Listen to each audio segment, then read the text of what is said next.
Chapter 97. The Nameless Star. 3 days later, a gathering convened in the realm of destruction. The participants included Sun Wukong, Vegeta, Frieza, Cooler, and Cell.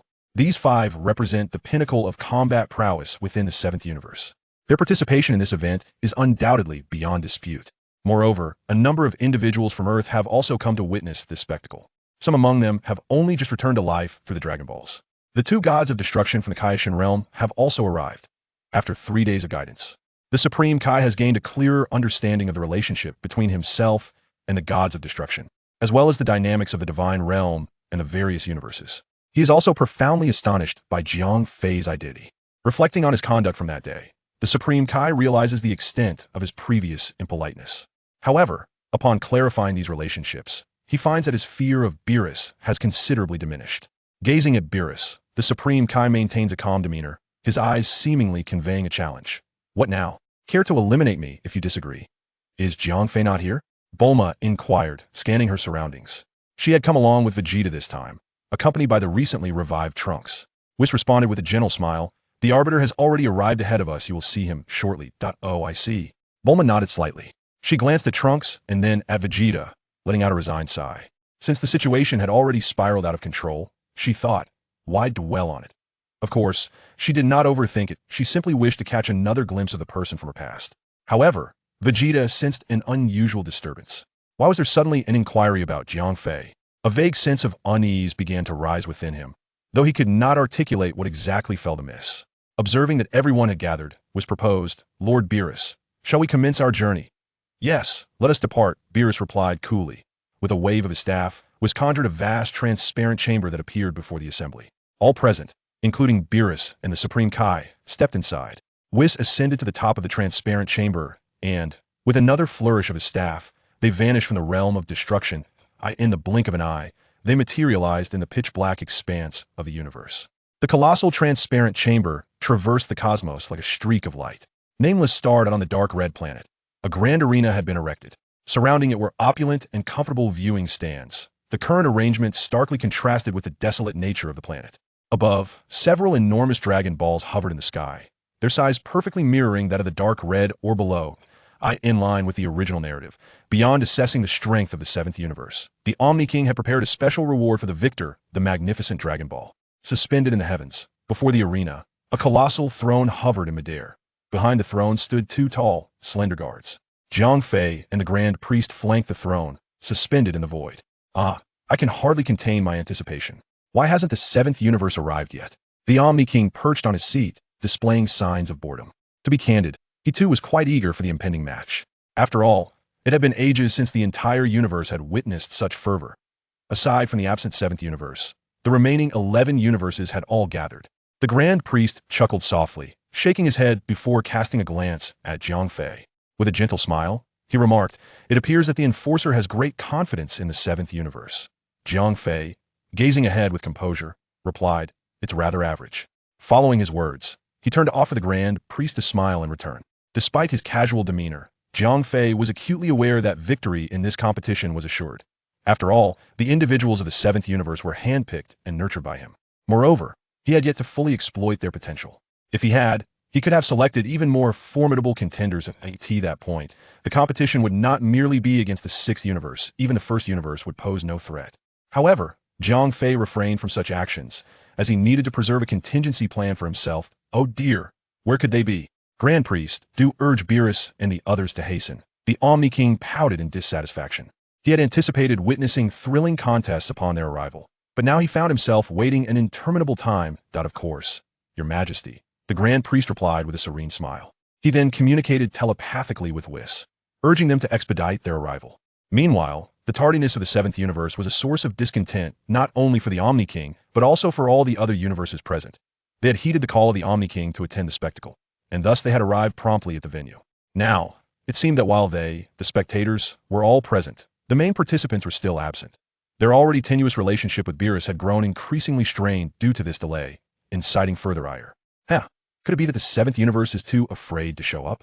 Sneered Quitela, the god of destruction from the 4th universe. Beerus had strained relations with all the gods of destruction, but his rivalry with Quitela was particularly pronounced. Quitela harbored a deep-seated animosity towards Beerus, perhaps exacerbated by his resemblance to a yellow rodent, though the precise reasons remained elusive. The angel, Conic, smiled gently and said, "Do remain patient, Lord Quitela. With the Omni King present, does the seventh universe dare to absent themselves?" Ha! Quitela continued to smirk, remaining silent. Yet, in his heart, he was already envisioning the moment of Beerus's inevitable defeat. In the presence of such a multitude, it would undoubtedly bring this wretched individual to a most humiliating downfall. On the side of Universe 6, all participants were seated obediently. Champas, noticing that Beerus had yet to arrive, reclined comfortably, exuding an air of nonchalance.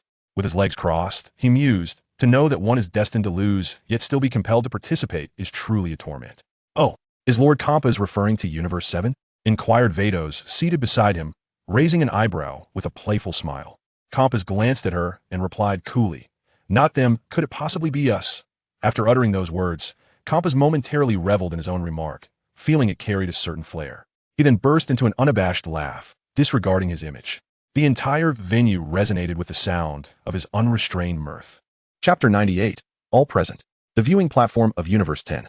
The god of destruction, Rumshire, swayed his long nose, feeling a wave of irritation as he listened to the boisterous laughter of Champa. His gaze fell upon the vacant spectator area of Universe 7, which only intensified his vexation.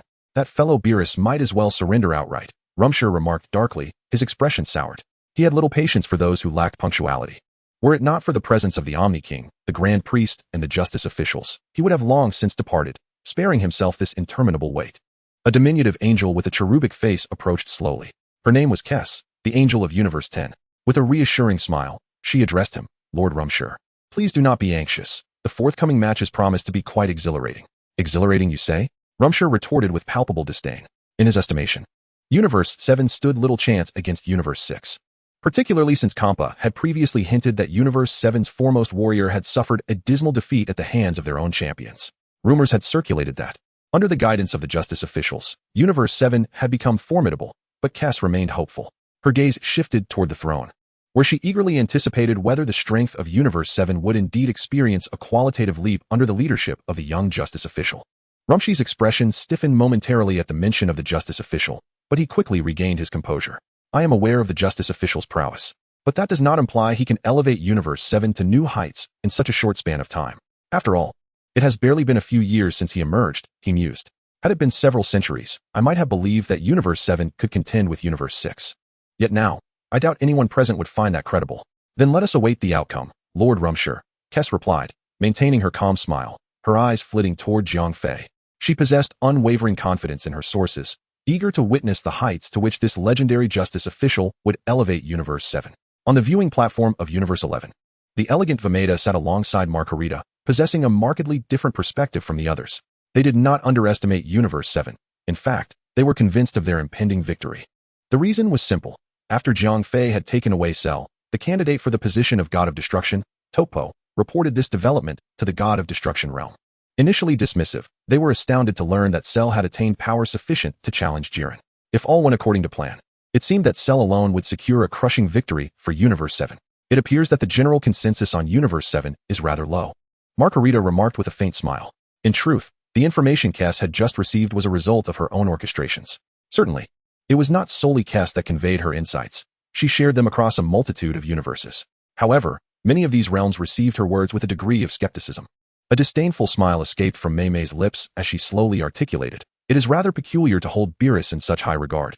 After all, the seventh universe ranks second to last for a reason." At this juncture, Mei paused momentarily, raising her gaze towards Jiang Fei, who stood beside the throne. She continued, "Their fortune seems to be rather favorable, encountering the Arbiter. This upcoming competition should be nearly assured." Makalita nodded with a subtle, knowing smile. Meanwhile, on the other side, spectators expressed their opinions as they awaited Beerus's delayed arrival. Naturally, the conversation revolved around one individual, Jiang Fei, who loomed in the void. Yet, when the discourse shifted to the confrontation between the seventh and sixth universes, some maintained a sense of skepticism. They held no doubts regarding Jiang Fei's personal capabilities. But the notion of defeating the sixth universe within such a brief span seemed rather implausible. After all, the enhancement of one's strength is not an endeavor accomplished overnight, particularly when it involves inter-universal progression, which necessitates years of accumulation. In the midst of their discussions, the representatives of the seventh universe finally made their entrance. Their colossal, transparent vessel gracefully descended onto the crimson-hued planet. "Ah, they have finally arrived," Jiang Fei remarked, an expression of derision overtaking his features. The formidable figures of the sixth universe turned their attention towards the newcomers. The Saiyan, Gabe, gazed upward, murmuring, "Is this truly our adversary? They appear rather formidable." Frost, whose appearance mirrored that of Frisia, stroked his chin thoughtfully. Meanwhile, Hit remained impassive as he observed, his expression unchanging even upon sighting Cell. The god of destruction from the second universe, Hellas, raised his eyes and nodded, murmuring, regardless of their strength. The seventh universe certainly seems to possess a greater air of prestige than the sixth. At this moment, all members of the seventh universe had descended. Led by Cell, the 5 competitors silently surveyed the arena. Only Sun Wukong exhibited a hint of excitement, while the others emanated an intense aura. "There is something noteworthy here," Jiang Fei remarked with a furrowed brow. He sensed that the participants from the seventh universe exuded a distinctly malevolent presence, each more imposing than the last. In contrast, aside from Hit, the remainder of his team felt somewhat lacking. Nevertheless, the tightness of his brow eventually softened. "So what? Let us see how our Hit from the sixth universe handles 5 opponents," Jiang Fei declared confidently. No one had issued them any directives. Instead, Whis took the initiative to escort them to the designated area for the seventh universe. Surrounding gods of destruction cast hostile glances in their direction. Certainly, the animosity is not directed towards all inhabitants of Universe 7, but rather solely towards Beerus. Unperturbed, Beerus casually picked at his nose. "Lord Beerus, it seems these individuals harbor a certain unfriendliness towards you," Son Goku remarked, scratching his head. Even he, with his typically slow reactions, could sense the tension. Beerus responded nonchalantly. "It matters not. Such burdens are the price of strength. Even if the world stands against me, what of it?" He sighed, as if accustomed to the weight of public scrutiny. Chapter 99, Friendship First, Competition Second. The group had settled comfortably in the stands. Whis, upon hearing Beerus's words, nearly burst into laughter, as if to suggest that the animosity stemmed from jealousy. In truth, it was merely a consequence of his lackluster social relations. Indeed, this was precisely the case. While the inhabitants of the various universes felt a flicker of intrigue upon seeing Cell and his companions, most regarded the scene with a sense of amusement. After all, high prestige does not necessarily equate to formidable power. So, this is the seventh universe. They appear rather unimpressive. What gives them the right to outshine us? A disdainful voice from Universe 9 commented. However, this remark did not originate from their destroyer, Sidra, but from the supreme Kai of their universe. Despite Sidra's rugged appearance, his demeanor was strikingly different. Upon hearing the Supreme Kai's words, Sidra averted his gaze, choosing silence as if the matter bore no relevance to him. This stark contrast in personality between the Supreme Kai and the Destroyer contributed to their universe's steady decline to the lowest rank. The Angel Mojito sighed resignedly, his face etched with worry, appearing quite fatigued. In the stands of Universe 4, Quitela gazed at the seventh universe with a mocking expression. He had already devised a plan to taunt Beerus thoroughly after the inevitable defeat of Universe 7. Aspiring to ensure that this fellow would never again hold his head high in the presence of others. Just as the gods continued their raucous derision, the Omni King, seated upon his throne, suddenly levitated into the air. Instantly, all the gods fell silent. Almost simultaneously, every destroyer bowed deeply towards the Omni King, while the angels nodded slightly beside their respective destroyers. Once the Omni King confirmed that all were present, he turned to the Grand Minister and inquired, "Shall we begin?" "Of course." The Grand Minister replied with a smile. With the affirmation, the Omni King settled back into his seat, and the destroyers slowly straightened. The Grand Minister surveyed the assembly and calmly stated, "The rules of the competition are quite simple. Each side will dispatch 5 participants." Although addressing the crowd, the rules were primarily directed towards the sixth and seventh universes. Jiang Fei quietly nodded to himself, recognizing that the regulations were akin to the usual narrative. Even the rewards for victory were identical. Once the Grand Priest succinctly outlined the rules, he cast a glance at Beerus and Champa, seemingly inquiring if they had any objections. Both deities nodded in unison, their faces adorned with confident smiles, indicating their agreement. With that, the Grand Priest invited the enforcer to make a statement. He smiled gently, glanced at Jiang Fei, and then slowly retreated. Jiang Fei, startled by this, felt all eyes suddenly converge upon him. After a brief moment to compose himself, he stepped forward and, with an expressionless demeanor, expressed gratitude for the participation and support of all universes in this competition. He urged the sixth and seventh universes to uphold the spirit of friendship first, competition second, and to showcase their styles and skills. Pausing for effect, he then solemnly declared that if there were no objections from either side, the competition could officially commence. After speaking, Jiang Fei cast a calm glance over the assembly before quietly stepping back. Fortunately, in his previous life, he had participated in numerous such contests, and eloquent phrases like these flowed easily for him. Upon hearing his words, The gods of destruction exchanged amused glances and nodded approvingly, though they paid little mind to the notions of style and skill. However, the phrase friendship first, competition second resonated clearly with them, especially given the notoriously strained relationship between Beerus and Champa. They appeared as brothers, yet their bond was merely superficial. How could they possibly maintain a spirit of camaraderie? Was this not a jest? Champa snickered dismissively and then turned to Vados, saying, "Look how well the enforcer caters to Beerus. He's already prepared an excuse." Yet, despite his words, Champa believed Jiang Fei was merely crafting a rationale for himself.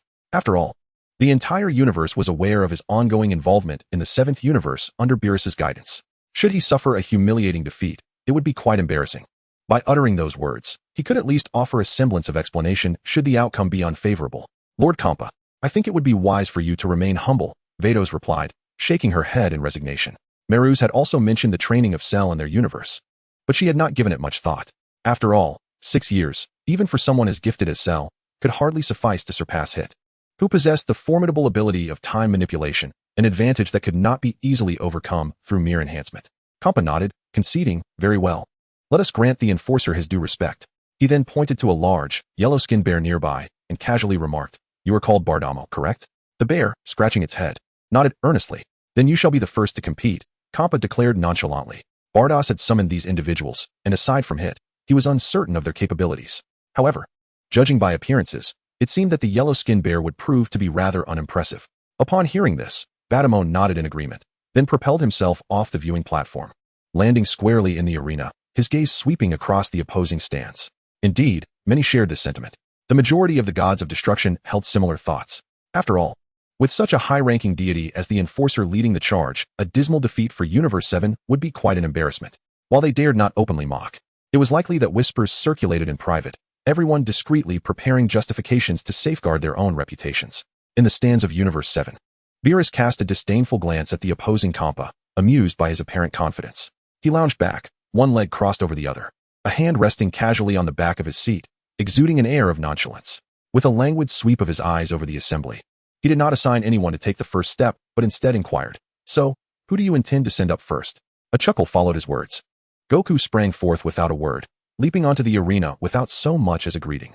Vegeta frowned slightly. He had intended to make the first move, but it seemed he would have to concede this opportunity to Goku. Chapter 100, The Unsightly Contest. In comparison to the usual narrative, there were notable differences. For instance, this match lacked the referee wielding a microphone. Once both sides entered the arena, the contest commenced in earnest, allowing for direct assaults on one another. "Who is that? They don't appear particularly formidable," Champa scoffed, pinching his nostrils as he surveyed the arena.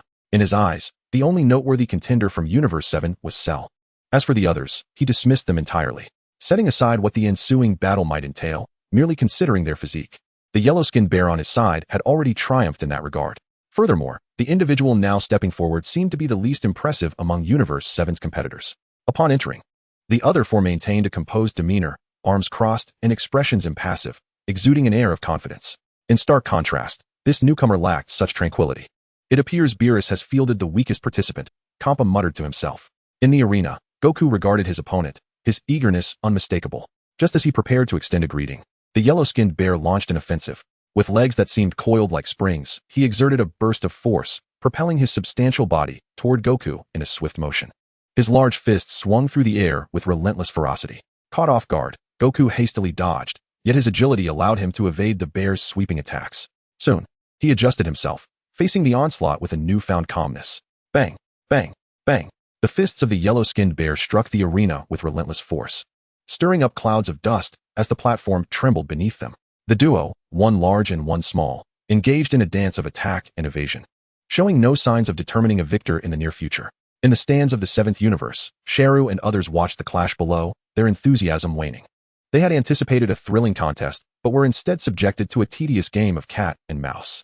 "How can that fool Kakarot be so sluggish?" Vegeta scoffed, his frustration evident. Although he appreciated moments in battle where one need not exert full strength, it was only against formidable opponents, aiming to gradually unveil their hidden cards.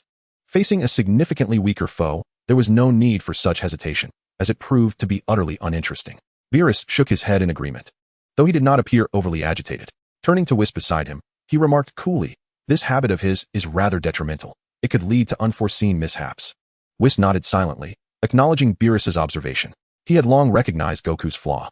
Fortunately, the opponent's strength did not seem formidable, even in his usual state. Goku should be capable of handling the situation. In the stands of the 6th universe, Champa frowned and shouted towards the arena, "Bardamo, what are you doing? Finish this fight already." He had assumed that with the weakest opponent stepping up, the battle would conclude swiftly. To his dismay, the match had devolved into a game of cat and mouse on the stage, with no signs of resolution in sight. Other gods of destruction from various universes exchanged disdainful glances, scoffing at the spectacle, truly befitting of the second-to-last universe. This clash between the penultimate and anti-penultimate is quite the eye-opener, mocked Quitela, the god of destruction from the 4th universe. Observing the lackluster battle, he took the opportunity to belittle Champa as well. One would expect a single strike to be cataclysmic, shaking the heavens and shattering the celestial bodies. Yet here we see a scene reminiscent of children playing house. Indeed, the combat styles of these two universes are rather unexpected, Helles remarked with derision. To be honest, she had envisioned scenarios of battle, but never anticipated it would be such child's play. Turning her gaze to her angel, Sava, she mused. Is this truly the caliber of warriors produced by the enforcement officer? What a revelation. She concluded with a light chuckle, her eyes brimming with scorn. Upon hearing her god's critique of the enforcement officer, Angel Sava's expression shifted dramatically. Hastily, he interjected, "Lady Helles, tread carefully." He glanced upward at Jiang Fei, who was observing the match. Helles merely nodded dismissively as the battle continued unabated. After receiving instructions from the elephant paw, the yellow-skinned bear unleashed its full potential. Its body became as pliable as rubber, brimming with elasticity. Simultaneously, it abandoned the cumbersome fist attacks, opting instead to utilize its own physique, bouncing across the ground and relentlessly targeting its opponent's position. However, despite this fervent effort, Sun Wukong's form remained unchanged. Not only did he not transform into Super Blue, but he had not even shifted to Super Saiyan. He continued to evade left and right in his ordinary state. The angel from Universe 11, Wei Mei, shook his head in resignation, pondering why they didn't let that cell take the stage and finish the match sooner. In his eyes, anyone capable of contesting against Jiren should easily handle the 6th universe, akin to child's play. "Let us watch and see," remarked Margarita with a serene smile. In the stands of Universe 10, Rumsey scoffed. "What an ugly match. Did you see that, Cress?" Cress frowned slightly, admitting, "To be honest, this match lacks any excitement. It's a sheer waste of so many gods of destruction as an audience. Even with the officiant's guidance, the 7th universe remains unchanged." Rumsey continued, then felt his words might have been inappropriate, adding, "Of course, I'm not suggesting the officiant lacks ability, but rather that the individuals from the 7th universe do." After speaking, his gaze returned to the arena. Not far above, Zeno watched the battle with rapt attention. His reaction stood in stark contrast to that of the other gods of destruction. He found the fight far from boring, instead deeming it exhilarating. He clapped his hands joyfully, exclaiming with delight, seemingly pleased by the unfolding events. The Grand Priest, witnessing this scene, smiled gently and turned to Jiang Fei, inquiring, "It seems the officiant still holds considerable confidence in the 7th universe?" He discerned that while the battle below may not have been overly intense, victory appeared to be destined for the 7th universe. His observations suggested that the fighter from Universe 7 was handling the situation with remarkable composure. Victory was merely a matter of time, though he noted that relying solely on this would not lead to long-term success. Indeed, Jiang Fei replied with a smile. Though the current match seems somewhat trivial, lacking the essence of a battle between true warriors, Sun Wukong's strength is undoubtedly more profound. Achieving victory is a certainty, as anticipated. Approximately 10 minutes later, Sun Wukong executed a swift slide, seizing the yellow-skinned bear's leg and, with a powerful toss, flung it down from the arena. The first match concluded with Sun Wukong emerging victorious. However, despite the win, the observing deities all shook their heads slightly, clearly unsatisfied with the match's level of excitement. Chapter 101, Frost. "Wow, truly exhilarating," Zeno exclaimed, clapping with enthusiasm from his seat. Clearly, the previous match had resonated well with his tastes. The Grand Priest shook his head with a faint smile. He then turned and remarked, "It seems that Lord Zeno is quite pleased." Indeed, Lord Zeno nodded earnestly, having discovered that this competition was truly captivating. It appears that in the future, if possible, more such events should certainly be held. He then turned to the referee, saying, "You truly possess remarkable skills." Jiang Fei, with a resigned smile, replied, "As long as Lord Zeno enjoys it." Though he spoke thus, internally he began to voice his grievances. It was evident, the realm of the Na'vi was beyond the comprehension of ordinary folk. On the arena, the victorious Sun Wukong raised a hand in joyous celebration, gesturing aimlessly towards the audience. However, the spectators appeared rather subdued, even shaking their heads in disdain, offering no applause whatsoever. To be frank, had it not been for Lord Zeno's presence, many deities would likely have departed. After all, watching such a tedious competition was far less appealing than relaxing comfortably at home. Even in their own universes, engaging a few individuals in a casual brawl would be far more entertaining.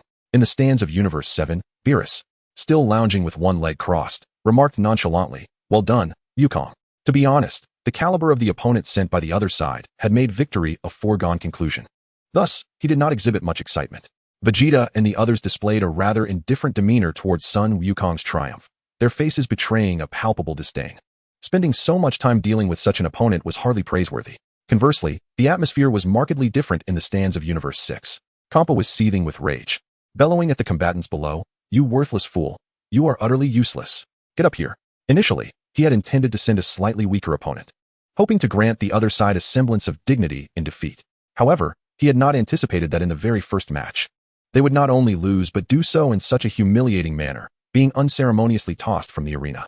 The yellow-skinned bear lowered his head, gently bouncing up to the stands, avoiding Champa's gaze and taking a seat. "Lord Champa, we should send out our second contestant," whispered Vados at his side. "I know," Champa replied in a somber tone, briefly surveying his team before fixing his gaze upon one individual. Pointing, he commanded, "Frost, you go?" "Yes, Lord Champa," Frost responded, rising promptly. Just as he was about to leap down, Champa issued a stern warning. "This time, you are to win, not lose, otherwise." "Understood," Frost replied, invigorated, before jumping down from the stands, already contemplating whether to employ some underhanded tactics. After all, if the opponent had just exerted their full strength, there was little to fear. However, should there be significant hidden reserves, the situation could become quite perilous. Losing a match is trivial. Losing one's life, however, is a grave matter. When he fell onto the arena, Sun Wukong was momentarily taken aback. Frieza, the being before him, Frost, bore an uncanny resemblance to Frieza's first form. His surprise was mirrored among the spectators from Universe 7. With the exception of Beerus and Whis, everyone else was equally astonished. There's someone who looks exactly like Frieza, Goku remarked, marveling at the wonders of the universe. Frieza himself found the situation intriguing. After all, anyone would feel a sense of astonishment upon encountering someone with their own likeness. So, however, remained unfazed. "It's not just Frieza. Have you not noticed that there's also someone who bears a striking similarity to me?" He then shifted his gaze towards Hit, his fighting spirit unwavering since the onset of the match. Yet, the latter kept his eyes firmly closed, completely ignoring them. "Humph," Vegeta scoffed, glancing down at the arena and remarked coolly, "If he resembles Frieza, his strength must be lacking." "What did you say, you bastard?" Frieza retorted angrily, appearing ready to engage in a confrontation. "Enough," Beerus interjected, furrowing his brow to quell the quarrel between the two. He was indifferent to their potential skirmish. Once the match concluded, they could unleash their frustrations as they pleased. However, they were still in the midst of a competition, particularly in the presence of the Omni King and the other gods. It would be utterly embarrassing if the spectacle on the arena turned into a show of discord among the spectators. Upon hearing Beerus' reprimand, Vegeta offered a derisive chuckle but fell silent. Frieza, with a cold smile, redirected his attention back to the arena. "Greetings, I am Frost. If it pleases you, I shall make my move." Frost introduced himself politely, a gentle smile gracing his face. Sun Wukong, caught off guard by his courteous demeanor, nodded in acknowledgement. He had anticipated that Frost would be a villain akin to Frieza, but was surprised to find him so amicable. While Frieza was often polite, there was an unsettling quality to it. In contrast, Frost exuded warmth and approachability. As Sun Wukong pondered this, Frost's fist surged forward with a powerful gust. With agility, Sun Wukong evaded the blow, chuckling as he suggested, "I recommend you transform into your final form right away." "What?"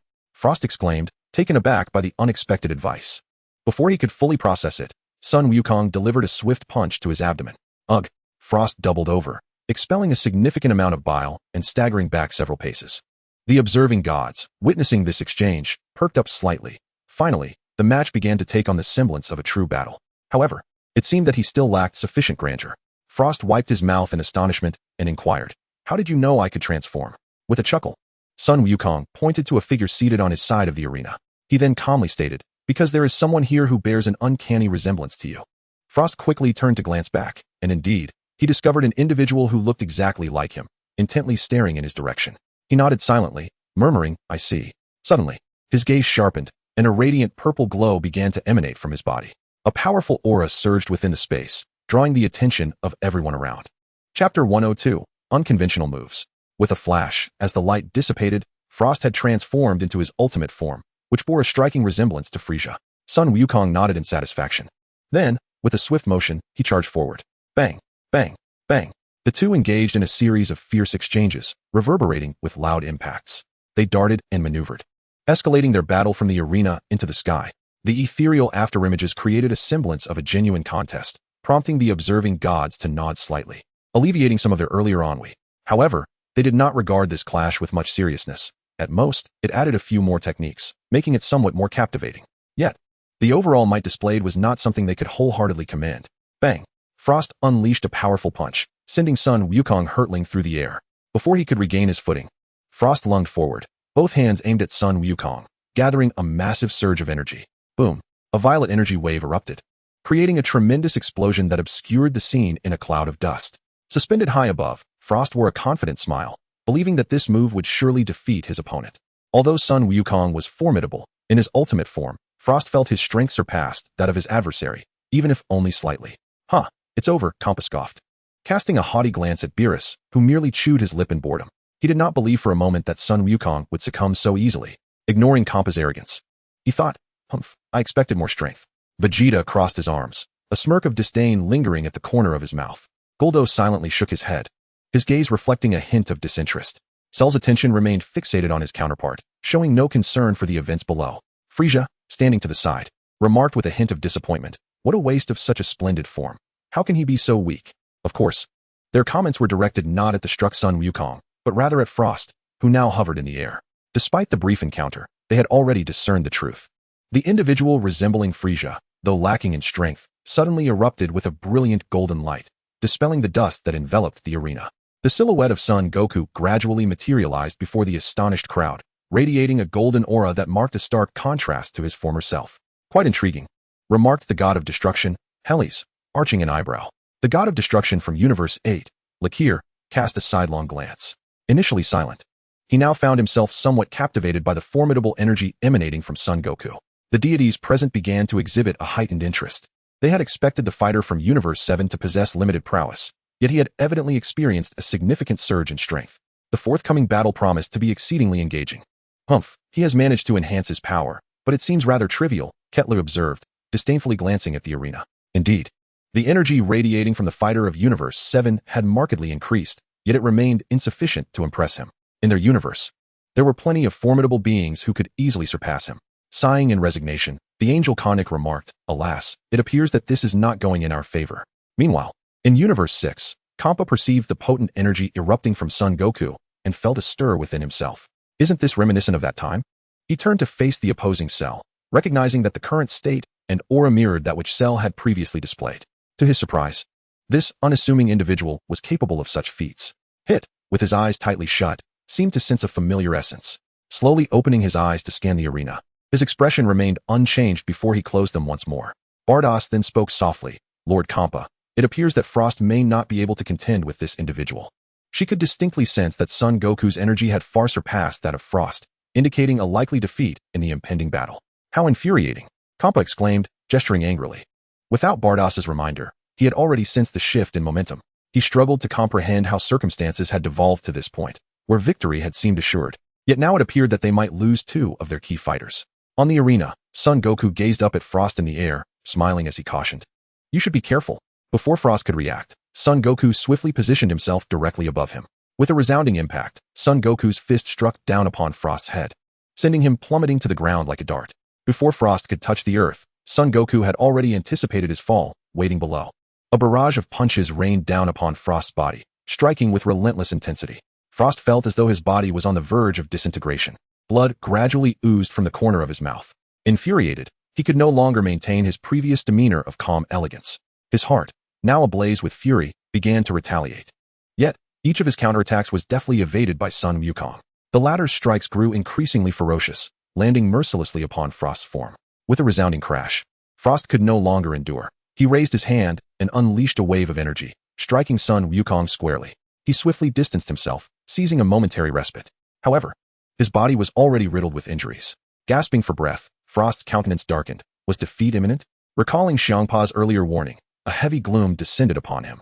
It seemed that, at this juncture, he had no choice but to resort to some unconventional tactics. Suddenly, a slender spike protruded from his arm. Meanwhile, Sun Wukong, fueled by a surge of energy, dispelled the surrounding dust. Apart from some tattered clothing, his body bore little evidence of harm. Observing that his opponent had reached his limit, Sun Wukong decided not to prolong the encounter. With a smile, he proclaimed, I'm sorry, Frost, but it appears victory is mine. In an instant, he lunged forward. His fist aimed directly at Frost. A cold smile crept onto Frost's lips as he thought to himself, apologies, but the victor shall be me. Chapter 103, Vegeta, it's your turn. Frost deftly dodged the incoming attack. Seeing his punch miss, Sun Wukong quickly recalibrated his approach, launching a second hand towards Frost in a grasping motion. Now's my chance, Frost thought, seizing the moment to deliver a straight punch that connected with Sun Wukong's palm. A muffled thud resonated from their collision, sending Frost sprawling 5 to 6 meters away. He staggered, but managed to regain his footing, preventing a fall. Sun Wukong frowned slightly, sensing a sudden sharp pain in his palm, yet he brushed it aside, readying himself for a second offensive to conclude the match. However, at that moment, an unexpected turn of events occurred. Sun Wukong was suddenly beset by a wave of dizziness, his vision blurred, and his body felt uncontrollable, on the brink of collapse. Excellent, Frost thought, a triumphant smile gracing his face. He surged forward, closing the distance to Sun Wukong without uttering a word, and delivered a powerful kick. In his dazed state, Sun Wukong caught a glimpse of the approaching attack, but, paralyzed, he was unable to react. With a resounding impact, Sun Wukong was sent flying by Frost's kick, crashing down beyond the edge of the arena. Thus, the second match concluded in a rather bewildering manner. Victorious is the 6th universe. Goku, feeling his battered body, is no longer in his Super Saiyan form. At this moment, the dizziness in his mind and the numbness in his body have abruptly vanished. To this day, he remains bewildered by the situation that transpired, having been unceremoniously knocked off the stage and losing the match in a daze. Well done, Frost. It seems I did not misjudge you, shouted Champa from the 6th universe's spectator area with great enthusiasm. Initially expecting a certain defeat, he was pleasantly surprised by this unexpected victory. Vados, stroking her chin, gazed intently at Frost below. How could this happen? Beerus exclaimed. His composure shattered as he shouted in frustration. He had anticipated an easy win, only to be blindsided by such an unforeseen turn of events. Vegeta, Frieza, and others were equally astonished, for they did not perceive their opponent's strength as particularly formidable. How could Goku have lost so suddenly? Goku, scratching his head, slowly ascended, sheepishly glancing at those around him.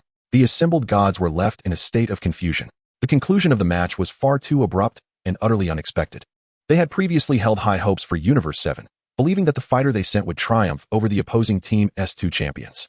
It now appeared that their expectations had been overly optimistic.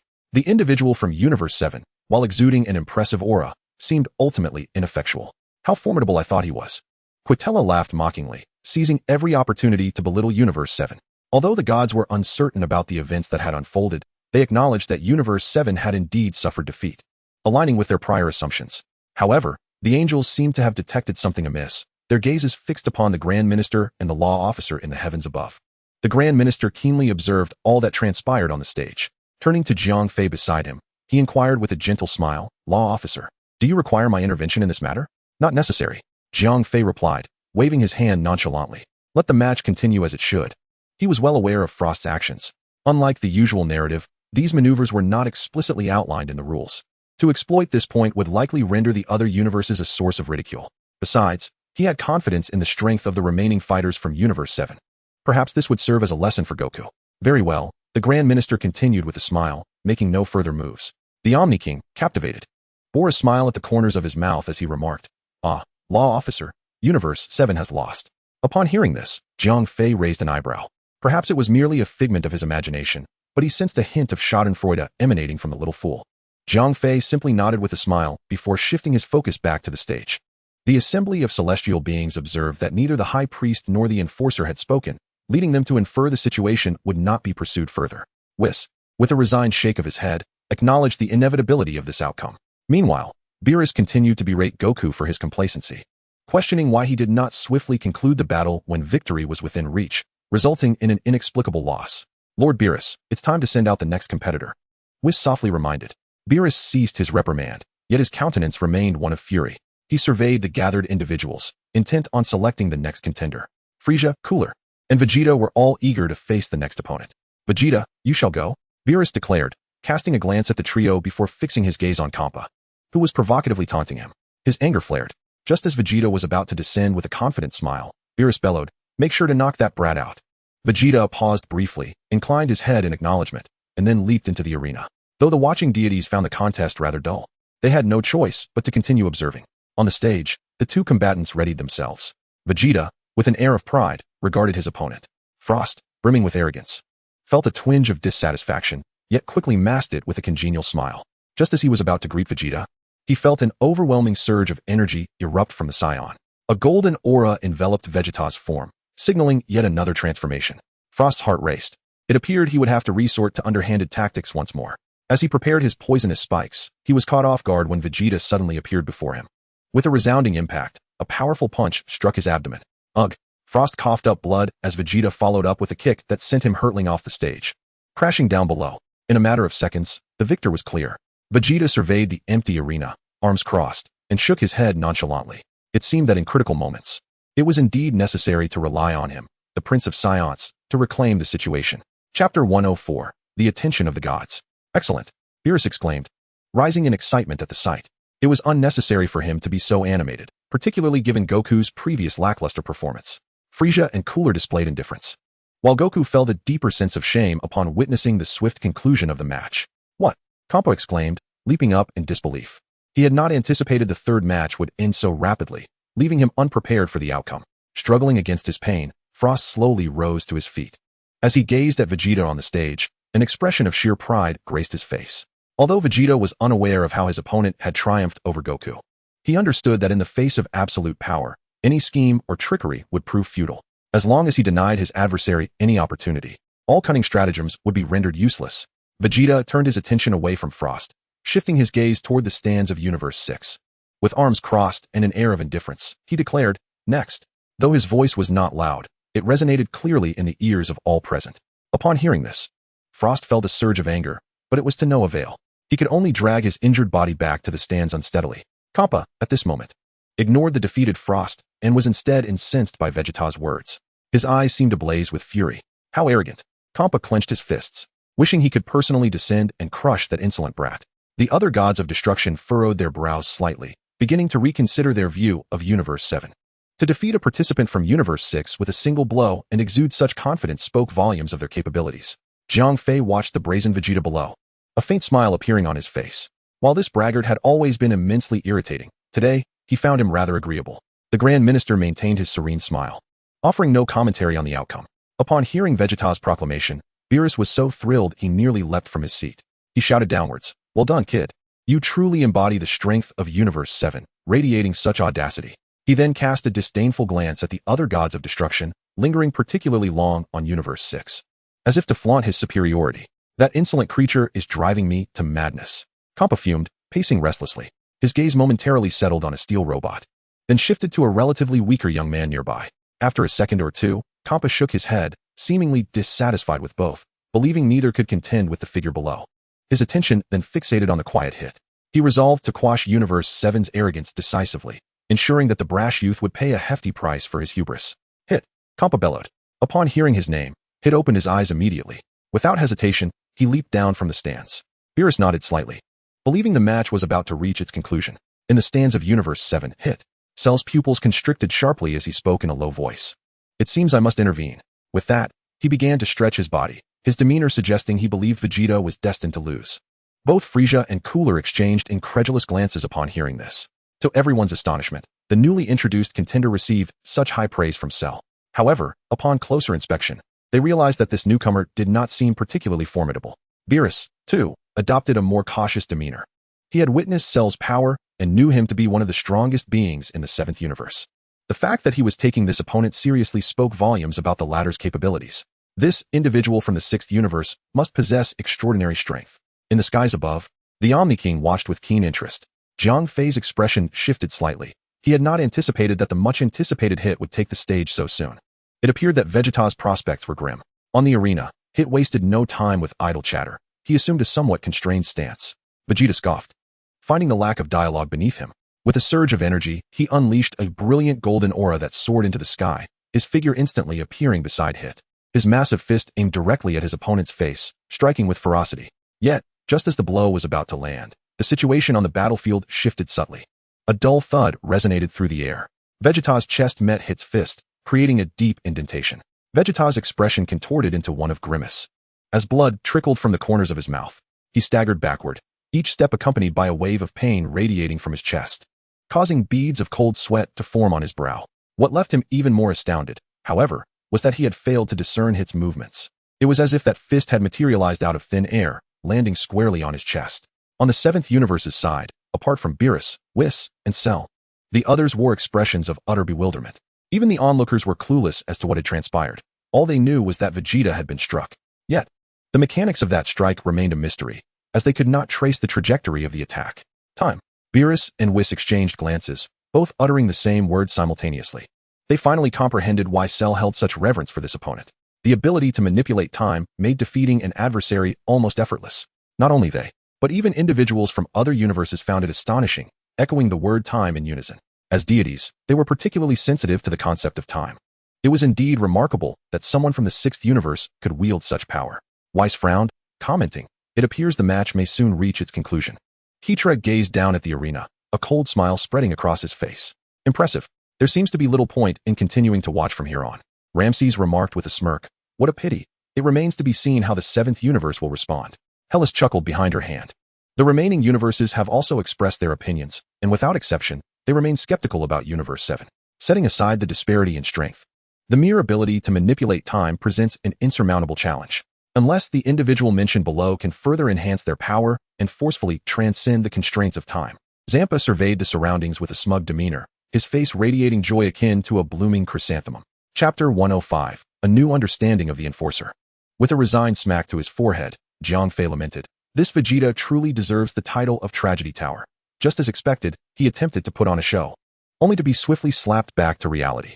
The Grand Minister observed Jiang Fei's actions with a slight smile, unaware of the thoughts swirling in his mind. On the arena, Vegeta wiped the blood from his lips, his expression somewhat grim. Fortunately, his injuries were not severe, allowing him to continue fighting. "Huh!" Vegeta bellowed in fury, his aura surging dramatically. The golden flames surrounding him rose explosively, filling the air with a wild intensity. "Oh," Champa remarked, slightly taken aback by this unexpected surge. He was not alone. Many of the gods of destruction nearby shared his astonishment, beginning to reassess Universe 7. "Huh!" With another powerful shout, Vegeta's golden flames shifted in hue, a majestic blue aura enveloping him from the bottom to the top. Not only that, but his hair and eyebrows also transformed to a striking blue. His aura was now exponentially stronger, rendering him almost unrecognizable. Moreover, astonishingly, this newfound energy bore a hint of the divine. "Huh!" Vegeta sneered at Hit, declaring, "No matter how you attack just now, in this state, no technique can escape my grasp." With the alteration of his form, it seemed the injuries he had sustained were somewhat alleviated, and his expression brightened, exuding newfound confidence. The observing gods of destruction, witnessing this transformation, stood up in surprise. They had never anticipated that Vegeta could unleash such formidable power. This energy alone surpassed that of most beings across the universe. "Hiss! Does Universe 7 truly possess such a powerful warrior?" Lord Rumshire of Universe 10 remarked incredulously. The energy radiating in the surrounding space was overwhelmingly potent. In his understanding, it seemed there was no one in his universe who could rival this strength. Chris smiled and said, "Lord Rumshire, isn't this entirely expected?" As she spoke, her gaze shifted towards Jiang Fei high above. It appeared that this enforcer indeed possessed considerable skill, having nurtured such a formidable warrior for Universe 7. Upon hearing this, Rumshire slowly began to comprehend the implications. Gazing at Jiang Fei high above, a deep furrow formed on Konic's brow. It appeared that his initial assumptions had been somewhat misguided. "Lord Quitela, it seems the seventh universe indeed harbors hidden depths," he remarked with a faint smile at the god of destruction beside him. Though his expression remained composed, he was inwardly astonished. "Humph." Quitela scoffed lightly, seemingly displeased. In his understanding, the seventh universe should not possess such formidable beings. Reluctantly, he conceded, "It is merely the influence of the enforcers." Initially, he had not believed Jiang Fei could bring about significant change in the seventh universe. Yet now, he was compelled to acknowledge the transformation was indeed profound. Such combat prowess, if placed in their fourth universe, would be among the very elite. Conic, hearing this, chuckled wryly. He recalled Quitela's earlier assertions, which now stood in stark contrast to his current sentiments. "Impossible. This cannot be," exclaimed Champa from the sixth universe's stands, jumping up once more. He had never anticipated that the individual in the arena could unleash such a formidable aura, which starkly contradicted his previous knowledge. 6 years ago, the so-called strongest of the seventh universe, Cell, had not exhibited anything near this level of intensity. How could a new contender suddenly emerge with such exaggerated power? Makarita nodded slightly. "It seems we have significantly underestimated the capabilities of the enforcers." In the 11th universe, Wymide shared a similar sentiment with Makarita, both astonished. They had presumed that aside from Cell, there were no other formidable figures in the 7th universe. Yet, the combatant in the arena displayed astonishing prowess. However, their astonishment was fleeting, as their expressions soon returned to a state of calm. The strength is indeed impressive. In other universes, he would rank among the top-tier warriors. Makarita stated with an air of tranquility. Why-Might nodded in agreement, adding, yet, in comparison to other universes, it still falls a bit short. Despite Vegeta's overwhelming aura, there were still many in the 10th universe who could match his strength, and several who could far surpass it. Thus, relative to other realms, they maintained a sense of composure. Simultaneously, the gods of destruction and supreme kais from the 1st, 12th, 5th, and 8th universes displayed similar reactions. They merely acknowledged the situation with slight movements before returning to their usual demeanor. These 4 universes were among the most powerful, ranking within the top tier across all realms. In the stands of the 7th universe, Beerus did not bask in pride at the astonishment of other universes. Instead, he stood, gazing downwards. He understood that the surprise of these gods of destruction regarding Vegeta's strength represented only a fraction of their true astonishment. The majority was directed towards Jiang Fei's capabilities. After observing for a brief moment, he remained contemplative. Beerus sighed, remarking that this power felt insufficient to breach that individual's temporal constraints. Whis nodded with a subtle smile.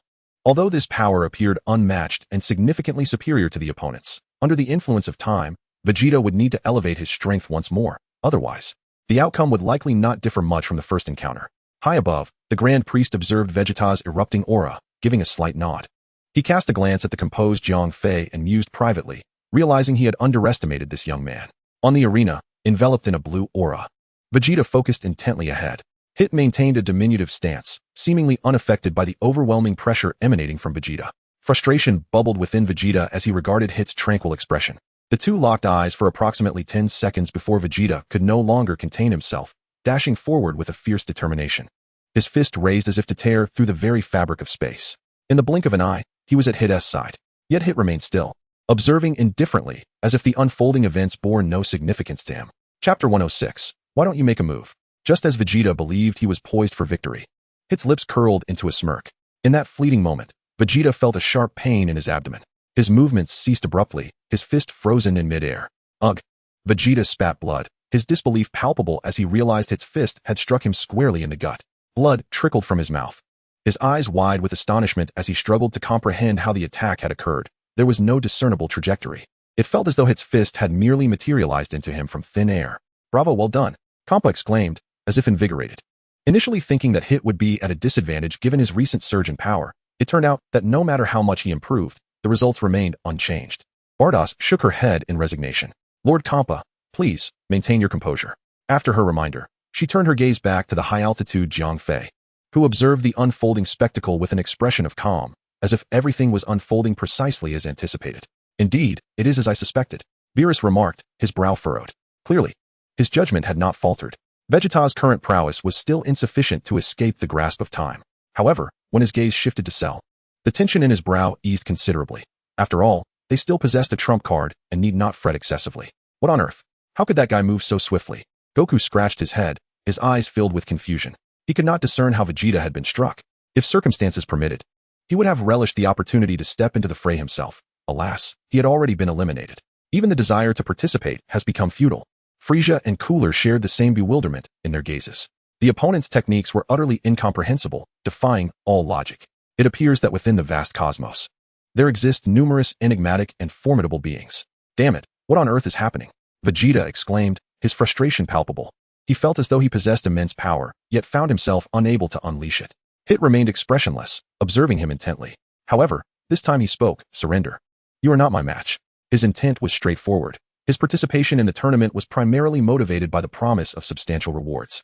He had no desire to squander time on a single opponent, especially with 3 more challengers awaiting him. How dare you underestimate me? Vegeta's fury ignited upon hearing those words. He had entered the fray brimming with confidence, only to find himself in such a disheartening predicament. Without further contemplation, he charged recklessly at Hit.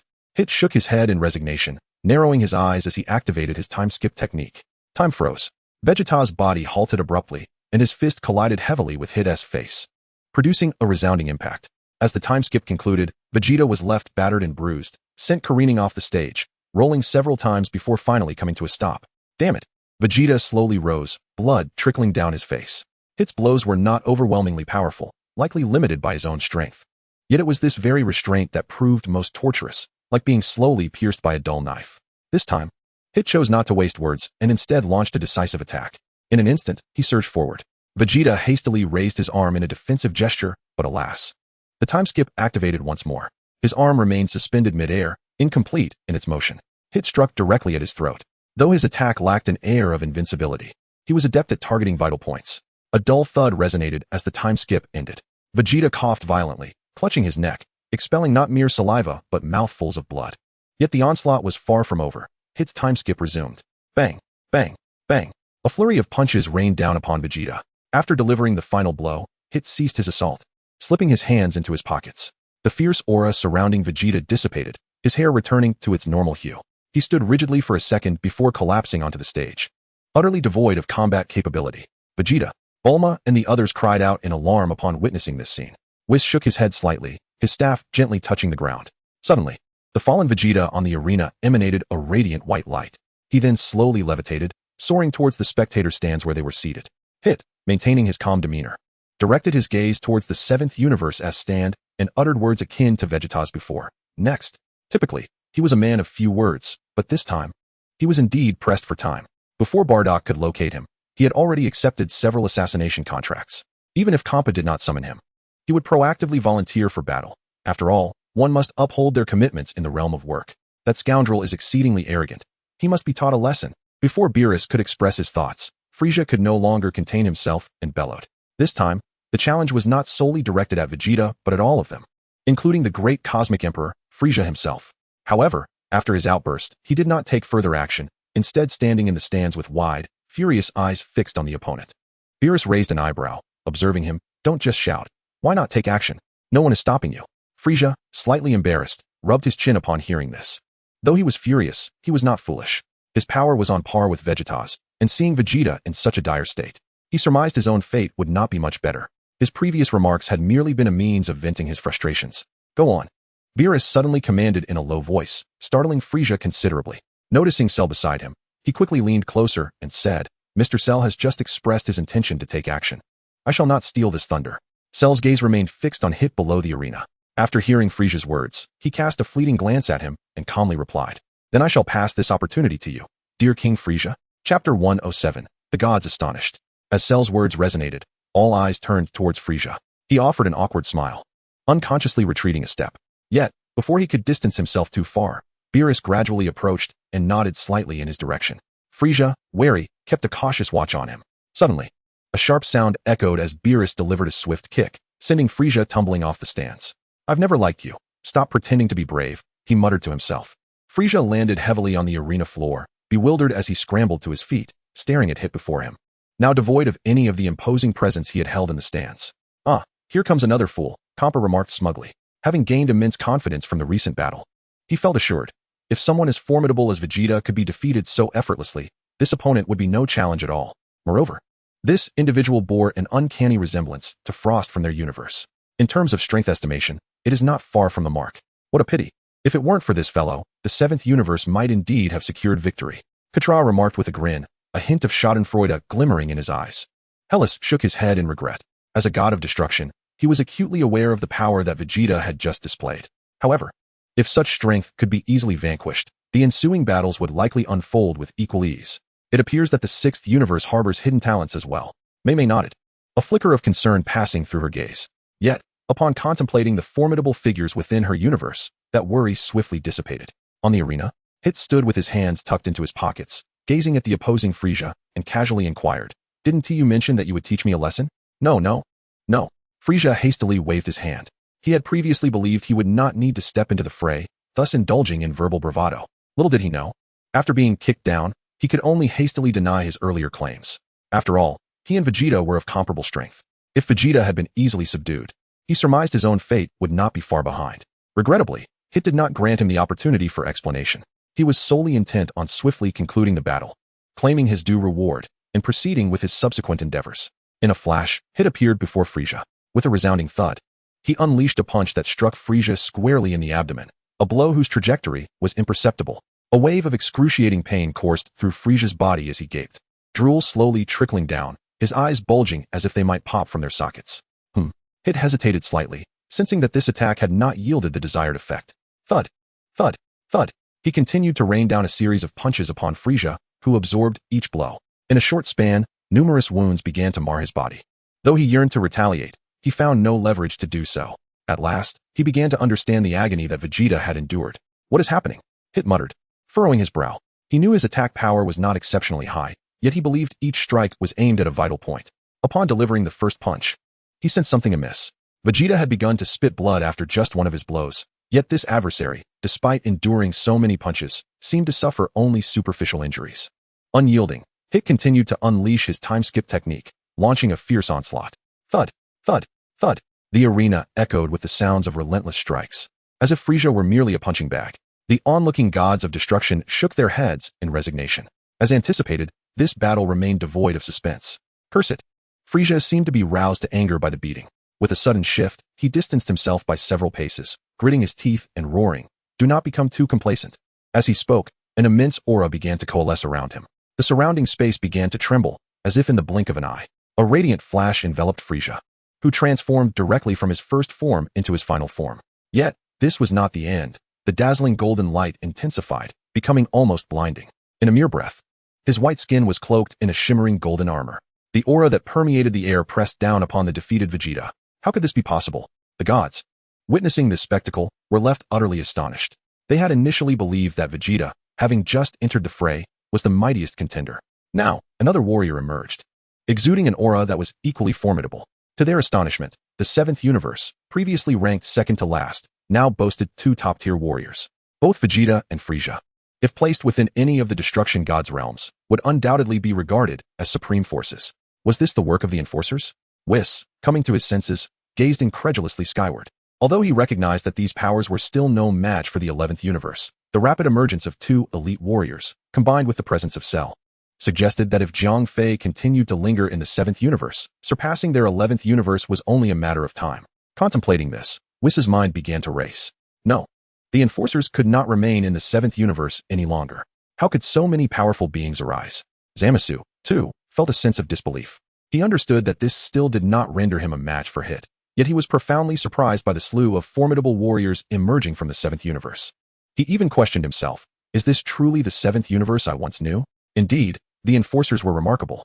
Beerus' gaze remained fixed on Jiang Fei, his eyes sparkling with a star-like brilliance, and a smile of delight illuminating his face. He understood that the emergence of two top-tier warriors in the 7th universe was not the result of Beerus or Whis' efforts. If either of them possessed such capabilities, they would not have languished in second-to-last place for so long. Undoubtedly, this was the accomplishment of this man. Quitela's expression darkened. Why did the 7th universe give rise to so many powerful figures?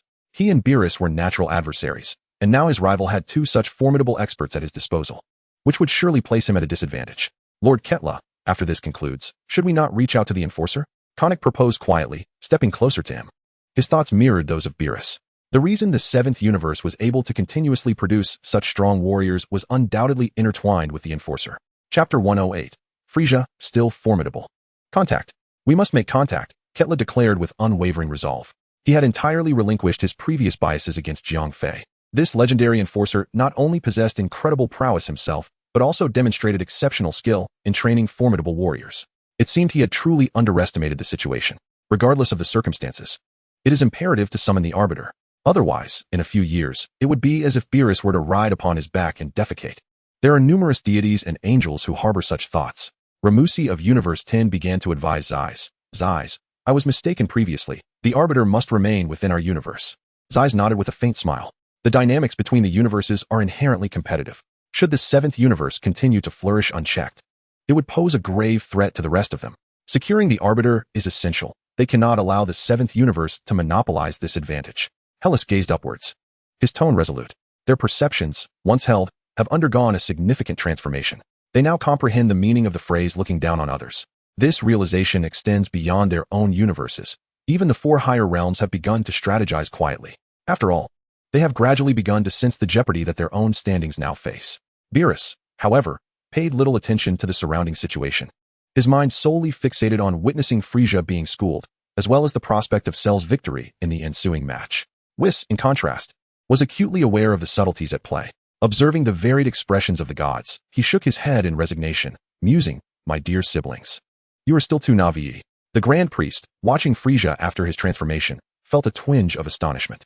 It seemed he had underestimated Jiang Fei previously. In terms of capability, This individual indeed possesses remarkable skills, managing to clean up the mess left by the seventh universe so adeptly. Yet, the question remains, how will they navigate the impending challenges? Or will the seventh universe unveil even more formidable contenders? On the arena, after Frisia donned his golden form, his spirits did not lighten. Instead, they grew heavier. Nevertheless, at this juncture, retreating was not an option, and he could only muster his courage and press forward. Frisia bellowed, charging ahead. Just a few paces away from Hit, he suddenly halted, conjuring a sphere of energy in his hand and launching it forth. If close combat yielded little success, he would attempt a ranged assault. Hit shook his head. As the energy wave approached, he activated his instant transmission once more. In the next moment, his fist collided with Frisia's abdomen. As the instant transmission concluded, Frisia gazed at Hit in disbelief. For his energy wave had yet to reach the position where Hit had originally stood. Boom! The energy wave soared into the distance, crashing against a mountain peak and resulting in a deafening explosion. Hit wasted no time, commencing a new onslaught.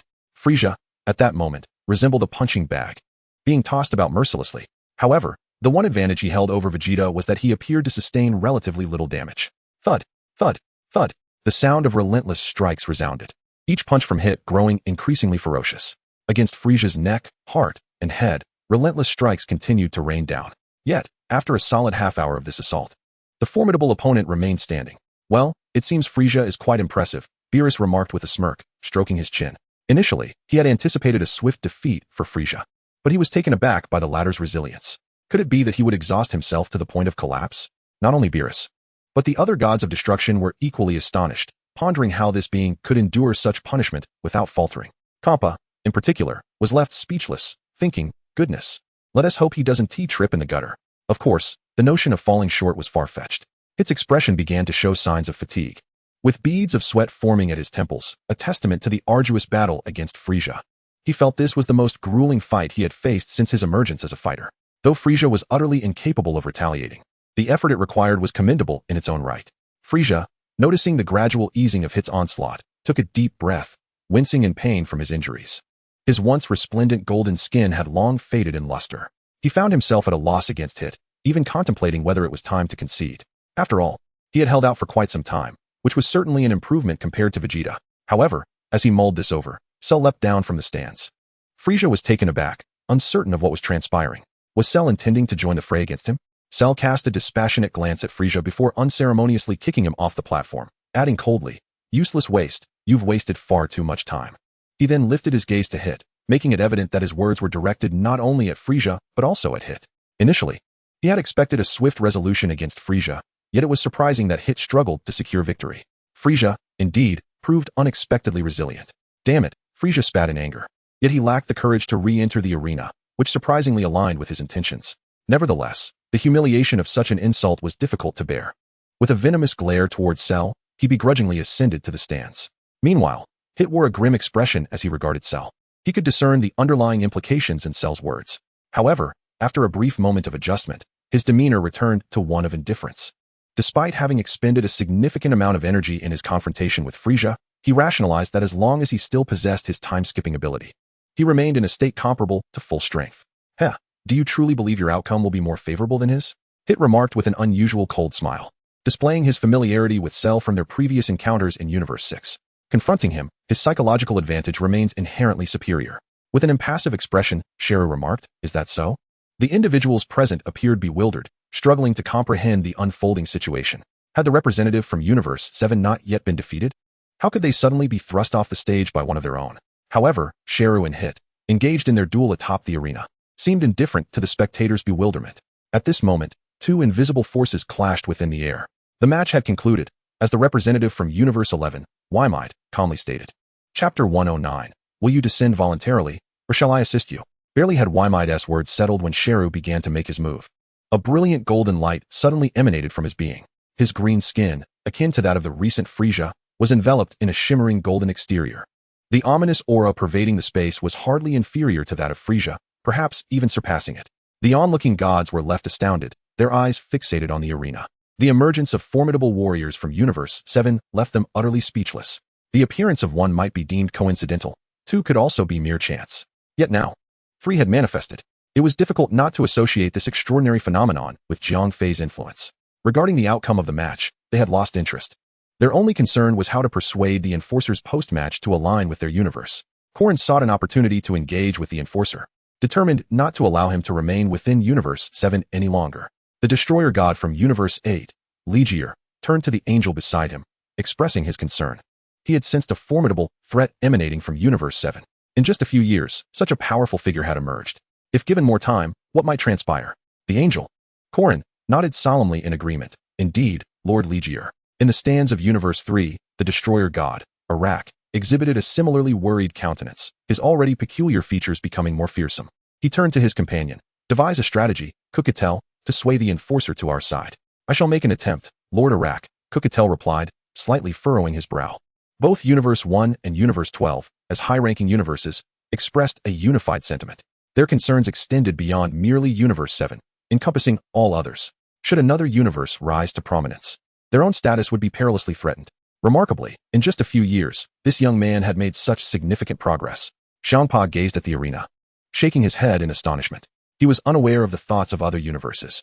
However, as a participant in the match, securing the Enforcer's favor was one aspect. Achieving victory was equally crucial. Moreover, he felt ambivalent about whether to indeed align with the Enforcer.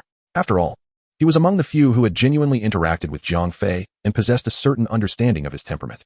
If he truly managed to bring him on board, it might be before any elevation of his own universe could be realized. The life of this destroyer is destined to meet its end in the arena. It seems that Hit has regained his composure, and as he gazes at the golden form of Cell, a subtle smile plays at the corners of his mouth. With a hint of disdain, he remarks, I expected something more innovative from you. After waiting for so long, it turns out to be merely this. He can sense that Cell's current form is significantly more powerful than Frisia's. However, for one endowed with the ability to manipulate time, such strength poses no threat. Now, he can only hope that once Cell transforms into his golden state, he will not be as formidable as Frisia. Is that so? It seems I have disappointed you. Cell replies nonchalantly, before unleashing an overwhelming aura. A deep blue flame erupts skyward, causing the very planet to tremble. The seemingly indestructible arena now bears a minuscule crack, while that azure flame envelopes Cell's form, emanating an energy so vast that it leaves onlookers in awe. Indeed, this is the reality. Aside from the already informed Whis and the ever-knowledgeable Beerus, nearly all the other destroyers rise in astonishment, their gazes fixed on the arena. Is this aura truly so astonishing? Champa exclaims incredulously, unable to fathom how an ordinary being, devoid of divine status, could possess such formidable strength. Quitela shakes his head repeatedly, his expression one of disbelief. This must be a trick. The gods, feeling the weight of this overwhelming presence, find their emotions beyond articulation. With such power, not only in their universe, but even within the divine realm, they surmise that even the lesser destroyers would likely be no match. If they had managed to maintain their composure moments ago, now their eyes burn with fervor. Were it not for the presence of the Omni King and the Grand Minister, they would have rushed forward to kneel before Jiang Fei on the spot, eager for guidance in their own universe. Perhaps Cell's remarkable achievements stem from his innate talents. Yet it is undeniable that Jiang Fei has played a substantial role in this success. The Grand Minister, however, does not exhibit overt surprise. Instead, he squints slightly, scrutinizing Cell on the arena. He then regains his impassive demeanor and inquires, Law Enforcement Officer, have you trained these powerful beings from Universe 7? At this moment, the strength of Universe 7 has far surpassed his previous understanding.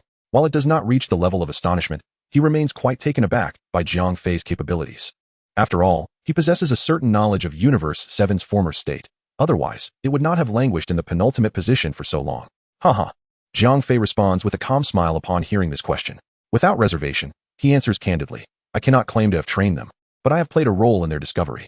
Whether it be Son Goku, Vegeta, Frisia, Cooler, or the current Cell, I have not intentionally nurtured or taught them. As that is not my forte, I have merely provided a slight push in their progression. The accomplishments achieved thus far are entirely attributable to their inherent talents. The capabilities of the Enforcers are indeed exceptionally remarkable. The Grand Priest nodded in approval, acknowledging the astuteness of Jiang Fei in identifying such a plethora of potent individuals.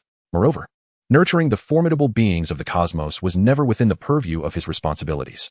His duty was solely to supervise and enforce, facilitating greater advancement for the universe he governed. Judging by the current performance of the 7th universe, Jiang Fei's execution of his role is undeniably commendable.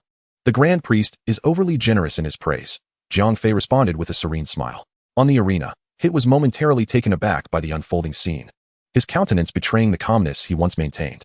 The palpable pressure surrounding him instilled an unprecedented sense of oppression. causing his body to tremble inexplicably. Will you descend on your own, or shall I escort you down? Salu remarked coolly, fixing his gaze on him. No, I am not defeated by Beerus, Hit retorted, his brow furrowed with irritation. It was the first time anyone dared to speak so boldly in his presence. In a low, resonant voice, he continued. Allow me to escort you down then. With that, he transformed into a streak of purple light, charging towards Salu. Salu smirked disdainfully, his eyes unwaveringly locked onto Hit.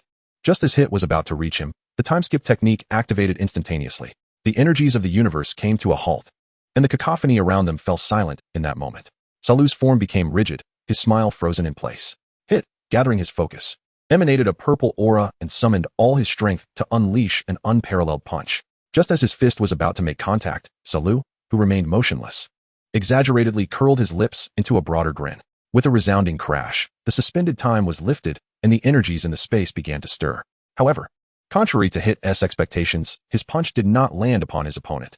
Instead, it was firmly caught by Salu's outstretched hand.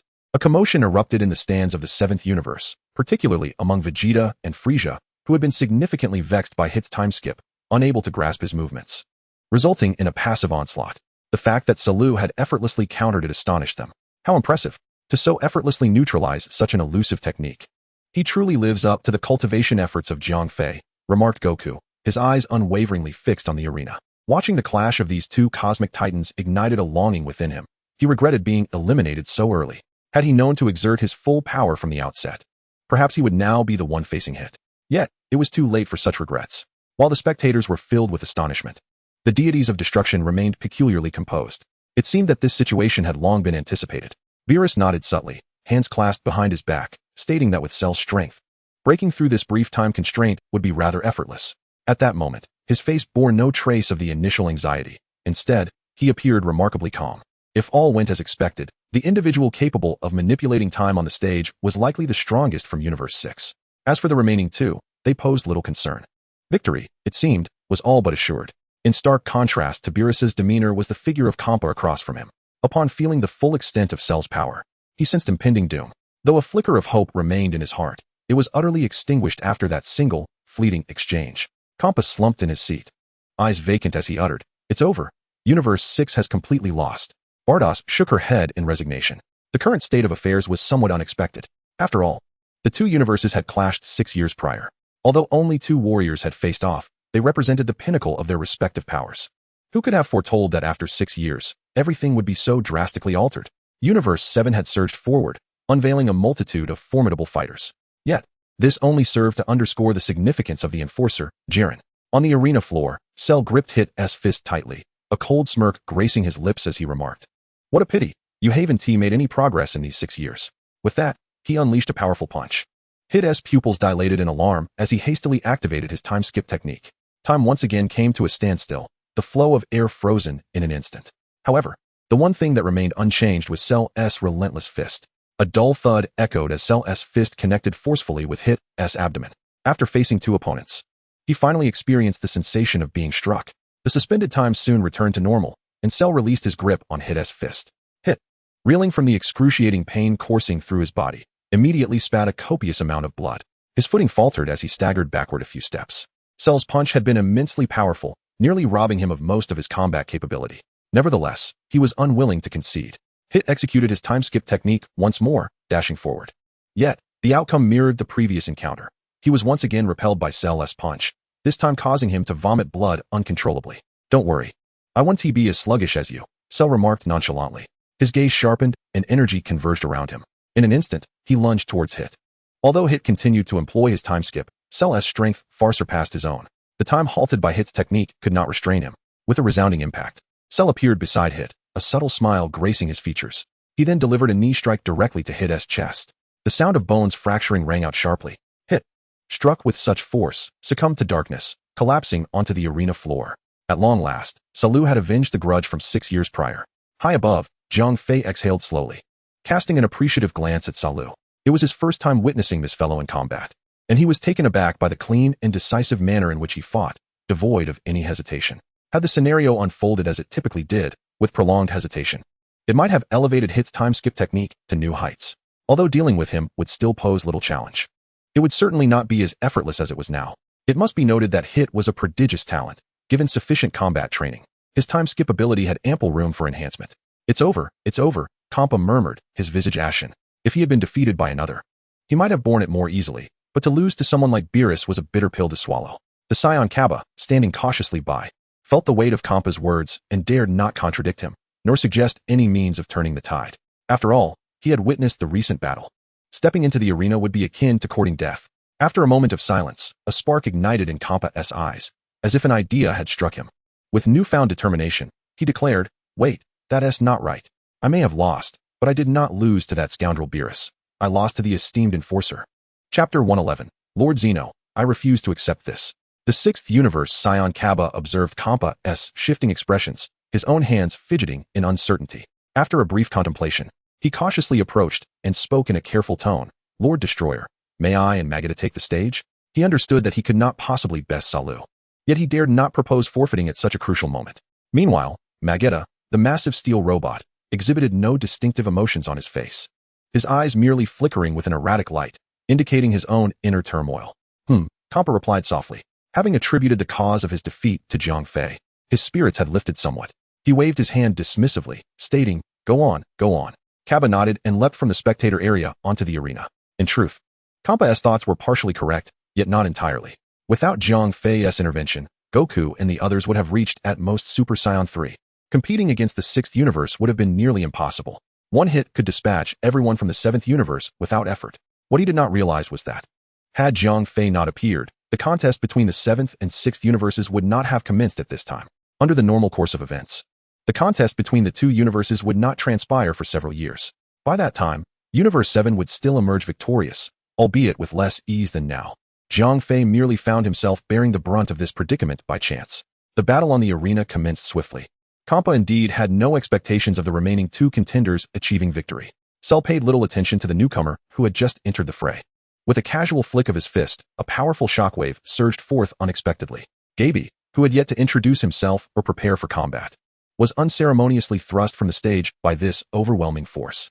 In the blink of an eye, Cell secured another point, effortlessly clinching victory in the match. Your turn. Let us hasten this contest to its conclusion. From the stands of Universe 6, Champa's gaze shifted once more to the steel robot. Majesty scratched his head and leapt down from the stands. Much like Gaby before him, Cell held no interest whatsoever. In his eyes, the remaining competitors were nothing more than insignificant beings after having easily subdued Hit. In a flash, Cell appeared before him. With a resounding thud, he struck the metallic form. Majesty, like his predecessor, was caught completely off guard, sent hurtling backward and crashing heavily onto the ground below the arena. With that, all participants from Universe 6 were eliminated, granting Universe 7 a resounding victory. Splendid. At that moment, Beerus could not contain his joy and cheered exuberantly. Defeating Universe 6 marked a moment of validation for Universe 7. The formidable power displayed by their side was sufficient to demonstrate that rankings were merely illusory. Henceforth, he looked forward to witnessing who would dare to flaunt their prowess before him. Beerus, citing rankings as evidence. We won.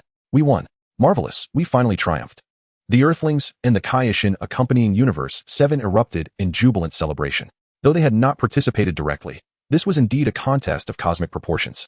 The victory of their universe infused them with exhilarating joy. However, amidst their elation, the leading competitors could not share in the same exuberance.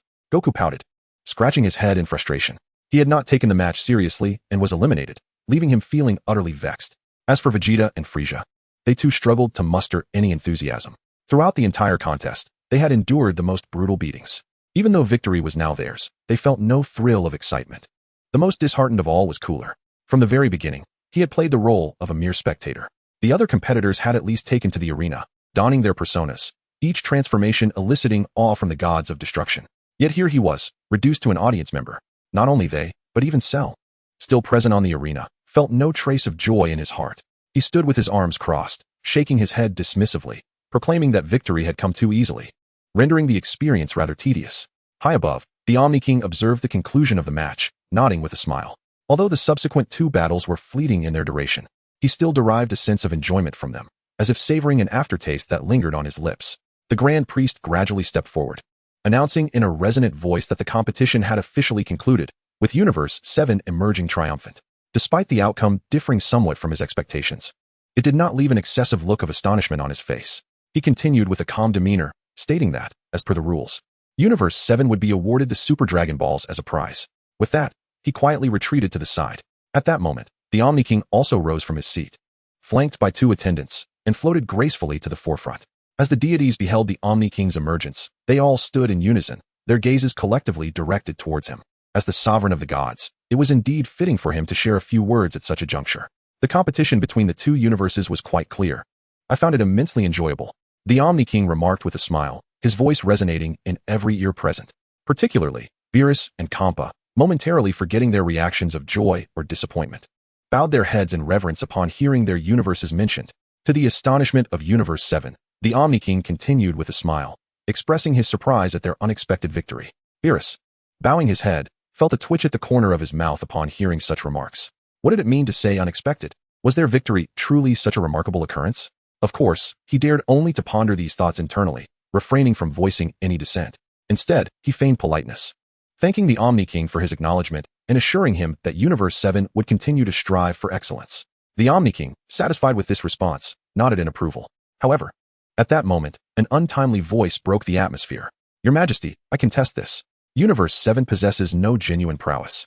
They merely bask in the glory of the Grand Minister's influence. Champa called out loudly from the stands of Universe 6. Beads of sweat cascaded down his face like falling pearls, revealing the tremendous courage he mustered to utter such words. Beerus, taken aback by this proclamation, felt a slight admiration for Champa's audacity despite his initial surprise. Not only him, but all the assembled deities were astonished, wondering if Champa had consumed the heart of a bear and the gall of a leopard to dare question the Omni King. Even though they had tacitly acknowledged that Universe 7's victory was largely due to the Grand Minister's contributions, openly stating it seemed rather unsportsmanlike.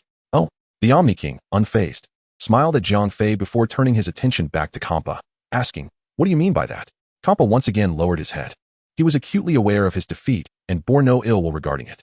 If he had lost to another universe, even if it was to the last-ranked 9th universe, he would have accepted it without complaint.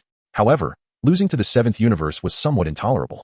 Moreover, he stubbornly believed that the 7th universe's achievements were solely due to Jiang Fei's contributions. In a truly fair competition, even if he were to accept defeat, he would find no grounds for objection.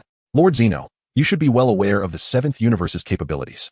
The only reason they managed to defeat us this time was thanks to the guidance of the enforcers. Had the enforcers been in our universe, the outcome would undoubtedly have been different. Xiangpa voiced his thoughts candidly.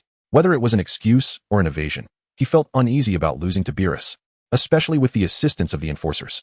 This conviction bolstered his confidence as he spoke. Jiang Fei listened attentively but chose not to respond. After all, his mission was accomplished, and he was indifferent to the opinions of others.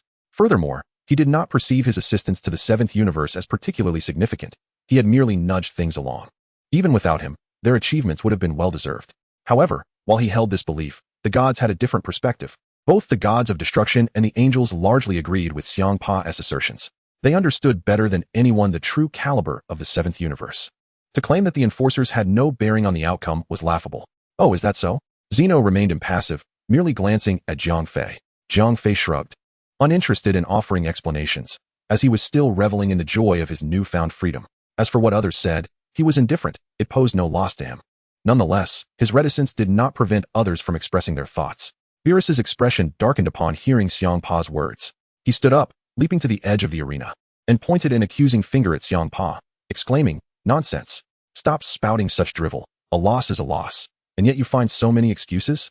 Beerus was genuinely furious. After finally securing a victory and gaining recognition among the many gods of destruction, Xiangpa had to come forward and undermine that achievement. Although Jiang Fei had indeed provided substantial assistance, it was ultimately their own efforts that led to this success. If this weren't holding him back, he would have confronted Xiangpa directly. Humph, do you dare to claim this victory is not the enforcer's doing? Xiangpa retorted with a scoff, his demeanor haughty. He could hardly believe that someone of Beerus's caliber could cultivate such formidable warriors. Ultimately, he was still grappling with the reality of having lost to the 7th universe.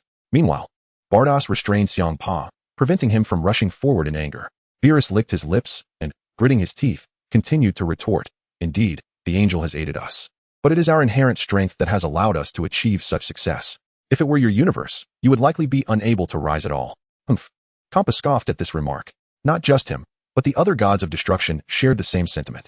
They were utterly unconvinced by Beerus's assertions, and they doubted that the 7th universe possessed any notable foundation.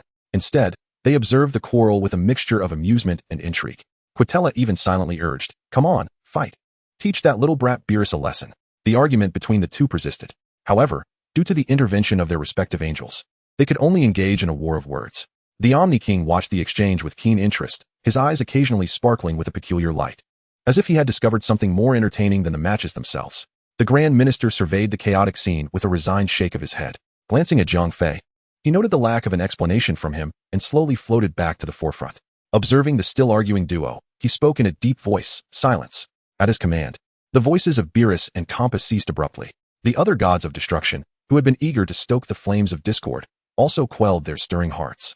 All eyes turned to the heavens above. Sighing at the sight of the gleeful Omni King, the Grand Minister let out a resigned breath. Then, with a sharp gaze and a still somber tone, he declared, "The match has concluded. Regardless of who has won or lost, there shall be no further meaningless disputes." He then shifted his focus to the disinterested Jiang Fei, a slight smile gracing his lips as he continued softly, "Since the crux of the debate revolves around the angel, perhaps we should invite the angel to share a few words." Jiang Fei was taken aback at suddenly being addressed. Hadn't his duties already been fulfilled? The assessment should have met the standards. How had the conversation circled back to him? The deity's attention converged upon him once more. Even the Omni King turned to look. Then, "Esteemed angel, please enlighten us on how you guide the seventh universe, so that other universes might glean some wisdom." The Grand Minister regarded Jiang Fei with a gentle smile. To him, it was not a matter of great concern. While it might not entirely win over Champa, it would effectively redirect the conversation. After all, so many universes would be curious about Jiang Fei's methods of cultivation. Although he had previously stated that his role was merely to discover potential, this discovery was nonetheless of great interest. As anticipated, upon hearing this, all the gods exhibited expressions of eager anticipation. Even Champa had perked up, for although he had lost, there was still the opportunity to learn from the experience.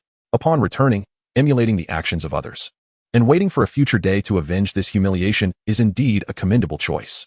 However, the High Priest and the deities regard this as inconsequential. Yet, Jiang Fei has already harbored the desire to strangle the High Priest. Why divert the conversation towards him when there is nothing of substance to discuss? The pre-match speech was a culmination of a lifetime of learning. Now, to expect insights is utterly absurd. Chapter 113, My interest does not lie in strength. However, with the arrow knocked, it must be released. Under the gaze of so many, Jiang Fei could only maintain a mask of indifference as he slowly stepped forward. Meeting the eager eyes of the gods, he cleared his throat and spoke. "The victory of the seventh universe is entirely attributable to its inherent foundation. I merely offered a slight nudge, and my involvement is not of great significance." The gods, upon hearing this explanation, displayed expressions of disappointment. This statement was virtually meaningless. The inherent foundation of the seventh universe? What foundation do they even possess? Seeing their incredulous expressions, Jiang Fei felt a tinge of helplessness. He was merely speaking the truth. Without his contribution, the seventh universe would not have attained its current achievements, though it would not have fallen far behind either. Beerus, brimming with pride, glanced around, his eyes gleaming with a sense of boastfulness. Having just stated that no one believed him, he now had the Lawkeeper himself affirming it.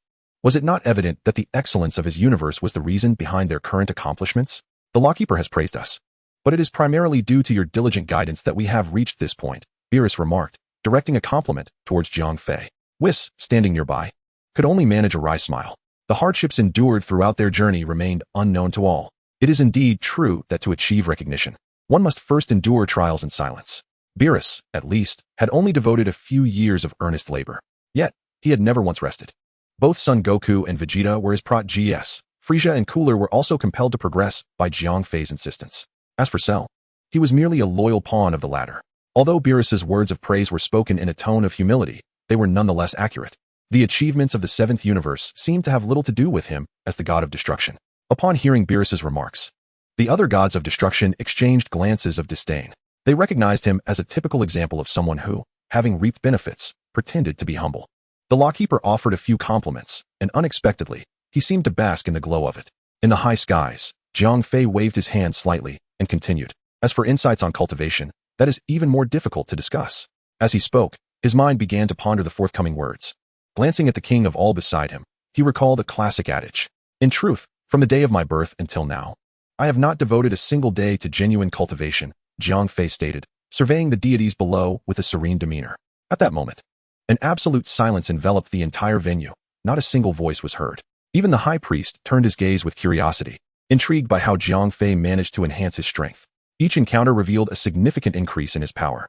Jiang Fei continued, nonchalantly asserting, "I have never earnestly sought to elevate my abilities. I harbor no interest in power." Upon hearing these words, The entire assembly was taken aback, including the high priest.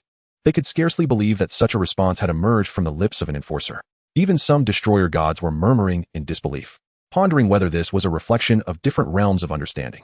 My greatest joy is merely having arrived at the King of All's palace, playing as an ordinary person alongside Lord Zeno. In doing so, I find happiness, and so does Lord Zeno. There is no need to fret over the pursuit of strength. Jiang Fei spoke boldly before the bewildered deities. At that moment, he appeared remarkably imposing and grand. Upon hearing this, the King of All stood up from his seat, his eyes glistening with emotion, on the verge of tears. A collective gasp escaped the destroyer gods. The exquisite taste of the moment prompted one to murmur. I had wondered why the enforcer, despite his youth, possessed such terrifying power. It seems the answer lies here. Indeed, the realms of understanding between individuals are profoundly different. Makarita, savoring Jiang Fei's words, nodded in agreement, echoing that sentiment. Many shared similar thoughts. Nearly all the destroyer gods silently reflected on this revelation. Yet, a few expressed differing opinions. Beerus leaned toward Whis, whispering, "I find it hard to believe what this guy is saying." Whis shot him a disapproving glance, calmly replying, "Whether you believe it or not, I too find it hard to accept." Though they lacked concrete evidence to dispute Jiang Fei's claims, their long acquaintance led them to believe he was hardly a paragon of virtue. Naturally, they could not openly contradict him, especially in such a public setting. Even in private, they would hesitate. Moreover, one individual could not help but twitch at the corners of his mouth upon hearing Jiang Fei's remarks. This individual was the high priest. He scrutinized Jiang Fei's calm and sincere visage, internally questioning, when did this fellow attain such enlightenment? From what I know, he would prefer to keep his distance from Lord Zeno. How can his words now sound so grand and noble? Jiang Fei, noticing the gods lost in contemplation, felt a twinge of embarrassment. Had he not merely quoted a classic from his past life? How had it suddenly transformed into such a momentous declaration? His statement bore no profound wisdom. If he had indeed grasped something, it was purely by coincidence. Clearing his throat, Jiang Fei continued, in summary, let us not be overly restless. On the path of cultivation, haste is never advisable. Upon hearing this, many destroyer gods nodded solemnly, bowing deeply in respect. Just then, a moment unfolded. The words of the Grand Minister profoundly moved me. The Omni King slowly descended before him and warmly invited, "Why don't we return to my realm together and rekindle our past?" Jiang Fei was momentarily taken aback, as if he had dug a pit for himself and fallen into it. His intention had merely been to feign indifference. How could he have allowed this naive fool to seize the opportunity? However, after a brief moment of contemplation, Jiang Fei regained his composure and, with a faint smile, replied, "No, my Lord Omni King. As the saying goes, with great power comes great responsibility. I wish to dedicate all that I am to the vastness of the universe." At the utterance of these words, the crowd was astir with astonishment. All eyes widened, mouths agape, some even bowed their heads in shame. After so long, they were just beginning to comprehend what it truly meant to be divine. In comparison to Jiang Fei, they realized the staggering gulf that lay between them. It was no wonder he was the Grand Minister. Chapter 114, a preview of the power tournament. What a pity, the Omni King remarked, shaking his head, a hint of regret evident on his face. Yet, since Jiang Fei had completed his task and articulated his thoughts so eloquently, insisting otherwise might yield adverse effects. "Thank you for your understanding, my lord." Jiang Fei nodded in appreciation. The Omni King shook his head and turned his gaze towards the awestruck deities. With a radiant smile, he announced, "Today's contest was splendid. I thoroughly enjoyed it. Next time, let us gather all the universes together for a competition. What do you think?" Upon hearing this, the look of reverence on the deities' faces was replaced by shock. However, their astonishment lasted but a moment before they quickly regained their composure, nodding in agreement. "The Omni King's proposal is excellent. I support it. Indeed, I have long wished to compete together. Yes, truly splendid. It is most agreeable." The gods of destruction each expressed their approval with smiles. Yet, beneath their smiles lay a shared bitterness. In truth, they were reluctant to endorse the Omni King's suggestion, fearing his displeasure, which compelled them to feign enthusiasm. After all, a competition organized by the Omni King was no trivial matter. A contest between a few universes might be manageable, but if all participated, victory would be desirable. However, defeat could lead to unforeseen consequences. Nonetheless, the situation was beyond their control, and they could only begin to devise strategies in their minds. Moreover, many set their sights on Jiang Fei. Although he had just stated that the seventh universe's ascension was not significantly related to him, numerous individuals firmly believed there were intricate connections between his influence and the seventh universe's rise. Since there are no objections, I shall confer with the Grand Priest and notify you all when the tournament commences, the Omni King declared with great enthusiasm. Anticipating the imminent spectacle of a grand competition, one that transcends the boundaries of the universe, caused me to involuntarily wave my small hand in excitement. Indeed, The gods of destruction from the 12 universes simultaneously bowed their heads in acknowledgement, particularly on the side of the 7th universe.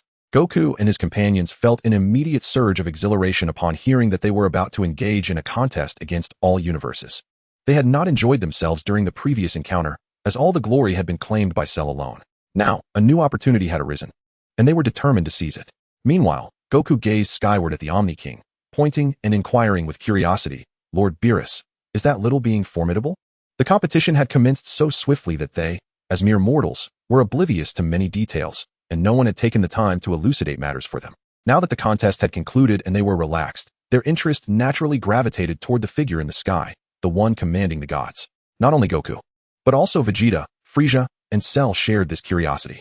Upon hearing this, Beerus nearly bit his tongue in disbelief. He swiftly seized Goku by the neck and pressed him to the ground, casting a discreet glance around to ensure they had not attracted attention. With a stern warning, he admonished, "Shut your mouth. Do you wish to bring about my demise?" His sharp gaze swept over the others, as if to convey that some inquiries were better left unasked. "Why ask so many questions? Is this truly your concern? Is it that serious?" Goku, rubbing his neck, inquired in confusion. Whis, shaking his head in resignation, adopted an unusually serious demeanor. Addressing the surrounding individuals, he began to explain earnestly, "The Omni King, the king of all gods, is the most powerful being in the divine realm." Upon hearing this, the inhabitants of the 7th universe were taken aback. They had not expected such an unassuming figure to possess such immense significance. No wonder the surrounding gods of destruction held him in such high regard. Initially puzzled, they now found clarity in the explanation. "Then how powerful is he?" Goku swallowed hard and asked, probing for deeper understanding. Beerus, taking up Whis' explanation, retorted with irritation. "He is the supreme ruler of the 12 universes, the master of all existence, capable of erasing every universe in an instant." As he spoke, a sense of involuntary fear crept over him. In truth, there were originally 18 universes in existence, but 6 of them had been obliterated with a mere wave of the Omni King's hand due to his dissatisfaction. "Is he truly that formidable?" Goku exclaimed, his mouth agape. Not only he but also Vegeta and the others were left speechless. They were not only participating in a competition of cosmic proportions, but were also gaining an unprecedented understanding of the universe's intricacies. "Humph," Beerus scoffed, glancing at the sky. "Of course, did you not notice how even the enforcers of the law must stand aside in his presence?" The others looked up at the figure of Jiren in the sky and nodded slightly in agreement. Indeed, from the very beginning until now, Jiren had remained by the side of that little being. From this, it can be concluded that what Beerus said is indeed true. However, this also highlights the formidable nature of Jiang Fei. It is astonishing that he can engage in light-hearted banter with someone capable of annihilating the entire universe with a mere gesture. He possesses not only strength, but also audacity. It is truly remarkable that they have had the fortune to interact with such an individual, especially for Vegeta, who can't help but chuckle at the thought of having once provoked him. On another note, as the king of all sensed that the conversation had reached its conclusion, he prepared to depart for his palace. Before leaving, he cast a lingering glance at Jiang Fei and remarked, "Enforcer, I entrust you with the oversight of these universes." Jiang Fei smiled faintly and nodded in acknowledgement. Subsequently, the king of all extended his hand, lifted by 2 attendants, and ascended from the ground. The grand priest regarded Jiang Fei with a subtle smile, and with a swift motion, transformed into a beam of light and departed. Once Jiang Fei saw that they had all left, the triumphant grin on his face could no longer be concealed. He had awaited this day for a long time. He could now truly claim his freedom.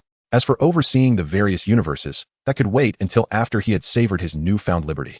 The departure of the king of all not only relieved him, but also allowed the assembled deities to finally loosen the tension they had been holding.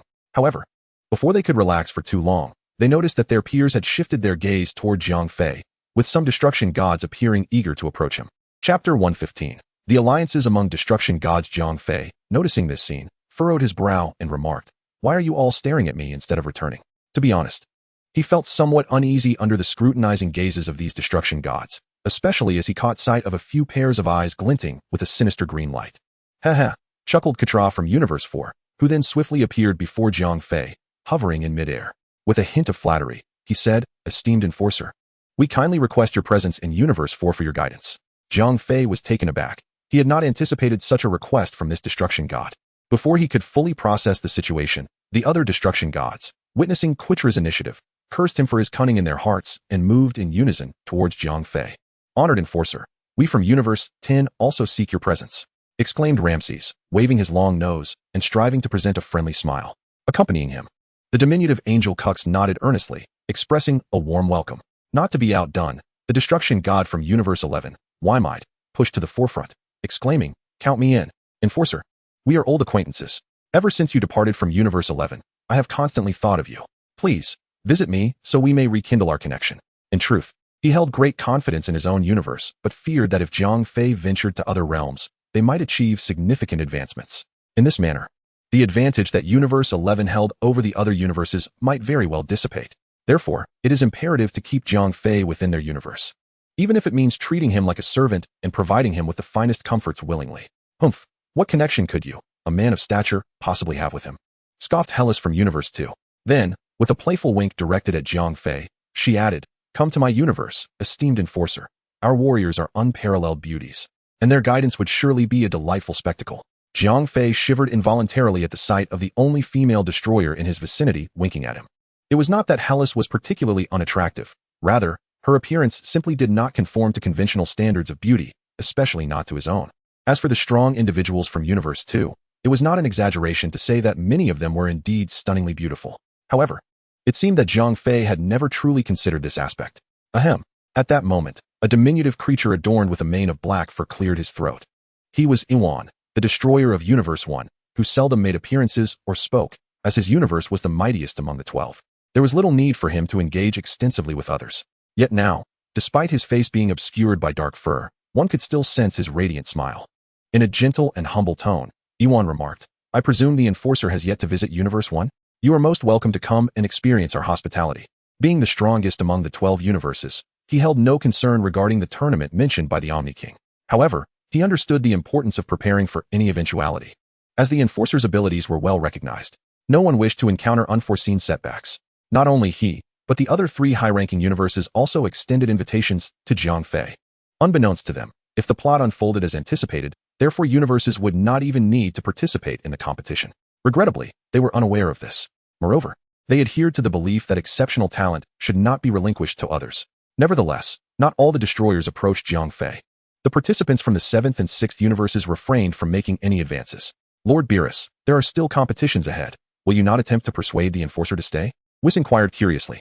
Although their display of strength was sufficient to instill awe, it did not guarantee victory, for the formidable beings from other universes also possessed significant potential. Should Jiang Fei choose to explore this, their 7th universe could find itself back at square one. Beerus glanced at him and replied nonchalantly, "Do you wish for me to persuade him to stay?" Whis appeared momentarily taken aback, opening his mouth to respond, but ultimately refraining from uttering a word. After all, Beerus's reasoning seemed quite sound. Had he derived pleasure from the torment? Why would he encourage Beerus to retain the Enforcer? Recalling the terror imposed by Jiang Fei a few years ago, I shuddered, gripped by an inexplicable chill. "I understand now, Lord Beerus," Whis replied earnestly, having come to terms with the situation. A competition is merely that, a competition. The consequences of defeat are of little significance to him as an angel. If even the god of destruction, Beerus, remains unfazed, what is there for him to worry about? Since the other gods of destruction desire Jiang Fei's guidance, let it be so. Sighing, Beerus shook his head in resignation. Although the 7th universe had attained unprecedented strength, he had not deluded himself into believing that victory was assured in the next contest. He simply wished for Jiang Fei to no longer linger in his domain. The thought of Jiang Fei potentially appearing at any moment made him restless and unable to eat or sleep peacefully. Regardless of the repercussions of losing this time, he would not forcibly retain Jiang Fei, even if it meant letting him go away for good. He longed for a tranquil period of solitude. Meanwhile, in the 6th universe, Champa stood with his hands clasped behind his back, gazing at the figures in the sky with a troubled expression. He too wished to intervene, yet he felt an innate trepidation toward Jiang Fei's demeanor and methods. "Vados, do you think I should join in?" Champa pondered, seeking the counsel of his angel. Observing Champa's indecisiveness, Vados felt a flicker of concern, fearing that her god of destruction might retreat back to the realm of destruction. However, seeing him actively inquire about the matter eased her worries momentarily. With a gentle smile, Vados advised, "One must endure hardship to ascend to greatness." Does Lord Champa truly wish to suffer another defeat at the hands of Lord Beerus? As an angel, she was well aware of the reasons behind Champa's hesitation and understood what weighed most heavily on his mind. Sure enough, upon hearing her words, Champa appeared invigorated, his resolve unwavering. "No, absolutely not. I must reclaim my honor." Chapter 116, Leisurely Freedom. If he could vanquish Beerus, what was a little physical discomfort in comparison? Thus, Champa joined the ranks of those inviting Jiang Fei. Suddenly, the sky became a cacophony of excitement as numerous gods of destruction eagerly extolled the advantages of visiting their universes. Some even boldly proclaimed that should Jiang Fei come, they would treat him as a revered elder. Jiang Fei could only smile wryly at the scene before him, uncertain of how to respond. As an enforcer, he felt a sense of satisfaction witnessing the ambition of the gods of destruction. Yet, having just gained his freedom, he was preparing to indulge in leisure, with no immediate plans to resume work. I have comprehended your sentiments. As an enforcer, I shall undoubtedly visit each of your universes in due course to provide guidance. Jiang Fei responded with a serene smile, simultaneously reprimanding Beerus in his thoughts. Look at these individuals, and then look at you. Why is there such a vast disparity among the destroyers? However, upon hearing this, the deities did not display smiles of joy. Rather, they appeared somewhat disheartened. They all yearned for Jiang Fei to individually guide their respective universes, rather than impartially attending to each one. If he treats them all the same, what distinction remains? Lawgiver, there is surely no need for guidance from other universes. It would be best if you remained in our fourth universe, Quitela declared with a beaming smile. Champa, leaning against his plump physique, nudged Quitela aside and spoke with sincere determination. Lawgiver, do not heed this fellow's words. What do you mean there is no need for guidance from other universes? With that, he shot Quitela an irritated glare. Although there was no personal enmity between them, it was prudent to clarify matters in the face of such significant issues. Lawgiver, I have always held you in the highest regard. Please grant me the opportunity to visit the sixth universe and admire you for a few years, Champa implored, his gaze shifting eagerly to Jiang Fei. His chubby hands fidgeted restlessly, revealing a fervent desire for Jiang Fei's acquiescence. The other destroyers were equally unyielding. What began as jovial competition swiftly escalated into fierce confrontations, eyes wide with indignation. Stop with the nonsense, Champa. Is that admiration? I would be embarrassed to expose you, Hellas retorted, unabashedly mocking him. At this point, there was no need for pretense. As long as they could seize Jiang Fei, the outcome would ultimately reveal their true abilities. Wei frowned, observing the tense standoff among the crowd.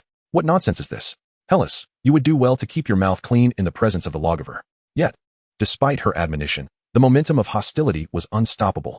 Those who typically held lofty positions as destroyers were now engaged in unabashed verbal assaults, hurling venomous words at one another, resembling a group of ruffians in a street brawl.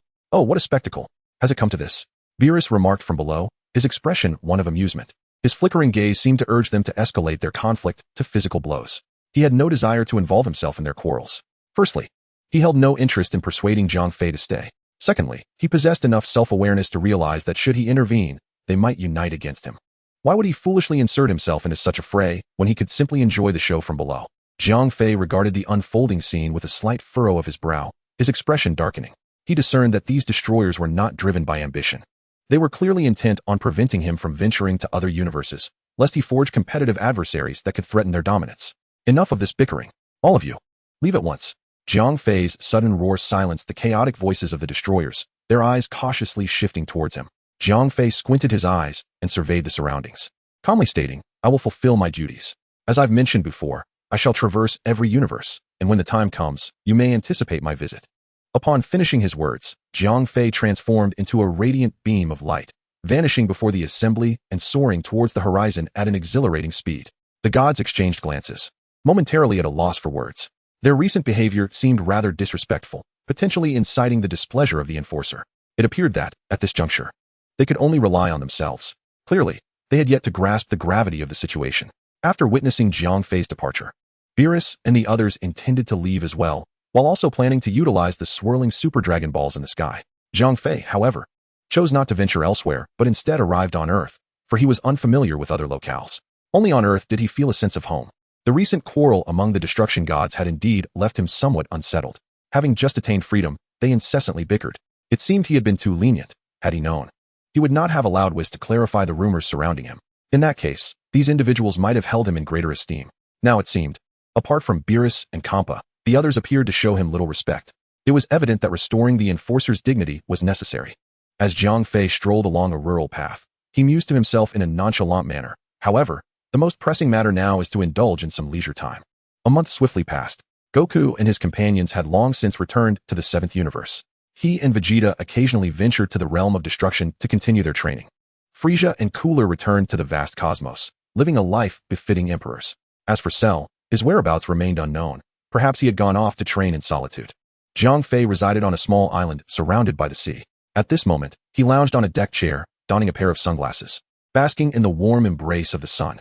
The island boasted breathtaking scenery, with waves incessantly crashing upon the golden sands. Behind him stood a modest wooden dwelling, where he lived in blissful ease. Suddenly, an unusual disturbance rippled through the space beside him, manifesting as a neat rift. The figure of the Grand Minister emerged slowly from the breach. Jiang Fei turned his head to glance over, recognizing the familiar face, yet chose not to greet him, remaining reclined on the chair. Enforcer, you are quite difficult to locate, the Grand Minister remarked with a hint of exasperation. If it were any other deity, it would be more manageable. Although they lack a tangible presence, their divine power would suffice to pinpoint their location. However, Jiang Fei is exceptionally unique. While he possesses divine energy, it is notoriously elusive to sense. Were it not for the Grand Minister's profound cultivation and formidable strength, he might have struggled to capture even a trace of Jiang Fei's divine presence upon arriving in the seventh universe. Jiang Fei adjusted his sunglasses, gazing at him with a calm inquiry. What brings you here? Chapter 117, The Inevitable Bet. The Grand Priest offered a resigned smile and waved his hand dismissively, saying, It is nothing of great importance. It is merely that Lord Zeno has conceived a new idea and wishes to inquire about your opinion. Upon hearing the name Zeno, Jiang Fei's brow furrowed slightly. He thought to himself, I have scarcely enjoyed 2 days of tranquility, and now this simpleton is up to some mischief again. He removed his sunglasses and rose directly from the lounge chair. Looking at the Grand Priest, he inquired in a nonchalant tone, What idea? The Lord Zeno believes that competitions can be held across all universes. Thus, should the gods of destruction not also engage in contests? The Grand Priest said with a gentle smile. When he spoke of gathering the universe's supreme deities for a competition, his expression remained remarkably calm, as if he were discussing a matter of little significance. Upon hearing this, Jiang Fei's face exhibited a momentary flash of shock. However, this expression quickly faded, replaced by his earlier composure.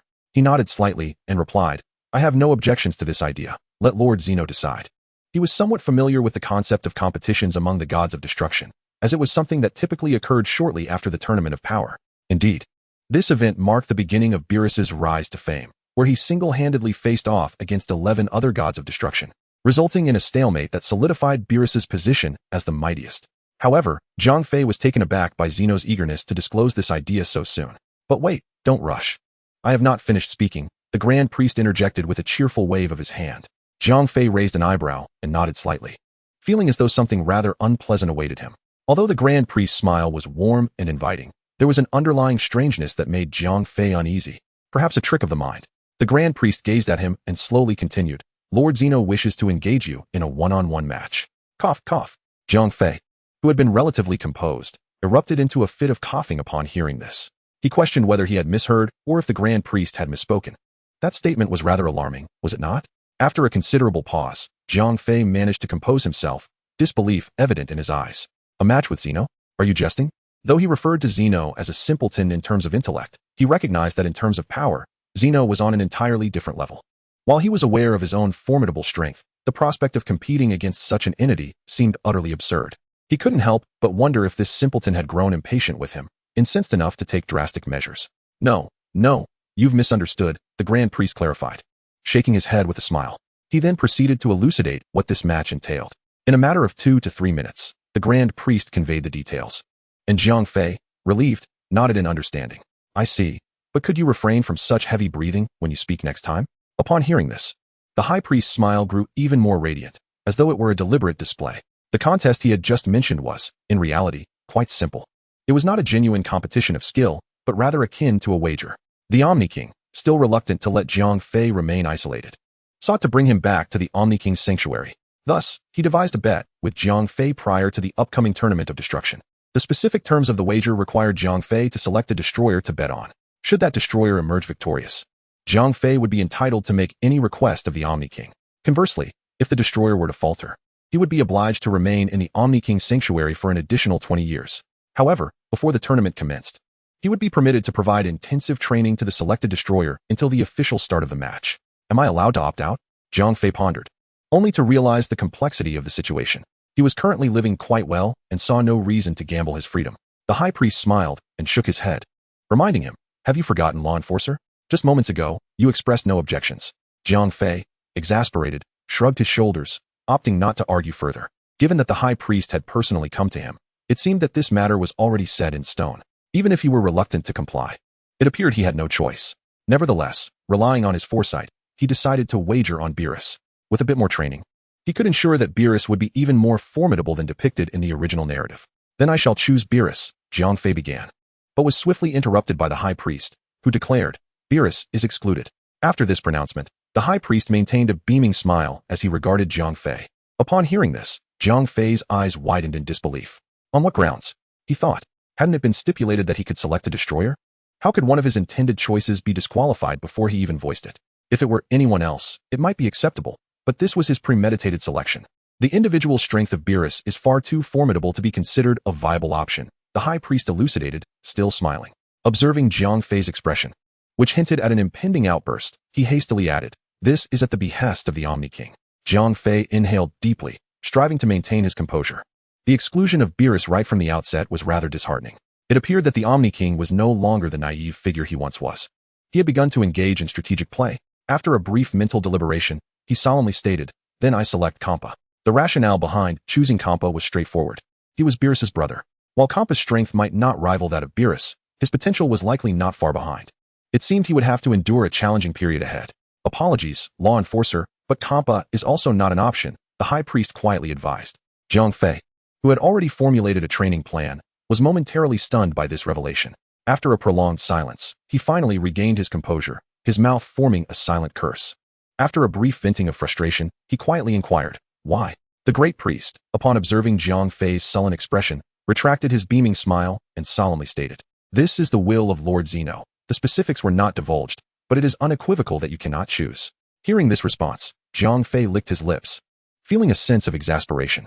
It became evident to him that, after all this time, he had been ensnared in an unwinnable gamble. Why even partake in such triviality? He mused. One might as well summon the great priest to bind me and take me back directly. The entire situation was unnecessarily convoluted, draped in a facade of grandeur. Noticing Jiang Fei's prolonged silence, the great priest suggested, perhaps the law enforcement officer could reconsider his selection. Jiang Fei could not help but shoot him a disdainful glance and retorted, "Reselect?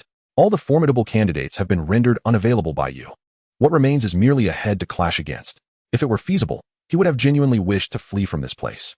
However, he was acutely aware that one could evade the initial trials, but not the eventual reckoning. The entire cosmos lay within Zeno's dominion. Should this imbecile continue his fruitless search and, out of embarrassment, unleash destruction upon the universe, it would undoubtedly affect him as well. Though unafraid of death, he had no desire to meet his end without purpose. What nonsense is this? The law enforcement officer chimed in. To attain the title of Destroyer God requires extraordinary talent. There is no such thing as a superior or inferior in this realm. The great priest elucidated with a smile. Jiang Fei, upon hearing this, felt a wave of incredulity wash over him, though he longed to counter with, "Then why not allow me to choose Beerus?" He understood that such arguments were futile and chose to remain silent. Inwardly, he contemplated that, at this juncture, extricating himself from Zeno's grasp could not be achieved through conventional means. It was clear that he needed to enhance his strength to the utmost.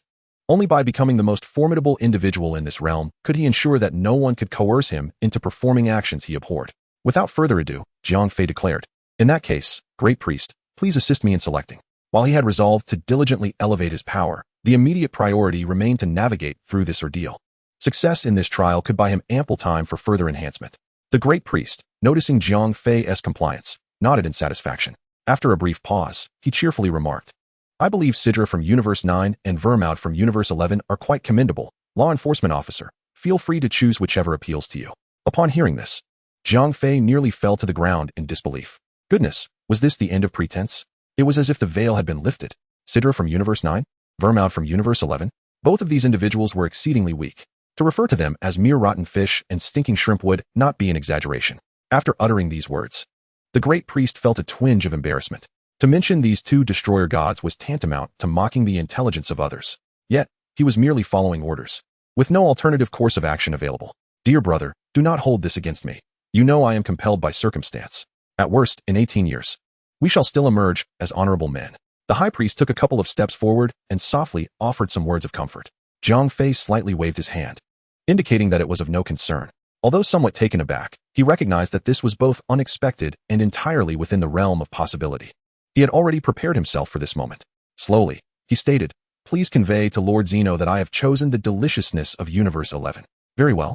The high priest nodded. "There should still be some time before the competition begins. I will inform you when the moment arrives." With a wave of his hand, a colossal rift tore open in the surrounding space. Just as he was about to step into the fissure to depart, Jiang Fei spoke once more, "By the way, if Lord Zeno is interested, after the tournament of the gods of destruction, there could be another competition among the angels. It should prove to be even more exhilarating." I kindly ask you to relay this message. The high priest's steps faltered, and he turned his head to look at Jiang Fei. The smile on his face froze in place. If the competition between universes held no significance for him, and the battles among the gods of destruction were equally irrelevant, then the contest among the angels was intricately connected to him. After all, those angels were his progeny. Unexpectedly, Jiang Fei had played such a card at this moment. Indeed, the enforcer knows how to play the game. Rest assured, I will convey your words, the high priest replied with a wry smile. Without a doubt, this proposal would be met with enthusiastic approval from Lord Zeno. However, let the competition proceed. After all, there was no deep-seated animosity among the angels, merely a performance to showcase their talents. It seemed that one must tread carefully around this young man. Merely delivering a message had somehow entangled him in this scheme. Having spoken, the high priest turned and stepped into the rift, which slowly closed behind him, vanishing from sight. Jiang Fei remained in place, letting out a resigned sigh. The reason he had requested the high priest to convey his message was not to target him specifically. He was simply curious about what battles among angels truly entailed. After all, he had never witnessed such a spectacle in his previous life. With powerful beings from across the universe competing, and gods of destruction engaged in their contests, the cosmos was on the verge of chaos. The participation of angels would not detract from the situation. He might as well seize this opportunity to witness it firsthand. Jiang Fei gazed at the picturesque island and the castle behind him, silently bidding farewell. Leisurely moments are always fleeting, before one can fully savor them. They must brace for the trials ahead. With that thought, he vanished from his location. In the next instant, he found himself in the boundless darkness of space, hurtling swiftly towards Universe 11.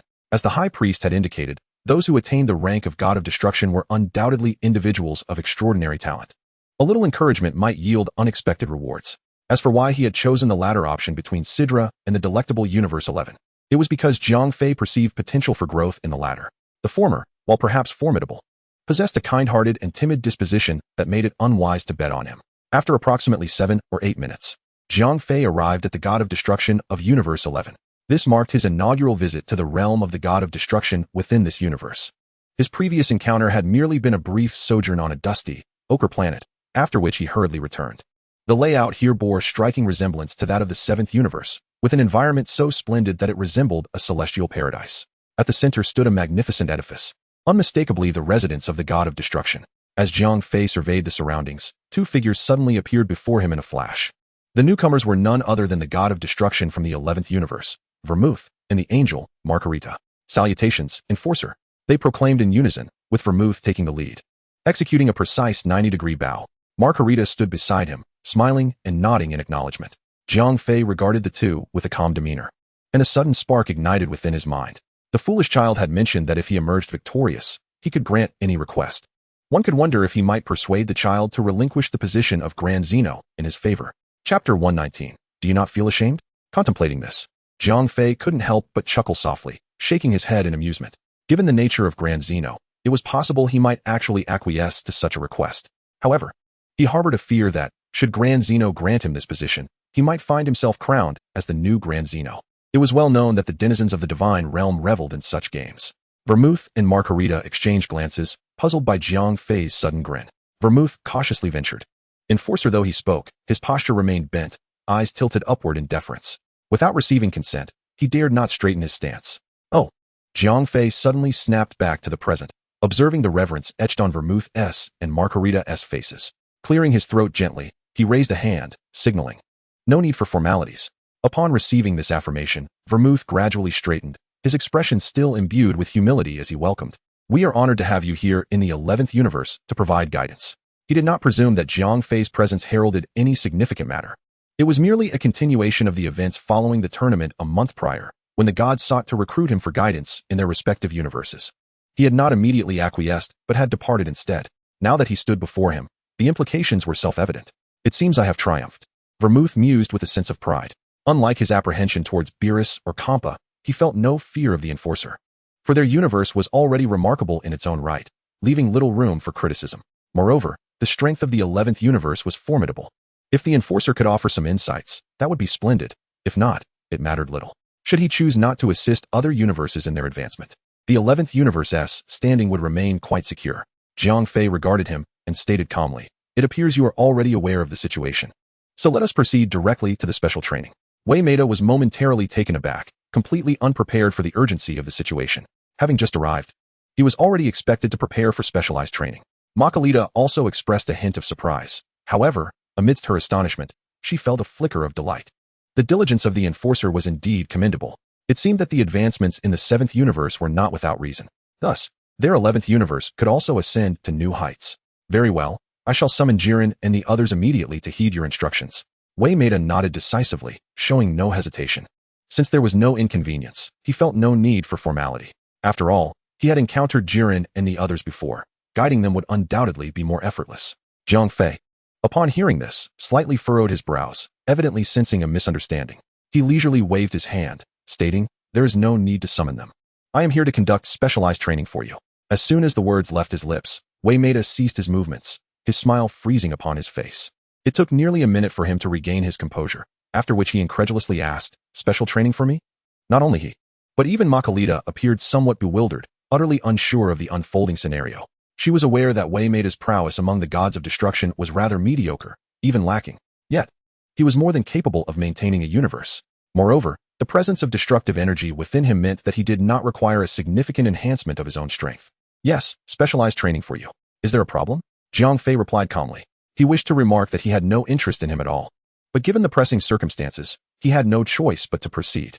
Wei Maida swallowed hard, opening his mouth as if to voice that there was indeed a problem, and a significant one at that. However, he ultimately lacked the courage to articulate his thoughts.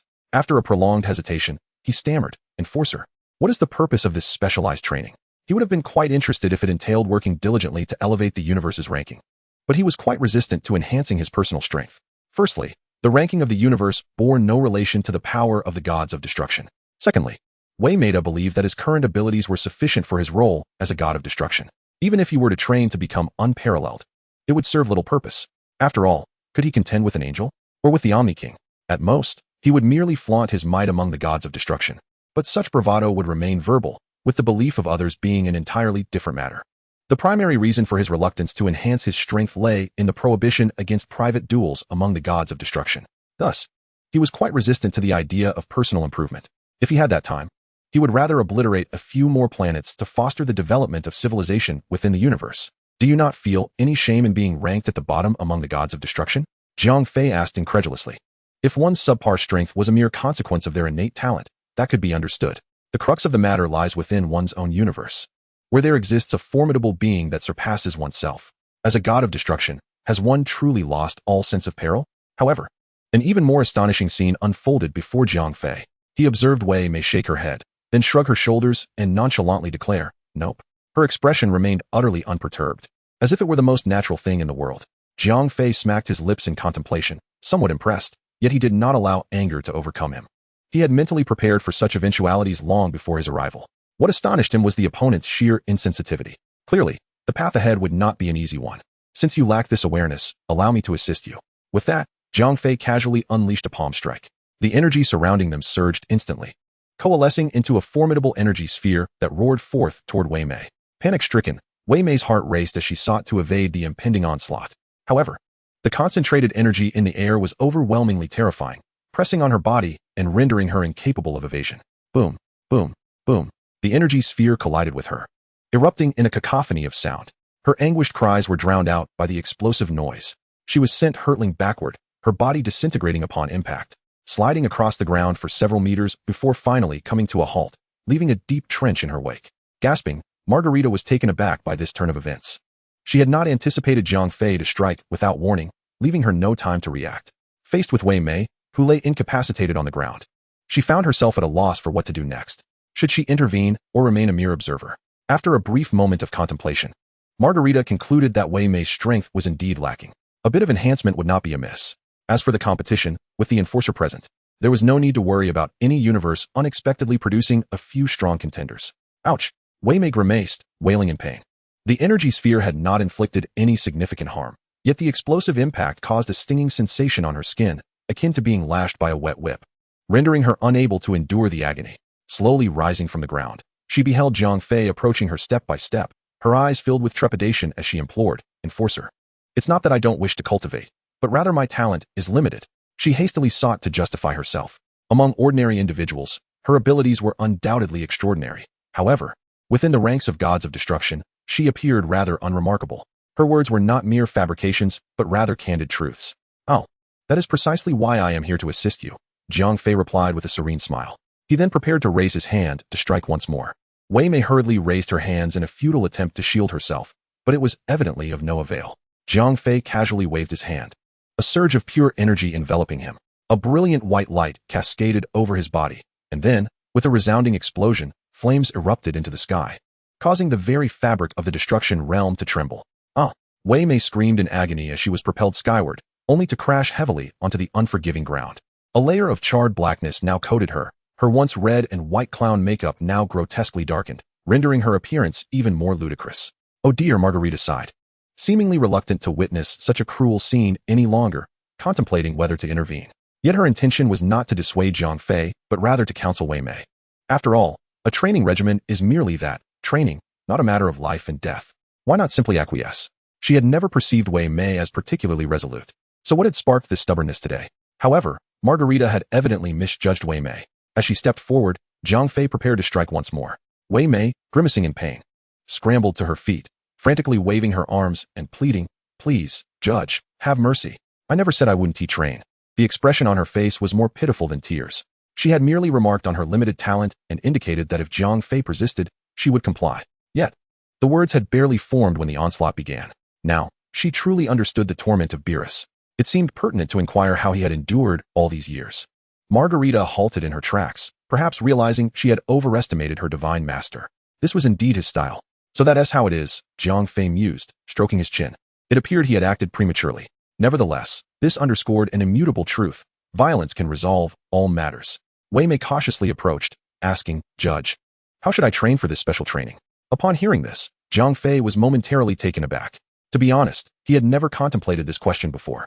Even if he had, he likely would not have devised a suitable method, as he was utterly inept at instructing others. After a brief moment of contemplation, Jiang Fei noticed Margarita standing nearby, and a light bulb seemed to flicker in his mind, as if a brilliant idea had emerged.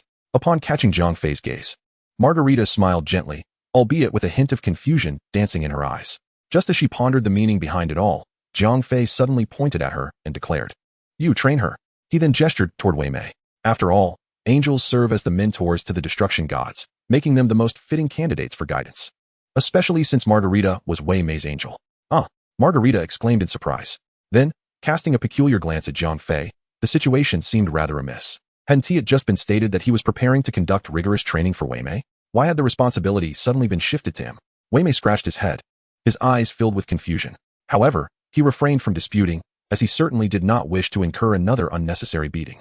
Jiang Fei nodded at Margarita, acknowledging that as an angel and the servant and mentor of the destroyer, it was undoubtedly her undeniable responsibility to cultivate the destroyer to a greater strength. Thus, I present to you this opportunity to train Wei Mei into the most formidable destroyer. Upon hearing Jiang Fei's earnest words, a look of grievance crossed Margarita's face. Were it not for the fact that he was an enforcer, she would have felt compelled to spit out her drink in disbelief. Indeed, angels are the teachers of the destroyers, yet nurturing their strength is not their primary duty. The most significant responsibility lies in serving as their attendants and overseeing their endeavors. Now, it seemed, all blame was being unjustly placed upon her. "Do your best," Jiang Fei said with a smile, patting her shoulder. He felt quite clever for having assigned Margarita to train Wei Mei. This arrangement would free up his own time for cultivation, a truly advantageous scenario. Margarita pursed her lips and replied, "Yes, enforcer." Jiang Fei nodded in satisfaction at her response. Just when she thought there would be no further complications, Jiang Fei spoke again. "During this period, you shall exert yourself. Help Wei Mei train during the day and accompany me at night." Before she could grasp the meaning of his words, Margarita's eyes widened in shock. A blush quickly spread across her cheeks, her expression a mix of embarrassment and irritation. Wei Mei, too, gaped in disbelief, astonished that the enforcer could be so audacious. He even questioned whether his ears had deceived him. Their reactions caused Jiang Fei's subsequent words to falter. Realizing they seemed to have misunderstood, he hastily cleared his throat and clarified, "What I meant was, practice a few moves with me at night." Upon hearing this, Margarita finally breathed a sigh of relief. She had thought Jiang Fei was being overly forward, intending to take advantage of her beauty. However, as she regained her composure, she recognized the absurdity of the situation, training Wei Mei during the day and sparring with him at night. Even a workhorse wouldn't be subjected to such demands. Chapter 121, I will mind my strength.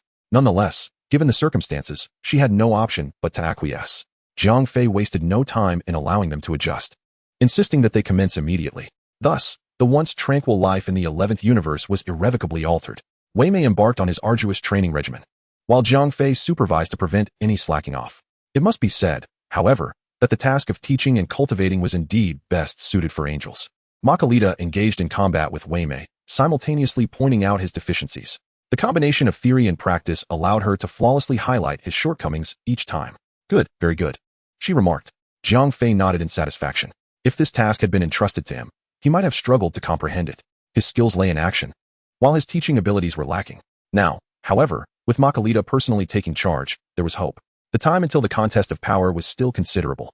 By then, if not invincible, at least with this relentless training, he would undoubtedly stand out among the other destroyers. A day swiftly passed. Wei Mei, exhausted, was drenched in sweat, which had not dried since the training began. His entire body was soaked, giving the impression that he had just emerged from a bath. Boom. After exchanging blows, Makalita remained steadfast, while Wei Mei staggered back several paces. Just as they were preparing for a new round of combat, Jiang Fei's calm voice echoed. Let us call it a day. Upon hearing this, both paused and turned to him. Jiang Fei then gestured towards Wei Mei, saying, You may return to rest. We shall continue tomorrow. Wei Mei felt as if he had been granted a reprieve. He was utterly fatigued and had been contemplating suggesting a break. But his apprehension had held him back. Hearing Jiang Fei's words was truly delightful, though the thought of resuming tomorrow dampened his spirits, making the prospect seem arduous. Nevertheless, he respectfully replied, Yes, esteemed lawmaker. Casting a sympathetic glance at Makalita, he turned away and headed towards his palace. After all, sympathy aside, he was in no position to help. It was best to return and unwind. After a tiring day, all he wanted was a good night's sleep. Sighing at the departing Wei Mei, Makalita felt a sense of helplessness. She did not perceive herself as particularly fatigued. After all, the power of angels far surpassed that of destroyers. Even with a year of such training, she would not feel weary. Yet, the thought of the upcoming battle with Jiang Fei weighed heavily on her heart. Jiang Fei observed her and smiled gently. Come, my dear Makalita, I shall be mindful of my strength. He intended to seize this opportunity to enhance his own abilities. Although the disparity between their powers was vast, any combat was preferable to solitary meditation for improvement. Then I shall not hold back, esteemed lawmaker. Makalita replied with a resigned smile. Suddenly, her demeanor shifted entirely. If her previous skirmish with Wei Mei had been mere play, now she was fully engaged, her large, expressive eyes sharpening with intensity. Jiang Fei smiled calmly and beckoned. Please, do not hesitate. I insist you attack first. Before he could finish his sentence, Makalita plunged her staff into the ground. With bare fists, she charged towards her opponent, a faint white glow emanating from her form, as a divine aura swiftly enveloped the space around them. Under the influence of this aura, Makalita's speed reached its zenith, her slender hand slicing towards Jiang Fei's neck. Boom. The moment her palm made contact, the entire realm of destruction trembled. The ground instantly cracked, resembling a spider's web, while the very fabric of space quivered in mournful resonance. Wei Mei, who had just entered the palace, felt the tremor and involuntarily shivered. Stiffly turning her head towards the entrance, she swallowed hard and murmured, Have they already engaged? Truth be told, she was quite eager to witness the unfolding spectacle. However, fearing the collateral damage, and given that the day had already been exhausting, she decided it was best to rest early. As for Makalita, she could only wish for her own fortune. Outside the palace, Jiang Fei, unfazed by the blow, maintained his calm demeanor and remarked with a faint smile, Not bad, your strength rivals that of this. Although he had yet to witness the progression of their battle, Jiang Fei could surmise that the combat prowess among the angels was indeed quite balanced. Is that so? Makalita arched her brows slightly, not overly surprised. After all, the individual before her was a law enforcer, a man of equivalent stature to the high priest, and thus naturally formidable. Yet, she was not one to concede easily. With that, a radiant glow enveloped Makalita, as immense energy coalesced around her. This energy began to rise, suddenly reaching a critical threshold, followed by another resounding explosion. The surrounding space ruptured in several places, while beneath them, a bottomless pit formed. Jiang Fei, however, remained unscathed, floating above the gaping chasm, locking eyes with Makalita, who also stood poised in the void. Indeed, quite impressive, Jiang Fei remarked, observing the devastation wrought by the god of destruction, offering yet another commendation. Then, with a casual gesture, he enveloped the pit in a transparent barrier, recognizing that the magnitude of their clash could inadvertently obliterate the entire realm of destruction. Having completed this, Jiang Fei fixed his gaze ahead and stated calmly, Now, I shall make my move. No sooner had the words left his lips than he appeared directly before Makalita, accompanied by a tightly clenched fist. In a flurry, Makalita raised her arms in defense, crossing them over her chest. Yet even so, she was propelled several meters back by the force of his punch, only coming to a halt upon colliding with the barrier. Wow, he's incredibly strong, Makalita mused, furrowing her brows as she flexed her aching arms. This was her first direct encounter with Jiang Fei's might. Although she had mentally prepared herself, she could not help but feel astonished. Simultaneously, she muttered under her breath, using such overwhelming strength right from the start. He truly lacks any sense of chivalry. Jiang Fei listened to these words, smiling as he shook his head. In truth, he had shown considerable compassion. Had it been Weiss, he likely wouldn't have been able to stand after receiving that single blow. Chapter 122. Zamasu, I shall elevate you to a revered status. Thus, 2 months passed in a flurry of activity, with the 11th universe hardly experiencing a moment's respite. Jiang Fei's strength surged dramatically, having more than doubled since 2 months prior. The terrifying extent of this talent often left him in a state of astonishment. However, his progress had not come without its toll. The other two had endured considerable hardship. Vimide practiced tirelessly from dawn until dusk, returning home utterly exhausted each day. If it were merely physical fatigue, it would be bearable. The most pressing issue was the relentless psychological torment he had endured over these 2 months, which weighed far heavier than any physical strain. Of course, he was still better off than Makalita, who was utterly drained both physically and mentally. By day, she tormented others, and by night, she was subjected to torment herself, with scarcely a moment of respite. Thankfully, she was an angel. Had she been anyone else, the toll might have driven them to the brink of despair. Just as the two were engrossed in their training, Makalita suddenly received a telepathic communication. As Vimide charged towards her, she waved her staff. Boom! An explosion erupted, sending Vimide hurtling through the air, landing heavily on the grass not far away, utterly disheveled, with dirt stuffed in his mouth. Upon witnessing this scene, Jiang Fei raised an eyebrow. Noticing Makalita had approached, he inquired in a calm tone, "What is it?" "Weiss requests to speak with you," Makalita replied softly. "Weiss?" Jiang Fei mused, a hint of curiosity crossing his mind. "Put him through." "Understood." Makalita nodded. The crystal orb atop her staff glowed momentarily, projecting a vast image into the air. Weiss and Beerus appeared on screen. Upon seeing Jiang Fei, they immediately bowed and greeted him respectfully. No need for such formalities. "What brings you here? Speak quickly." Jiang Fei waved his hand dismissively. While speaking, he observed the scene being displayed. As expected, these two had not caused further havoc in the divine realm. Notably, as they bowed, he also caught sight of Son Goku and Vegeta, both in a dire state, bearing severe injuries. Weiss glanced at Beerus, and they exchanged a solemn nod before slowly recounting the events of the past weeks. After approximately 5 minutes, Weiss had concluded his narrative. "Black Goku? Zamasu?" Jiang Fei was momentarily taken aback upon hearing this. He had been so engrossed in his training that he completely overlooked this unfolding storyline. To his surprise, Zamasu had resurfaced. Not only he, but also Makalita and the recently risen Vimide were equally astonished. They had not anticipated that the trainee Kaishin of the 10th universe would be so audacious. Not only did he slay Guas, but he also traversed into a future timeline, engaging in nefarious deeds. Whis nodded on the other side, acknowledging that, indeed, this matter should not trouble you. However, given your esteemed position as an enforcer, it is necessary to inform you, as this involves the Supreme Kai. Jiang Fei furrowed his brow, contemplating. Whis' recent account was quite aligned with the usual narrative. They had journeyed to the 10th universe, where they eliminated the Zamasu of that timeline, who was poised to commit heinous acts. Yet, the Zamasu from the future remained unscathed. Son Goku, Vegeta, and Trunks had engaged in a fierce battle against 2 Zamasus in that future, yet they proved to be no match. It was only under Trunks' cover that they managed to escape back with the time machine, albeit in a rather disheveled state. Jiang Fei lifted his head and spoke slowly. "Allow me to handle this matter." With that, he transformed into a beam of light and departed from the God of Destruction's realm in the 11th universe. Wymide and Margarita had yet to register his sudden departure. Whis, however, paid little mind to it. Observing the weariness etched on Wymide and Margarita's faces, he displayed a smirk tinged with mischief. He had reached out across several universes to locate Jiang Fei, only to find him unexpectedly in the 11th universe. "Lord Wymide, Margarita, how do you fare with the enforcer?" Whis jested, a playful smile gracing his lips. Wymide shot him a glare, ready to express her ire, but Margarita interjected, "Silence yourself." Whis, with a wave of her hand, the image in the sky dissipated. She had little patience for such gloating individuals. In truth, after spending time together, she found Jiang Fei to be rather amiable, far from the malevolent figure Whis had described. Although they sparred nightly, he exhibited great restraint, inflicting little harm upon her. Aside from leaving her utterly exhausted each time, his sudden departure left her feeling somewhat hollow. "Margarita, shall we train today?" Wymide murmured softly. The dawn had only just begun to break. Frankly, he was reluctant to continue. The relentless training was driving him to the brink of madness. After a moment's consideration, Margarita nodded. "No training today. I too could use a respite." "Splendid," Wymide exclaimed, leaping with joy. He then dashed toward his palace, eager for a long, restorative slumber. all the while musing, Zamasu, O Zamasu, you executed your plans flawlessly. Fear not. Upon your demise, I shall erect a memorial in your honor. On the 1st and 15th of each month, I shall offer 2 sticks of incense and burn 2 pieces of paper for you. You have certainly met your end in a manner worthy of remembrance. Meanwhile, Jiang Fei soared through the cosmos at breakneck speed toward the 7th universe.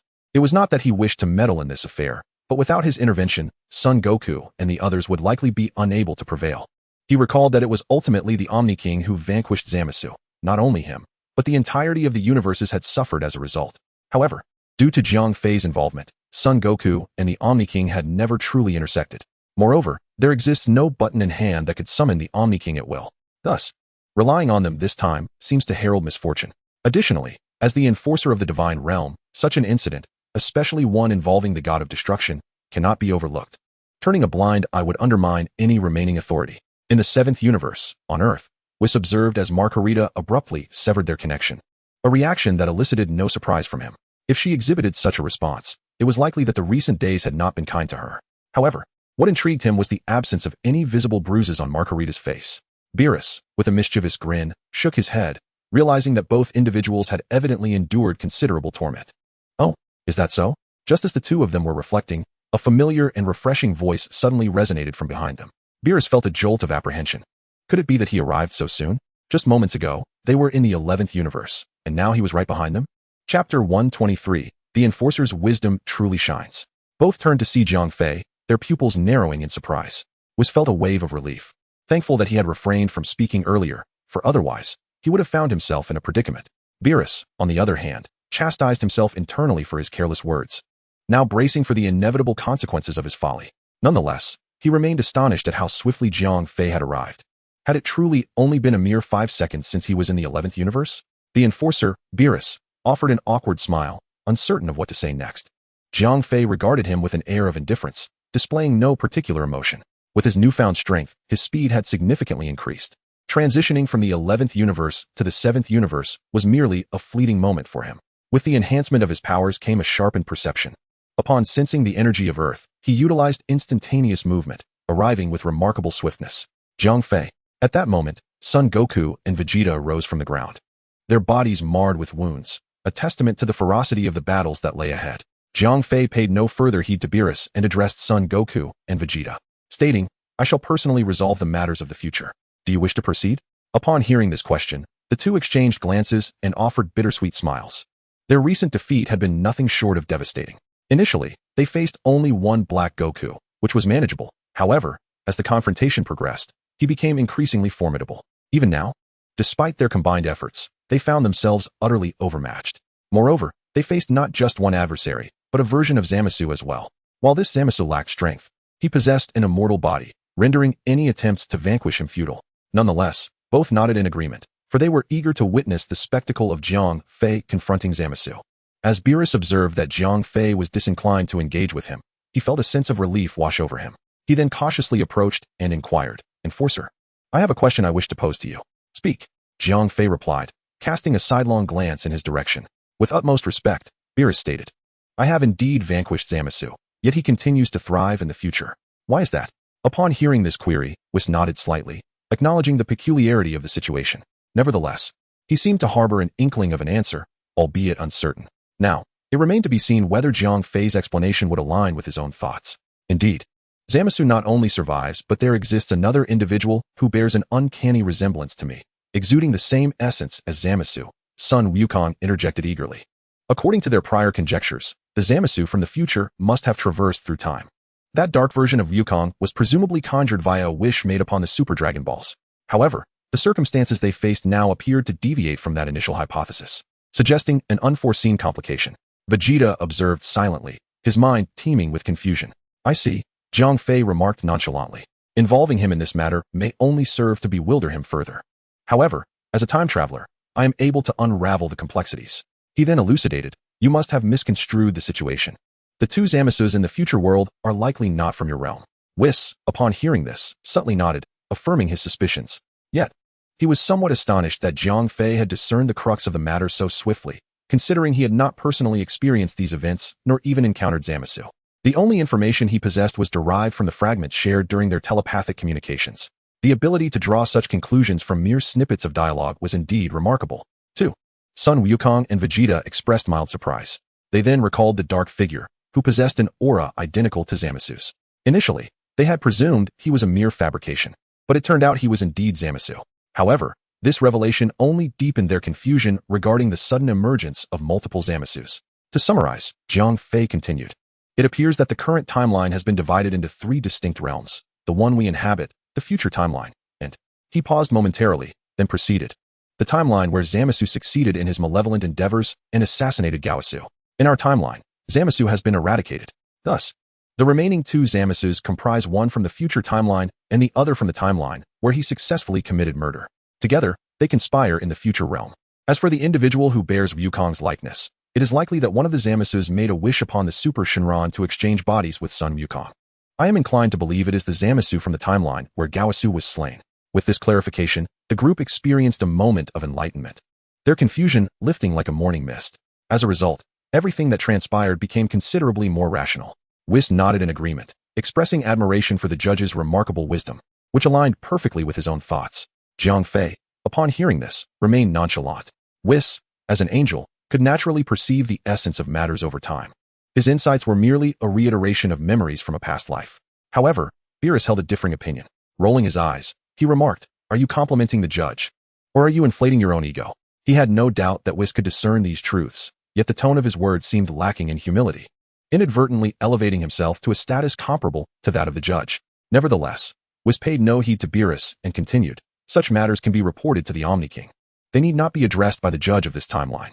According to his understanding, divine beings were only required to manage affairs within their own temporal realm. Whether concerning the future timeline or any diverging timelines, these held little relevance to them. Of course, this was the standard expectation for most divine personnel. As for the judge, he possessed the freedom to handle matters at his discretion.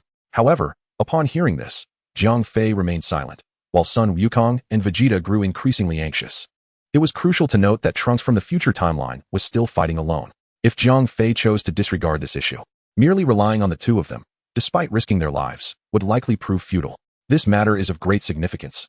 I should indeed go," Jiang Fei declared with a wave of his hand, his demeanor calm. Upon hearing this, Sun Wukong and Vegeta finally breathed a sigh of relief. If that were the case, then hope remained for the future world. The primary reason for Jiang Fei's decision was his burgeoning curiosity. He was aware that his presence did not exist in the future world. What intrigued him, however, was whether the timeline that had witnessed the demise of Goku Black still bore his existence. Yet, that was not the crux of the matter. Just moments ago, a rather promising plan had emerged in his mind. Whis, upon hearing this, slowly nodded in agreement, wishing the judge a safe journey. Thus, the 3 of them vanished from Earth, traveling via time machine. Sun Wukong and Vegeta, still bearing the remnants of their injuries from the previous battle, hurried forth to the future without pause. After approximately 10 minutes, the scenery outside the time machine's cockpit abruptly transformed. They had arrived on Earth within the future timeline. "We have arrived," Vegeta murmured, gazing ahead. Jiang Fei surveyed the surroundings, unable to suppress a frown. This Earth appeared overwhelmingly desolate. The remnants of cities lay in ruins, with dried bloodstains marking the stones. In the distance, one could faintly discern the rising plumes of smoke. The entire sky was shrouded in heavy clouds, enveloping the space in a chilling silence. "It is truly tragic," Jiang Fei muttered softly. "In this tumultuous future, beset by calamities, the realm has been ravaged first by the machinations of artificial beings, only to be further subjected to the trials imposed by Zamasu. Yet, the most unfortunate among them is undoubtedly Trunks. In such a dire temporal landscape, one can only imagine that others might have succumbed to despair long ago." The time machine descended gently to the ground, and 3 figures emerged from the cockpit. However, before they could catch their breath, a series of piercing sounds sliced through the air nearby. Suddenly, an energy sphere materialized before their eyes. Strangely, this orb did not launch an attack against them. Instead, it hurtled towards the time machine behind them. Son Goku and Vegeta simultaneously thought, "This is bad."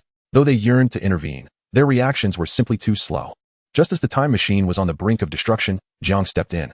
With a mere flick of his hand, he dissipated the energy sphere, transforming it into a cluster of violet motes. With a sigh of relief, Son Goku and Vegeta finally relaxed. If the time machine were to be destroyed, their return would be impossible. Jiang, with an air of calm, regarded the 2 approaching figures and remarked, "In such a hurry to act, are we, Zamasu?" Vegeta secured the time machine and directed his gaze toward a high point amidst the ruins. It was there that Zamasu and Black Goku stood, their expressions grim as they fixed their stares upon Jiang. During their first encounter with Son Goku and Vegeta, they had narrowly escaped. In the second confrontation, just as they were on the verge of victory, they once again eluded capture. They had assumed they would not return, yet here they were, facing them for a third time. The two sides exchanged glances, and Black Goku was the first to break the silence, sneering, "I had intended to destroy the time machine, ensuring your permanent absence. It seems I miscalculated, having unwittingly provided you with an ally." His eyes narrowed as he scrutinized Jiang intently. Yet, after a brief moment, his demeanor shifted dramatically. Beads of sweat began to form at his temples. In that instant, as he gazed at Jiang, he felt as though he were staring into an abyss, a chilling sensation washing over him. "Oh, is that so?" Jiang murmured contemplatively, although no direct dialogue transpired. Black Goku's words revealed to him that in this counterpart's timeline, his existence was absent. Otherwise, he would not have referred to Jiang as an ally summoned by Son Goku and the others. Son Goku and Vegeta exchanged puzzled glances. After all, Jiang was a law enforcer from the divine realm, someone whom Beerus would bow to in reverence. Yet, Zamasu appeared completely unaware of his identity. Jiang, dismissing the need for self-introduction, prepared to take action. With a deliberate motion of his fingers, the surrounding gloom was instantly dispelled, and a divine radiance illuminated the space. The two Zamasus were taken aback, exclaiming in unison, "Divine power!" They could scarcely believe that Son Goku and Vegeta had enlisted such an ally. Yet, amidst their astonishment, a sense of confusion began to brew within them. If the personnel from the divine realm were present, they would undoubtedly recognize the individual before them. Yet, the face they beheld was strikingly unfamiliar. Neither the god of destruction nor the angels bore any resemblance to this figure. Even the Omni King or the Grand Priest, whom they knew well, did not resemble this individual at all. "Who are you?" Black Goku demanded with a fierce tone. In the next moment, he prepared to strike. However, as he attempted to summon the power within him, he discovered a radiant white light enveloping him, as if binding him in place, rendering him immobile. The same fate befell Zamasu beside him. The sheen covering their bodies felt akin to shackles. They could only move their heads while being unable to perform any other actions. Jiang Fei observed them quietly, refraining from answering the query. Instead, he stroked his chin, contemplating how to deal with the two of them. Zamasu was relatively straightforward to handle. He could simply eliminate him. However, the immortal Zamasu posed a more considerable challenge. Damn it! Black Goku seethed with anger. He then transformed into his Super Saiyan form. Unlike Goku and Vegeta, he sported a dull peach-colored mane atop his head. What is happening?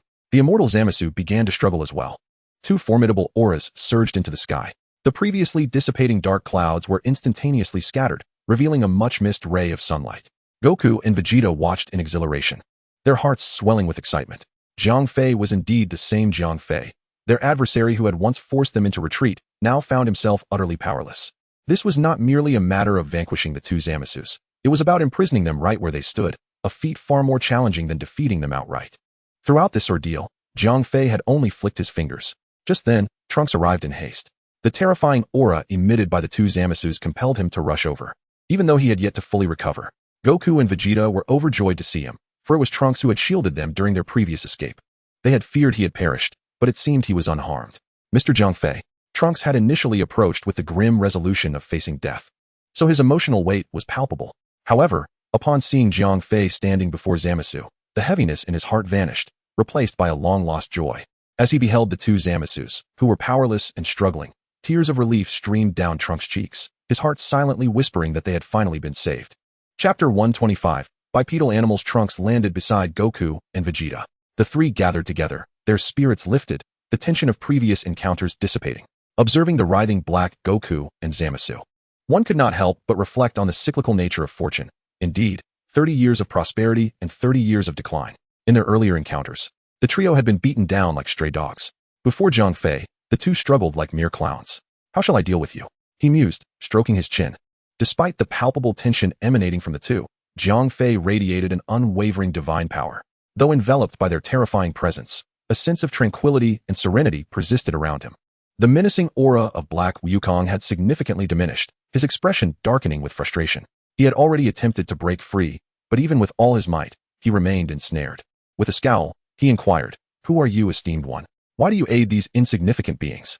In Black Wukong's eyes, Jiang Fei undoubtedly hailed from the divine realm, likely a deity of considerable standing. Though he could not recall this individual, the overwhelming and sacred aura surrounding him was unmistakable. "Because the so-called insignificant beings you mentioned are my friends," Jiang Fei replied calmly. Upon hearing this, Son Wukong, Vegeta, and the recently arrived Trunks felt a surge of emotion. Deeply honored to have such a formidable ally in Jiang Fei, Black Wukong's expression faltered for a moment, only to grow even more sour. With barely contained anger, he exclaimed, "You must be a god. How can a deity befriend filthy humans?" Beside him, the immortal Zamasu expressed his astonishment. The two, being one and the same, shared a unified ideology. Hearing Jiang Fei declare Sun Wukong as his friend was utterly inconceivable, even infuriating. The notion of a god befriending a human was, to them, an affront to divine dignity. Sun Wukong and the others felt their expressions darken at these words, for they were indeed humans. Zamasu's disdain seemed to cast a shadow over all humanity. What was most irksome was his haughty demeanor, as if he were exalted and they were beneath contempt. "Oh, is that so?" Jiang Fei responded coolly. "What if I were to say that I, too, am human?" Though he now held the title of enforcer from the divine realm, he would never forget that he was also one of mankind. Both Zamasus were taken aback, their disbelief palpable as they shook their heads in unison. Black Wukong exclaimed, "Impossible. You possess divine power and such formidable strength. No human could achieve that." The original Zamasu nodded in agreement, harboring deep-seated animosity towards humanity. They believed that nearly all humans had been exterminated, leaving only a few embers on Earth. Hearing that their captor, Jiang Fei, was one of the very beings they scorned shattered their worldview, prompting them to exclaim in disbelief. "There is nothing impossible," Jiang Fei declared. "In my eyes, whether human or divine, you are merely creatures capable of bipedal locomotion." Jiang Fei continued with a calm demeanor. It was not that he was deliberately putting on an act. Rather, he was simply articulating the genuine thoughts that resided within his heart. Even if he did not possess such formidable power at present, he would still hold the same belief. Upon hearing this, Sun Wukong, Vegeta, and others felt their lips twitch slightly, pondering whether those who ascended to godhood spoke in such ungracious tones. One referred to humans as filthy ants, while another described them as mere bipedal creatures. The only solace was that Jiang Fei did not exclusively disparage humanity, but also included the deities in his remarks, thereby restoring some semblance of psychological equilibrium. Black Wukong and the immortal Zamasu gaped in astonishment at Jiang Fei's words. They had not anticipated hearing such declarations from him. In stark contrast, the level of sophistication had suddenly escalated several notches. "Who exactly are you?" Black Wukong inquired, his voice trembling.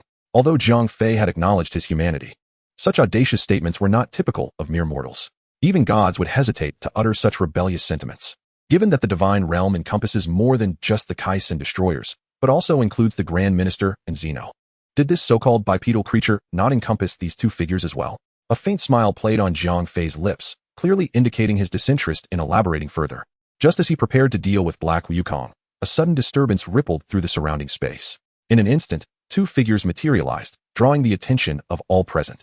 The newcomers were the god of destruction Shin from Universe 7 and the god of destruction Gas from Universe 10. It turned out that after Jiang Fei and his companions had departed from Earth, Whis and Beerus had returned to Universe 10 to inform them of Zamasu's ongoing chaos in the future. Gas, feeling a sense of responsibility, decided to offer counsel and thus, using the time ring, arrived here alongside Shin. Upon seeing Gas, Zamasu's face contorted into a mask of disdain. He had already slain Gas twice, once in his own timeline and again in this future timeline.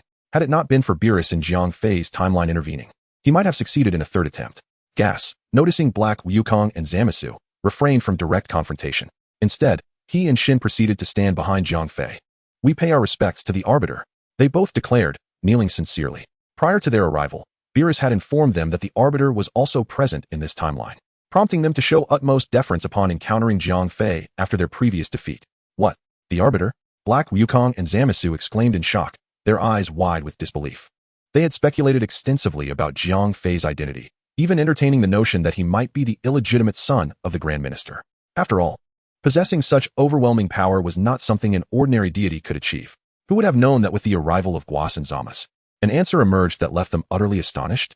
The two Zamas, despite their disparate appearances, exchanged bewildered glances, their minds swirling with myriad questions. In Chapter 126, "You are not from this world." After a brief moment of mutual gaze lasting perhaps a second or two, the Zamas from the future timeline inquired, "Is this the enforcer of your timeline?" It was evident that this question was directed at Black Goku. After all, in his timeline, the very existence of this individual was uncertain, and the position of enforcer had remained unfilled. "No," Black Goku replied, shaking his head in a daze, completely flabbergasted. While the identity of the enforcer was indeed shocking, the prospect of a non-existent individual manifesting itself was even more unsettling. How could a narrative that was meant to eradicate the tyranny over humanity and forge a brighter tomorrow suddenly morph into a horror story? According to his comprehension, the world where he had killed Guas and seized the time ring was the primary world. Whether it was the act of slaying Guas, swapping bodies with Son Goku, or traversing into the future, all these events adhered to the normal course of history. Now that Guas was alive, it indicated a deviation in the historical timeline. Inevitably, a world where Guas had not perished would splinter off from the primary world. Yet, the crux of the issue lay in the nature of this splintering. While divergences in historical progression were to be expected, how could an enforcer, one who should not exist, emerge from this fracture? Jiang Fei slowly turned to face the two gods of destruction who lay prostrate before him, and calmly stated, "Rise." "Thank you, Enforcer," they replied in unison, gradually standing while wearing humble smiles. Guas, with an expression of regret, spoke, "My wayward disciple has caused you trouble. I shall take it from here." After saying this, he stepped forward, cleared his throat, and began to admonish, "Zamas, you have gone too far. Just look at the state you have brought this world to. Shouldn't you cease this madness?"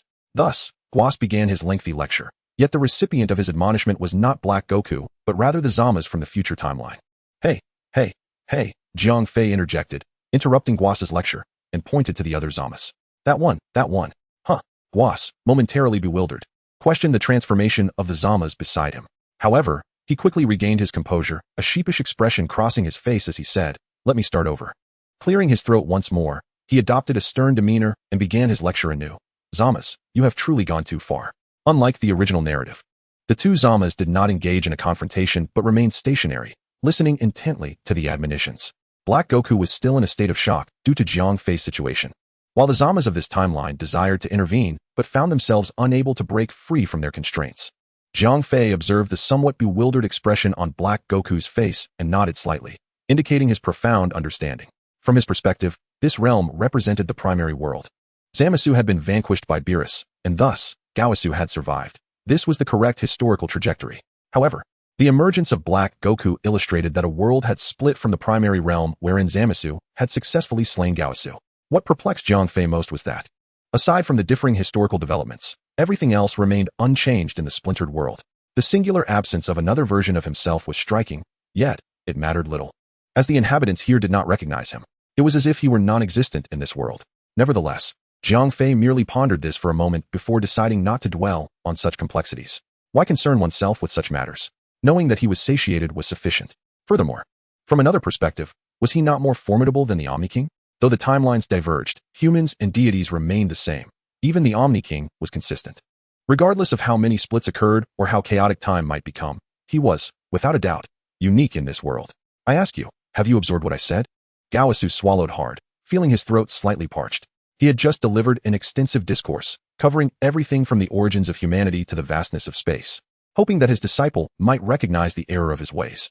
If only he could sincerely repent, Gowasu resolved to plead for leniency before the Grand Minister, perhaps sparing him from death. Yet, Black Goku remained lost in thought, failing to grasp a single word of Gowasu's lecture.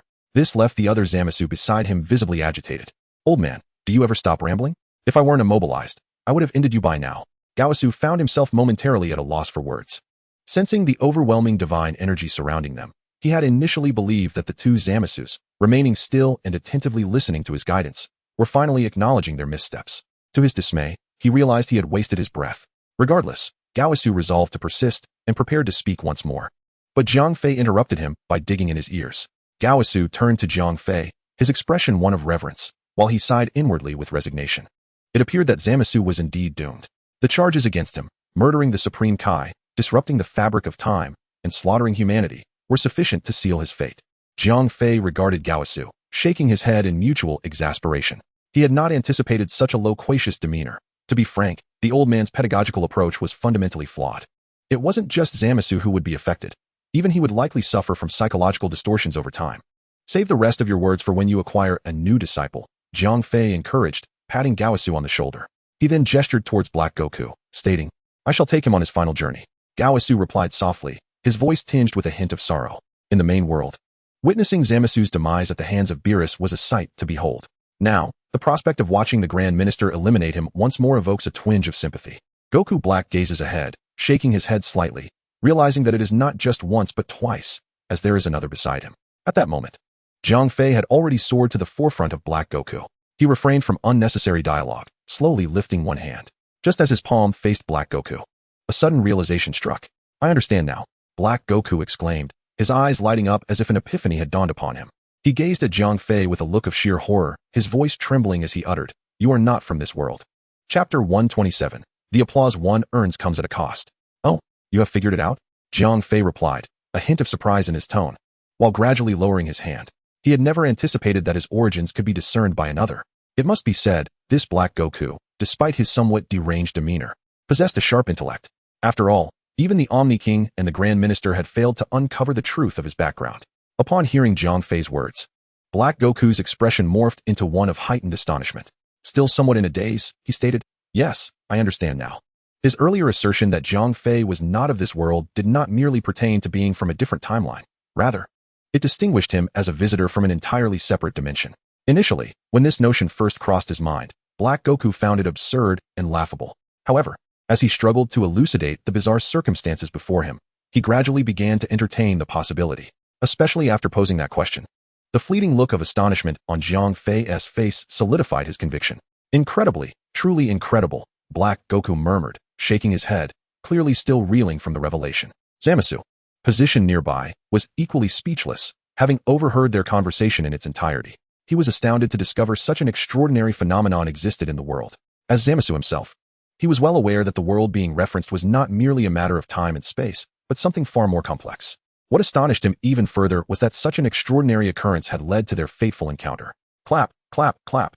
After receiving confirmation, Jiang Fei could not restrain himself from applauding. Truthfully, anyone capable of deducing his identity deserved his applause. Yet, that was merely the beginning. Earning applause comes with a price. And for Black Goku, that price was death. Jiang Fei once again raised his previously lowered hand, directing his palm at Black Goku, and calmly stating, "Knowing this before your demise, you should find solace in the fact that you have no regrets." Upon uttering these words, his palm began to radiate a sacred light, a gentle halo swirling around him as immense energy coalesced within the space. Only then did Black Goku snap back to reality, hastily waving his hands in protest. No, no, no. Though he had surmised the correct answer, it did not imply a genuine desire for death. He still had grand ambitions yet to fulfill and harbored a similar curiosity about Jiang Fei's enigmatic world. To perish now would certainly not equate to a death without regrets. A faint smile graced Jiang Fei's lips. The energy in the air continued to accumulate, seemingly intent on leaving no avenue for survival. Simultaneously, the time ring on Black Wukong's hand caught his attention. The energy surged to its zenith, and the white radiance enveloping Black Wukong intensified. In a thunderous eruption, the white light in the space suddenly exploded, illuminating the area as brightly as day. In the blink of an eye, Black Wukong's figure vanished, leaving only clusters of white light gently drifting in the air, gradually dissipating with a soft breeze into the fabric of existence. At that moment, the time ring fell into Jiang Fei's hand. He examined the ring, murmuring to himself, "To be honest, it is quite beautiful," before unceremoniously slipping it onto his finger. The technique he had just employed bore a striking resemblance to the destruction energy of the god of destruction. The difference lay in that the god of destruction harnessed destructive energy, whereas he relied on the immense divine power within him to brutally transform Black Wukong into mere light. After resolving one matter, his gaze swiftly shifted to Zama's. Alas, Guava's sighed helplessly upon witnessing the scene. The images of history resurfaced before his eyes, and his already withered visage appeared even more aged. Sun Wukong and the others, however, felt no such dismay. Rather, they were filled with joy. After all, Black Wukong had dealt them considerable suffering. His demise could be considered the removal of a significant threat.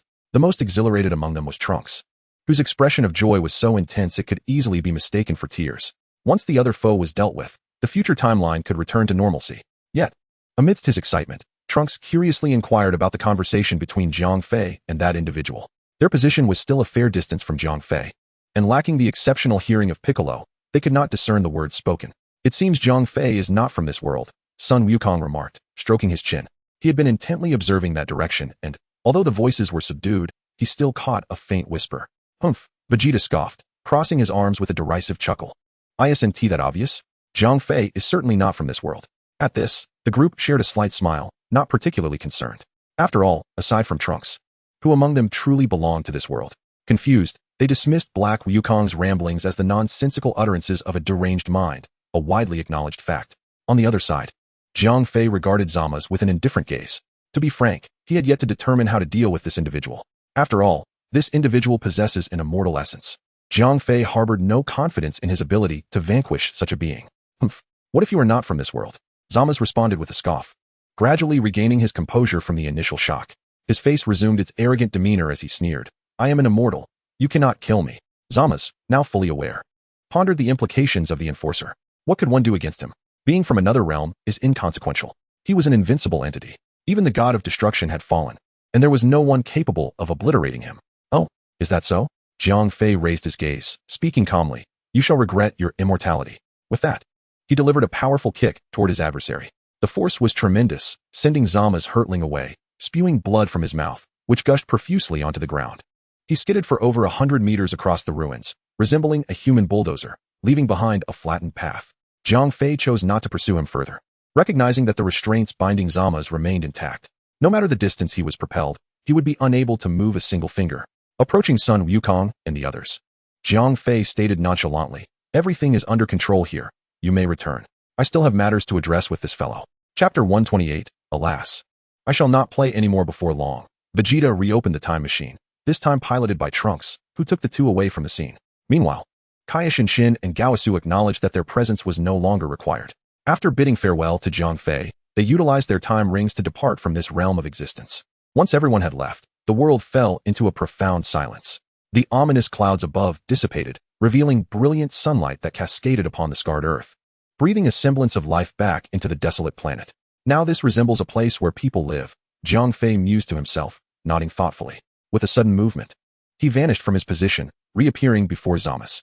At that moment, Zama's lay on the ground, wide-eyed and utterly still. Jiang Fei regarded him and nodded, speaking coolly. It appears you truly cannot be killed.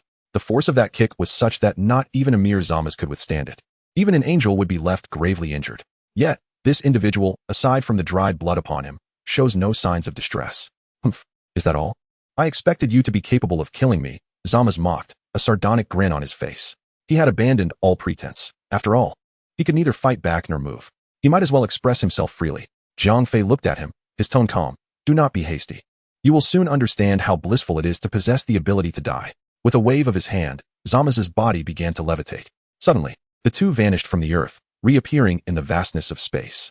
Just as Zama's was grappling with the bewildering turn of events, he discovered that the restraints binding him had been lifted. The body regained its freedom of movement. He glanced around, then swiftly darted towards a corner of space, disappearing without a trace in no time. As the saying goes, a wise man does not suffer immediate losses. After all, he could not die. It was perhaps more prudent to remain hidden, cultivating for several billion years, awaiting the day to exact vengeance. However, while ideals may be grand, reality is often stark. Jiang Fei observed the direction in which he had departed, shaking his head slightly. With a shift of his form, he appeared directly in front of Zama's. Upon seeing this, Zama's expression changed dramatically, and he hastily brought himself to a halt. It dawned on him that he had underestimated the situation. After all, Jiang Fei was an enforcer. How could he possibly let Zama's escape so easily? Zama's felt as though he was far less astute than the one who had perished. You seem considerably more foolish than the one who has met his end, Jiang Fei remarked coolly. Zama's, upon hearing this, wore a rather unpleasant expression. Yet he refrained from responding, his gaze fixed intently on Jiang Fei, eager to see his next move. Jiang Fei, not wishing to indulge in unnecessary chatter, spoke slowly. How about this? Let's spar. If you win, I shall allow you to depart. What do you think? His purpose for arriving in this dimension was twofold, to address the matter concerning Zama's, and to engage in serious cultivation during his time here. Upon his return, he intended to arrive at the precise moment he had left. Initially, he had contemplated challenging the Omni King, testing the depths of this Na'vi fool's abilities. Should he find himself outmatched, he could unleash his ultimate technique to prolong his survival before delving into focused training.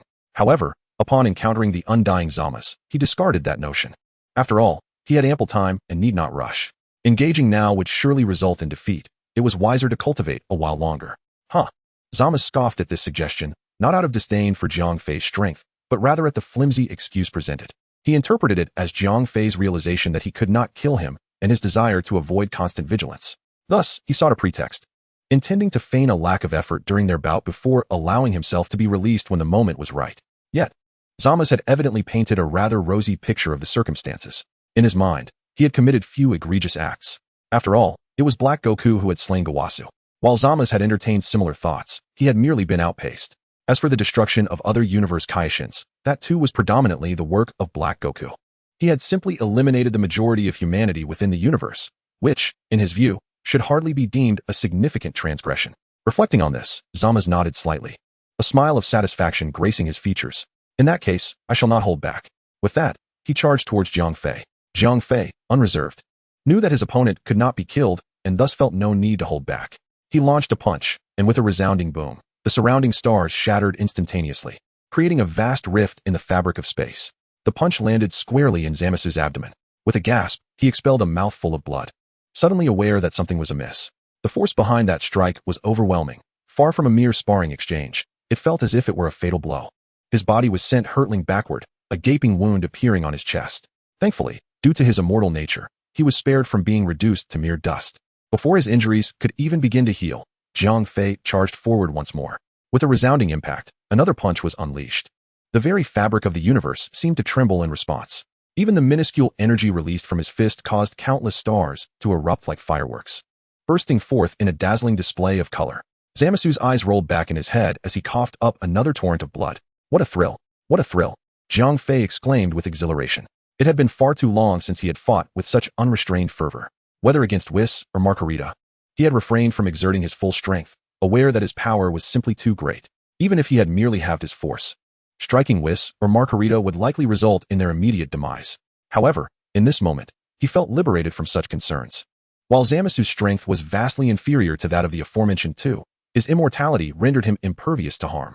In that regard, he surpassed those feckless angels by an immeasurable degree. With a swift motion, Jiang Fei darted forward, like a comet streaking through the cosmos, arriving at Zamasu's side in an instant. Zamasu writhed in agony, yet he could not truly die. Upon seeing Jiang Fei's silhouette, his expression shifted from disdain to sheer terror as he frantically waved his hands, pleading, "I don't want to play anymore." Chapter 129, The Tormented Zamasu. Jiang Fei was undeterred. The battle had only just begun. There was no way he would relent at this point. With another powerful punch, the shattered remnants of obliterated stars scattered in all directions like shards of glass. Zamasu was engulfed by this overwhelming energy, his face contorted in excruciating agony. The entire universe began to tremble violently, as if lamenting in sorrow. Swiftly, Jiang Fei raised his hand, enveloping the vast area in a protective barrier. The intensity of the disturbance was catastrophic, akin to a cosmic earthquake. He could not afford to indulge recklessly. Summoning the attention of the Grand Priest or the Omni King would be disastrous.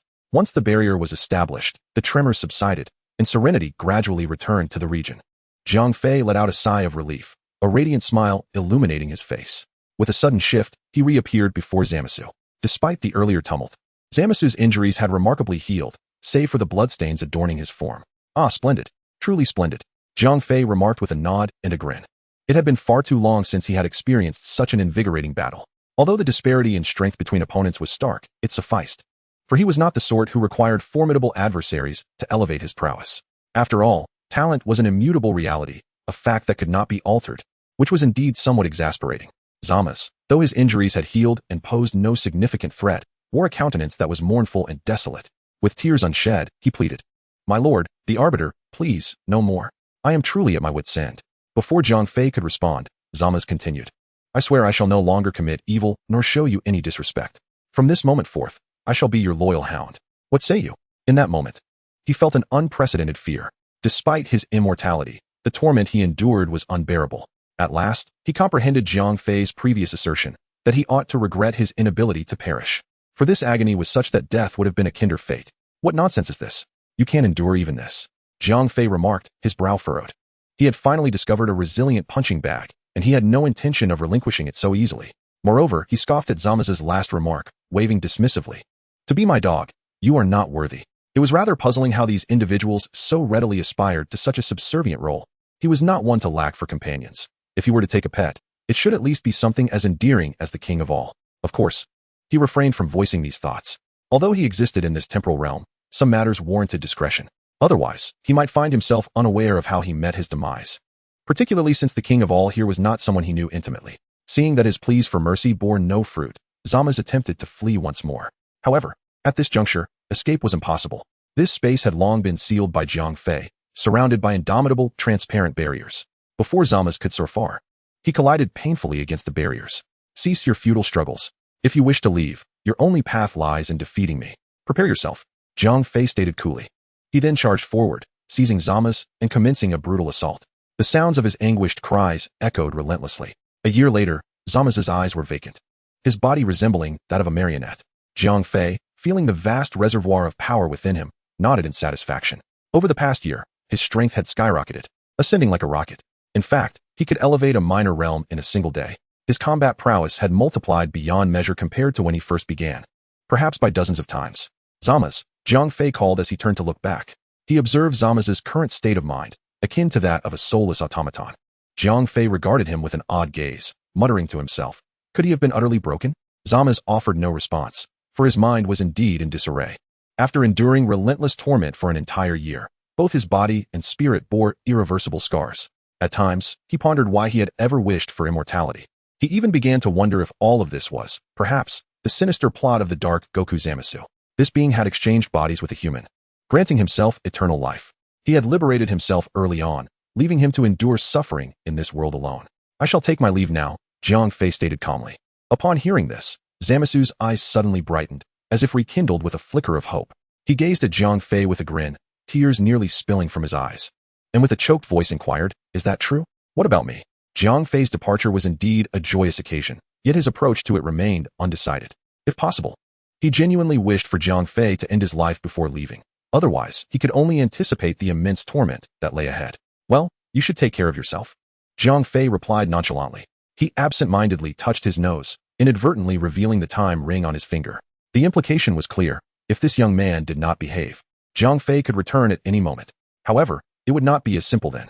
Zamasu, upon seeing the time ring, understood its significance and immediately vowed loudly.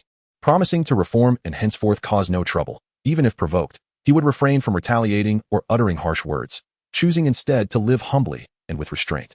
After enduring such torment, he no longer dared to engage in wrongdoing. Moreover, Jiang Fei was not merely departing. He possessed the time ring, which meant he could intervene whenever he wished. As for humanity, though only a small remnant remained on Earth, he dared not provoke them again, for the suffering he had experienced was a direct consequence of those very beings. You may go. Jiang Fei cast a glance at him, and then, with a flash, vanished from sight. Once Jiang Fei had left, Zamasu could no longer contain himself. He erupted into tears, overwhelmed with joy. This past year had been incredibly arduous for him. His life had been worse than that of a beast.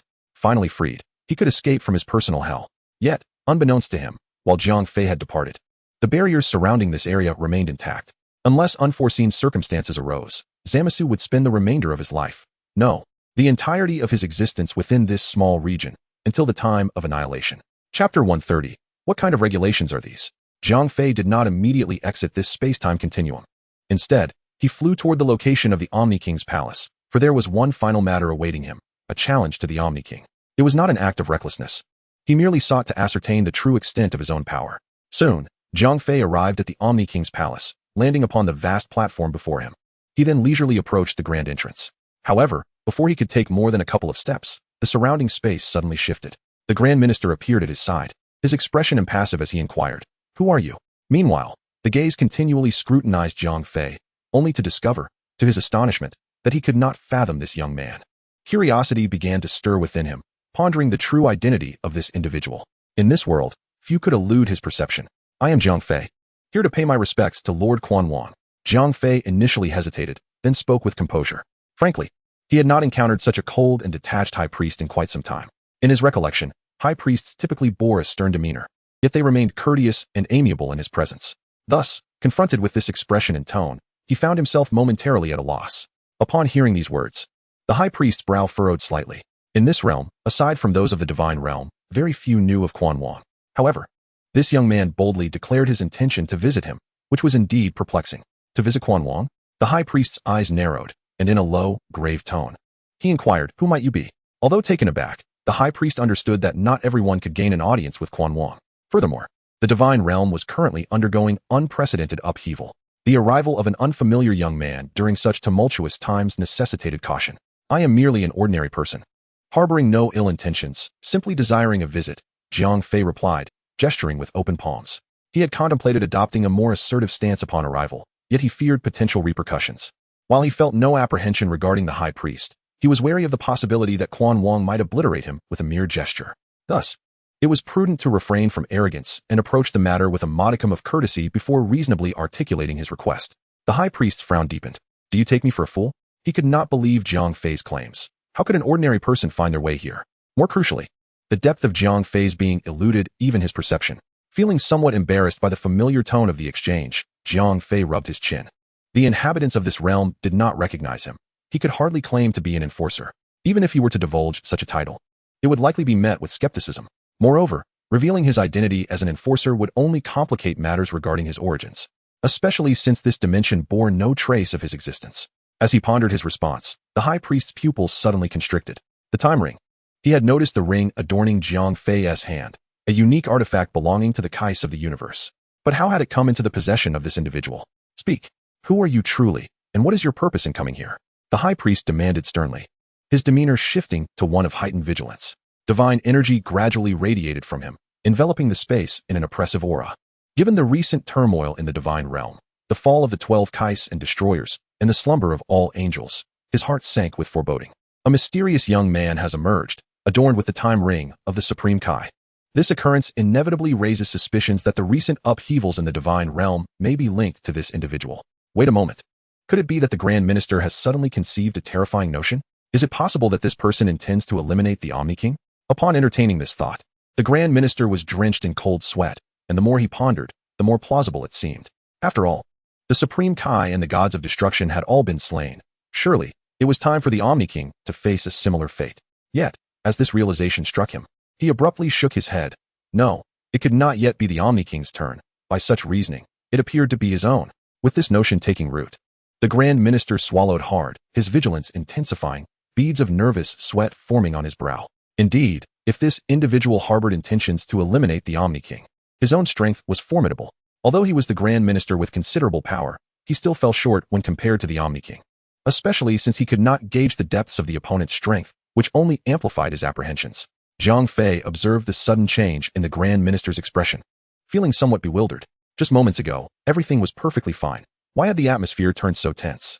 However, as he noticed the Grand Minister's unwavering gaze upon his hand, he realized it was a misunderstanding. Just as he was about to offer an explanation, he found himself at a loss for words. Though he did not wish to take the blame for Zamasu, the origin of the ring was indeed a delicate matter. After all, this involved 3 timelines. And convincing someone of such a tale was another matter entirely. Do you believe me if I say I found this? Jiang Fei raised his hand with a cheerful grin. Upon hearing this, the Grand Minister couldn't help but twitch his lips, thinking that this young man truly regarded him as a fool. However, what astonished him further was that the stranger had referred to him as the Grand Minister, despite him never having disclosed his name. The ease with which this individual spoke suggested that he had done considerable research beforehand. Furthermore, his composure in the face of the Grand Minister's imposing aura revealed a strength far beyond what the Grand Minister could fathom, causing him to grow increasingly anxious. The Grand Minister spoke in a solemn tone. Regardless of where you acquired the time ring, if you wish to meet the Omni King, you must step over my corpse. With these words, he resolved himself to the inevitability of death. While he might not be able to delay the opponent for long, as the Grand Minister, he was prepared to shed his last drop of blood. Jiang Fei, taken aback by this declaration, felt utterly befuddled. He merely wished to meet the Omni King of this world. Why must it come to treading over a corpse? What sort of protocol was this? Chapter 131, A Battle of Equal Standing. Moreover, judging by the circumstances, it seemed that a confrontation was imminent. Nevertheless, Jiang Fei was unperturbed, even welcoming the challenge. He originally intended to test his own strength, and it mattered little against whom he would measure it. The High Priest's prowess was commendable as well. They had engaged in numerous sparring sessions in another dimension. Although their encounters had always ended in a stalemate, Jiang Fei understood that the High Priest had never exerted his full power during those times. Now, having significantly enhanced his own abilities, he was eager to see if he could still achieve parity. The High Priest seemed to have misinterpreted the situation, and Jiang Fei spoke with a calm smile. However, before he could finish his thoughts, the High Priest launched an attack, evidently determined to strike first. A tremendous wave of divine energy surged through the space, illuminating the dark, desolate void with a sacred radiance. The High Priest unleashed a powerful palm strike, sending forth an unstoppable shockwave of divine force. The immense impact produced a creaking sound from the surrounding space. Seeing this, Jiang Fei's gaze sharpened, and he dared not underestimate his opponent. He instantly emanated a divine energy equal to that of the High Priest. With a raised hand, he unleashed a white energy wave. What? The High Priest was taken aback by the divine power radiating from Jiang Fei, feeling an overwhelming shock. Before he could fully comprehend the situation, a thunderous collision erupted as their attacks met, producing a deafening sound. The sheer force of their clash radiated outward, warping the surrounding space as if it were on the verge of collapse. After the initial exchange, their expressions were markedly different. Jiang Fei, pleased with the force of his strike, nodded in satisfaction. The High Priest, however, was wide-eyed with astonishment. After a brief pause, he murmured in disbelief, "No way." He was not surprised that Jiang Fei had countered his assault, as he had already presumed his opponent to be immensely powerful. What truly astonished him was the presence of divine power within Jiang Fei. He could not recall anyone of such caliber in the divine realm, leading him to wonder how this individual could be so formidable. Who exactly are you? The high priest could not restrain himself from inquiring again. Beads of sweat dotting his brow, Jiang Fei smiled gently and replied, "Defeat me, and I shall tell you."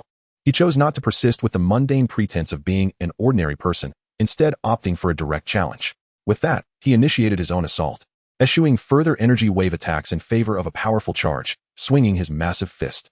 The earlier exchange had ignited his desire for battle, and he was eager to revel in the exhilaration of hand-to-hand combat. The high priest's heart sank as he braced himself for the impending confrontation. The sounds of impact echoed, bang, bang, bang, as both combatants moved with incredible speed, their figures intertwining in a blur, swift as lightning, rendering them nearly impossible to track. Jiang Fei swung his fist relentlessly, each strike causing the surrounding space to crumble. The high priest, however, remained composed, adeptly defending himself despite lacking the capacity to retaliate. The two clashed for approximately a minute. Aside from the majestic All-King Temple, which stood steadfast in the void, the surrounding cosmic expanse had devolved into chaos, littered with debris and flames, reminiscent of an apocalyptic scene. As time progressed, the high priest's breath became increasingly labored, beads of sweat accumulating upon his brow. Though merely a minute and a half had elapsed since the onset of their confrontation, his initial composure had transformed into a struggle, revealing signs of impending defeat. Indeed, he lamented inwardly, recognizing the formidable strength of his opponent. After several intense exchanges, he found himself on the verge of being overwhelmed, not due to exhaustion, but rather because of a stark disparity in raw power. In contrast, his adversary appeared far from reaching his limits, each assault growing more ferocious than the last, his expression remaining one of ease and delight. Yet, despite the circumstances, the high priest felt a modicum of relief.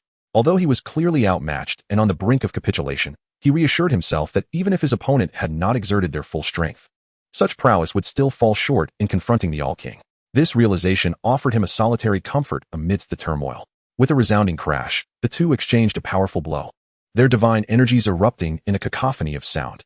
The unleashed energy radiated in a kaleidoscope of colors, infusing the devastated cosmos with a semblance of brilliance. Even the indomitable All-King Temple seemed to tremble slightly under the strain.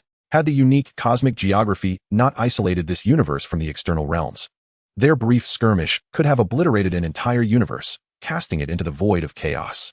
At that moment, sensing the commotion outside, the All-King emerged with two guards. Observing the high priest engaged in a dynamic battle with Jiang Fei, a glimmer of excitement sparked in his eyes. "Oh, how splendid!"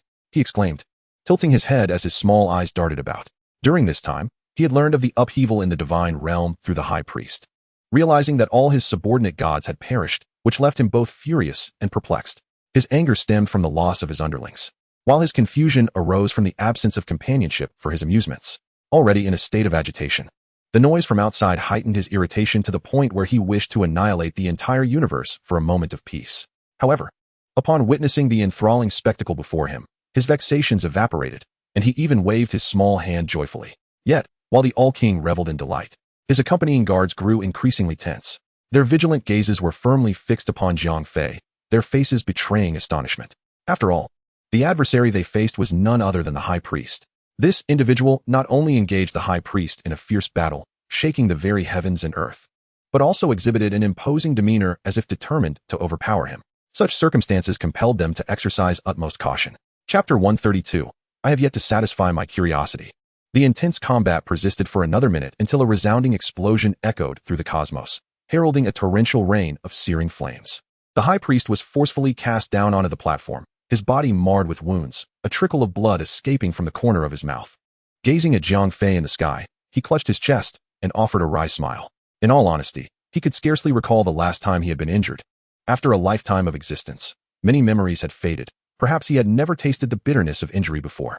Regardless, this time, he had truly experienced the sting of pain. Is this all there is? The Omni-King lamented. Upon hearing the voice behind him, the high priest swiftly turned around, discovering the Omni-King behind him, speaking anxiously. Your Majesty, this place is perilous. You ought to retreat. Although he had discerned through the recent battle that Jiang Fei was not a match for the Omni-King, he still dared not allow the king to take risks personally. After all, one could never be certain whether the opponent held any extraordinary techniques in reserve. Oh, is it truly dangerous here? The Omni-King inquired, perplexed, completely missing the high priest's intent. He merely felt that the spectacle he had just witnessed was thrilling, albeit regrettably brief, leaving him somewhat unfulfilled. Before the high priest could respond, the keen ears of the two guards picked up the mention of danger. Without further deliberation, they soared into the air. Jiang Fei, still reveling in the euphoria bestowed by his newfound strength, was slightly taken aback when two slender figures suddenly appeared before him, their eyes fixed intently upon him.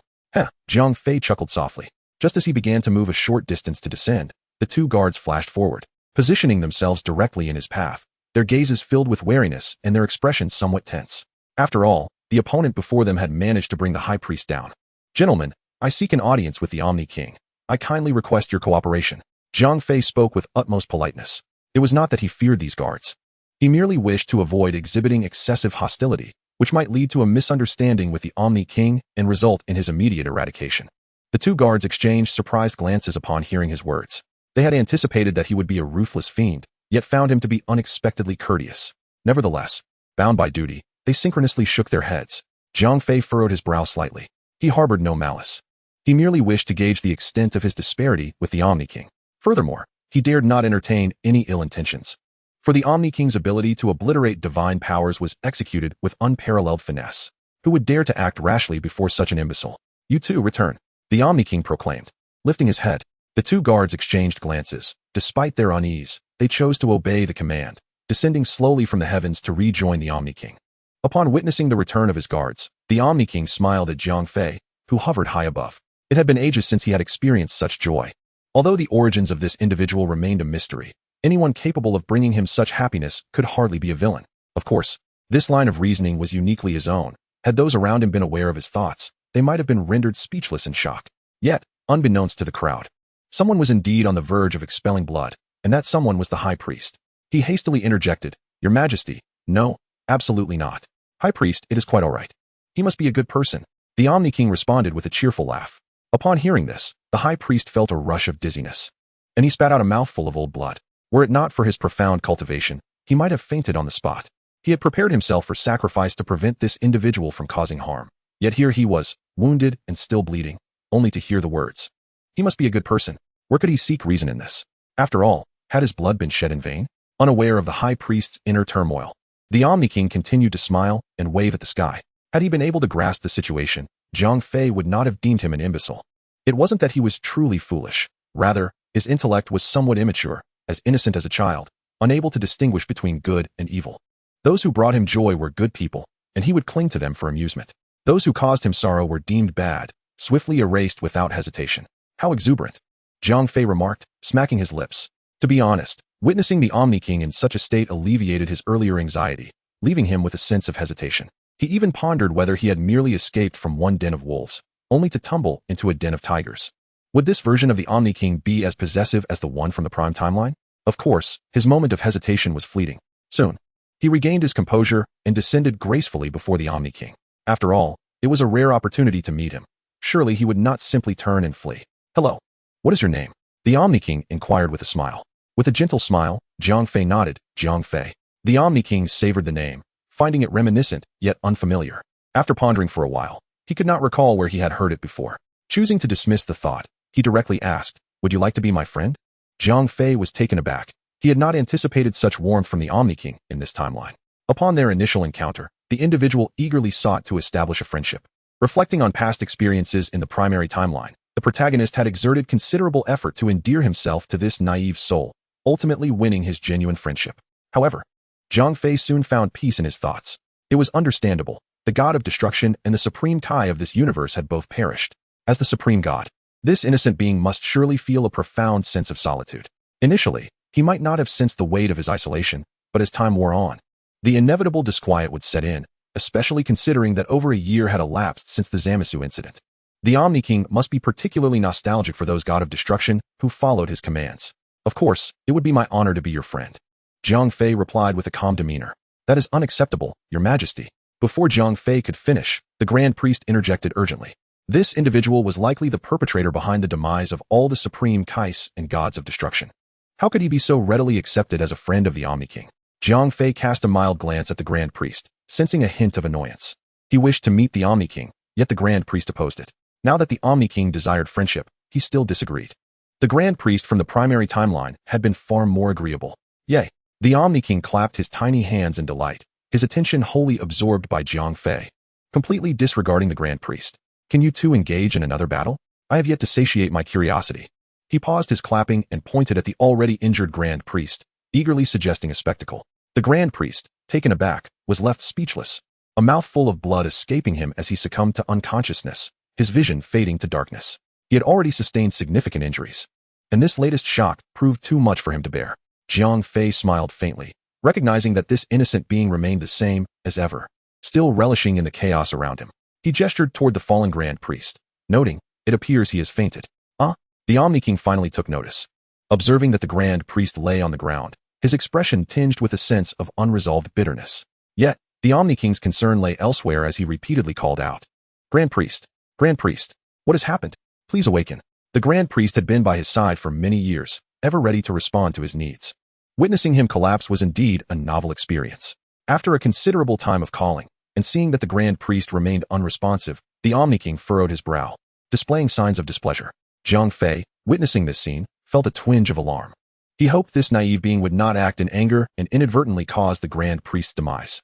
Despite his lack of fondness for the Grand Priest of this timeline, they had been friends in the primary timeline, and witnessing his untimely end would evoke a sense of remorse. "Your Majesty need not worry," Jiang Fei said with a gentle smile. The Omni King turned to him, his expression still reflecting discontent, yet it had noticeably improved compared to before. Jiang Fei gazed at him and continued, "Merely observing may lack excitement. Does your Majesty not wish to engage in the play personally?" Upon uttering these words, a warm and radiant smile graced his face. Indeed. Quite so," the King of all replied, slightly parting his lips and nodding. He no longer paid heed to the High Priest's matters. Observing this shift, Jiang Fei's countenance blossomed with a beaming smile, for he had already steeled himself for what was to come. It was time for him to witness the might of the King of Gods. However, before he could elaborate on the forthcoming spectacle, two guardians sensed an anomaly.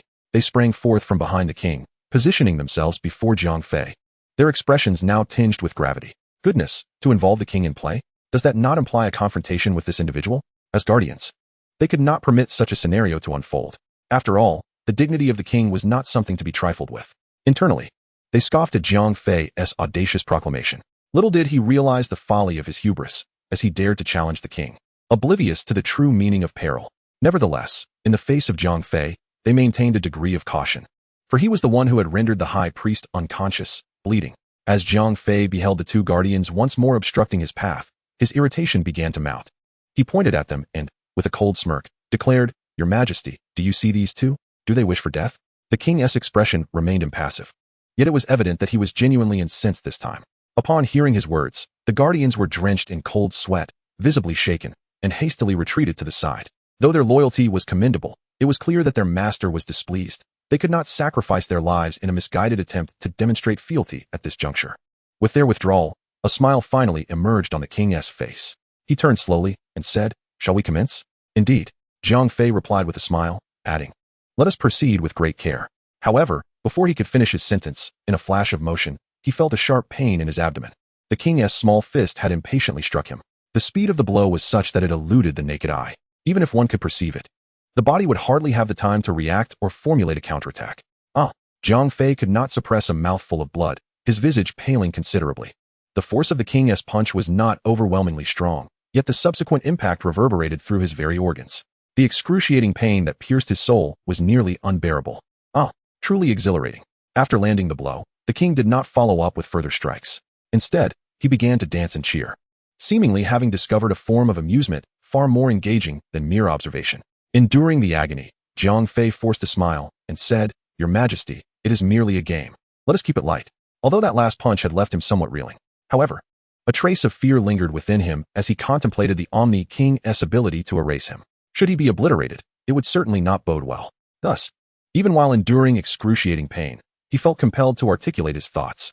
The Omni King nodded obediently. Yet, once he assented, that obedient demeanor vanished, replaced by an expression of unrestrained excitement. Clenching his tiny fists, he swung them forward once more. Jiang Fei's gaze sharpened, as he summoned every ounce of divine energy within him, retaliating with a forceful punch of his own. Boom! The collision of the two fists, one large, one small, produced a thunderous sound, shaking the very foundation of the Omni King's sanctuary. The already battered surroundings were illuminated by the unleashed energy, resembling daylight. After the exchange of strikes, Jiang Fei retracted his hand, wincing as pain coursed through him. His palm had turned crimson, trembling uncontrollably. The Omni King, however, exhibited no signs of distress, still radiating excitement. How delightful! Let us do it again, he exclaimed, and without waiting for Jiang Fei's consent, he launched another punch with even greater speed and power. Jiang Fei's pupils constricted sharply. He hastily reached out to intercept it, but this time, the encounter proved far more chaotic. As his palm made contact with the Omni King's fist, he was violently propelled backward into the void of the cosmos. The Omni King, gleeful, pursued closely behind, with two guards hastily trailing after them. Such a vast disparity, Jiang Fei remarked with a wry smile, while being flung back. It seems I have a long journey ahead. He concentrated, conjuring a radiant white energy in his hand, a ki blast potent enough to annihilate countless star systems. The tremendous force stabilized his form.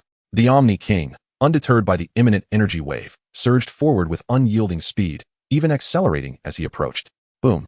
An explosive sound erupted, sending shockwaves rippling through the vicinity. The Omni King, treating the ki blast with utter indifference, effortlessly traversed through it, his speed undiminished and even heightened. The two guards were momentarily hindered by the force of the explosion, but after a brief adjustment, they resumed their pursuit of the Omni King. What a stark difference! Jiang Fei shook his head in resignation. Although he had not exerted his full strength in that ki blast, it had still been formidable. He had not anticipated that it would fail to even impede the Omni King's velocity. In mere moments, the Omni King drew closer, exclaiming with excitement, "Jiang Fei, here I come." Instead of throwing another punch, he opted for a headbutt attack, propelling himself forward. Jiang Fei, setting aside his thoughts, swiftly adapted to the situation. He extended both hands to block the oncoming head, but the overwhelming force sent him staggering backward once more. Despite summoning all his strength, he could not halt the impending force.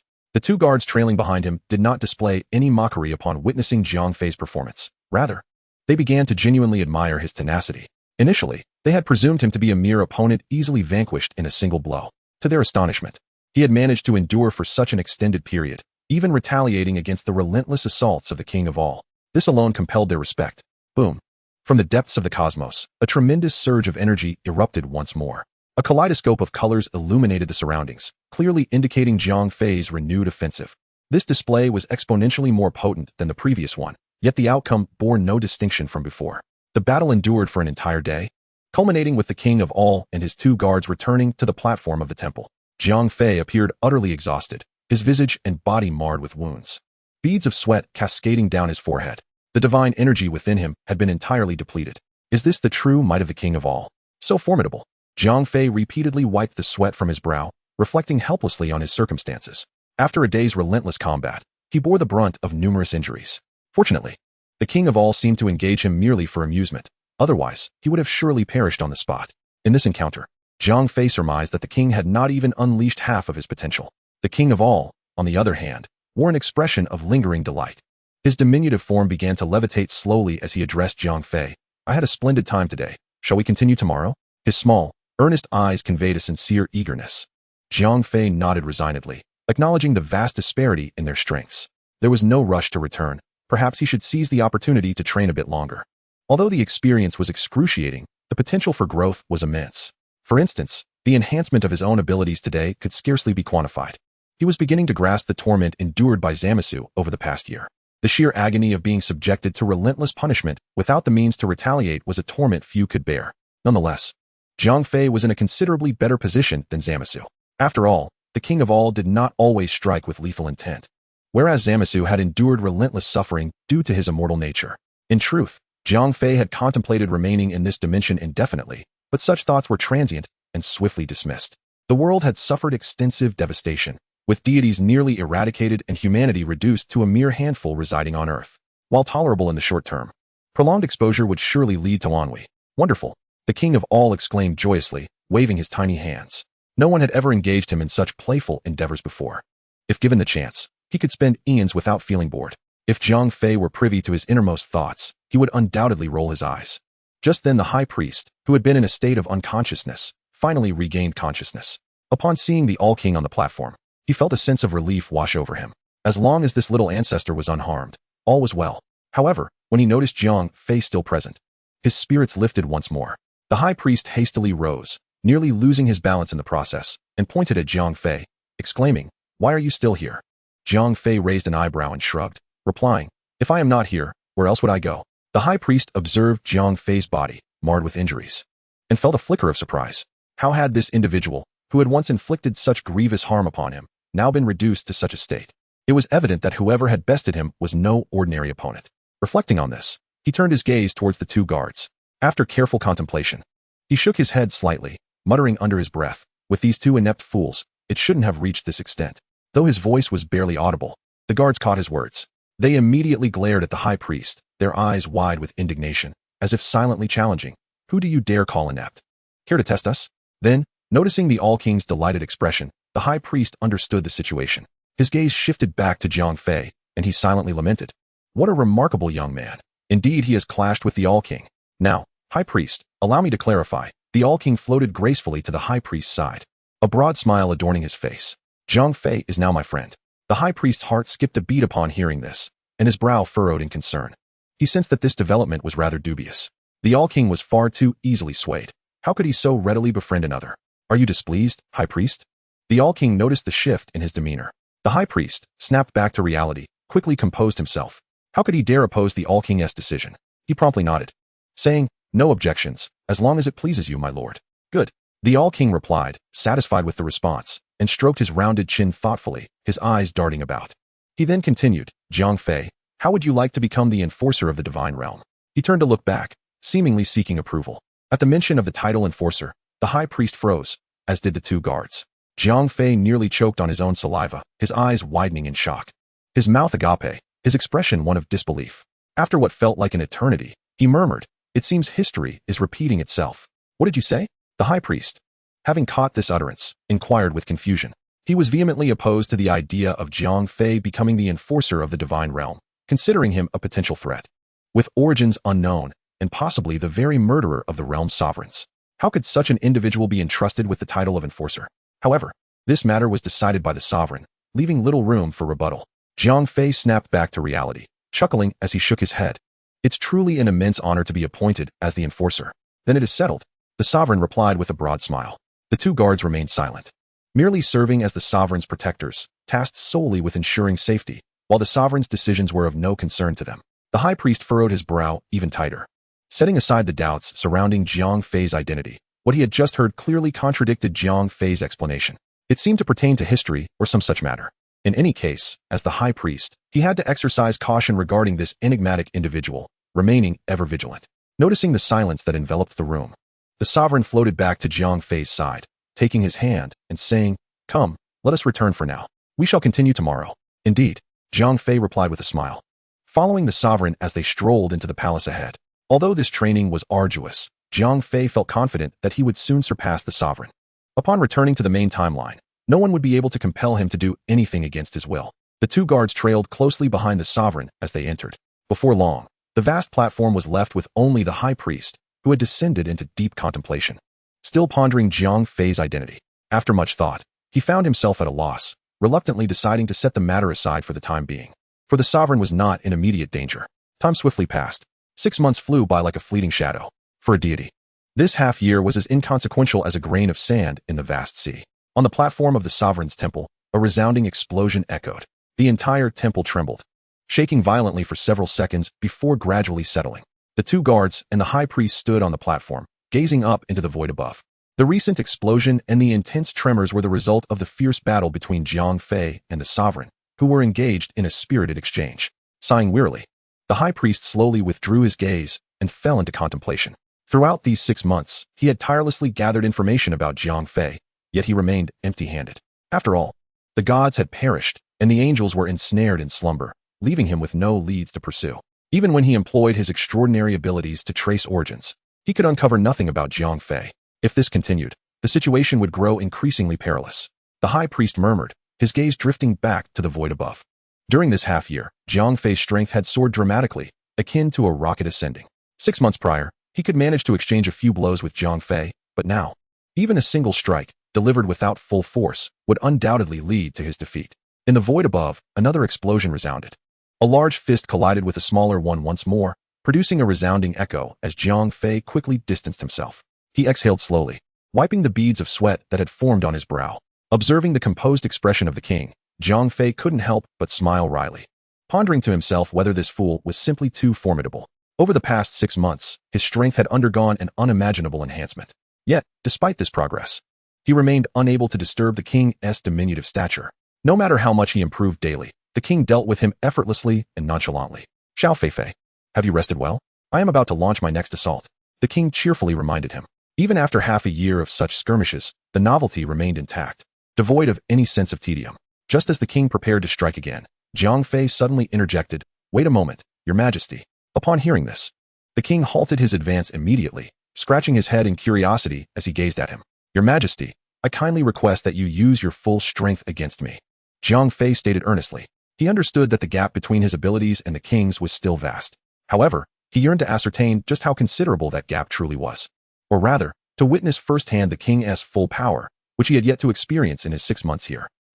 The king was taken aback, not expecting such a request. His expression, along with those of the prominent figures on the platform, shifted dramatically. They had never anticipated Jiang Fei to be so audacious as to ask the king to unleash his might against him. It was well known that should the king strike, the entire universe could face obliteration. However, that was merely the application of his divine abilities. They had yet to witness his raw strength. While they admired Jiang Fei's courage, they were also filled with curiosity. After all, no one in their right mind had ever requested the king to unleash his full power upon them. "But you might die," the king murmured softly, his eyes betraying a hint of reluctance.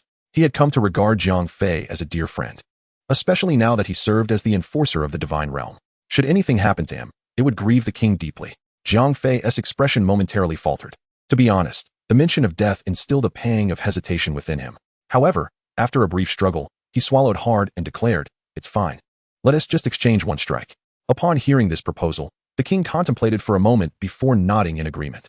"Very well, if it's just one strike. Given your stature, you should be able to endure it."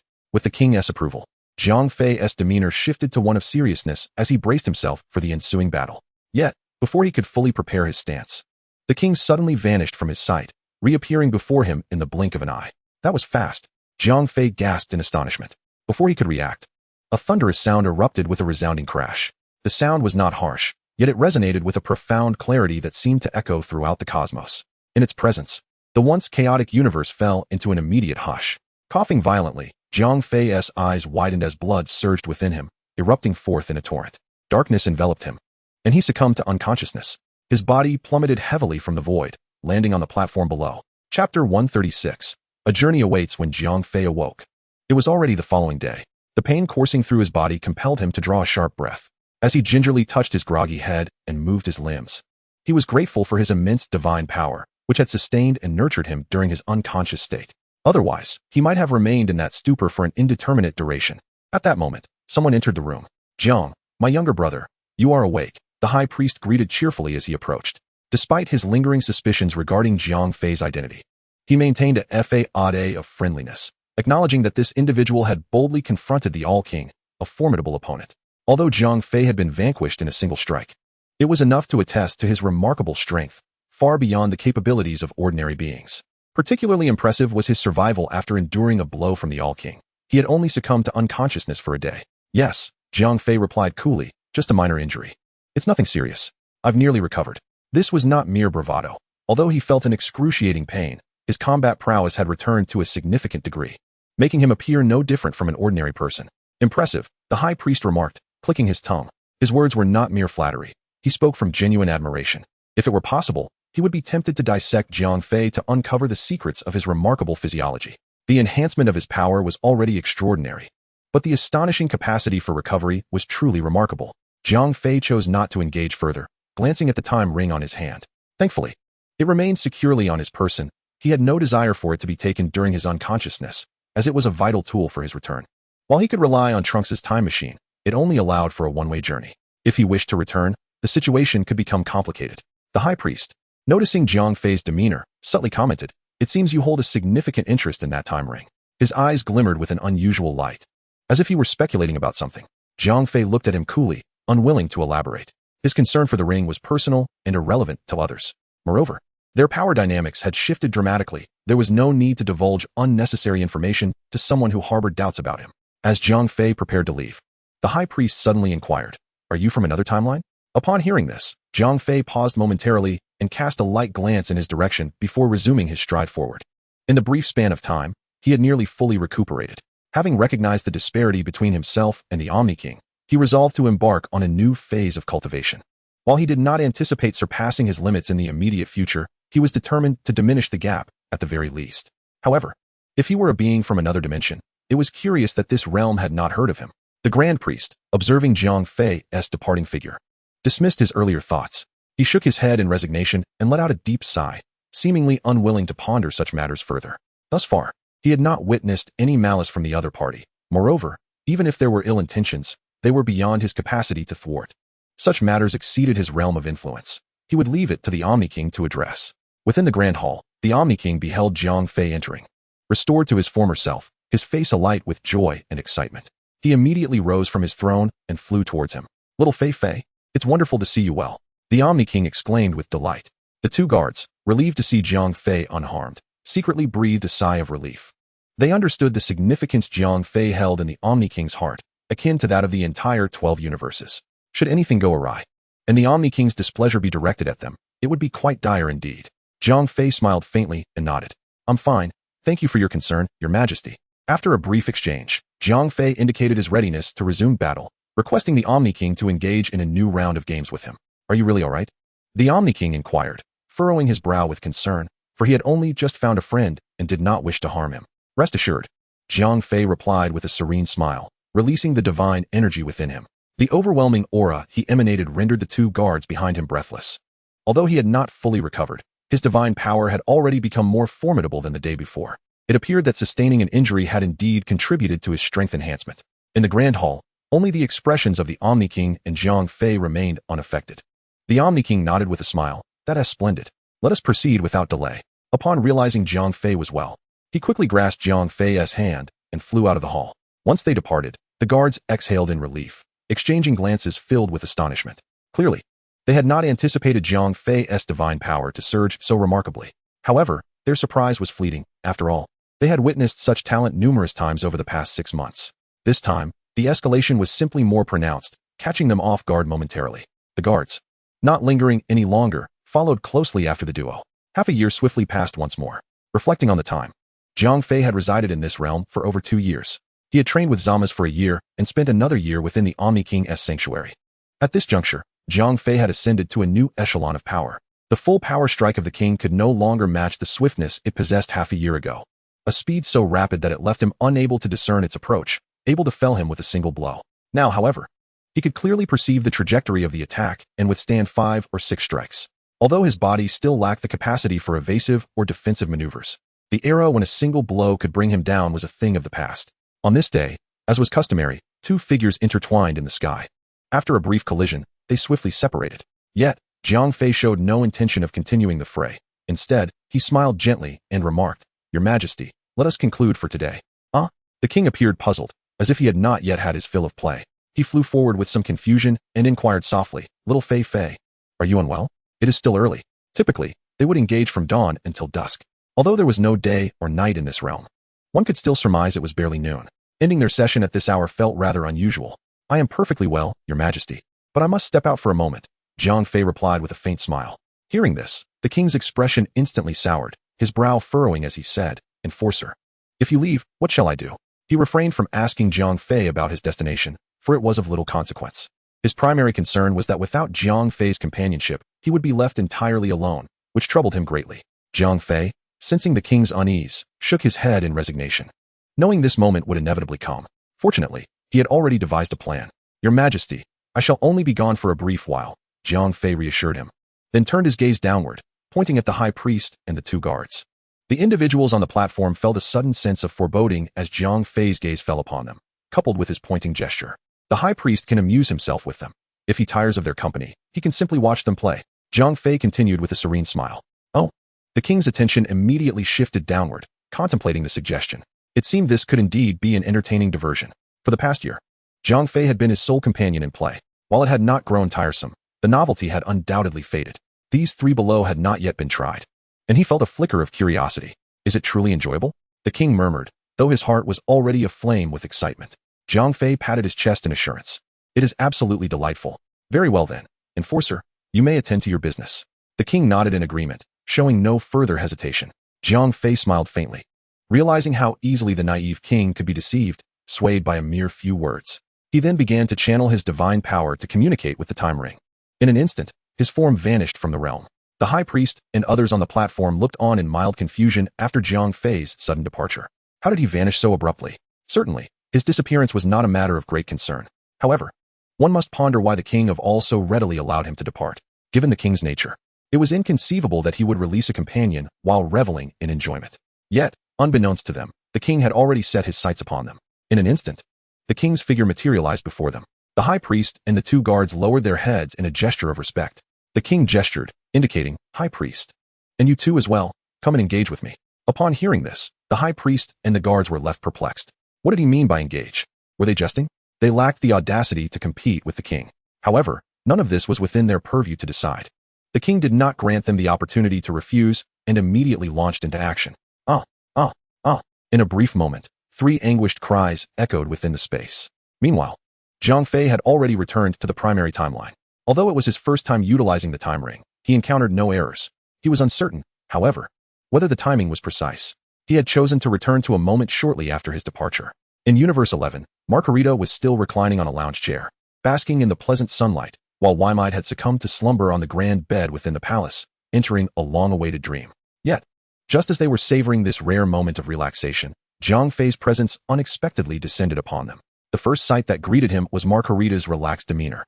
However, Waimide was nowhere to be found. "Are you two indulging in idleness?" Jiang Fei's calm voice resonated. Margarita's relaxed expression instantly froze, and she turned her head in shock. Upon seeing Jiang Fei, she swiftly rose to her feet, bowing her head as she spoke. "Judge, you have returned so soon." Her tone was tinged with disbelief.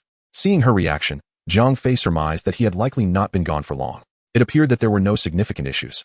"How long have I been away?" he inquired mildly. Margarita paused momentarily in thought before responding. "Approximately 3 hours, 25 minutes, and 6 seconds. Jiang Fei nodded slightly at this, realizing that his grasp of time was indeed quite accurate. After surveying the surroundings, he inquired again, "And where is Waimide?" Margarita hesitated before slowly replying, He is sleeping." Upon hearing this, Jiang Fei furrowed his brow. He had not returned to indulge in leisure. In the future timeline, he had come to recognize the disparity between himself and the king. To surpass that gap within a short time frame seemed implausible. Thus, he needed to make up for it through Waimide. Little did he expect that after only a brief absence, Waimide had already fallen asleep. In the 7th universe, even when Beerus is asleep, he would immediately rise to greet anyone who arrives. It appears that the training has been somewhat insufficient. "Wake him up," Jiang Fei said with a furrowed brow in a hushed tone. "Understood." Makalita responded without hesitation, promptly soaring towards the palace. Soon, she arrived at the chamber. Without uttering a word, she delivered 2 swift kicks to the slumbering Waimeda. Drowsily, Waimeda opened his eyes, a hint of irritation evident on his face. He had just fallen asleep, without even the chance to dream, and now he was rudely awakened. Anyone would be displeased in such a situation. Yet, before his anger could escalate, Makalita softly uttered, "Lord Waimeda, the enforcer has returned." Upon hearing these words, Waymeda's fury evaporated in an instant, even causing him to tumble from the bed in fright. "Quick, help me up to greet him," Waimeda exclaimed in a fluster. Before long, the two stood before Jiang Fei. Makalita bowed her head, though her gaze furtively wandered upward. She seemed to notice that although Jiang Fei had been gone for only a brief period, an unmistakable shift in his aura had occurred. His eyes appeared deeper and more composed than before, exuding a calm gravitas that was undeniably captivating against his handsome visage. "Damn it, what is happening to me?" Makalita scolded herself inwardly, her cheeks flushing with warmth. Waimeda, however, was devoid of such distractions, kneeling on the ground with an expression marked by profound trepidation and trembling. Chapter 138, The Battle Between Gods of Destruction. "Are you two slacking off? I've been gone for just a moment," Jiang Fei remarked with a hint of indifference. Makalita did not contest his words. Instead, she kept stealing glances at Jiang Fei's face. Xiangpa trembled, cold sweat cascading down his brow, as the weariness and fatigue he had felt earlier vanished without a trace. At that moment, he found himself at a loss for words. For no explanation could alter the reality of their idleness. Noticing their silence, Jiang Fei shook his head in resignation. After a prolonged pause, he gradually said, "You may rise." Upon hearing this, Waimeda finally let out a sigh of relief. Wiping the sweat from his forehead, he shakily stood up, his gaze averted from the front. "Next, let us evaluate your training results over these past days," Jiang Fei stated matter-of-factly. "Evaluate? How will that be done?" Waymeda's heart tightened suddenly, his eyes darting about. He feared that he might be asked to engage in combat with Jiang Fei. If that were the case, it would spell disaster. What was termed as an evaluation seemed merely a pretext to settle scores. The sweat that had just dried on his face quickly became damp once more, beads of perspiration incessantly falling to the ground. Jiang Fei cast a sidelong glance at him and asked, "What are you so nervous about?" "And no, I'm not nervous." Wei Maida stammered. Despite his verbal denial, his tone betrayed him completely, and the expression on his face resembled one on the verge of tears. After a rare moment of respite, he found himself on the verge of enduring a brutal beating. He began to ponder whether he had committed some grave misdeed in this lifetime to warrant such retribution. "Rest assured, I shall not lay a hand on you. I intend to take you to other universes to contend with different gods of destruction," Jiang Fei declared, waving his hand dismissively. He now held little regard for the power of the gods of destruction, although engaging them could still enhance his own strength, albeit at a moderate pace. The vast divine energy coursing through him rendered their abilities almost trivial. Presently, the most expedient method to augment his power lay in confronting beings like the Grand Priest or the Omni King. "Ah, so that's how it is," Wei Mei muttered, patting his chest and exhaling. Setting aside the matter of whether he could prevail against the other gods of destruction with his current strength, it was undoubtedly preferable to battling Jiang Fei, who was simply too formidable. A moment's carelessness could lead to his demise. "Prepare yourself. The first battle will be against Beerus of the 7th universe." After uttering this proclamation, Jiang Fei vanished from the realm of the gods of destruction. In the blink of an eye, he arrived on the territory of the 7th universe. With his current capabilities, traversing between universes was merely a fleeting moment's endeavor, even swifter than instantaneous movement. In the realm of the 10th universe, following Jiang Fei's departure, Wei Mei collapsed onto the ground, his cold sweat saturating the grass beneath him. It was evident that he had just endured immense psychological pressure. Why did he leave so abruptly? Margarita mused absently, a hint of disappointment in her tone regarding Jiang Fei's sudden exit. For reasons unknown, his figure had etched itself indelibly in her mind. A haunting presence she could not shake. She longed to see him continuously, otherwise an unsettling disquiet would envelop her. Wei Mei sensed something amiss. "What do you mean by why did he leave? Is there something you wish to express?" His thoughts were not comparable to those of Patera or Beerus. He regarded Margarita with a suspicious expression and inquired, "If the enforcer had targeted me, would you have intervened?" "Of course," Margarita instinctively replied. However, realizing the potential implications of her words, she quickly amended, "Or perhaps not." Upon hearing this response, Wei Mei's eyes widened in disbelief. If Margarita were to harbor apprehensions regarding Jiang Fei's strength, it would be understandable. However, the current situation suggested otherwise. "Why?" Wei Mei exclaimed in frustration. "After all, I am a god of destruction, and Margarita is my angel. Why does it seem as though she is turning her back on me?" Margarita cast him a sidelong glance, a faint smile gracing her lips. "If the enforcer were to engage you, how could I possibly dissuade him? Is that truly the case?"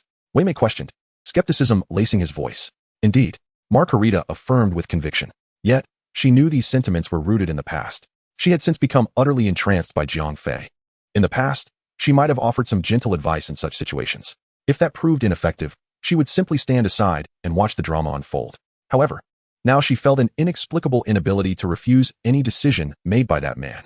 The divine being, Wei Maida, squinted slightly and continued, "Among the gods of destruction, private duels are strictly forbidden. As an angel, do you not wish to voice your thoughts on this matter?" This regulation was something she had intended to express when Jiang Fei proposed challenging the other universe's gods of destruction. Yet, due to some insurmountable reasons, she refrained from voicing it. "Lady Wei Maida, do you not think you are speaking excessively?" Makalita raised an eyebrow and remarked, her face flushing with a hint of crimson. She was aware that her thoughts seemed to have been discerned by Wei Maida. Yet, such is the nature of things, sometimes. Knowing and understanding is not enough to permit one to speak. Otherwise, it could become quite awkward. Wei Maida clicked her tongue, wanting to say something further, but finding herself at a loss for words. Nevertheless, she had grasped the essence of the matter. It appeared that her seemingly pure angel had some rather impure thoughts. In the 7th universe, Jiang Fei arrived at the realm of the gods of destruction. At that moment, Whis was engaged in sparring with Goku and Vegeta, who had only recently returned from the future timeline. Now, they found themselves in the 7th universe's domain of the gods of destruction, likely due to the overwhelming pressure exerted by Black Goku, which had spurred them to train diligently. Whis sensed Jiang Fei's arrival and immediately set the two aside to greet him. Beerus, roused from slumber, hurried over in his pajamas. The contrasting demeanor of the two was stark compared to that of the 11th universe. "There's no need for formality. Prepare yourselves. For the 11th universe's Wei Maida will soon return to challenge you," Jiang Fei stated calmly. Chapter 139. What is wrong with having some privileges as an enforcer? They were aware that private duels among the gods of destruction were prohibited. However, this matter had been proposed by Jiang Fei himself. Though they felt a twinge of confusion, they did not dare to inquire directly, merely nodding slightly. After all, should trouble arise, it would not concern them. Whatever the enforcer demanded, they had no grounds to oppose. Jiang Fei, Goku, returning to his normal state, stepped forward with a cheerful greeting. He had thought that after parting in the future timeline, a long time would pass before they met again. To his surprise, they had barely left and not trained extensively before encountering him once more. Vegeta also approached silently, his eyes betraying profound respect, though he remained silent. Goku scratched his head and asked, "What happened to that guy? Did you take him down?" The guy he referred to was, of course, Zama's from the future timeline, who had still been alive when they departed. "No, but he should not cause any more chaos," Jiang Fei replied, shaking his head. "The barrier remains untouched to this day. If all goes as expected, Zama's will likely never emerge to wreak havoc again. Yet, from another perspective, this is indeed a fortuitous circumstance. After all, residing within that confinement, while it may not seem appealing, is certainly not a realm accessible to ordinary beings. In other words, he has acquired a form of absolute security. That's splendid." Sun Wukong nodded in agreement. The group engaged in idle chatter for a while longer, briefly touching upon the upcoming confrontation between Vegeta and Beerus. However, the reasons behind this duel were left unspoken. It sufficed to say that he was merely eager to ascertain who among the two was the stronger. Beerus had asserted at that time that dealing with Vegeta would require no more than a single hand, indicating that the battle's intensity might not be exceptionally high. Winning this match would be childish play for him, likely resolved within a mere 20 minutes. Makarita, accompanied by Vegeta, had already descended into the realm of destruction of Universe 7. Upon seeing the visitors, Beerus's countenance instantly betrayed a look of disdain. He had long ceased to concern himself with the reasons behind Jiang Fei's organization of this contest. Whether it violated the Divine Realm's regulations was of no consequence to him. However, confronting a destroyer like Vegeta was hardly a challenge. "Greetings, Enforcer." The two approached to pay their respects. Although they had parted not long ago, this was, after all, Beerus's domain, and proper etiquette was still requisite. Jiang Fei waved his hand dismissively, saying, "No need for formalities. Let us commence." Both nodded in agreement. However, the keen-eyed Vegeta soon noticed something peculiar about Jiang Fei's hand. He stepped forward and quietly inquired, "Is that a time ring you're wearing, Enforcer?" "Indeed." "Why do you ask?" Jiang Fei raised his hand for inspection, furrowing his brow as he spoke blandly, while internally contemplating that this ring could not be worn indefinitely, as it drew too much attention. After all, it was an item exclusive to the Supreme Kai. Although he had seized it from Zama's, if scrutinized, even as an enforcer, he could not claim it for himself. Upon hearing Jiang Fei's affirmative response, Vegeta was momentarily rendered speechless. He wanted to express that such an item should not be in Jiang Fei's possession, and it would be best for it to return to its rightful owner. Yet, despite this thought, he lacked the courage to voice it. Tap, tap. Makarita playfully rapped Vegeta on the head. Clutching his head in pain, he protested, "What was that for?" She had been aware of Jiang Fei's time ring all along, but had chosen to remain silent until now, though it was against regulations. She instinctively wished to defend Jiang Fei's position. With her brows furrowed, she boldly declared, "Is it not merely a time ring? Is that something you ought to question? He is the enforcer. What is the harm in being a bit special?" Her words left Vegeta rolling his eyes in exasperation. Even Jiang Fei felt a sense of astonishment. He had not anticipated Makarita would stand up for him so assertively and naturally. This left him questioning whether he had, perhaps unconsciously, showcased a certain charm. Ahem. Jiang Fei lightly cleared his throat and calmly suggested, "Let us commence the match." Soon, both sides were prepared.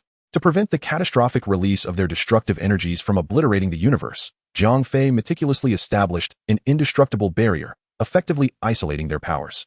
Not only would they struggle to battle each other, but even a full-force assault on the barrier would likely fail to leave even the slightest crack. Waimai observed his opponent with a grave expression, while Beerus appeared entirely relaxed and nonchalant. Though they had never clashed before, each was acutely aware of the other's capabilities. Beerus may have a questionable reputation and a low standing in the universe, yet his personal strength was undeniably formidable. In contrast, while Waimai's cosmic ranking was respectable, his capabilities paled in comparison. "I must ask, what emboldened you to accept this match? I'm curious about the source of your audacity," Beerus remarked while casually picking his nose. As he stated, dealing with Waimai could easily be accomplished with just one hand. The other was nonchalantly tucked behind his back, indicating he had no intention of using it. Upon hearing this, Waimai's expression darkened. He recognized the chasm between their strengths, yet the insult stung, igniting a flicker of indignation within him. He retorted, "Beerus, don't be so arrogant. The outcome is far from certain." Despite lacking confidence in his ability to defeat his foe, Beerus's haughty demeanor irked him greatly. He resolved that even in defeat, he would ensure this insufferable individual would pay a price. "Ah, brimming with confidence, are we?" Beerus replied, still wearing a flippant grin. He beckoned with his hand. Come. Don't accuse me of bullying. I'll let you make the first move." His arrogance stemmed from his overwhelming might. Not only could he disregard Waimai, but even the presence of all the gods of destruction would not faze him. This was the self-assurance granted by his immense power. "Scoundrel!" Waimai spat angrily before charging forward. his fists radiating a terrifying purple energy, striking with an unstoppable force. The sound of air being torn apart resonated clearly as the barrier's atmosphere was instantaneously shredded. The rift in the fabric of space crackled with arcs of purple lightning. TCH. Beerus observed him with indifference. With one hand still behind his back, he propelled himself forward with a swift kick. He unleashed his own punch, enveloped in a similar purple glow. A resounding explosion echoed as their fists collided, the energies clashing in a brilliant explosion of terrifying force within the barrier. Chapter 140. A lack of martial virtue. Both individuals were simultaneously hurled backward, although neither was injured. They exchanged astonished glances, each surprised by the other's strength. Is this his power? Beerus pondered, gazing at his hand after the strike, utterly astounded. In his estimation, that last blow should have decisively showcased dominance, if not outright determined the victor. However, the current situation is entirely dissimilar to what was anticipated. Am I all right? Wei Mei gazed at his own hand, murmuring with a hint of self-doubt. Clearly, he had not expected to have grown this powerful. To think he had exchanged blows with Beerus and emerged unscathed. Such a scenario would have been unfathomable in the past. It was not just the two of them who were astonished. The onlookers were equally taken aback. Sun Wukong widened his eyes in awe, exclaiming, "Is this the battle between gods of destruction? Truly extraordinary." Vegeta nodded in agreement, recognizing that he was witnessing a fight of a caliber he had never encountered before. Although he had been fortunate enough to observe Jiang Fei's confrontation with Zamasu in the future, that battle had lacked spectacle, being a one-sided annihilation, akin to crushing a mere insect. Yet, the current clash, devoid of any discernible energy, bore a striking intensity, as if one could be engulfed by the overwhelming force of energy at any moment. How remarkable is Wei Mei? How did you cultivate such strength, Makalita? Whis inquired with curiosity. However, Makalita offered no response, her gaze solely fixed upon Jiang Fei, oblivious to her surroundings. Whis noted this peculiarity, and his expression shifted to one of intrigue as he turned his attention to Jiang Fei, who stood not far from the barrier, secretly admiring him. Goodness, is this the bliss of being both handsome and powerful? First, Bardos seems to have taken an interest in Jiang Fei, and now this woman. Truly, a paragon of virtue as an angel. Ahem. Whis cleared his throat, seemingly to remind Makalita. After all, admiration is one thing, but affection is another. As an angel, one must maintain a certain decorum. Makalita's current demeanor lacked the solemnity befitting her status. Her gaze was dreamy, as if her very soul had been ensnared. Upon hearing the cough, Makalita snapped back to reality, a faint blush still lingering on her cheeks. She appeared somewhat bewildered as she asked, Whis, what did you just say? Whis, somewhat exasperated, reiterated, how has Wei Mei suddenly become so formidable in his training? Without a moment's hesitation, Makalita blurted out, "It's all thanks to the enforcement officer." Whis was momentarily taken aback. It is often said that women in love can be foolish, and he now bore witness to this truth. He knew Jiang Fei's true nature well, having spent many years in his company, while to outsiders, he presented an image of serious dedication to work and talent cultivation. The reality was that he resorted to coercive methods to compel others to act. He never truly engaged in teaching. Rather, he remained aloof, delegating tasks with an air of superiority. Indeed, Whis' conjecture was not far from the truth. Wei Mei's current accomplishments did have some connection to Jiang Fei, albeit a rather tenuous one. It is primarily due to Margarita's diligent guidance that such achievements have been realized. However, at present, Margarita's gaze is solely fixated on Jiang Fei. She willingly attributes all the credit to him. At this moment, Jiang Fei remains oblivious to the conversation between Weiss and Margarita, his attention firmly locked on the barrier.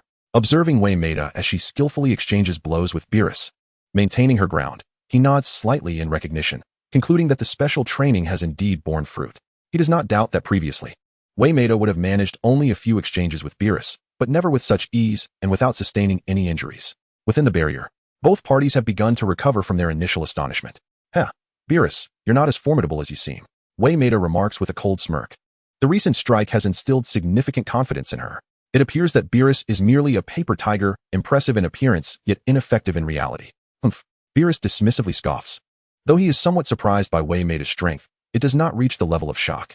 It is worth noting that he had not exerted his full strength in the previous blow, having held back to avoid harming her. With this in mind, he sees no reason to continue concealing his true power. Beerus slowly lowers the hand he had previously raised, a stern expression overtaking his features. His eyes suddenly sharpen, and he charges forward. As he releases the previously restrained hand, his movements become fluid, allowing for a more natural expression of his formidable strength. Whoa, Beerus! How can you disregard the rules of martial ethics? Wei Mei exclaims in astonishment. Her newly established confidence vanishes in an instant. She had assumed that the battle would continue in this manner, only to discover that Beerus has resorted to trickery, disregarding their initial agreement. Humph. Beerus snorts disdainfully. In the blink of an eye, he appears before Wei Mei, unleashing a powerful punch that connects with her body. A dull thud resonates in the air as her eyes widen, her center of gravity shifting backward. Beerus cruelly taunts her, "What virtue in martial ethics? Winning against you is what matters." As his words echo, Wei Mei is sent flying, propelled with astonishing speed, crashing heavily against the barrier and producing a metallic clang. The surface of the barrier ripples, yet shows no signs of fracturing. Indeed, Beerus's strength is truly formidable. Jiang Fei observes quietly from the sidelines. "Wow, Lord Beerus is amazing," exclaims Sun Wukong in astonishment. At this moment, he and Vegeta have approached the edge of the barrier, even leaning against it to witness the unfolding spectacle. Thanks to Jiang Fei's intervention, it is the first time Sun Wukong and Vegeta have witnessed Beerus in genuine combat. Although they had previously known of his strength, they lacked a definitive conception of it. Now, they have finally grasped the reality of his power. Due to their recent encounters, the atmosphere was charged with intensity, and even their movements were barely perceptible. The opponent was formidable as well. Despite employing only 2 techniques, they were impressively powerful. Vegeta, arms crossed, spoke in a deep tone. Curious, Goku inquired, "Jiang Fei, who is stronger between the two?" Based on the current outcome, Beerus clearly held the upper hand. However, it was evident that the adversary still possessed the strength to continue fighting. At this level of combat, with his own prowess, he was unable to discern who would ultimately prevail. Upon hearing Goku's question, Jiang Fei narrowed his eyes slightly, commencing a thoughtful analysis. The opponent had yet to unleash their full potential, and Beerus's punch was similarly restrained. However, judging by the force of that recent blow, it appeared the two would engage in a fierce exchange for some time, with Beerus likely emerging victorious in the end. "Oh!" Goku exclaimed in surprise, his mouth agape. Both he and Vegeta turned their gaze towards the barrier, for the opponent had now risen. They were eager to see if Jiang Fei's analysis would prove accurate. Chapter 141. Far from expectations to his astonishment, Wei Mei found himself considerably stronger now. Though his body remained painfully sore, he had not sustained any grave injuries. In the past, such a scenario would have been inconceivable. Beerus furrowed his brow upon witnessing this. He had not anticipated Wei Mei's remarkable resilience. According to his expectations, that punch, while not fatal, should have rendered him incapable of rising. It seemed the time spent with the Arbiter had indeed been quite beneficial. Beerus chuckled, envisioning the intense torment Wei Mei must have endured to achieve such power. As expected, upon hearing the term Arbiter, Wei Mei couldn't help but shiver. Those days had indeed been harrowing. However, it was fortunate that the struggle had not been in vain. The fact that he could now exchange blows with Beerus was something he could scarcely have imagined in the past. With a cold smirk, Wei Mei retorted, "Whether the Arbiter contributed to my growth, I cannot say, but you, well, let's just say you are lacking." His tone carried a hint of provocation, suggesting disappointment in Beerus's weakness. "Seeking death," Beerus uttered, his voice low and menacing, as the temperature around them plummeted. "For one of your caliber to aspire to defeat me is nothing short of delusional." While he might tolerate criticism of his work ethic, he would never accept any affront to his strength, as that would challenge his dignity and disregard his existence. With that, Beerus moved, transforming into a streak of purple lightning as he surged toward Wei Mei. His speed was astonishing. In the blink of an eye, he was upon him. His clenched fist swung violently, enveloping his opponent in a cascade of violet light. The fierce onslaught descended like a torrential storm, relentless and overwhelming. "Humph! How can one know without trying?" "Delicious," said Wei Mei, refusing to back down. With a swift movement, he prepared to meet the next wave of assault. In the fleeting moments of their exchange, they engaged in a fierce battle that had already spanned over 100 rounds, each one marked by intense ferocity. They exchanged blows, each strike resonating with vivid intensity, locked in an unyielding confrontation. The purple light within the barrier flickered incessantly, charged with devastating energy. Even those outside the barrier, including Sun Wukong and others, felt their hearts race with trepidation. They harbored no doubt that, without this barrier, the entire universe could be obliterated by the sheer force of these two terrifying energies. Bang, bang, bang. The air within the barrier reverberated with waves of potent energy. The ground beneath them had been upheaved countless times, scarred by countless fissures wrought by the turbulent air currents. Bloodstains marred their skin, a testament to the brutal exchange.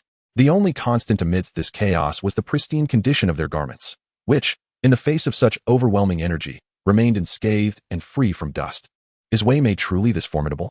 Beerus pondered, astonished as he attacked.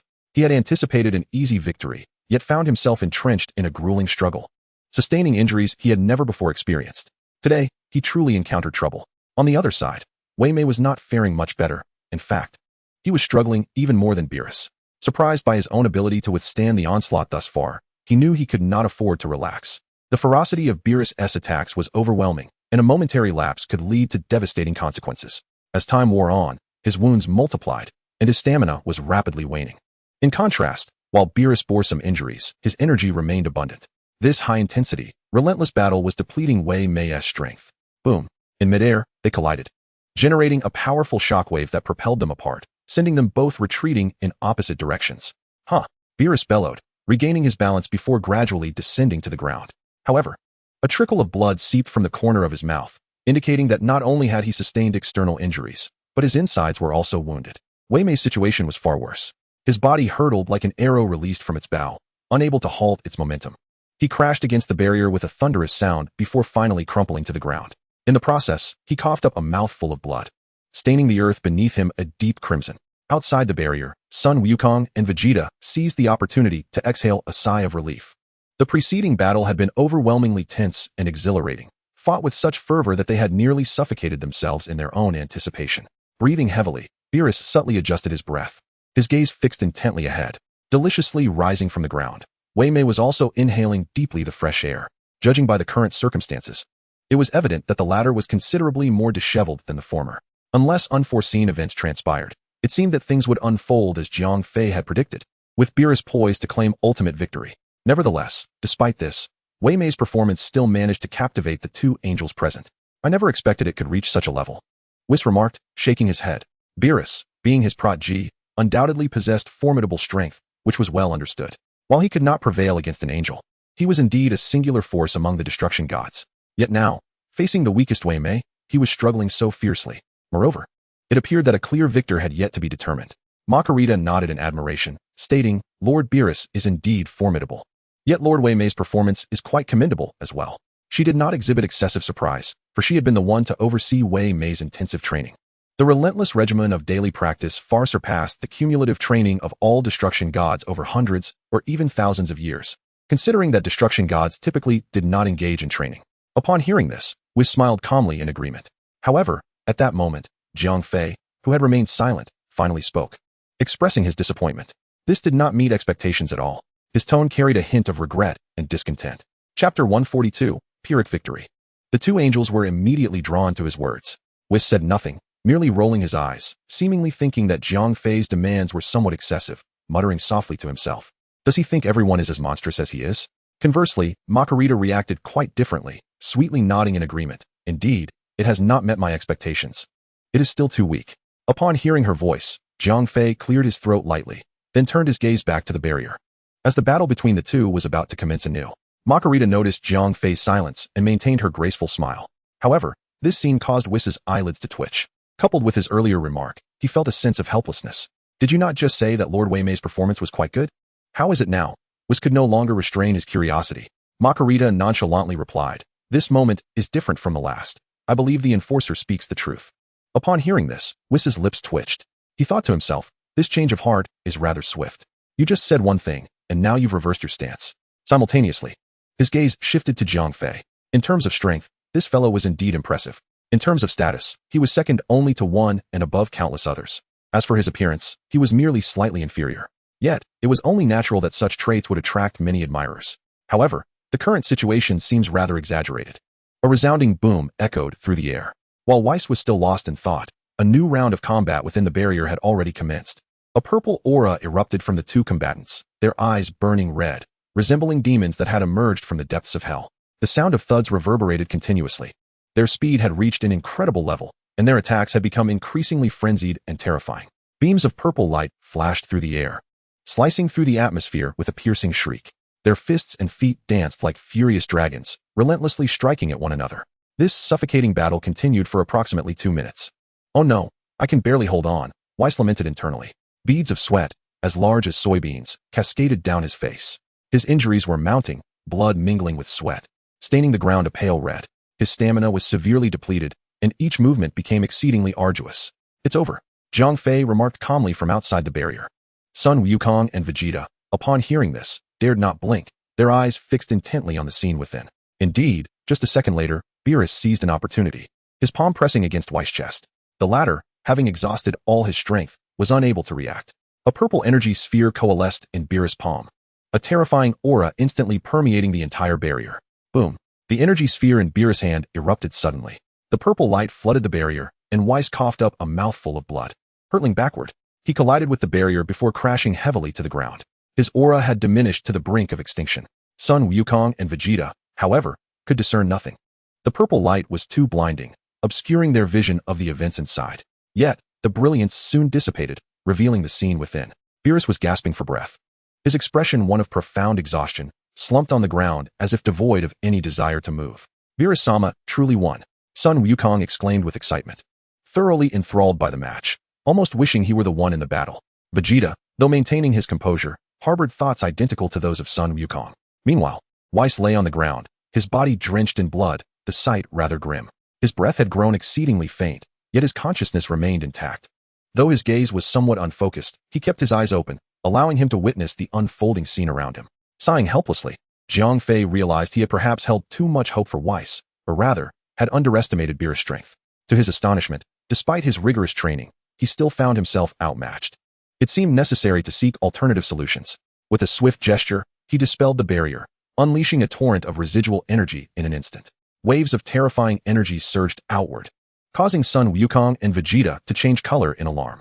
The sheer magnitude of this energy felt as if it were constricting their throats, rendering them breathless. Fortunately, the energy dissipated rapidly, sparing them from significant harm, allowing them to exhale in relief. Simultaneously, the ludicrous thought that had crossed their minds earlier was banished. Had they been the protagonists in that confrontation, they would have likely been reduced to mere remnants. Weiss, in a state of extreme weakness, called out feebly. Upon hearing this, Weiss immediately teleported to his side. Without waiting for further instruction, he waved his staff, and a healing energy enveloped Beerus. Similarly, Weiss struggled momentarily, summoning the last vestiges of his strength to call out for Margarita. Understanding the urgency, Margarita appeared at his side in an instant. Following Weiss's lead, she waved her staff, channeling healing energy into Margarita's being. This is quite troublesome, Jiang Fei remarked with a wry smile, shaking his head. Though Margarita had reached a formidable level, it was still insufficient. According to his recollections, while he was unaware of the exact date for the Tournament of Power, it was approaching swiftly. Thus, even if he utilized this time for intensive training, substantial progress seemed unlikely. Moreover, Beerus would not remain stagnant, with his strength now challenged and having narrowly triumphed.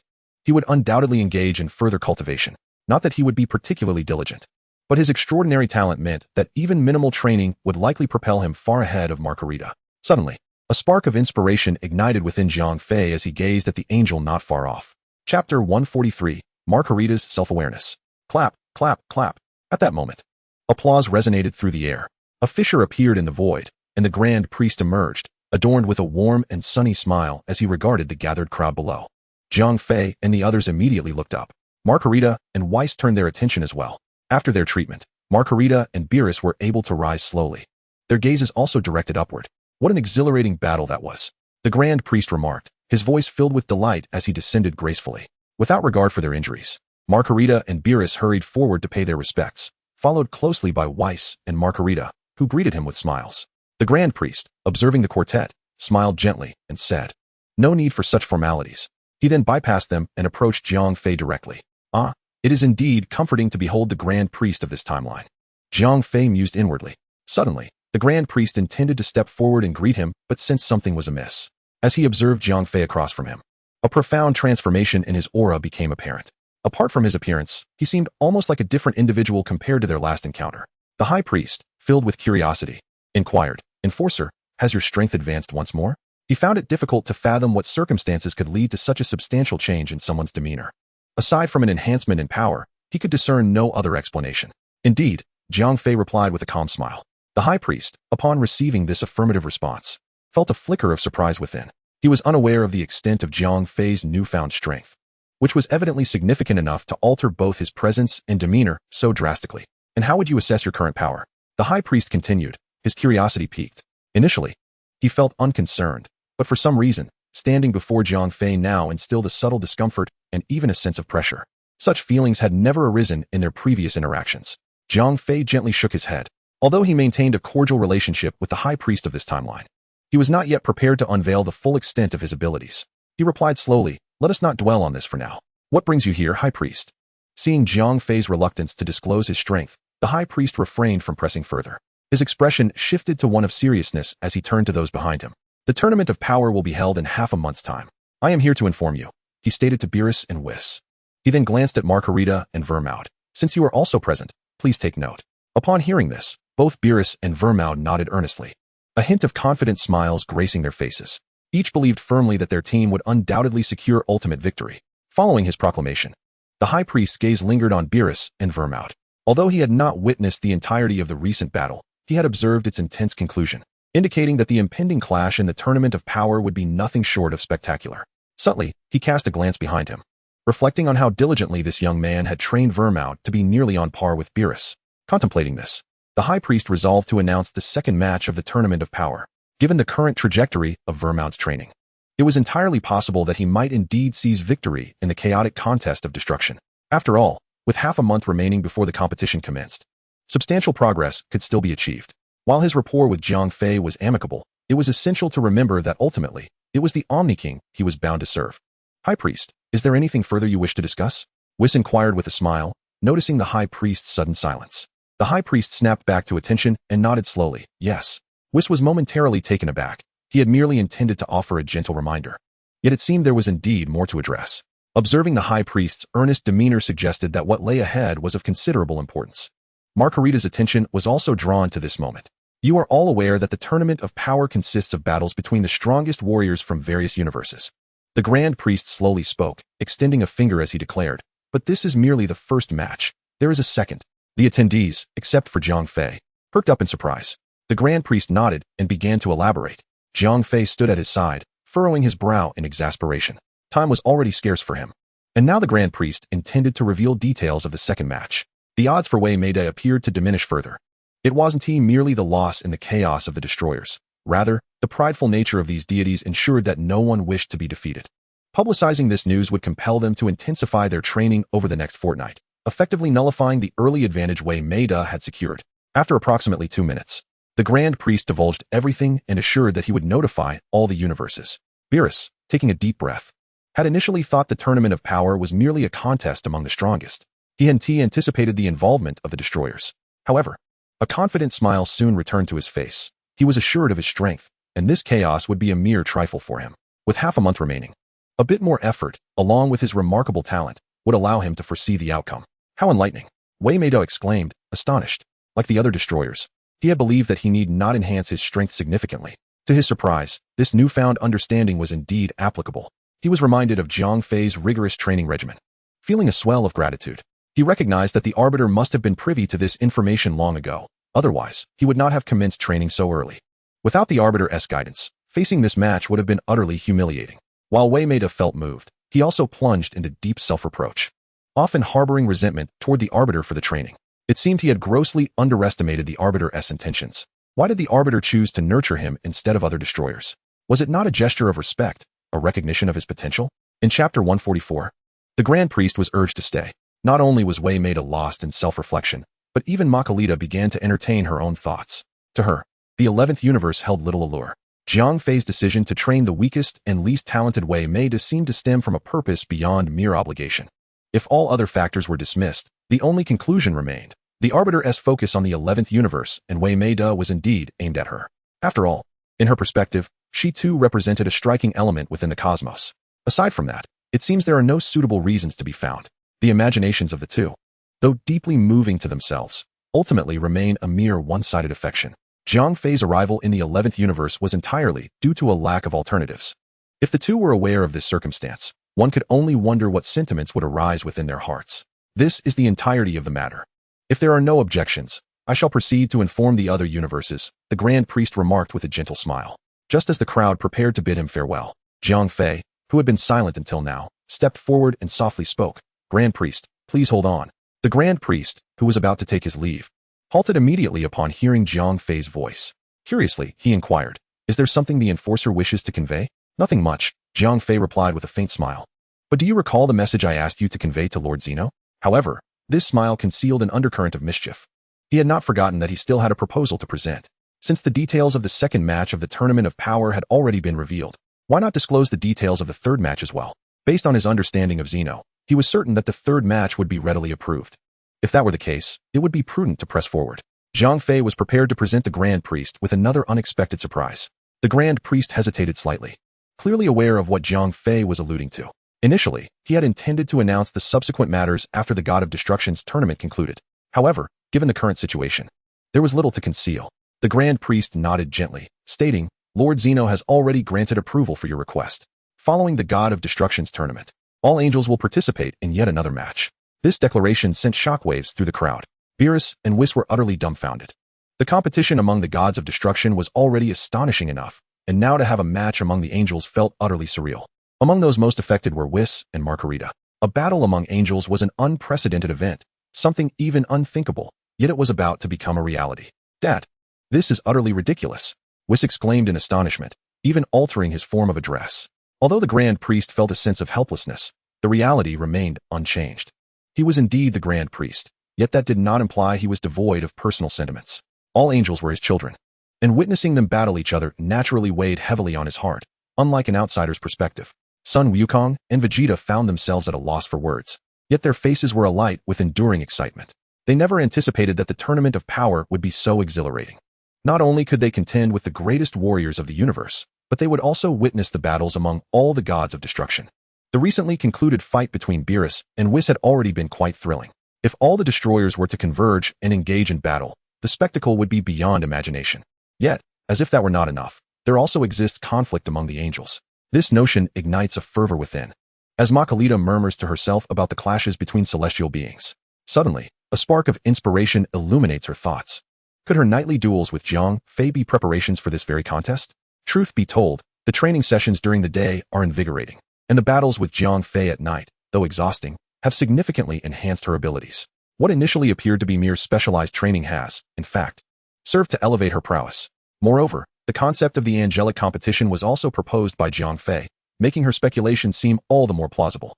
As realization dawns upon her, Makalita becomes increasingly moved by the implications. Ignoring the curious gazes of those around her, she rushes toward Jiang Fei and seizes his hand. With palpable excitement, she expresses her gratitude. Thank you, Enforcer. Her eyes glisten with a deep affection, as if she wishes to envelop Jiang Fei entirely within her gaze. Jiang Fei, taken aback by the suddenness of her gesture, feels as if he has been jolted by an electric shock. He quickly withdraws his hand and solemnly remarks, Let us keep our hands to ourselves while discussing matters, shall we? He even shakes his hand lightly, as if to dispel the tingling sensation. All right. Makalita responds with a radiant smile. The High Priest and others, witnessing this scene, are left bewildered, unsure of what has transpired. Even Jiang Fei, once he regains his composure, is filled with confusion. Wait a moment, what is going on? Why am I being thanked? However, before he can voice his questions, the High Priest announces his intention to depart.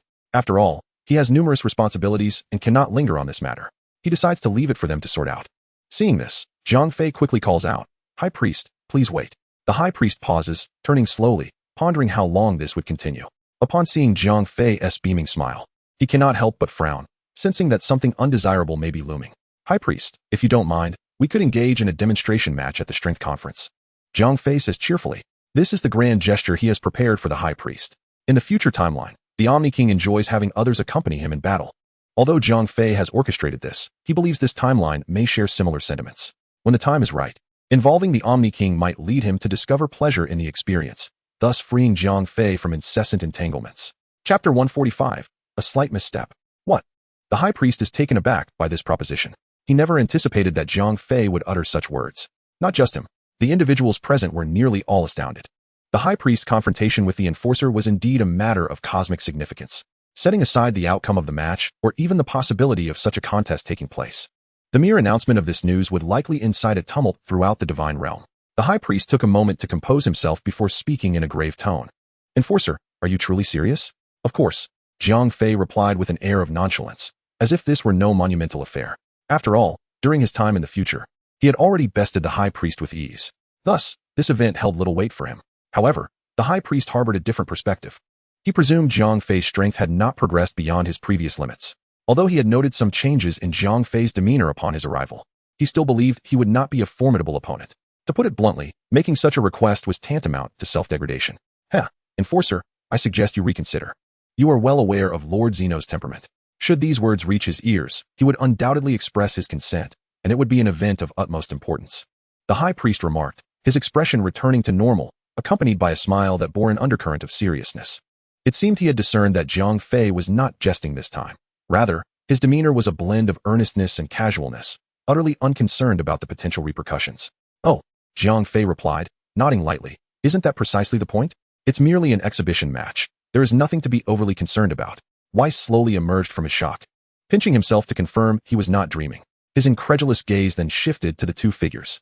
Beerus and Weiss were rendered speechless, cautiously observing the pair. In such a setting, they had clearly lost the privilege to speak. As for Margarita, a hint of worry flickered in her eyes. While she admired Jiang Fei's audacity to challenge, the fact remained that the opponent was his father. However, the paternal relationship was not her primary concern. Rather, she feared that Jiang Fei might not be a match for him and could face unforeseen consequences. Despite Jiang Fei's formidable strength, the high priest was a seasoned high-ranking deity, a being of unparalleled power. They all understood that the enforcer's strength was, in fact, inferior to that of the high priest. In the event of a confrontation, a loss would be inconsequential, yet the potential for harm was a legitimate worry. Such an outcome would deeply sadden her. The high priest's thoughts stood in stark contrast to hers. He addressed Jiang Fei slowly, stating, "Regardless of whether this is an exhibition match, any battle can lead to unforeseen events. Of course, for you and me, this is hardly an issue, but at this juncture." The high priest fixed his gaze intently upon Jiang Fei, leaving the remainder of his statement hanging, as though he wished for him to grasp the underlying meaning. "But what?" Jiang Fei inquired, arching an eyebrow and seeking clarity. The high priest, shaking his head in resignation, glanced at the onlookers. Since Jiang Fei was unable to comprehend his implication, he felt compelled to elucidate. He spoke slowly, stating that regardless of whether this was an exhibition match, competitions inherently result in victories and defeats. However, irrespective of who emerges as the victor or the vanquished, the losing side may find it difficult to maintain their dignity, especially in the presence of so many angels and gods of destruction. The Grand Priest believed his words, though somewhat subtle, were sufficiently clear. He held absolute confidence in his own prowess. Thus, in this exhibition match, the one destined to lose would undoubtedly be Jiang Fei, particularly given his role as a law enforcement officer.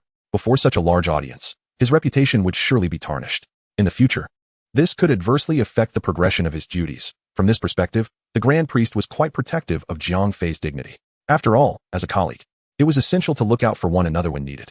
Indeed, as a law enforcement officer, losing face is of little consequence. The primary concern is that nothing unexpected occurs, echoed Margarita. Clearly, she did not harbor much hope for Jiang Fei to triumph over her father. The disparity in strength was not something that could be bridged overnight. Upon hearing this, the Grand Priest raised an eyebrow at her, then smiled knowingly and nodded. It seemed she had taken a liking to the young man. However, it remained uncertain whether Beerus was aware of this situation. Nevertheless, Jiang Fei, it appeared, was oblivious to such realizations. He believed that neither injury nor loss of face would befall him. As for the Grand Priest's words, there was indeed a possibility they could hold truth. After contemplating this, he addressed them, saying, "Fear not, I shall exercise restraint." The others were momentarily taken aback by his response, having anticipated that Jiang Fei would grasp the underlying meaning, only to receive this unexpected answer. The Grand Priest slightly parted his lips, then slowly closed them again. He had extended enough goodwill, since the other party was so insistent. He found himself at a loss for words. "Very well, I shall duly report to Lord Zeno," he concluded, clearly displeased with Jiang Fei's lack of understanding. With a gentle wave of his hand, a rift in space appeared. He stepped into the fissure and vanished in an instant. Yet, despite his displeasure, Jiang Fei was, after all, a law enforcement officer, his status on par with the Grand Priest's. Moreover, he might one day become his son-in-law, so it was imperative to preserve his dignity. If this exhibition match were to proceed, it seemed the Grand Priest would have to show some leniency and truly take on the role of an actor. In the realm of the seventh universe's gods of destruction, once the Grand Priest departed, everyone except Jiang Fei exchanged bewildered glances. The information they had just learned was simply too explosive. "Law enforcement officer you." Weiss attempted to speak, but found himself at a loss for words. Like Margarita, he did not believe Jiang Fei could triumph over the Grand Priest, even considering the vast gulf between them. As previously stated, injuries or loss of face were inconsequential. At their level, such matters were no longer a concern. The only thing that truly mattered was their reputation. If the enforcer were to be defeated by the High Priest, his prestige would undoubtedly suffer a considerable blow, becoming a topic of jest within the divine realm. "Enforcer, you are the deity I hold in the highest regard. Yet this matter has indeed been handled rather poorly," Mei remarked, unable to restrain herself. "Oh, is that so?" Jiang Fei replied nonchalantly, a faint smile gracing his lips. Contemplating the potential scenarios that might unfold, he furrowed his brow slightly. "The High Priest has actually been quite amiable towards me. It appears this situation has indeed been mismanaged." Chapter 146. If you lose, just bark like a dog. A fortnight swiftly passed. Jiang Fei did not linger in the 11th universe. but returned to the Omni King's palace 3 days before the commencement. As the enforcer, he had certain affairs to oversee. Naturally, the Omni King had sanctioned Jiang Fei's exhibition match against the High Priest and expressed great anticipation for it. Simultaneously, news of this exhibition match began to circulate, leaving all universes in a state of astonishment, and discussions surrounding the power tournament reached a fever pitch. Numerous powerful beings across the universes, having acquired this information from unknown sources, engaged in fervent debates, primarily focusing on which universe would emerge victorious, whether the destroyer or the angel from each universe would triumph. The most fervently debated topic was who would ultimately prevail in the match between the enforcer and the high priest. Of course, these powerful beings had little understanding of the true nature of the enforcer and the high priest. In the destroyer realm of the 6th universe, the god of destruction, Champa, gaped in disbelief. The notion of the enforcer facing off against the high priest was simply astonishing. He had already found it incredible that not only the universe's strongmen, but also the destroyers were to participate in the tournament. The inclusion of angels heightened his anticipation even further. However, he had not expected that there would also be an exhibition match at the end. While it was labeled as an exhibition, it was undoubtedly the main event, rendering the preceding 3 matches mere appetizers. Jiang Fei has been rather impulsive this time, remarked Beerus, furrowing her brows. Like Makari, she shared the concern that Jiang Fei might not be a match for the high priest. The question of dignity did not cross her mind. Rather, she worried that if he were to sustain injuries, it would be a significant loss. In the destroyer realm of the 4th universe, Quitela was utterly flabbergasted. Over the past few days, he had been bombarded with one astonishing piece of news after another. First, the destroyers were required to compete, then the angels. And now an exhibition match between the enforcer and the high priest. What could possibly follow? Would the Omni King himself take to the field? Conic, who do you think will win between the enforcer and the high priest? Quitela posed this question. Without a moment's hesitation, Conic replied softly. I have greater faith in the high priest, setting aside the fact that he is my father. The intelligence we possess clearly indicates that the high priest is far more formidable than Jiang Fei. Holding such a performance match, the victor is already apparent. Indeed, as you and I have surmised, Quitela nodded. In the realm of the god of destruction of Universe 10, Lord Ramsay paced back and forth on the grass, occasionally shaking his head, causing his long nose to sway. As he strolled, he mumbled incessantly, madness, absolute madness. Clearly, he had just received this news and had yet to fully process it. After all, this matter was indeed quite extraordinary. Although battles among the strongest across universes are rare, they have occurred in history. While battles between gods of destruction have yet to transpire, given the nature of the Omni King, it was within the realm of expectation. However, the notion that even the neutral angels would participate in the competition transcended the understanding of many. Not to mention the subsequent exhibition matches featuring the Grand Minister and the attendant, which were almost inconceivable. Lord Ramsay, please cease your pacing. My head is beginning to spin. The diminutive Kess remarked, propping her chin on her hand. The figure of Jiang Fei gradually materialized in her mind, her large, captivating eyes sparkling with brilliance. Internally, she marveled at his audacity, strength, and capability. This man was simply perfect. Unlike the other angels, Kess did not perceive the challenge to the Grand Minister as perilous or shameful. Instead, she regarded it as a testament to her own abilities. Such an exceptional man had stirred within her a unique sentiment. In Universe 11, the gods of destruction, Makalita and Wami, upon hearing the news, felt no surprise. Rather, they experienced a sense of resignation. After all, they had learned of this development a fortnight prior. Even today, they still believed that rashly challenging the Grand Minister would be an unwise decision. Of course, they were not alone in this sentiment. Beerus and Whis from Universe 7 shared the same perspective, albeit without feelings of resignation. Rather, they harbored a sense of schadenfreude, eager to witness the unfolding drama. It is worth noting that during Jiang Fei's 2 years with them, he had put them through considerable turmoil. Now, as he boldly challenged the Grand Minister, they were eager to see him face the consequences. In the Omni King's palace, Jiang Fei and the Grand Minister simultaneously materialized in the hall. They had just finished setting up the arena in the Void Realm and hurriedly made their way there. Judicial Officer, Grand Minister, you have finally returned. The Omni King exclaimed with a broad smile, rising from his seat to hover between the two. Indeed, they both responded in unison. The Omni King nodded slightly, continuing with a smile. What do you two think would be an appropriate punishment for the losing party in the match? Upon hearing this, Jiang Fei raised an eyebrow before regaining his composure. The Omni King had initially decided that the punishment for the losing side would be obliteration. However, given the multitude of matches now proposed, this punishment seemed increasingly inappropriate. After all, in the inaugural match, there exists only one victor. Should the rest of the universes face annihilation, the ensuing chaotic battle of the gods would become unfeasible. Simultaneously, the angels would be rendered dormant, rendering the third contest impossible as well. Thus, the punitive measures cannot proceed as originally planned and necessitate a reformation. Jiang Fei pondered momentarily, subsequently grasping the underlying rationale. Lord Zeno, feel free to establish the rules as you wish, as long as it brings you joy. The Grand Priest remarked with a gentle smile. Upon hearing this, Zeno chuckled and shook his head. If he had the answer, he would not have inquired. Moreover, he could not conceive of any entertaining penalties. His gaze shifted toward Jiang Fei. Jiang Fei smiled nonchalantly and casually suggested, if it comes to that, the loser should simply bark like a dog. The Grand Priest's expression faltered slightly at this suggestion, his lips twitching repeatedly while beads of sweat formed on his forehead. The reason was evident. Jiang Fei's proposal was exceedingly cruel. After all, this was a cosmic-level competition, and many formidable beings possessed their own pride. To bark like a dog in front of so many spectators would be akin to annihilation. Before the Grand Priest could respond, Zeno burst into laughter, even clutching his stomach. Clearly, this penalty greatly amused him. You truly have a knack for this. Let us settle on that punishment, Zeno declared with mirth. Jiang Fei was momentarily taken aback. He had merely spoken in jest, not anticipating that it would be accepted so readily. However, his surprise dissipated swiftly, and his expression returned to normal. He perceived no significant issue with barking like a dog. It was certainly preferable to the fate of annihilation. The Grand Priest sighed from the side. Since Zeno had already made a decision, he felt it was inappropriate to voice any further objections.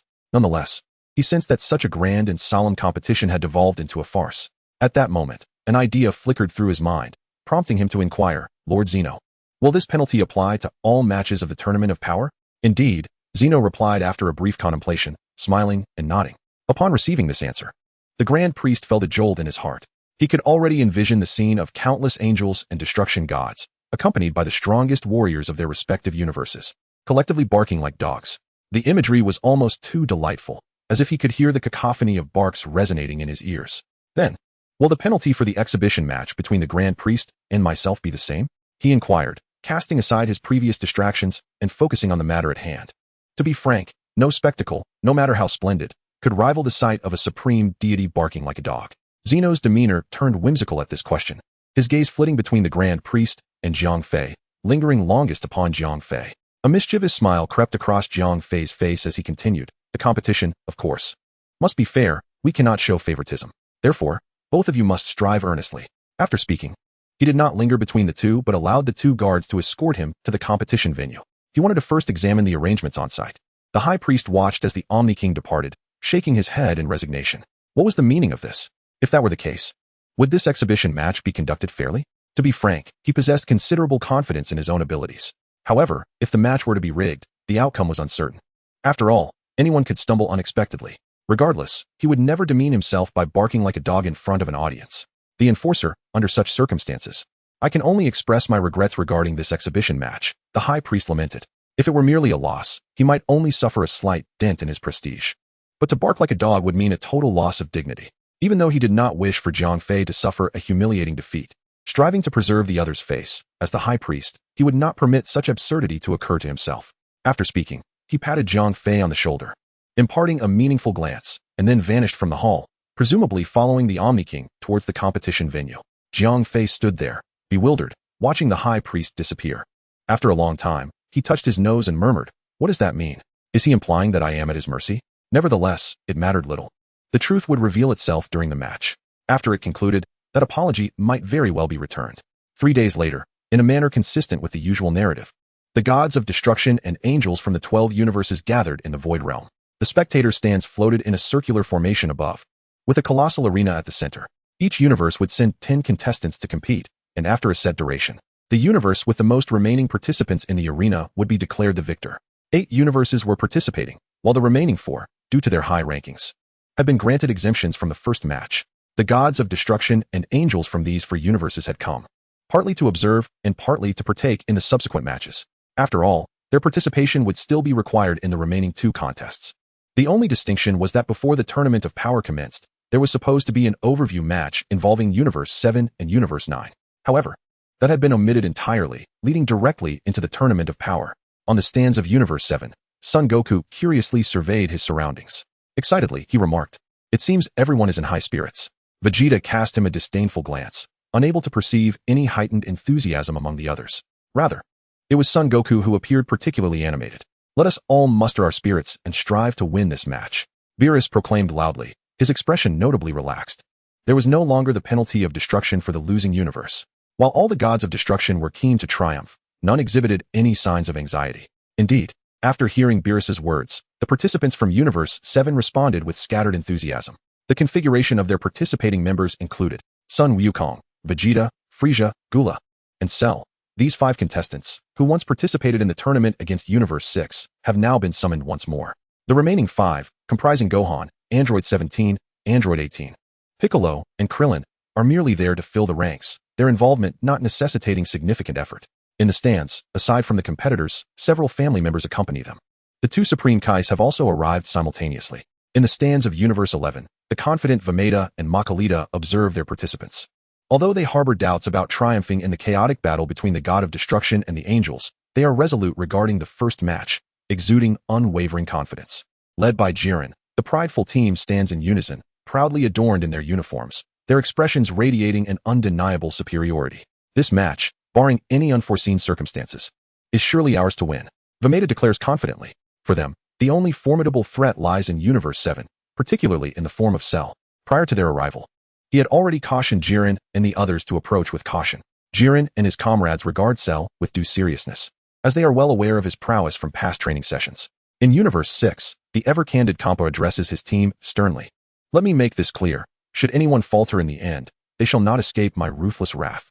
He surveys his contestants, recalling the humiliating defeat they suffered against Universe 7 in their last encounter. This time, they are determined to reclaim their dignity. After all, this isn't a solo endeavor. Survival until the end could very well determine the outcome. Chapter 148 descends into a profound silence as the gods of destruction from various universes deliver their pre-match motivational speeches. Suddenly, the fabric of space distorts, and the figure of the Omni King materializes before everyone. His diminutive form settles upon the throne directly before the arena, flanked by 2 attendants.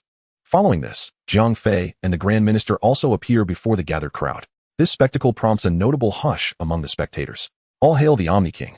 The assembled gods of destruction and angels proclaim in unison. The Omni King gestures slightly, prompting the deities to straighten their posture and resume their previous discussions. Meanwhile, several gazes converge upon Jiang Fei. The enforcer remains as dashing as ever, Kes remarks, unable to suppress her admiration as her bright eyes sparkle with delight. Standing beside her, Ramses feels a twinge of exasperation, contemplating whether this celestial being might be inclined to stray. On the side of Universe 7, the sight of Jiang Fei stirs a wave of excitement. After all, compared to the others, these individuals are most acquainted with him. Particularly for Cell and Frieza, who have not seen him for quite some time, there is an undeniable sense of nostalgia. Truly, Jiang Fei possesses an undeniable charm. As the 18th looked up at the sky, she sighed and spoke. Since their parting on that fateful day, they had not crossed paths again. To her surprise, their reunion today revealed an even greater aura than when they first met. Upon hearing this, Clint suddenly felt a sense of impending crisis approaching him. As per the usual narrative, the 2 ultimately ended up together, and they were blessed with a delightful daughter. Meanwhile, Bulma nodded and remarked, "What a pity. Jiang Fei is ultimately beyond our reach as mere mortals." Vegeta swiftly turned his head, sensing something amiss. His wife had just given birth to another child, and from the implication of her words, if Jiang Fei were to be enamored with her, wouldn't she simply run away with him? It was not just Bulma. Many female contestants present held a fondness for this legendary enforcer, some even viewing him as their princely savior. His image was akin to that of a divine figure one could only dream of encountering. At that moment, the Grand Priest stepped forward. A hush fell over the crowd as everyone fell silent. After surveying the assembly, he proclaimed in a voice audible to all, "The competition officially begins. Participants, please come to the stage." With these words, the gods of destruction immediately commenced their arrangements. The members of Universe 11 were the first to leap onto the arena, their faces radiating vitality and an air of invincibility, as if victory was already within their grasp. Upon witnessing this scene, Cell expressed his disdain. Without waiting for others, he leaped onto the arena, confronting the warriors from Universe 11. Seeing Cell take action, Goku and the others followed suit, hopping onto the stage. Although they lacked the aloof aura of Jiren and his companions, their faces were nonetheless alight with excitement and confidence. One by one, the formidable warriors from the 8 universes had gathered on the arena. Ahem. The Grand Priest cleared his throat twice, drawing all eyes to him. He spoke slowly. "The rules of the competition have surely been conveyed to you by your gods of destruction, so I shall not elaborate further." At this point, he paused momentarily, his expression betraying a hint of hesitation. However, after a brief struggle, he continued, "Now, let me address the penalties for those who lose the competition." Upon hearing this, the participants on the arena perked up, as did the gods of destruction in the audience. They had not been informed of any penalties for losing the match prior to the event, and had assumed it would be a simple contest without repercussions. The sudden mention of penalties, right before the commencement, caused a tightening in their hearts. Many gods of destruction had recently caught wind of rumors that the universe of the losing party would be obliterated. Of course, these claims remained to be verified. However, if true, then the carefree demeanor they had just exhibited would surely be unsustainable. Ahem. The high priest coughed twice, seemingly a bit embarrassed. As for this punishment, not only was it difficult to execute, but even to articulate. He appeared somewhat reluctant to utter the words. However, all eyes were upon him. He could not remain silent indefinitely. Steeling himself, the high priest calmly declared that if one were to lose the competition, they would have to imitate a dog's bark for 5 minutes. When he uttered this statement, his voice was noticeably softer than before. Nevertheless, his expression remained remarkably composed. After all, the words had been spoken. No matter how mortifying the notion, he had to maintain a demeanor of tranquility, unwavering in the face of adversity. Silence ensued. A profound stillness enveloping the venue. It was so quiet that one could almost hear a pin drop. The tension among the onlookers dissipated, replaced by expressions of sheer astonishment. Bark like a dog? A voice of disbelief rang out. Almost instantly, the entire arena erupted into chaos.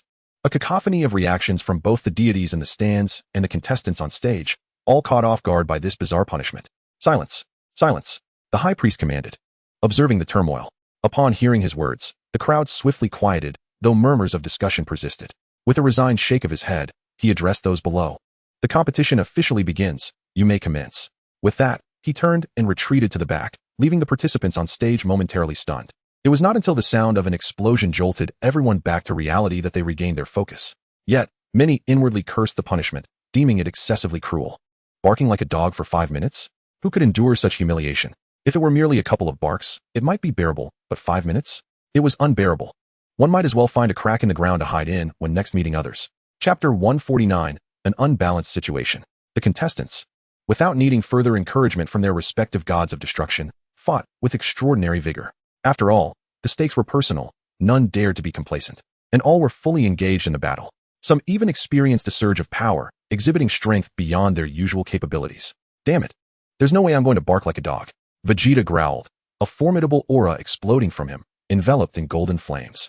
Though he had become considerably more humble and serene, it did not imply that he would sacrifice his dignity. Within his heart, he still harbored a certain pride regarding his identity. Surely, he could not allow himself, a proud Saiyan prince, to publicly bark like a dog. Damn it, let them all perish. Frieza unleashed waves of energy, directing them toward the crowd in all directions. He shared the same sentiment as Vegeta, as the Emperor of the universe. He could not afford to lose in such a manner. Otherwise, how could he continue to command the cosmos without becoming the subject of ridicule? As his brother, Cooler held a similar perspective. However, not everyone present shared this mindset, particularly Cell from Universe 7. He furrowed his brow and muttered to himself. Having barked like a dog before, isn't it only reasonable to mimic a few barks? Indeed, what is there to it? Goku echoed, his face adorned with a hint of confusion. He seemed unable to grasp why the emotions of the crowd had shifted so drastically. To him, this punishment seemed utterly trivial. In fact, he found the idea of barking like a dog rather amusing. Nevertheless, the two did not allow this to deter them. They unleashed their formidable energy, striking back at their assailants. Of course, few shared their sentiments. In truth, apart from the two of them, most found the situation difficult to accept. After all, those participating in such a competition were all prominent figures from their respective universes. They simply could not afford to lose face.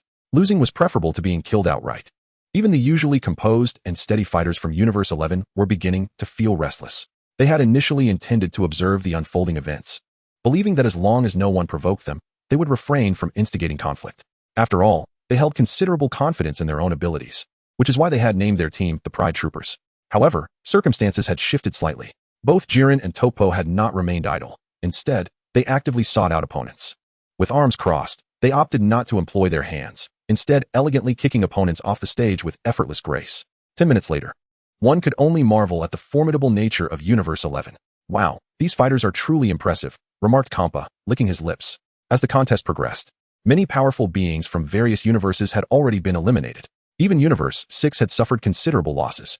Yet, Universe 11 not only grew stronger with each battle, but also retained all its members, especially the two leaders, who exhibited an almost abnormal level of strength, dispatching any adversary with apparent ease, seemingly exerting no effort whatsoever. Beerus frowned as he observed, murmuring, Universe 11 is indeed something remarkable. He possessed unwavering confidence in his own universe, a confidence rooted in the prowess of Goku and his companions. Ultimately, however, it was their trump card, cell, that remained paramount. Yet, the overwhelming presence of Universe 11 instilled a subtle sense of urgency. After all, the opposing side has yet to suffer a single loss, while our own ranks have already endured the departure of two formidable warriors, Clin and Piccolo. This lad, Wei Mei, is indeed impressive. The strength of his subordinates is truly fearsome. Hyles could not help but exclaim in admiration. In contrast, the situation on our end is rather grim. Out of 10 competitors, more than half have already been eliminated. Given the current trajectory, this round seems quite challenging. On the side of the 9th universe, the god of destruction, Sidra, wore a pained expression. Meanwhile, the Kaioshin beside him was animatedly gesturing and shouting, while also attempting to direct the remaining fighters. However, the performance thus far has been rather disheartening. In the blink of an eye, they have lost the majority, leaving only 3 warriors still engaged in fierce combat. Let us remain composed. Safety is paramount. If we lose, we lose, the god of destruction Sidra murmured, adding, after all, they all look quite similar, let them bark as they may. The angel Mojito, overhearing this, felt a wave of exhaustion wash over him. Other gods of destruction, regardless of their flaws, still possess an air befitting their title. In stark contrast, their own seems excessively benevolent. In the stands of the 10th universe, Ramses gasped in dismay. The situation on the battlefield was far from optimistic. The entire scenario was under the control of the 7th and 11th universes, whose combat prowess was virtually unparalleled. The other universes' champions could hardly measure up. Ramses furrowed his brow, observing for a moment before sighing. It is one thing for the 7th universe to be this formidable, but how is it that the 11th universe is equally terrifying? Nkusu, stroking his chin, pondered briefly. His gaze drifted to Jiang Fei in the sky, and suddenly he seemed to have an epiphany. It is said that the Enforcer once spent time in the 11th universe. Upon hearing this, Ramses abruptly awakened to the realization. So that is why the 11th universe is so powerful. The answer lay therein. A twinge of jealousy stirred within him towards Wei Mei. After the competition between the 7th and 6th universes concluded, he had extended a warm invitation to the Enforcer to visit his realm. However, he and the other gods of destruction had been met with a merciless refusal. The fact that the Enforcer had ended up in the 11th universe was truly irksome. Meanwhile, the dynamics on the arena became increasingly clear. The competition progressed at a markedly swift pace, transforming into a mere exhibition match between the 7th and 11th universes. The remaining universes stood powerless, with only a few individual warriors managing to exhibit fleeting moments of brilliance. The news of Jiang Fei's prior visit to the 11th universe stirred considerable commotion among the gods of destruction. This is unjust, utterly unjust. Why was he not sent to our 6th universe? Exclaimed Champa, biting at his collar in frustration. Clearly, he attributed the 11th universe's strength to Jiang Fei's influence. Even the ever-composed Beerus wore a visage of concern, not out of fear that the 6th universe might ultimately fall, but rather due to an emerging sense of crisis within her heart. As I was just beginning to pay attention, I was struck by the news that Makalita from Universe 11 was gazing at Jiang Fei with an infatuated expression. Meanwhile, while Beerus was still seething with jealousy, the gods of destruction in the stands had embarked on a fervent discussion. The Enforcers are indeed formidable. First, they engaged with Universe 7. And now they are involved with Universe 11. Why is such fortune not bestowed upon me? Quitela lamented helplessly.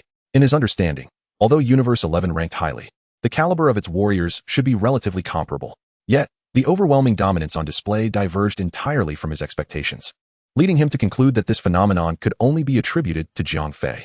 Ramses, consumed by envy, even began to entertain dubious schemes, turning his attention to his own angel. If all else fails, might Kiers use her charm to entice the Enforcer? No, I mean, to win him over to our universe?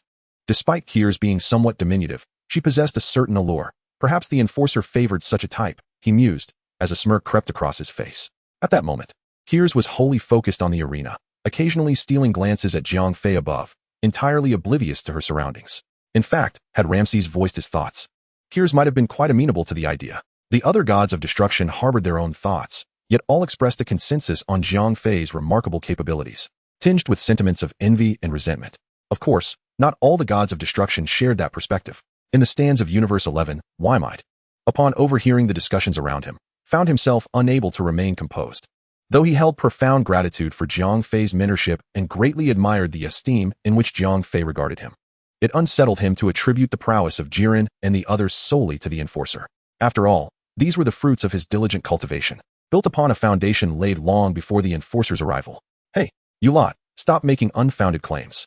Our Universe 11 has always been this strong. Wymite could not help but retort loudly.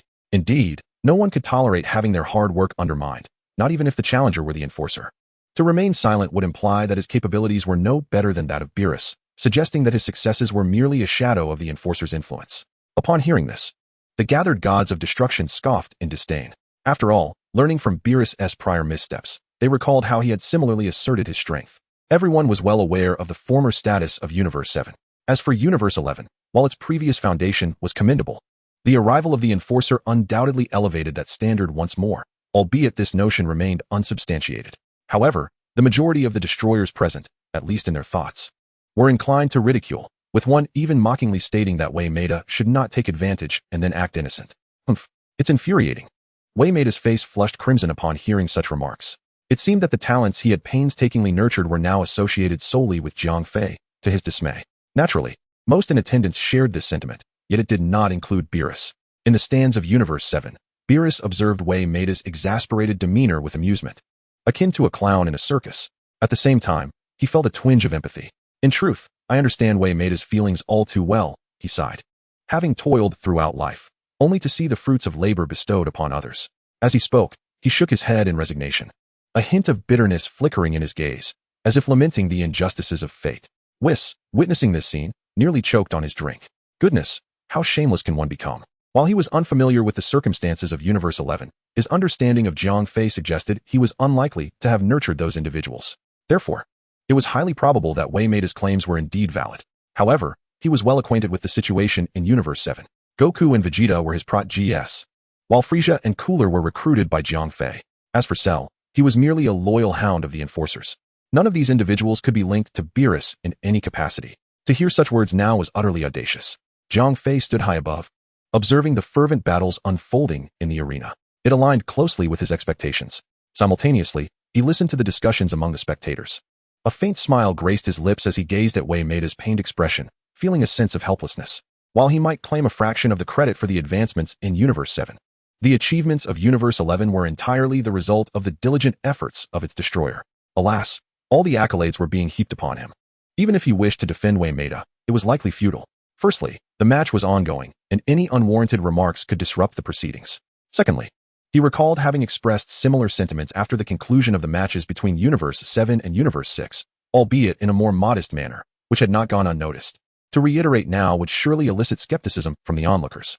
With a deep sigh, Waymeda felt a weight in his heart, burdened with grievances he could not voice. He inhaled sharply, his expression suddenly sharpening. In a hoarse voice, he declared, "Let them misunderstand. In the forthcoming matches, I shall show these fellows what I am truly capable of." With that, he clenched his fists tightly, a clear indication of his mounting frustration. Of course, this ire was not directed at Jiang Fei, who had said and done nothing to provoke it. These unreliable destroyers have recklessly appropriated the accolades that rightfully belong to him. He intends to make these audacious beings pay a price. Let them await their turn to howl like dogs. 20 minutes later, the battle on the arena has reached its conclusion. The faces of many destroyers darkened, their expressions akin to mourning. Most of their participants have been eliminated. On the entire stage, only Hit from Universe 6 remains. Universe 7 has lost Krillin, Piccolo, and 8 others. Universe 11, however, presents a more daunting scenario with a full roster of 10 fighters still intact. The Enforcers ponder which universe will emerge victorious. The Grand Priest, leaning in with a smile, inquired. Jiang Fei narrowed his eyes slightly and replied nonchalantly, "Perhaps Universe 7. Is that so?" The Grand Priest responded with a chuckle. Jiang Fei nodded subtly. Under normal circumstances, although Goku and his companions are far from matching Jiren's prowess, they possess the protagonist's aura, which suggests they should prevail against the odds. Moreover, with the presence of Cell, they have a formidable contender capable of standing against Jiren. Therefore, Universe 7's chances of victory remain substantial. In the stands, Beerus exuded confidence in the strength of his universe, firmly believing in their impending triumph. Zamasu, observing the solitary fighter from Universe 6, bore a troubled expression, yet clung to a glimmer of hope. He silently prayed for a fierce clash, hoping for a situation where both sides would suffer, allowing Hit to seize the advantage. Meanwhile, the other destroyers appeared ashen, sighs escaping their lips in dismay. However, they soon regained their composure, preparing to witness the final showdown. On the arena, Hit demonstrated his understanding of the situation, swiftly seeking cover and retreating to the sidelines. At this moment, it was prudent to avoid the fray, as both sides were well prepared for an impending battle. To recklessly intervene could result in becoming an immediate target, expelled from the stage in the blink of an eye. After all, as an assassin, remaining hidden and observant was far more fitting. "Ah, how unexpected to encounter you here," Cell remarked, casting a cool glance at the proud warriors of the 11th universe. His experiences during his years in Universe 11 left a lasting impression on him, as the foundation of his abilities was forged during that time. At this juncture, all members of Universe 7 had gathered. Both factions were numerous, seemingly on the brink of a grand confrontation. Goku and his companions dared not be complacent. Although they had dealt with other universes with relative ease, the current adversaries posed significant pressure, with no losses on their side, indicating their formidable strength. Jiren, arms crossed, an expression impassive, addressed Cell, "This ends here." With that, he slowly lowered his arms and shifted his stance slightly. Muscles tightened instantaneously, enveloping the body in a palpable sense of strength. An aura of formidable intensity radiated from him, reminiscent of a fierce beast newly awakened, exuding an aura that was both terrifying and awe-inspiring. Incredible. Both Sun Wukong and Vegeta thought in unison, observing the formation before them. It was evident that this individual stood at the forefront. Clearly, the one speaking was the most formidable opponent among them. "This is where your journey ends," Cell proclaimed coolly, emanating a ferocious energy of his own. Simultaneously, two brilliant lights erupted, transforming him into the golden super blue Cell. His immense power clashed with Jiren's presence in the air. "This brat has actually grown stronger," remarked Dispo incredulously. He recalled when Cell was but a lamb to the slaughter, often on the receiving end of their attacks. Yet, in just a few short years, he had surpassed the majority, now only a hair's breadth weaker than Jiren. The reunion was surprising. Cell had evidently evolved significantly. A true testament to the passage of time. As the strongest contenders prepared for battle, an unexpected figure burst forth, disrupting their strategies. "Cell, leave him to me. You handle the others," Sun Wukong suddenly exclaimed, his voice brimming with excitement.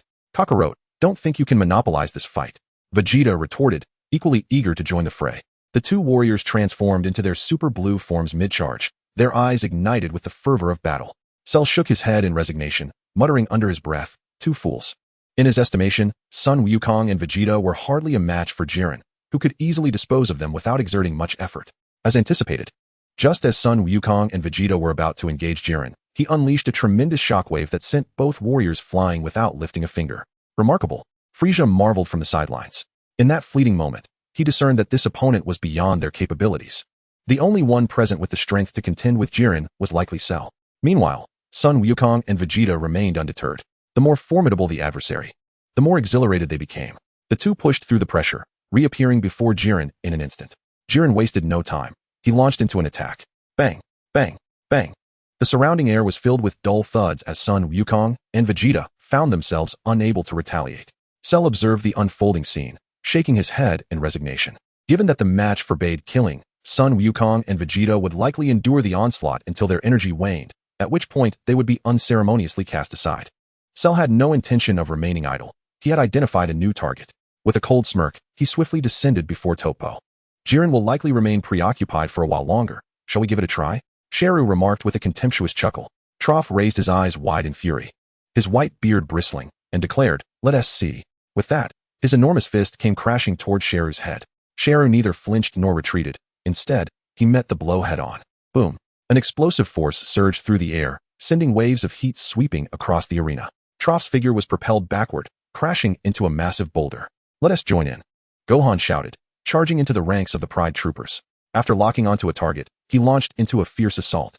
The others also sought their respective adversaries, initiating a grand battle. In Universe 7, some even faced multiple opponents. Given their numerical disadvantage, with Goku and Vegeta teaming up against a single foe, the scenario of one against many emerged. Nonetheless, they managed with relative ease, as the only true threats among the Pride troopers were Jiren, Toph, and Dispo. While the other members possessed considerable strength, they were manageable for Universe 7. Dispo had chosen to confront Frieza, who had not even had time to transform before being overwhelmed by Dispo's incredible speed, leading to a relentless barrage of attacks. Chapter 152, A Stalemate. The gods in the stands watched in awe, as the current battle had escalated to an entirely different level compared to earlier confrontations. Universes 7 and 11 showcased a superlative prowess that surpassed that of the other universes. Approximately 10 minutes passed, and the match was nearing its conclusion. Both Universe 7 and Universe 11 had experienced eliminations. However, overall, Universe 7 had transitioned from an initial disadvantage to a position of strength. Goku and Vegeta clung to Jiren like two stubborn leeches. Despite being knocked down repeatedly, they continued to entangle him, preventing his escape. Toph unleashed the destructive energy within him, entering a state of heightened power. Sheru had to exercise caution in response to this energy, thus prolonging the battle. Frieza was still engaged in a duel with Dispo, having transformed into his golden form. Yet, Dispo's speed remained too formidable, rendering Frieza unable to launch effective counterattacks. Instead, he found himself frequently on the defensive. Gula confronted a diminutive opponent from Universe 11 named Quincy and found himself in a spot of trouble. Although Quincy's strength was not particularly remarkable, he wielded a potent energy beam that ensnared Gula. Meanwhile, the other competitors had been eliminated during the recent skirmishes. Alright, this is it. Once time runs out, victory will be ours. Beerus exclaimed with enthusiasm. They still had 5 participants left, while their adversaries were reduced to 4, maintaining a numerical advantage. The outcome of this contest seemed inconsequential. They could merely remain in a stalemate until time expired, at which point they would emerge victorious. The two Kaioshin exchanged knowing smiles.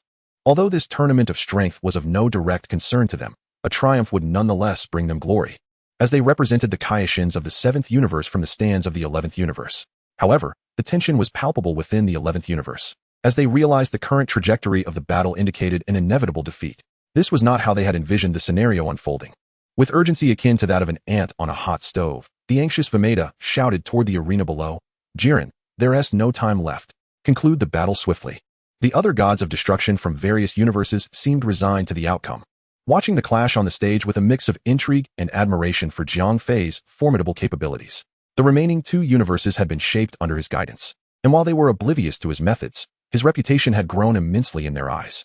Upon receiving the command, Jiren's energy surged once more, causing the already fractured arena to tremble. His powerful muscles expanded dramatically, exuding an explosive force. "Huh," Jiren bellowed, unleashing a potent energy wave directed at Vegeta and Goku, enveloping them in its overwhelming power. Goku and Vegeta cried out, hastily attempting to shield themselves, but it was evident that their efforts came too late. A thunderous explosion ensued, and both warriors spewed crimson blood, propelled backward by the tremendous shockwave, which affected others in the arena as well. Jiren surveyed the explosion with arms crossed, his gaze shifting to the side where Cell stood. He believed this attack would be insurmountable for the 2 fighters. Even if they did not fall from the platform, they would surely be gravely wounded and unable to continue. Initially, he had refrained from using his full strength for fear of fatal repercussions, but after witnessing the recent skirmish, he had discerned that these 2 possessed some level of prowess. Even a full-force assault would likely not result in immediate death. The gods of destruction collectively gasped as they witnessed Jiren's unleashed attack, acknowledging that such a display was comparable to the might of many gods of destruction. This revelation ignited their anticipation for the impending clash between Jiren and Cell of the 7th universe, wondering what extraordinary spectacle would unfold. Vegeta, noticing the astonishment on the faces surrounding him, began to swell with pride, his expression seemingly proclaiming, "Did you see that? This is the strength of my 11th universe." Yet, amidst his elation, he was met with words that dampened his spirits. Truly commendable for the enforcer. How did he manage to cultivate such an exceptional individual? Upon hearing those words, a wave of fury surged within him, nearly driving him to the brink of bloodshed. This left him in a state of profound frustration, for he had nurtured this talent, and his management of the universe was exemplary. Yet, all accolades seemed to have drifted towards Jiang Fei, leaving him feeling utterly disregarded. In the viewing area of the 7th universe, Beerus rose to his feet, incredulously observing the events unfolding in the arena. His gaze then shifted towards Jiren, a sense of unease creeping into his heart. It appeared that the 11th universe truly possessed remarkable prowess. He recalled that Cell had once been nurtured there under the watchful eye of the enforcers. Whis, with a faint smile, remarked that he had known from the outset that matters would not be so straightforward. He was indeed aware of the 11th universe's formidable foundation. Securing victory in this match would prove to be quite the challenge. Beerus furrowed his brow and slowly resumed his seat, his voice low and heavy as he declared, "Not necessarily. Those 2 lads have yet to return and should not have been eliminated, regardless of whether they fell from the ring or succumbed to unconsciousness. As long as they retained no fighting capability, they would be transported back to the arena." The absence of their figures suggested they had not yet been defeated. However, just as his words fell, Vegeta's form suddenly materialized before everyone. He appeared gravely weakened, his body marred by injuries, as if on the verge of collapse. Vegeta. Bulma rushed forward to embrace him, her eyes brimming with concern. "Lord Beerus, the number of competitors is now equal," Whis remarked with a smile. With a casual wave of his hand, a healing light enveloped Vegeta, beginning his treatment. Beerus's frown deepened as he gazed at the severely injured Vegeta, offering no words of comfort. Instead, he expressed his dissatisfaction, exclaiming, "What a waste." Bulma shot him a fierce glare upon hearing this. Regardless of the circumstances, Vegeta was her husband, and to witness him being mocked and insulted would undoubtedly ignite her anger. In the arena, Goku was also in dire straits, his injuries equally severe. His Super Saiyan blue form had dissipated, and his expression resembled one of utter exhaustion. "Has it concluded over there?" Cell remarked coolly, directing his gaze towards the unfolding battle. Chapter 153, Cell vs. Jiren. Cell nodded indifferently. He then focused on the formidable opponent charging towards him, Topo. Suddenly, two beams of yellow and blue energy erupted from Topo, soaring skyward and causing the arena to tremble once more. Recognizing the impending threat, Topo halted his advance and unleashed a wave infused with God of Destruction energy. Cell, with a nonchalant demeanor, observed as the wave approached. At the last moment, he effortlessly pivoted his body, evading the attack with natural grace. The energy wave collided with a nearby boulder, generating a significant shockwave. In an instant, the rock was obliterated, leaving no trace behind, an indication of the attack's formidable power, rivaling that of an ordinary God of Destruction. A faint smile graced Cell's lips as he exuded a fierce aura, which then coalesced in the air into a shimmering energy sphere. With a swiftness that was almost imperceptible, he soared forward. Troper sensed the terrifying power contained within the energy ball, and his expression grew grave. He harbored no illusions of defeating Cell after spending some time with him. Troper understood that Cell's strength was beyond his own capabilities. He merely hoped to delay matters long enough for Jiren to deal with the remaining opponents before confronting Cell. Suddenly, alarm struck him as the energy ball approached at an alarming rate. Although its speed was not particularly swift, Troper attempted to evade it directly. Yet, to his dismay, he found himself utterly immobilized, frozen in place. Not only could he not dodge, but even the slightest movement of his fingers felt immensely taxing. "What immense pressure!" exclaimed Dispo, who was nearby, his astonishment evident as he glanced towards the source of the energy. The aura enveloping the air was overwhelmingly terrifying. Even at a distance from the main battlefield, he felt its severe impact. His mobility had drastically diminished, stripping him of the lightning speed he had moments ago. An opportunity. Frisia's eyes lit up. He had been engaged in combat with Dispo, but the latter's speed had been insurmountably swift. Capturing a glimpse of him had been an arduous task. Now that the opponent's speed had waned, Frisia could finally discern his movements. However, Frisia's assumptions were somewhat naive. Dispo, too, was under the oppressive force of the energy in the air, and thus he could not escape its effects. As the opponent slowed, so too did Dispo. Dispo's fist swung once more. Frisia attempted to evade, but it was already too late. Bang! The punch landed squarely on his face, sending his body rolling across the ground several times before coming to a halt. On the other side, a deafening explosion erupted, accompanied by a blinding flash of light. Troper was instantaneously propelled away, falling off the stage and into elimination. A massive crater appeared where he had been standing, with fine dust particles obscuring the daylight, casting a gray haze over the entire arena. Jiren observed his comrade's elimination with an unflinching gaze, his large eyes remaining as tranquil as still water. In a swift motion, he appeared directly before Cell. It was not that he had previously neglected to assist Troper, but the explosion had transpired too quickly for any intervention. Moreover, he too had felt the influence of the energy in the air. In the stands, whether among the gods of destruction, the Supreme Kai, or the eliminated warriors, all were left agape with shock. Cell's recent attack had not only affected those on the stage, but had also impacted those beyond it. Just when they thought Jiren was formidable, they were astonished to discover that this warrior from Universe 7 was even more powerful. In hindsight, those eliminated by these two did not feel entirely at a loss. "Goodness, this is a celestial clash," exclaimed one of the powerful beings from a universe, standing in awe on the sidelines. "No, the celestial being has just been eliminated. This is a genuine battle between two extraordinary fighters," another companion cautioned.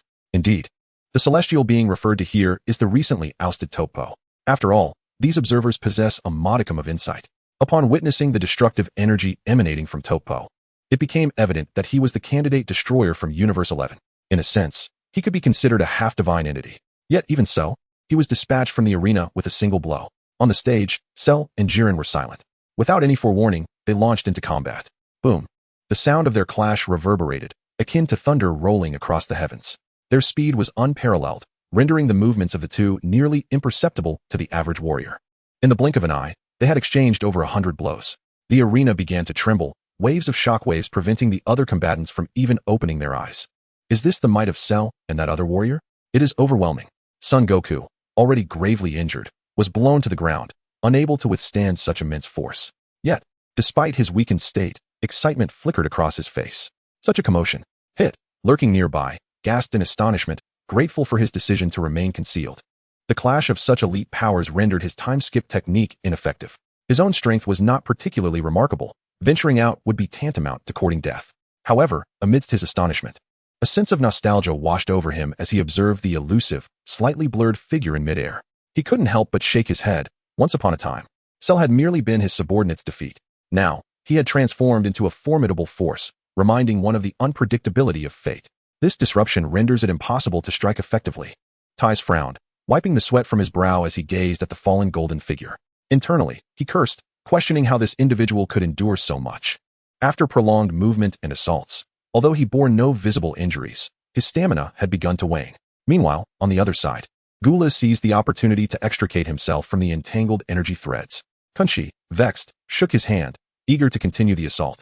Yet, the energy threads in his grasp faltered against the oppressive atmosphere filled with terrifying energy. Damn it, he muttered under his breath, resigning himself to inaction. Given the current circumstances, they could only wait for the outcome of the duel between the two on the other side before they could proceed. However, he was already fatigued and had to divide his focus to withstand the relentless storm. Even if the battle concluded, he feared he would be unable to continue his offensive. Chapter 154, A Chaotic Turmoil. On the arena, the conflict had devolved into a showdown between Jiren and Cell. While the personnel from both universes had gathered around the periphery of the battlefield, they silently prayed in their hearts, hoping their side could vanquish the opponent. Suddenly, two figures, as swift as lightning, collided with a thunderous roar that echoed through the air. Subsequently, both parties withdrew, emanating a chilling aura.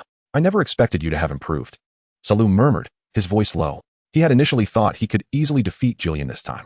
However, he was taken aback to discover that the opponent had grown even stronger since his departure. Jillian fixed his unwavering gaze upon him and replied with an impassive expression. It's nothing to worry about. If you're afraid, you can concede. He too sensed that Salu had become significantly stronger than before, though his face betrayed no emotion. Astonishment began to stir within him. That sentiment is precisely what I intended to convey to you. Salu scoffed. While he was astonished by Jillian's prowess, he also possessed unwavering confidence in himself. He firmly believed that among the two of them, only one would fall, and that individual would undoubtedly not be him. As his words settled, Salu's form shifted again, transforming into a series of afterimages as he charged forward. Jillian's expression grew serious, and he too surged into action. Thus, the two engaged in yet another round of fierce confrontation. In the exchange of strikes, they had already exchanged over 100 blows. Each move was executed with unrelenting force, leaving onlookers in awe. Both of them are quite impressive, remarked the enforcer, while the high priest observed from the void with a smile. Jiang Fei shook his head in resignation, stating, their abilities are entirely their own. I have no involvement here. Salu's potential was already considerable. He merely needed a little guidance. As for Jillian, he had no connection whatsoever. Their achievements stemmed solely from their own efforts. The enforcer humbly responded, but the high priest chuckled and said, you are being modest. Jiang Fei pursed his lips, choosing not to elaborate further, but instead focused intently on the unfolding spectacle. He was absolutely certain that the seventh universe would emerge victorious. However, the current situation made it difficult to ascertain. The decisive factor in determining the outcome rested upon the confrontation between Salu and Jillian. Whichever of the two emerged victorious would likely secure their universe's triumph. Yet, the question of who would prevail remained shrouded in uncertainty. From Jiang Fei's observations, the strength of both fighters was remarkably close, evident in the energy they exuded and the potency of their attacks. What remained to be seen was whether either possessed hidden cards to play. Salu, give it your all and eliminate that brat, Beerus shouted, having recognized that their strengths were evenly matched. Unless someone could unleash a surge of power, determining a victor was indeed challenging. Jillian, believe in yourself. You are the strongest. In this match, Whis urged with equal fervor. This battle represented their universe's most promising chance for victory. The remaining matches would pose significantly greater challenges in their pursuit of triumph. The fierce clash between Sheru and Jiren rendered the words of the two gods of destruction irrelevant. Fully engrossed in their battle, they were oblivious to any other sounds. Suddenly, the sky erupted in flames as their energy waves collided, unleashing a torrent of force that swept across the entire arena. Even those in the stands felt the gusts of energy. Such power, such spectacle. At that moment, Sun Wukong sat up, his face alight with excitement as he beheld the intense struggle above. The fiery passion within him threatened to erupt. Determined, he summoned the energy he had partially regained and resolutely declared, I cannot endure this any longer. I must join the fray. As a fervent warrior, he could not suppress the solitude that gnawed at him in the presence of such thrilling combat. With a mighty roar, he endured the pain and transformed, though not into his Super Saiyan blue form, but rather into an ordinary Super Saiyan, ignoring the disparity in strength. His eyes gleamed with fervor as he soared into the sky. Don't even think about ambushing. The warriors of Universe 11 would not stand idly by. The quick-witted Dispo, with a sharp rebuke, swiftly pursued him. In the blink of an eye, he caught up with Sun Wukong, positioning himself squarely in his path. Without further ado, he delivered a swift kick, sending Wukong crashing back to the ground. Groaning in pain, Sun Wukong clutched his head, grimacing at the agony. Seizing the opportunity, Frisia sprang into action, maintaining his golden form as he silently appeared behind Dispo. A sly smirk crept across his lips as he unleashed a wave of energy. Boom. The explosion reverberated as Dispo's expression twisted in fury, his body faltering and uncontrollably descending. Frisia continued to grin maliciously. He had been on the defensive throughout the previous skirmish. And now he relished this moment of retaliation. Regaining his composure, Dispo bellowed, "You scoundrel!" With that, he charged forward, intent on teaching this insolent foe a lesson. Thus, under the influence of the energy swirling in the air, the combatants resumed their fierce clash. On the side of Gula and Kunsi, witnessing the resurgence of battle, they too joined the fray. Gula, having conserved his strength, exhibited remarkable valor, while Kunsi, though nearing his limits, refused to concede defeat. Gritting his teeth, he pressed on, channeling his dwindling energy. "I will assist you, Gula and Frisia." Sun Wukong rose once more, battered and bruised, his energy nearly depleted. Yet, the burning desire for battle coursing through his veins was enough to unleash a new surge of power. In an instant, the arena was once again filled with fervor. Sharu and Jiren remained locked in their relentless struggle, while Sun Wukong and his companions found themselves equally ensnared in a fierce contest. As the gods watched intently, the battle raged on. In that moment, Xiangpa's eyes sparkled with excitement, for he spotted Hit, who remained hidden in the shadows, uneliminated. The current state of affairs had devolved into utter chaos. Initially, he had harbored but a flicker of hope. However, chaos now reigned supreme on the battlefield. If this continued, there was indeed a possibility of achieving a last-minute triumph. Chapter 155. Do you all have any objections? The match had reached its final minute, and everyone had exerted their utmost efforts. Both Jiren and Sorrow gritted their teeth, engaged in a fierce struggle as the battle reached its climax. They had unleashed every technique at their disposal, yet neither could secure a decisive victory, as their strengths were alarmingly comparable. Should the conflict persist, it was highly plausible that they would reach a stalemate. Hold on, just hold on a little longer. Victory shall be ours. Beerus, perched in the stands, felt the sweat bead in his palms. He no longer expected Sorrow to conquer Jiren. Maintaining the status quo until the match's conclusion was, in fact, quite favorable. After all, Universe 7 possessed a numerical advantage. As long as they awaited the match's end, even if Sorrow and Jiren ended in a draw, Universe 7 would ultimately emerge victorious. How infuriating. Are we truly on the verge of defeat? Meanwhile, the expression on Vermouth's face was one of utter discontent, akin to having ingested a dead fly. He had anticipated this match to be an assured victory, yet the current situation suggested otherwise. Jiren was unable to overpower Sorrow within the limited time frame, sealing Universe 11's fate in defeat. It appears Universe 7 shall claim victory. This sentiment was not solely his. Even the observing deities echoed similar thoughts. The tense atmosphere was evident to any discerning eye. Yet, in this state of heightened anxiety, Universe 7, relying on its numerical superiority, seemed poised for final triumph. As these gods of destruction assessed the battlefield, their expressions bore a newfound ease. Although they too faced defeat, their demeanor was far less pained than before.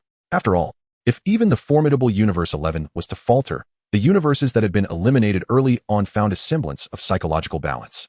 On the arena, the battle raged on with fervor.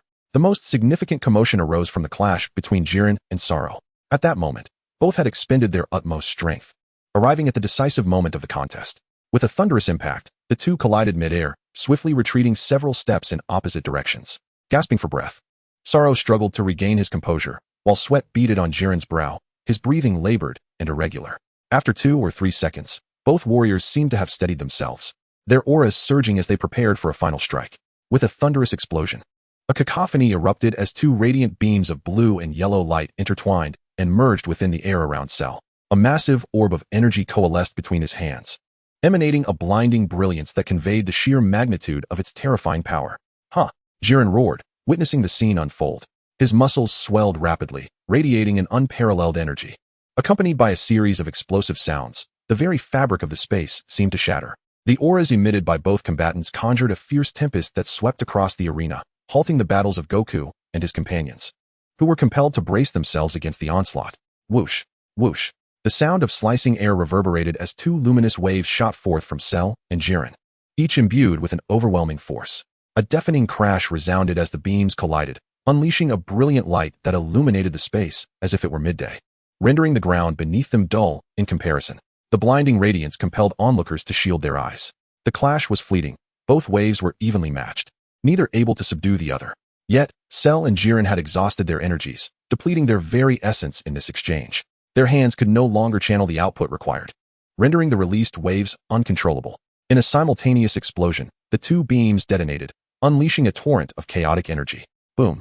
The space was engulfed by a colossal shockwave, rapidly expanding outward. Solid rocks disintegrated into dust, and the ground fractured into pieces. The arena trembled, on the brink of collapse.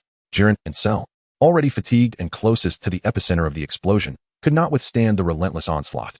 After a brief struggle, they were inevitably thrust off the stage. Meanwhile, the others, having endured prolonged battles, found their own energies dwindling. One by one, they succumbed, falling like dumplings into the abyss below. The thunderous explosions persisted, with shockwaves violently slicing through the sturdy arena. The destroyers, witnessing this spectacle, were momentarily rendered speechless, not from astonishment at the storm conjured by Cell and Jiren, but rather from the bewildering outcome of the competition, leaving them uncertain of how to adjudicate the results. Mere moments later, witnessing Jiren and the others return to the stands, Whis was momentarily taken aback before swiftly regaining composure and exclaiming, "We have triumphed. The 11th universe has emerged victorious." In the stands of the 7th universe, Beerus, initially dazed by the sudden reappearance of Cell and his allies, perked up at Whis's proclamation. With indignation, he bellowed, "You're talking nonsense. It's clearly our victory." His mood was decidedly sour. What was once an assured victory has unexpectedly transformed into this outcome. "Humph, I do not care. We have won," Vemid declared forcefully, disregarding any rationale. "After all, this pertains to dignity and face. It must be contested." Beerus scoffed loudly, asserting that a loss is a loss. How could one not accept it? Who cannot accept it? I believe it is you who cannot. Thus, Vemid and Beerus commenced their never-ending argument. The watching gods began to express their opinions as well.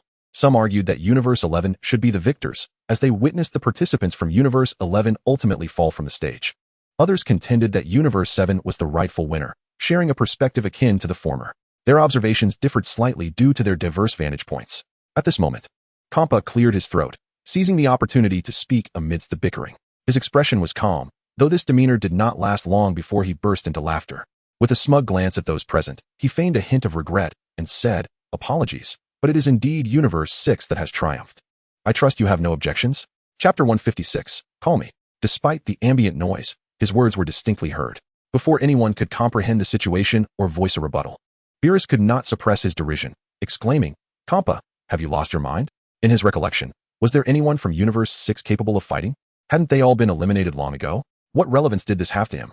"Champa, do not seek attention," Vemid remarked coolly, her tone considerably more amicable than Beerus's. Yet, a trace of disdain was still evident in her expression. The gods began to respond, shaking their heads slightly, though they remained silent. Their gazes suggested they viewed him as a fool. The contention between Universe 7 and Universe 11 regarding who had prevailed could be traced. But to suddenly assert that Universe 6 had won was utterly unfounded, prompting suspicions about Champa's mental state. Or perhaps he was so eager for victory that he spoke from a delusional standpoint. TCH, Champa dismissed the need to explain himself. His gaze shifted to the Grand Priest above, awaiting his announcement of the final match results. Concurrently, the attention of the gods also turned skyward.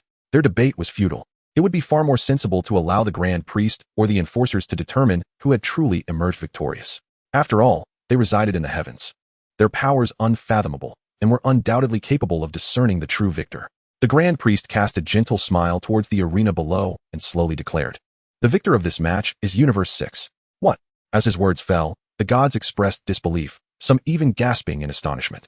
Especially striking were the expressions of Beerus and Whis. Had it not been for the fact that the words were uttered by the Grand Priest, they might have been tempted to rush forward and deliver a couple of slaps to bring that person back to reality. How could someone so young be so blind? Thank you for your impartial judgment, Grand Priest," Whis declared with evident pride, casting a boastful glance around the assembly. His gaze lingered on Beerus and Whis for a considerable time. The two, witnessing Whis' arrogant demeanor, felt a surge of indignation. They silently screamed, "Why? Why should such a person emerge as the ultimate victor? I contest this ruling judge." Beerus shouted toward the sky at Jiang Fei. "I contest it as well," Whis echoed. In that moment, they abandoned their previous flustered expressions and stood united, demanding justice. Given that the Grand Priest's decision had already been rendered, it seemed improbable that the outcome could be altered. Therefore, they placed their final hopes on Jiang Fei, whom they both knew well. Jiang Fei could only smile wryly, glancing down at Hit, who lay concealed in the shadows. He mused to himself that it appeared the 6th universe had indeed capitalized on an unexpected opportunity. Initially, he had believed the 7th universe would secure victory. If not them, then surely the 11th universe. Yet, it was the 6th universe that ultimately triumphed. There is no question regarding the results of this competition. The 6th universe is declared the final victor as only one of their members remains on the stage. Jiang Fei explained, addressing both the two gods and the entire assembly. Upon hearing this, Zampa's smug smile widened even further. He had not dared to hope for such an outcome, only to find himself the beneficiary of a fortuitous turn of events, particularly with Jiang Fei's explanation adding a new layer of pride to his countenance. This proclamation stirred quite a commotion among the other gods. Beerus and Whis were left utterly stunned. They had sought Jiang Fei's intervention, only to solidify their predicament. All the gods of destruction, including themselves, began to scour the arena in search of the last member of the sixth universe. However, after an extensive search, they found nothing. Champa, sensing the atmosphere was ripe, casually remarked from the stands, "Hit, come forth. You are the sole victor." On the arena floor, Hit finally breathed a sigh of relief. Though he had not fought, he was already drenched in sweat and felt somewhat ashamed of such a victory. Nevertheless, victory was victory, devoid of shame. Adjusting his mindset and calming his expression, he slipped his hands into his pockets and slowly emerged from a shadowy crevice. With an impassive gaze, he surveyed the crowd. "I appreciate your consideration," Hit stated coolly. Then, with a graceful movement, he flew up to the stands of the sixth universe. Champa nodded in satisfaction, patting the shoulder of his companion with a commendatory gesture, exclaiming, "Well done." The onlookers, however, were consumed by envy at this display. Particularly, Beerus and Whis, their eyes bulging in disbelief, seemed as if they would devour Champa whole. To their astonishment, all their hard-fought efforts in the universe had merely served to adorn another's triumph. Undeterred, Champa met their gaze with fearless defiance, boldly taunting. "What's the matter? Unhappy, are we?" shouted out. His voice resonated with the recollection that, upon losing the match, he would have to bark like a dog. With their universe 6 victorious, they were naturally exempt from such humiliating penalties. Upon hearing his words, not only Beerus and Whis, but also the other gods of destruction were momentarily taken aback, their expressions swiftly darkening. It appeared that they had momentarily forgotten this matter altogether. Bados, sensing the awkward atmosphere, quietly cautioned, "Lord Champa, I suggest you temper your exuberance. Why not revel in victory?" Champa retorted dismissively. Such moments of grandstanding were rare for him, and seizing this opportunity to bask in glory was a must. "Are you not concerned about being targeted in the next match?" Bados replied, exasperated. At her words, a pang of anxiety struck Champa, the smile on his face gradually fading. He had indeed become a bit too boastful, completely overlooking the potential repercussions. Now, as he surveyed the chilling gazes of those around him, it felt as though they were piercing right through him, an exaggeration perhaps, but it was unsettling nonetheless. Meanwhile, Zeno was indifferent to the outcome of the match. He had thoroughly enjoyed the spectacle. Moreover, an even more intriguing punishment awaited. Before the Grand Priest could utter a word, Zeno eagerly proclaimed, "Let us commence." Chapter 157, A Humiliating Scene. Upon hearing this, the Grand Priest's countenance betrayed a hint of awkwardness. This was a first, and he was uncertain how to proceed. He scanned the audience and calmly stated, "Did you all hear that? Let us begin."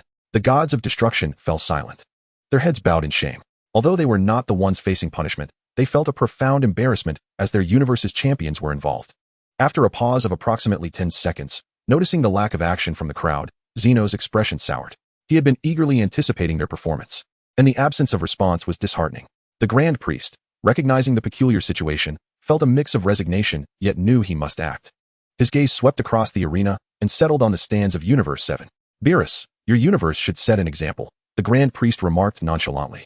In the stands of Universe 7, upon hearing these words, Beerus abruptly raised his head, his expression akin to one mourning a profound loss. Before he could open his mouth to retort, he was met with the unwavering gaze of the Grand Priest. Simultaneously, he noticed the rather displeased expression on the face of the Omni King. Sighing in resignation, Beerus seemed to accept his fate. It is better to endure short-term pain than long-term suffering. Eventually, he would have to face all of this. Why not confront it sooner, thereby achieving liberation more swiftly? As other universes observed the Grand Priest allowing Universe 7 to commence, they collectively exhaled in relief, their gazes converging on the stands of Universe 7. Though they often clashed with Beerus, none dared mock him in this critical moment. They were all aware that they, too, would soon find themselves in a similar predicament. Only Champa wore a comically restrained smile, torn between amusement and decorum. "Ladies and gentlemen," Beerus began, "there is a saying, fate is in our own hands. Yet you have failed to seize it, so you must bear the consequences." With a carefree demeanor, he addressed them. Typically, his tone was rather indifferent when conversing with these individuals, but now it was noticeably gentler, even accompanied by a radiant smile. After all, he was the one who had enlisted them for this competition, and now, faced with defeat, they would have to undertake some rather embarrassing tasks. It would not do to be overly harsh, a softer approach was warranted. Vegeta and the others, upon hearing this, wore expressions of deep discontent but remained silent. Their inner pride forbade them from acquiescing to such demands, especially in front of so many spectators. No problem, Lord Beerus. We accept our fate, Goku said nonchalantly. Cell nodded slightly, stating, I have long set aside my pride. This is not something I find difficult to accept. Upon hearing their declarations, Beerus nodded in satisfaction and turned his gaze towards Vegeta and the others. Leading the group, Vegeta experienced a moment of internal conflict before reluctantly nodding in agreement. Goku was unfazed, having anticipated this outcome.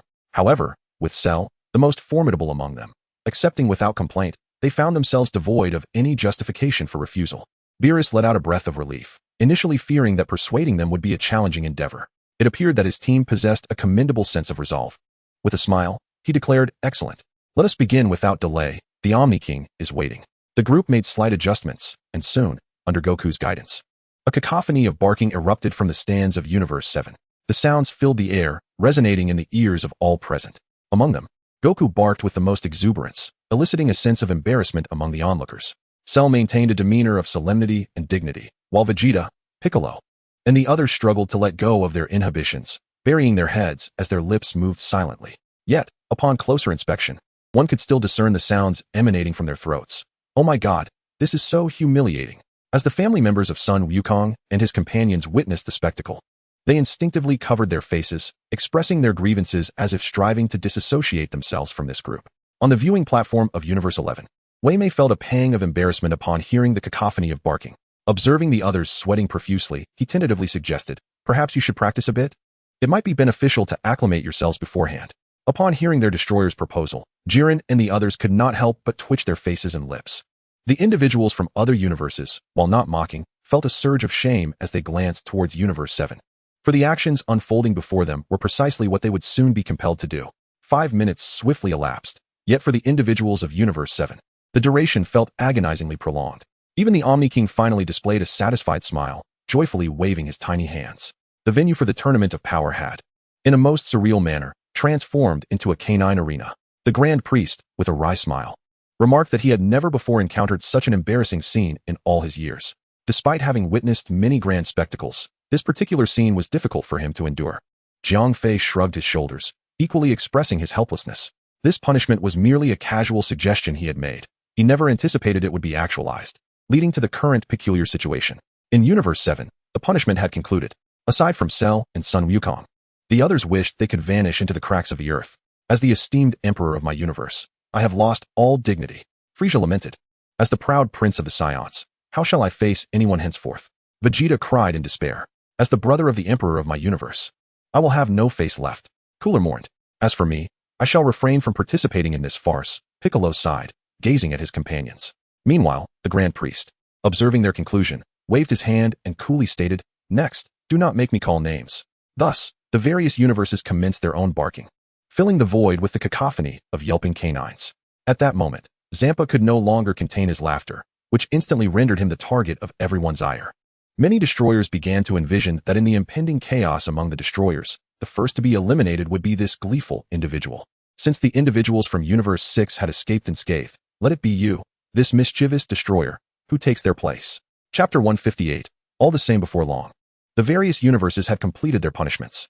Many faces were now flushed crimson, with some even fainting from embarrassment, seemingly unable to accept their recent actions. Jiren took a deep breath, feeling that he would never again be able to face himself. Simultaneously, that aloof image he once maintained would forever be a thing of the past. Many destroyers are flexing their muscles, their eyes ablaze with fury. They are acutely aware that victory in the forthcoming competition is far from guaranteed, and they cannot discern which of them may ultimately triumph. The one certainty is that Champa stands no chance of victory and is likely to be the first eliminated in a most lamentable fashion. At this moment, the smile on Champa's face has long vanished, and he trembles as he gazes at the ferocious expressions of those around him. This feels distinctly amiss. I did say to tone it down, Batos remarked with a wry smile. If all goes as expected, this particular destroyer will be beset by a concerted assault. The best outcome would be a swift exit, while the worst could entail a thorough beating before a disgraceful departure, accompanied by penalties post-elimination. Am I not restrained enough? Champa queried skeptically, feeling he has adopted a considerably more modest demeanor. Had it been in his former temperament, he would have boldly flaunted his prowess before all the destroyers. Batos merely curled her lips in a dismissive smile, choosing not to elaborate further. Champa, filled with indignation yet intimidated by the ravenous pack surrounding him, could only roll his eyes and mutter, can I just forfeit? After all, I might not win anyway. This declaration elicited scorn from the formidable beings of Universe 6, who internally questioned the competence of their destroyer. Meanwhile, the Grand Minister, stationed in the Heights, began to articulate the rules for the second match. In truth, the regulations bore resemblance to those of the first contest, albeit with an expansion from 8 to 12 participating universes. This signifies that all destroyers must compete. Though certain modifications have been made, the time constraint has been abolished, and only one victor may emerge from the fray. Whichever destroyer manages to endure until the end shall be crowned the winner. Such are the specific rules, the Grand Minister stated with an air of indifference.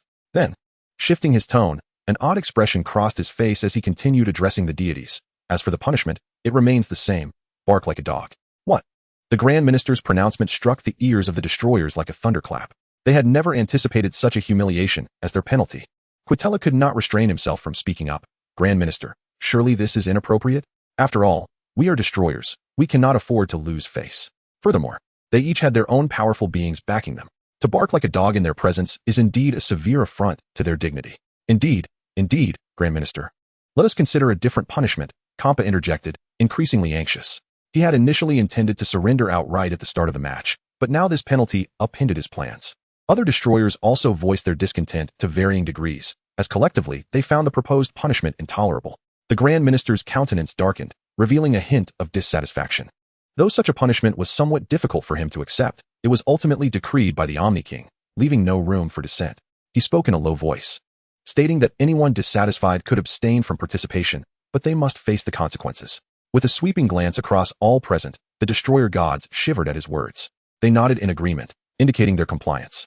Not only was this the punishment for you, but the same would apply to the upcoming match between the angels and the one involving the enforcers. Punishments would remain consistent.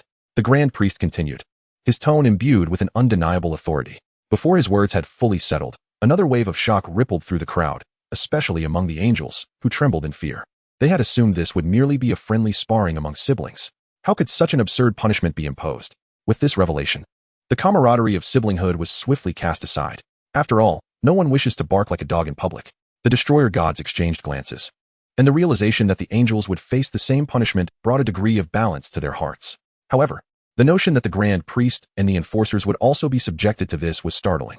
One must understand, these two were indeed formidable deities. Ultimately, someone must bear the punishment, regardless of the outcome. If both were willing to risk their dignity, what could they possibly lose? With newfound resolve, Beerus clenched his teeth and declared, I will take the plunge. Confidence in his abilities wavered slightly in the face of such a punishment, but he reassured himself that should he lose, he would accept it without hesitation. After all, he would have either the Grand Priest or the enforcer by his side during the punishment, alleviating much of his anxiety and causing the pressure to evaporate entirely. With that, he soared onto the arena. Whis, momentarily taken aback, nodded solemnly. He was indifferent. His reputation had already suffered greatly over the years. Moreover, he did not believe he would necessarily lose. Yet, his siblings would undoubtedly bear the brunt of it. He had no intention of holding back. Let us go. Champa gritted his teeth, determinedly joining the fray. He felt that he could not afford to lose face against the Grand Priest and the enforcer. With their indifference, he, too, felt liberated from any reservations. One by one, the destroyer gods gathered on the arena. Champa, with a heart full of trepidation, approached the stage. After much deliberation, he resolved to concede outright. Although the punishment was somewhat difficult to voice, it was preferable to enduring a beating and being thrown from the arena before facing the consequences. By conceding directly, he could spare himself some physical suffering. However, his strategy of surrender was not to simply announce his defeat. After all, the Omni King was watching. He could not appear overly cowardly, lest he provoke displeasure. As the match commenced, he stealthily approached the edge of the arena, intending to leap down unnoticed. Alas, his plan did not unfold as intended. The match begins. With the decree of the High Priest, all the gods of destruction present turned their gazes towards him. Just as Champa attempted to flee, he found himself completely encircled. Where do you think you're going, Champa? Beerus remarked with a cold smirk. Aside from the 4 gods of destruction from the non-participating universes, the remaining 8 had effectively sealed off all his escape routes, their fierce eyes suggesting a desire to rend him to shreds. Gentlemen, I concede. Champa hurriedly gestured, eager to explain. It is said that a wise man does not court immediate misfortune. Recognizing defeat now might spare him some physical suffering. Considering the formidable figures before him did not appear easily intimidated. However, the gods of destruction surrounding him seemed unwilling to grant him clemency. Didn't you just boast with such bravado? Whis remarked coldly, the image of Champa's earlier arrogance lingering in his mind. If victory were based on genuine strength, it would not have been so. Yet this fellow had clung to survival until the end, only to achieve a dubious triumph, leaving Whis quite dissatisfied. Had Champa adopted a more humble demeanor after his victory, perhaps it would have been tolerable. Alas, he remained insufferably boastful. The sentiments of the other gods of destruction echoed Whis's thoughts.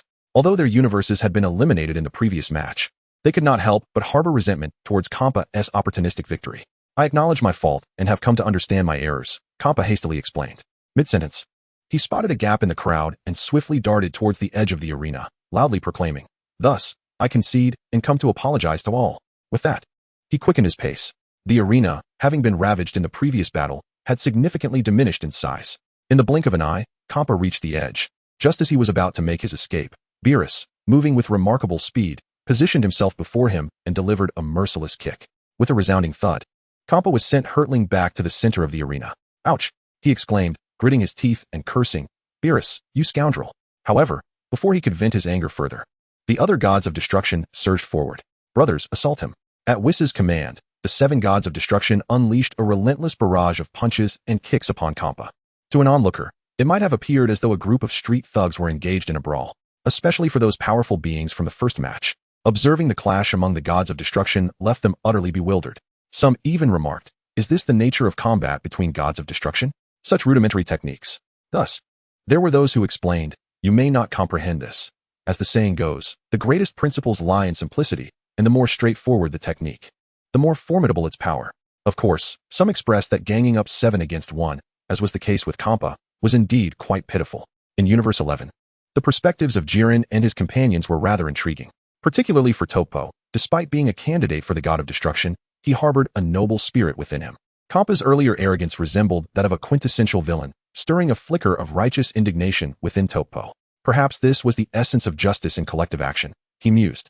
Arms crossed and voice calm, yet his eyes burned with fervor, even harboring thoughts of joining the fray. On the arena, Champa had endured a merciless beating for 5 minutes, his cries of anguish echoing incessantly. By now, however, those sounds had notably diminished. The other 4 gods of destruction exchanged bewildered glances, uncertain whether to join the melee or remain passive observers. After a series of internal deliberations, they concluded that neither option was prudent. It would be wiser to await the resolution of the current chaos before formally commencing their contest. They decided to take on the role of spectators for the time being. Another 5 minutes passed, and Champa's wails had completely faded away.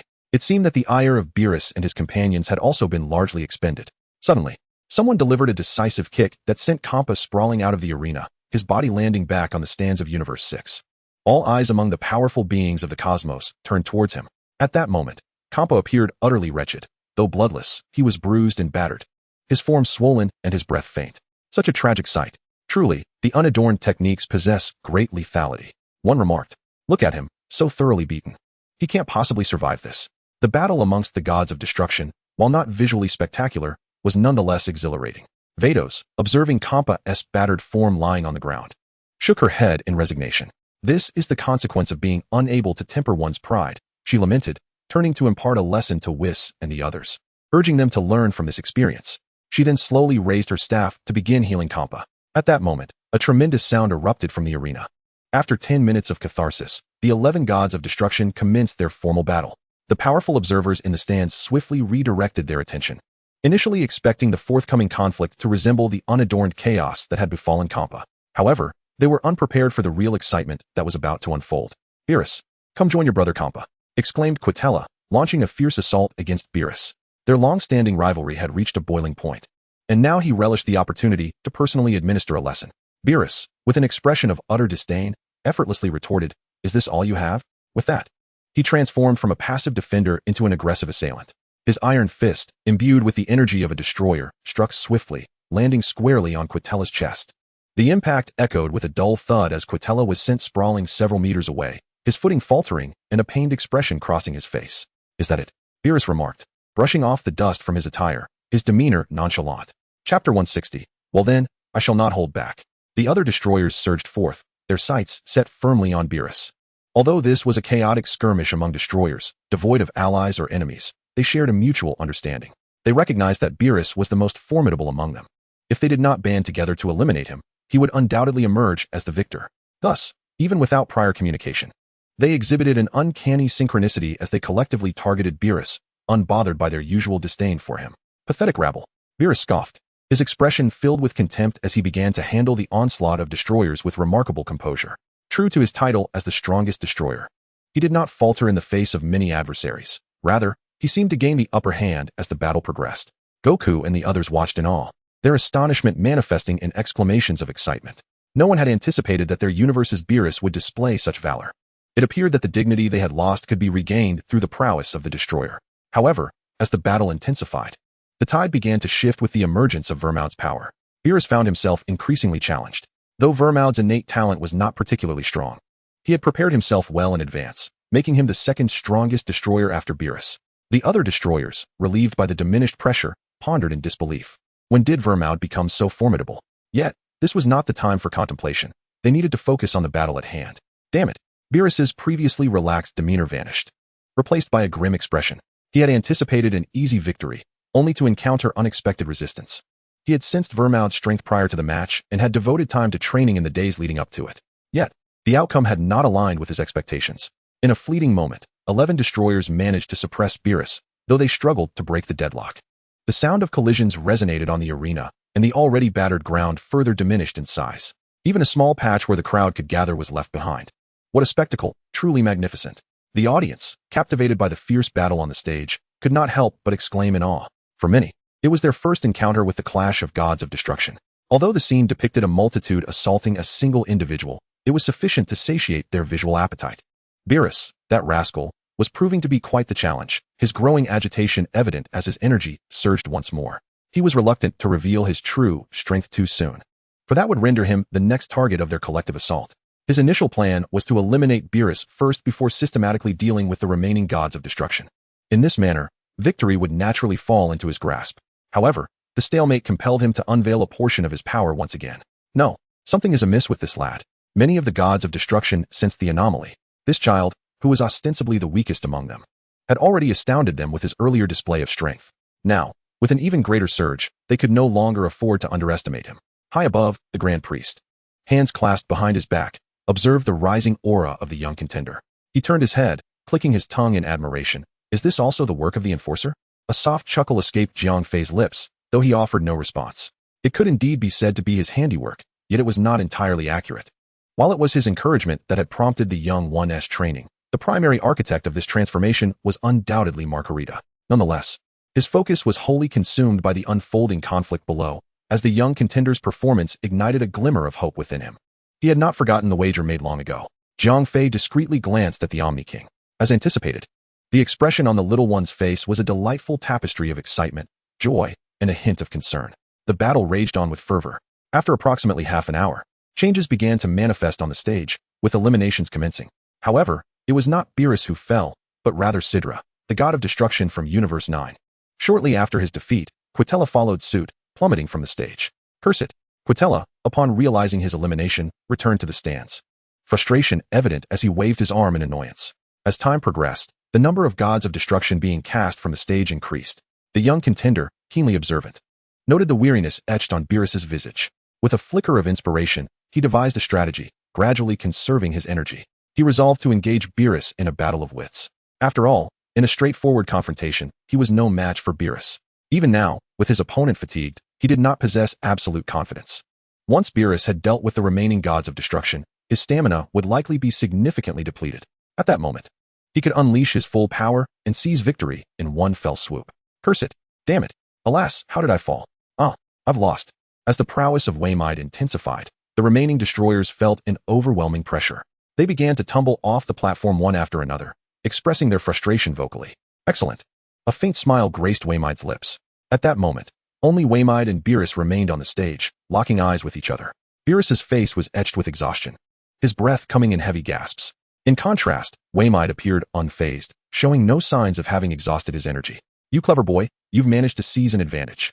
Beerus remarked coldly, already anticipating the inevitable outcome. He had a firm grasp of Waymide's capabilities, regardless of any recent improvements. The strength exhibited during their earlier confrontation was sufficient to conquer him now. Waymide smiled lightly. What can I say? You do tend to attract attention. Though he spoke with jest, a sense of admiration for Beerus began to blossom within him. Setting aside personal relations, the sheer power displayed was indeed commendable. Faced with 11 destroyers, he had eliminated 10. Had Waymide not trained in advance, he might have found himself among those 11. Well then, I shall not hold back. While he admired him, Waymide knew he had to seize this victory. Chapter 161. Let the performance begin. With that, Waymide charged forward, his energy surging to its peak. The diminutive arena began to tremble in the air. Humph, Beerus scoffed, aware that he might not prevail against the current Waymide. His pride as the strongest among the destroyers would not allow him to concede easily, even if defeat was imminent. He intended to create as much trouble for his opponent as possible. Boom. Their fists met in a clash. Due to the confines of the arena, neither party dared to retreat, allowing the other's power to batter against their bodies while enduring waves of incoming energy. The struggle lasted approximately 3 to 4 seconds before both fighters retreated slightly. Before they could catch their breath, they collided once more. This time, the energy explosion was even more intense, affecting not just the arena, but causing noticeable tremors in the surrounding stands as well, underscoring the ferocity of their battle. Goodness, Waymide is impressive, exclaimed the awakened Champa, somewhat astonished. In his memory, Waymide should not have been this formidable. Logically, he should have been thrown off the platform during their first clash. Yet now, he not only stood firm but had the strength to face a second strike. After a moment of surprise, Champa's expression returned to normal. He nodded slightly, murmuring, "This is promising." Waymide's strength indeed exceeded his expectations. However, given that his current opponent was his brother and archrival, Beerus, he still hoped for Waymide's victory if possible. That young rascal, indeed, has been concealing his true abilities. Quitela exclaimed in anger. From the very beginning, he sensed that something was amiss. To his astonishment, Waymida had not exerted his full strength from the outset. Now, he was finally revealing his true form.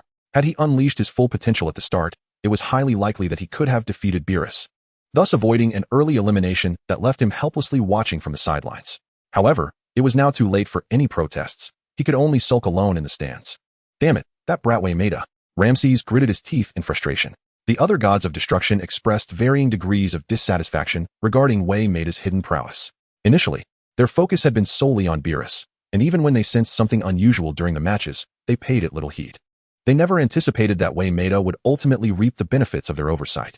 Considering the first match, it became evident that the tournament of power demanded not just strength, but also a measure of luck and intellect. High above, Jiang Fei wore a faint smile. He had initially thought Waymida was a lost cause, yet it seemed there was still hope. Although Beerus was formidable, after the recent battle, he had likely reached his limit. Should nothing unforeseen occur, it would not be long before Waymida secured victory. As the saying goes, some rejoice while others lament. The Omni King sighed deeply. He had thoroughly enjoyed the recent battle, believing that this tournament of power was indeed a well-conceived event.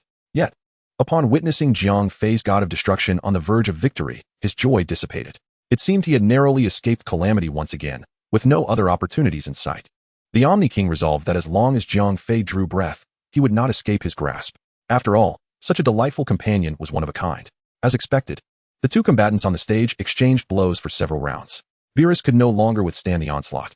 After taking a heavy punch from Waymida, he leaned back, tumbling straight off the platform. Splendid. Waymida cheered, waving his hands in excitement. Though it wasn't a conventional victory, it was still good news for him. After all, winning meant he would be spared from that inhumane punishment. Meanwhile, in the stands of Universe 7, Son Goku and the others sighed in disappointment as they saw Beerus return. They had anticipated that their Lord Beerus would showcase a stunning performance, overwhelming his opponents with ease. Alas, it seemed their hopes had been dashed. However, upon reflection, the outcome was still commendable. After all, Beerus had demonstrated to all that he remained the strongest among the gods of destruction, and indeed, far superior. Well, that's acceptable. Xiangpa nodded. Yes, it will do, Quitela replied nonchalantly. The other gods of destruction, upon witnessing such an outcome, found themselves reluctantly accepting it. After all, there could only be one victor in the end, and a triumph for Vermouth seemed a rather palatable choice. It was certainly preferable to the prospect of Beerus emerging victorious and flaunting his dominance before them. Their indifference towards him was already palpable, and allowing him to win would undoubtedly plunge them into despair. Although they were already quite disheartened, the situation was still a marked improvement over the worst conceivable outcome. High above, the Grand Priest observed the results of the match and turned to the Omni King seated on the throne. The Omni King nodded in acknowledgement. Understanding the cue, the Grand Priest turned back, his gaze calm as he regarded the assembly of gods of destruction below. After a brief moment of contemplation, he began to speak, his voice resonating in the air. The victor has been determined. As per the rules, aside from Vermouth, all other gods of destruction may commence your performance. His words lingered in the atmosphere for a time, and an absolute silence enveloped the arena, with all eyes fixated on the gods of destruction. Vermouth, brimming with pride, flashed a triumphant smile before returning to the stands, eager to witness the unfolding spectacle. Meanwhile, the gods of destruction bowed their heads. A look of inner turmoil etched on their faces. Though they had donned similar expressions during the first match, the gravity of the current moment was far more pronounced. This time, it was their turn to take center stage, and the weight of expectation weighed heavily upon them. What is happening? Vermaud mused. Noticing the silence that engulfed the group, his brow furrowing slightly, he then provocatively called out, "Why don't you speak up?" The 11 gods of destruction shot him a furious glare in response, taken aback by his audacity following his victory. The powerful beings standing behind them, however, displayed no signs of humiliation, instead exuding a sense of eager anticipation. Watching their own god of destruction mimic a dog's bark was certainly an event worth witnessing. As the Grand Priest observed the gods in action, he shook his head in resignation. Just as he prepared to speak again, Sidra of Universe 9 interjected, "Esteemed colleagues, allow me to set an example." A warm smile adorned his face, creating a stark contrast with his rugged features. "Woof, woof, woof," he exclaimed, beginning to imitate a dog-esque bark.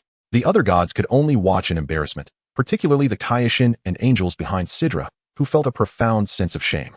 They had always known that their god of destruction had certain character flaws, but they never imagined he would succumb to such depths of weakness. While the punishment was necessary, there was no need for him to be the first to begin, especially with such brazen bravado. It was nothing short of a disgrace.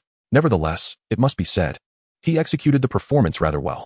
With the first to step forward, the remaining gods of destruction relinquished their final vestiges of dignity. Unanimously, they opened their mouths and, with voices neither too loud nor too soft, began their performance. In an instant, the arena was once again filled with the sounds of merriment. Especially the formidable beings standing behind the god of destruction, upon witnessing this spectacle, gaped in astonishment, their expressions a mixture of disbelief and shock. After all, it was their first encounter with the god of destruction displaying such a blatant disregard for dignity. On the viewing platform of Universe 11, the proud and elated Wei Mei surveyed the entire scene with a keen eye, occasionally nodding with a smile. The expressions of the members of the prideful team behind him were nothing short of spectacular. Particularly, Jiren, unable to resist the urge, licked his lips at this sight. Initially overwhelmed by the punishment he had accepted, he found solace in witnessing the other gods of destruction facing the same fate, which alleviated his distress significantly.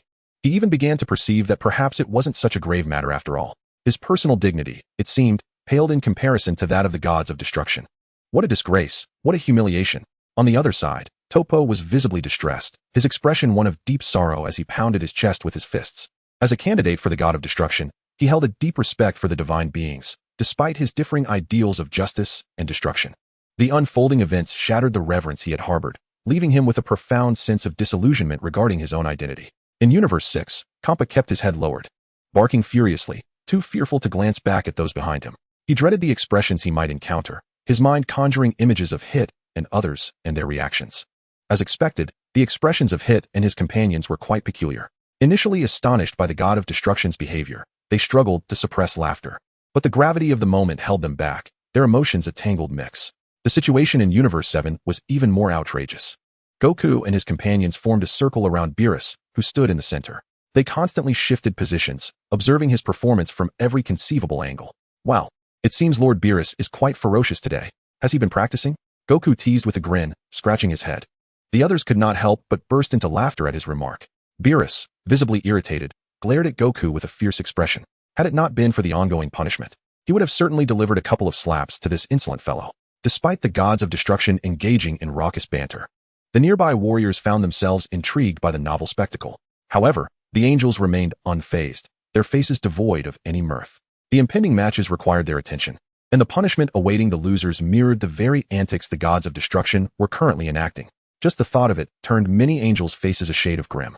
After all, while the gods of destruction occasionally indulged in unruly behavior, the angels maintained an air of serene composure. Now, let them cross the line and engage in such shameful acts. It is indeed difficult for the heart to accept in an instant. At this moment, Jiang Fei had, unbeknownst to him, arrived beside the king of all. Observing the king, who sat radiating vitality, Jiang Fei wore a smile and spoke gently, "My lord king, it appears that I have won this wager." Indeed, the king turned his head, responding with a grin. However, his small eyes began to dart about without any pretense. Jiang Fei, of course, noticed this scene and shook his head in resignation. He realized that this little fool was concocting some mischievous scheme once again. Nevertheless, he had already devised a countermeasure for this visit. He then glanced skyward at the Grand Priest. The Grand Priest suddenly shivered, a sense of foreboding rising within him. He swiftly turned to look at Jiang Fei, who stood beside the king. It seemed that this unsettling feeling emanated from this individual. However, he had no time to delve deeper. for the 5 minutes had already elapsed. All right, stop. You all have worked hard, the Grand Priest commanded with a solemn voice. As his words fell, the previously chaotic environment fell silent in an instant. The destroyers finally exhaled slowly, their faces glistening with sweat. The Grand Priest was indeed correct. This punishment was truly arduous. Yet, before the silence could linger, the atmosphere erupted once more. A multitude of destroyers turned to the formidable beings they had brought. I do not wish to hear of today's events throughout the universe. You saw nothing, you heard nothing, correct? Upon returning, keep your mouth shut, or do not blame me for my ruthlessness. I do not wish for our universe to lose too many powerful beings. Do you all understand? Without exception, the destroyers' faces darkened as they directed menacing threats at these individuals. After all, as destroyers, they needed to uphold their dignity. Otherwise, it could adversely affect the maintenance of the universe in the future. Among them, Beerus took direct action, as the individuals he had brought were exceedingly outrageous. Not only did they gather to witness the antics of this destroyer, but they also dared to point and jeer at him. This was simply intolerable. After reprimanding several of them, he managed to quell his fury somewhat. The Grand Priest shook his head slightly as the third match was about to commence. Observing his children, his expression was somewhat complex. Nevertheless, he sighed and said, "The arena requires repairs. I ask the angels to prepare in advance, as the third match will begin shortly." Chapter 163. For the sake of face, for the sake of dignity. Upon concluding his words, the Grand Priest began the process of repairing the arena while continuously channeling divine power to ensure the venue remained sufficiently robust. After all, the battles among angels were not to be compared with those of destroyers. Their strength surpassed that of the latter by an indeterminate measure. If the previous intensity were to be maintained, the entire arena would likely be reduced to nothingness after just a couple of exchanges. "Judge, how about we place a wager?" suggested the king of all with a smile during this interlude. Jiang Fei, standing beside him, could not help but roll his eyes inwardly, pondering just how much allure he possessed to captivate the mighty king of the gods so persistently. With a chuckle, Jiang Fei shook his head, saying, "Your Majesty, frequent gambling is hardly a commendable habit." "Oh, it's fine. Let us make this the last time," the king of all replied jovially. Though there was a shrewdness lurking behind that grin, Jiang Fei shot him a skeptical glance, unconvinced by the fool's words. Who could ascertain whether this was truly the last time, or just one of many to come? He glanced at the grand officiant above, who was wielding divine power with fervor. "Your Majesty, let us set aside this topic for now. I have prepared a delightful gift for you today." Jiang Fei cleverly redirected the conversation. As soon as he spoke, the king's eyes sparkled with curiosity, eagerly pressing for details about the gift. He knew that whatever Jiang Fei had prepared was bound to be entertaining. "Do be patient, Your Majesty. I will unveil it in due time," Jiang Fei said with a gentle smile. Meanwhile, the grand officiant, while repairing the arena, felt a sudden chill run down his spine. An unsettling sensation that someone was plotting against him. It seemed that person was none other than Jiang Fei, who stood beside the king. Whether it was mere paranoia or not, every time he glanced back, he felt Jiang Fei's gaze fixed upon him, accompanied by that infuriating smile. Could this rascal be laying a trap for me? The grand officiant pondered with furrowed brows. At that moment, Jiang Fei's gaze met his, and he thought to himself, "Since you have nothing to occupy your time in the king's palace, you might as well lend a hand to a brother in need." 5 minutes later, the arena had been restored to its former glory and even expanded significantly. Its surface appeared virtually indestructible, capable of withstanding any display of power. The angels, upon witnessing the completion of the arena, felt a wave of dread wash over them. They were acutely aware that the time for their grim fate had arrived. Clearing his throat lightly, the grand officiant surveyed the audience with a sweeping glance.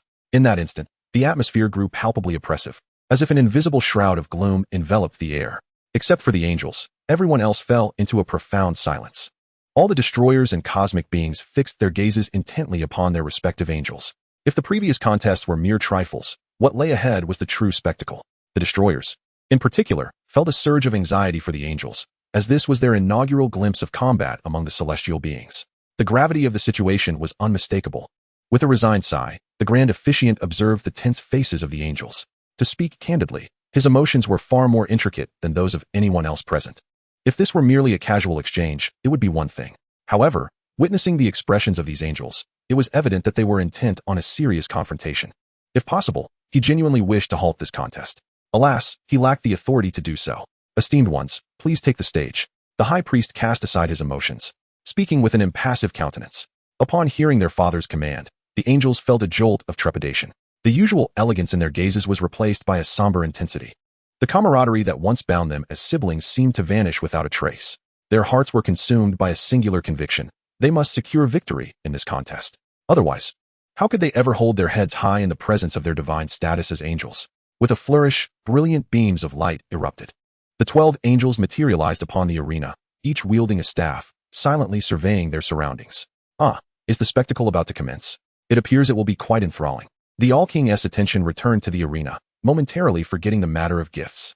The competition among the angels was a sight even he, the All-King, had never witnessed before. Thanks to Jiang Fei's suggestion, it seemed that he was in for a visual feast. The high priest maintained his stoic demeanor and calmly declared, "Then let the contest begin." With that, he stepped aside, graciously ceding the battlefield to his progeny. No sooner had the words left his lips than the 12 angels, without uttering a single word, moved in unison. They transformed into radiant beams of divine light, swiftly intertwining upon the ground. Boom, boom.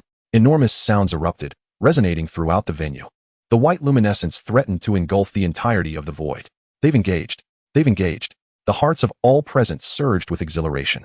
Even the destroyer could no longer remain seated, rising to observe the unfolding spectacle. In that moment, aside from the cacophony of explosions emanating from the arena, a profound silence enveloped the crowd. Eyes widened and mouths slightly agape, they focused intently on the scene before them. On the arena, every angel fought for their dignity.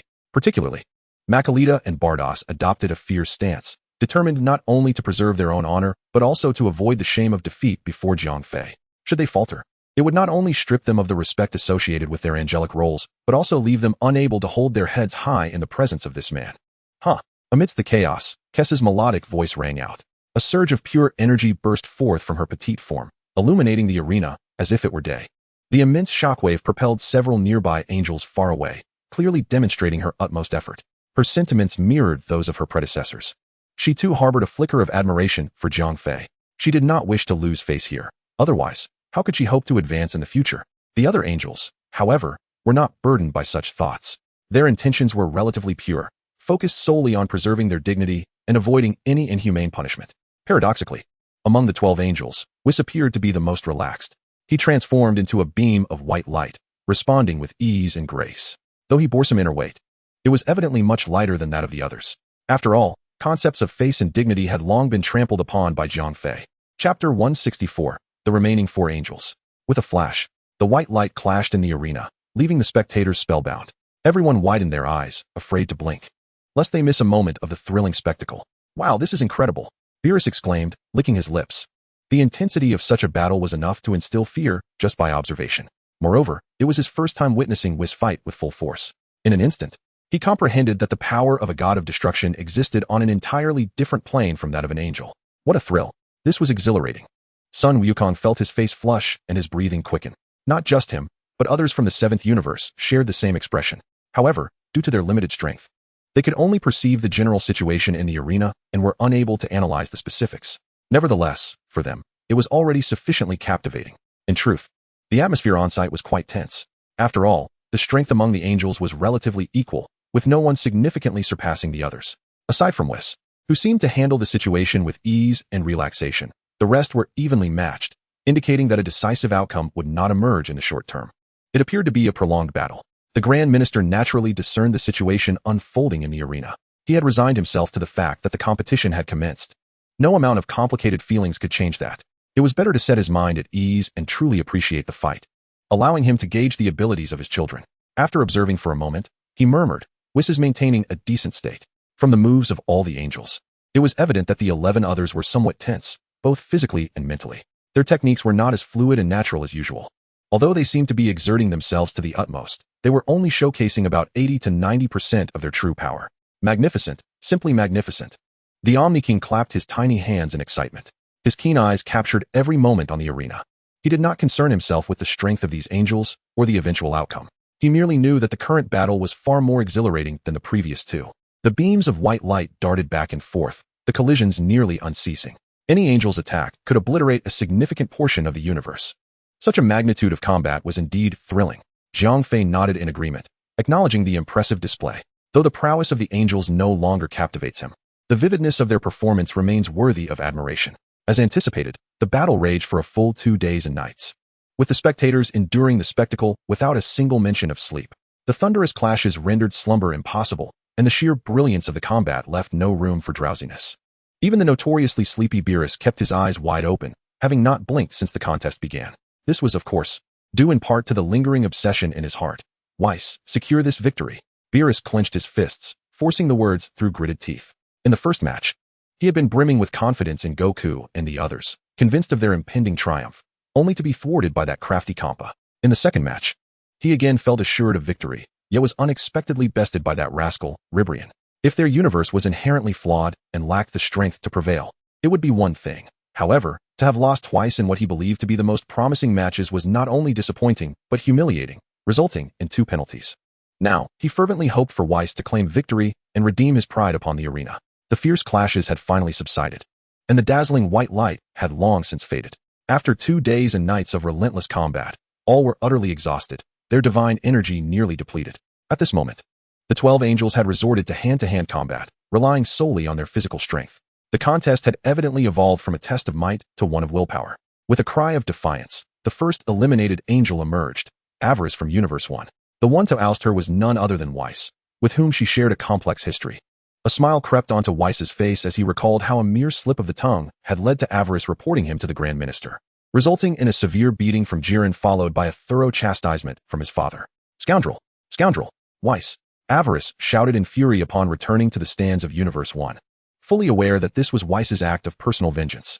Amid her rage, a look of shame crossed her face as she understood that further punishment awaited her. Weiss, hearing her outburst, merely chuckled lightly and chose to disregard her ire. His gaze swept across the arena, seemingly uninterested in seeking a second opponent. While the other angels had exhausted their divine power, he still retained some reserves. Naturally, he had navigated the battle with greater ease, employing each ounce of his strength with remarkable finesse, leaving him with a modicum of divine energy still within him. The outcomes of the previous 2 competitions had informed him that, if feasible, he wished to preserve this divine power until the very end. As a trump card, it would serve to secure victory in the ultimate contest. As time progressed, more and more angels began to fall from the arena. Ultimately, both divine power and physical strength were exhausted, leaving only the struggle of willpower. Yet, this willpower could not endure for long. Thus, with the elimination of Avamo, the entire situation began to accelerate significantly. In less than a minute, only 4 angels remained on the stage. Kriz, Makarita, Batos, and Vis. Damn, we actually lost. Alas, what a pity, it was just a hair's breadth away. It seems luck was not on our side. Many angels expressed various sentiments, their faces reflecting a hint of regret. Rather than a sense of liberation from losing this match, their spirits felt heavier. At this moment, they had no further options but to confront the impending punishment. Chapter 165. Vis, you may descend first. On the arena, Vis observed the 3 remaining angels and couldn't help but admire their resolve. His ability to remain uneliminated was solely due to his physical condition not yet reaching its limits, coupled with a lingering trace of divine power, unspent in the contest of will. However, the fact that Batos and the others had made it this far was indeed unexpected. The 4 did not engage immediately, but instead scrutinized the remaining contenders with cool detachment. Humph. Makarita scoffed softly. She too was surprised that so many had managed to remain in the game.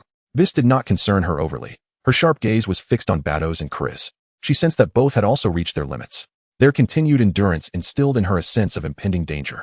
TCH. Batos curled her lip, similarly surveying the 2, pondering that their intentions were far from innocent. As a woman, she too sensed the looming threat. The fact that they had persisted until now suggested that they had either conserved their strength from the outset or harbored other ulterior motives. Otherwise, such a fierce desire for victory would not have emerged. She had an unsettling premonition that their objectives mirrored her own, and the more she contemplated, the more tangible this feeling became. Do not think for a moment that I am unaware of your schemes. Kriz, seemingly privy to their thoughts, remarked with a cold smile. Initially, she harbored a mere admiration for Jiang Fei. However, the tenacity displayed by the 2 now ignited her competitive spirit. Their performance further solidified her conviction that Jiang Fei could not be left to them, but rather must be claimed by herself. Upon hearing this, Batos and Makarita's expressions darkened. They exchanged glances before turning their attention back to Kriz, who was equally fixated on them. The atmosphere among the 3 grew palpably tense. A thought simultaneously arose in her mind. It seemed she had numerous rivals. Since the mask of civility had been torn away, there was no need to maintain pretense any longer. With the competition currently underway, it was time to demonstrate true prowess. However, before that, they needed to address other matters.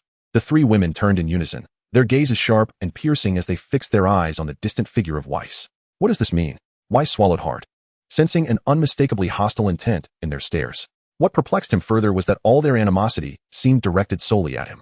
Bardos narrowed her eyes and spoke with a frosty tone. Weiss, you should step down. Her gaze shimmered with an undeniable authority, suggesting that any dissent would result in immediate consequences. On what grounds? Weiss replied, his expression stiff.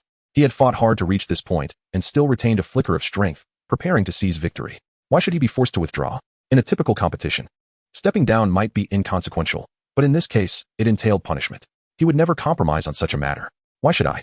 Makalita scoffed, her voice equally frigid. You'd best comply, my dear Weiss. Weiss turned to her, licking his lips, ready to retort. Yet, Chris interjected. Weiss, you are a clever man. You should understand the importance of timing. Though her tone was notably more subdued than the previous two, it carried an unmistakable chill. It seemed that at this moment, the three women had united against a common adversary. Hey, this isn't fair, Weiss lamented, feeling a mix of despair and disbelief. Just moments ago, these three were poised for confrontation, but now they had turned their hostility towards him. As Chris had indicated, he was indeed a clever man. From their brief exchanges, it was clear that the trio was intent on resolving certain issues, and before that could happen, they needed to eliminate him as an obstacle. What perplexed Weiss most was the notion that they could resolve their issues without involving him. Why must he be forced out? He was still eager to claim the ultimate victory. Weiss, it seems you are speaking rather excessively today, Bardas remarked coldly. I want to waste more words. It appears I need to assist you, Makalita said, her expression unyielding as she stared him down. My apologies, Weiss, Chris offered politely. Upon hearing this, Weiss instinctively retreated. Though he still possessed a trace of strength, it was barely sufficient. He could handle one or two opponents, but against all three, he stood no chance. As he stepped back, the three women, seemingly in perfect synchrony, launched their assault. The distance between them had narrowed, and in an instant, they were upon him. In a moment of desperation, Weiss could only brace himself for battle. Bardas delivered a swift strike with the edge of her palm. With energy nearly depleted, Weiss found himself unable to unleash any formidable techniques, resorting instead to a simple melee combat.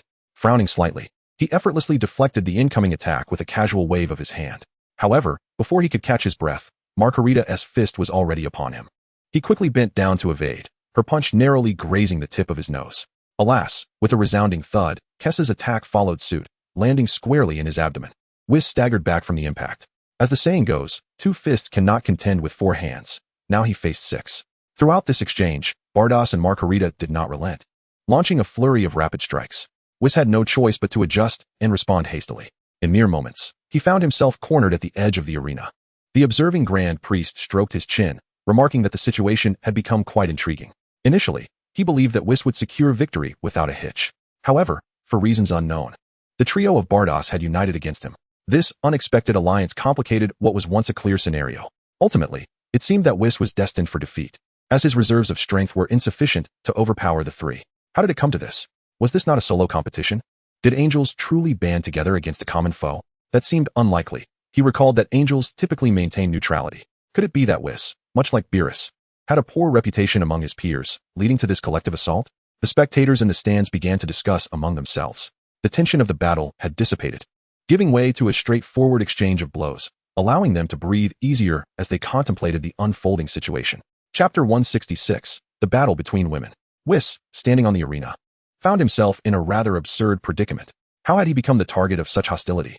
Nevertheless, the contest must continue, and his circumstances were far from favorable. Resolute, he thought, if that is the case, I shall not hold back any longer. With a steely gaze, he made up his mind. He understood that victory was unlikely, and even unleashing his final vestige of divine energy would not suffice to vanquish his 3 opponents. Yet, with no other recourse available, he prepared to give it his all. Suddenly, a brilliant flash of light erupted on the stage, accompanied by a thunderous explosion. The 3 assailants were instantly propelled away, stumbling backwards several paces before regaining their balance in disarray. Unsurprisingly, they had sensed that Weiss had not yet fully exhausted his limits. The onlookers outside were taken aback, astonished to discover that Weiss had concealed such power. Oh, how could this be? Beerus lamented, observing the situation on the field and fearing the worst. If Weiss had a hidden card to play, it signified a glimmer of hope for victory. After all, in the first 2 matches, the victors managed to conceal their strengths. Why is it that when it comes to Weiss, he is unable to do the same? Jiang Fei stood beside the king, gently shaking his head. A look of regret etched upon his face as he remarked, Weiss, you truly have had some misfortune. Simultaneously, he found himself puzzled. Originally, this competition was meant to be a personal battle, yet it inexplicably morphed into a one-against-many scenario. Observing the 4 still fiercely clashing on the arena, he felt a surge of curiosity. On the other side, after fending off 3 opponents, Weiss launched another attack, his sights set squarely on Kess, without any particular reason other than proximity. Given that victory seemed elusive, he thought it wiser to take down at least one opponent to alleviate his regrets. However, fate had other plans. As he rushed forward to strike again, Bardas and Makalita swiftly joined the fray. Having resolved to confront their adversaries together, they would not allow Weiss to endure the assault alone. Weiss was utterly at a loss. After several consecutive attacks resulting in minor explosions across the arena, he gradually relinquished his efforts, seemingly resigned to his fate. Taking a moment to steady his breath, he sighed, I concede, is that acceptable? With that, he descended from the stage. Though he felt a tinge of unwillingness, he recognized that continuing would be a futile endeavor. Alone, he stood no chance against the united front of three. Ultimately, conceding now would preserve some semblance of dignity. Sighing, Beerus watched Weiss's movements, begrudgingly striking the armrest. In the blink of an eye, Weiss had left the stage and was instantaneously transported to the stands. Upon his return, Weiss's face bore the marks of exhaustion, his very essence seeming drained. After all, the strength of all participants was evenly matched. Having endured for so long, his physical state was hardly superior to the others. What a pity, Weiss. Goku approached, his voice tinged with regret. The others echoed a similar sentiment. Beerus stepped forward, gripping Weiss's attire, and questioned, Why didn't you hold on a bit longer? The tone carried an undercurrent of frustration, as it was expected that, as a god of destruction, he would fight until the very end. How could his angelic attendant simply surrender? There's nothing to regret. Victory was unattainable. I merely possessed the self-awareness to recognize that. Weiss replied nonchalantly, brushing aside Beerus's grasp with casual ease, as if regaining his composure. His gaze shifted back to the arena. The match was not yet concluded, and he was keen to witness the ultimate outcome. He could surmise the reasons behind Bardas's reluctance to concede. However, he was baffled by the resilience of the remaining two. As this thought crossed his mind, a peculiar expression flitted across Weiss's face. Meanwhile, a furtive glance was cast towards Jiang Fei ahead. On the arena, following the defeat of Weiss, the alliance among the three women shattered instantaneously, transforming the atmosphere into one of palpable tension, rife with hostility. Each pair of eyes glimmered with a fierce animosity, as if they were ready to extinguish one another's lives at a moment's notice. What was unfolding here? Was this some form of theatrical farce? Many spectators found this scene rather perplexing, for the expressions on the faces of these three women had shifted with alarming rapidity. Just moments ago, they had united against Weiss with a shared animus, yet now their ferocious visages evoked a shiver of dread. What on earth are these three up to? The Grand Priest could not help but furrow his brow in contemplation. The remaining angels exchanged glances, and then Bardas spoke in a low voice. You two should abandon your fantasies. The enforcer is mine. Humph, is that so? Margarita retorted dismissively. Tears, with narrowed eyes, observed them quietly, her resolve solidifying within her. Though her acquaintance with Jiang Fei was minimal, she yearned to contend with them as well. With words falling short, the three women swiftly engaged in a tumultuous scuffle. However, the nature of their brawl soon took on an odd quality. Having endured prior exertions, all three had reached their limits. They were now akin to ordinary mortals in terms of physical strength. Their techniques had devolved into chaotic flailing, devoid of any semblance of form or strategy. This peculiar spectacle captivated the onlookers, who watched with wide eyes. As time passed, the clash grew increasingly riveting, featuring hair-pulling and garment-tugging moments. Is this truly how women engage in combat? Jiang Fei could not help but feel a twinge of embarrassment. He understood that the three contenders on the arena had exhausted their physical capabilities, but surely the contest need not devolve into such a spectacle? Surely not. Especially among the assembled angels, who gaped in disbelief. After all, they were sisters, and, at the very least, angels. How could they abandon all decorum in the midst of their struggle? The one most discomfited by this display was undoubtedly the Grand Priest. He watched in stunned silence, his lips twitching in disbelief. From his perspective, his offspring were meant to embody grace and sophistication. Even in the pursuit of victory, they should not resort to such undignified tactics. Yet, as he observed, it appeared more akin to a brawl among raucous women. Chapter 167, Jiang Fei is mine. What on earth is happening? The Grand Priest could no longer remain composed, his brow furrowed in disapproval. The scene before him was a complete affront to his dignity as a father. Yet, with the competition still underway, he could not intervene directly. The Omni King, on the other hand, watched with rapt attention, occasionally nodding in amusement, for he was witnessing a form of combat he had never encountered before. It was rather entertaining to behold. On the arena, the three female angels continued their relentless tugging and grappling. Had it not been for the peculiar nature of her attire, which was rather rigid, one might have feared that she would have been exposed by now. The enforcer belongs to me. You two should refrain from harboring any illusions. Bados shouted vehemently, her face flushed with embarrassment. Upon utterance of these words, a wave of astonishment rippled through the crowd, the sound resonating throughout the venue. Almost everyone stood agape, their eyes fixed on the stage. However, before they could fully grasp the implications of her declaration, Margarita, unwilling to yield, retorted, Do you have the authority to claim that? It is undeniably mine. With that, she lunged forward, tackling Bados to the ground. The two angels, usually so poised and graceful, were now akin to feral wolves, clawing at one another with wild abandon, leaving the onlookers utterly flabbergasted. Regardless of whether they were deities of destruction or angels, all present exchanged bewildered glances at a loss for words. Initially, they had thought Bados had misspoken or that they had misheard. Yet, Margarita's response sent shockwaves through their minds, akin to experiencing an earthquake of magnitude 18. As they remained ensnared in their astonishment, another voice broke through the chaos. You two should cease your squabbling. The enforcer rightfully belongs to me. Kex stomped her foot, joining the fray. At this moment, the assembled crowd began to comprehend the gravity of the situation. As if they had stumbled upon something monumental, they first glanced at the three combatants still entangled on the ground. Then their collective gaze shifted to the forefront, landing upon Jiang Fei. Jiang Fei rubbed his forehead, having heard the earlier remarks. He never anticipated that he would be the unwitting catalyst for such a scandalous brawl. Under the scrutiny of so many, he felt a wave of embarrassment wash over him, a bead of sweat forming at his temples. Yet, the onlookers seemed less inclined to revel in the spectacle. Rather, they were filled with admiration. Particularly among the male contingent, fiery glances were exchanged as discussions ignited. Truly, the enforcer is a paragon of virtue. To incite such a fierce confrontation among three angels is indeed commendable, they exclaimed. Naturally, a man of such excellence as the enforcer would attract the affections of many. They sighed in envy, marveling at the unexpected affection angels could harbor for a mortal, though it was hardly surprising in the case of the enforcer. Indeed, the enforcer is impressive. Amidst this chorus of praise, the deities of destruction and angels alike voiced their admiration. Jiang Fei, hearing these words, felt an even greater urge to disappear into the ground. The high priest turned his head, a somewhat displeased expression gracing his features. Though he supported his daughter's relationship with Jiang Fei, it did not imply that he condoned such public displays of humiliation for this young man. He was puzzled, having witnessed three individuals, usually so dignified and courteous, devolve into a scene reminiscent of shrewish squabbling. It turns out this scoundrel is behind it all. Ahem. Jiang Fei noticed the gaze of the high priest and couldn't help but cough twice to mask his embarrassment. In truth, he felt quite innocent. He was aware of Bardas' affections for him, yet he did not reciprocate. He also recognized that Margarita had feelings for him, but similarly, he did not accept them. As for Kes, he had never even interacted with her, and yet somehow, she found herself drawn to him. Considering all of this, it was truly unjust to blame him. If blame were to be assigned, it could only be directed at his own exceptional nature, which inadvertently attracted many admirers, an unavoidable circumstance. While the crowd continued their murmurs, the king of all suddenly rose from his seat, expressing mild discontent. What do those three mean? He stated. The enforcer is clearly mine. This declaration left everyone present in shock. They widened their eyes, gazing at Jiang Fei beside the king, silently giving him a thumbs up. Who would have thought that this enforcer was indeed so formidable? Not only were the angels swayed by him, but even a figure as revered as the king of all began to take an interest in him. Could this be the legendary allure that captivates both genders? Jiang Fei was now in a state of panic, sweat beading on his forehead as he grappled with how to defend himself. The situation had unexpectedly grown complex. Furthermore, he observed the expressions of those in the stands, noticing a distinct shift in their gazes. The king's countenance remained grim, etched with evident displeasure.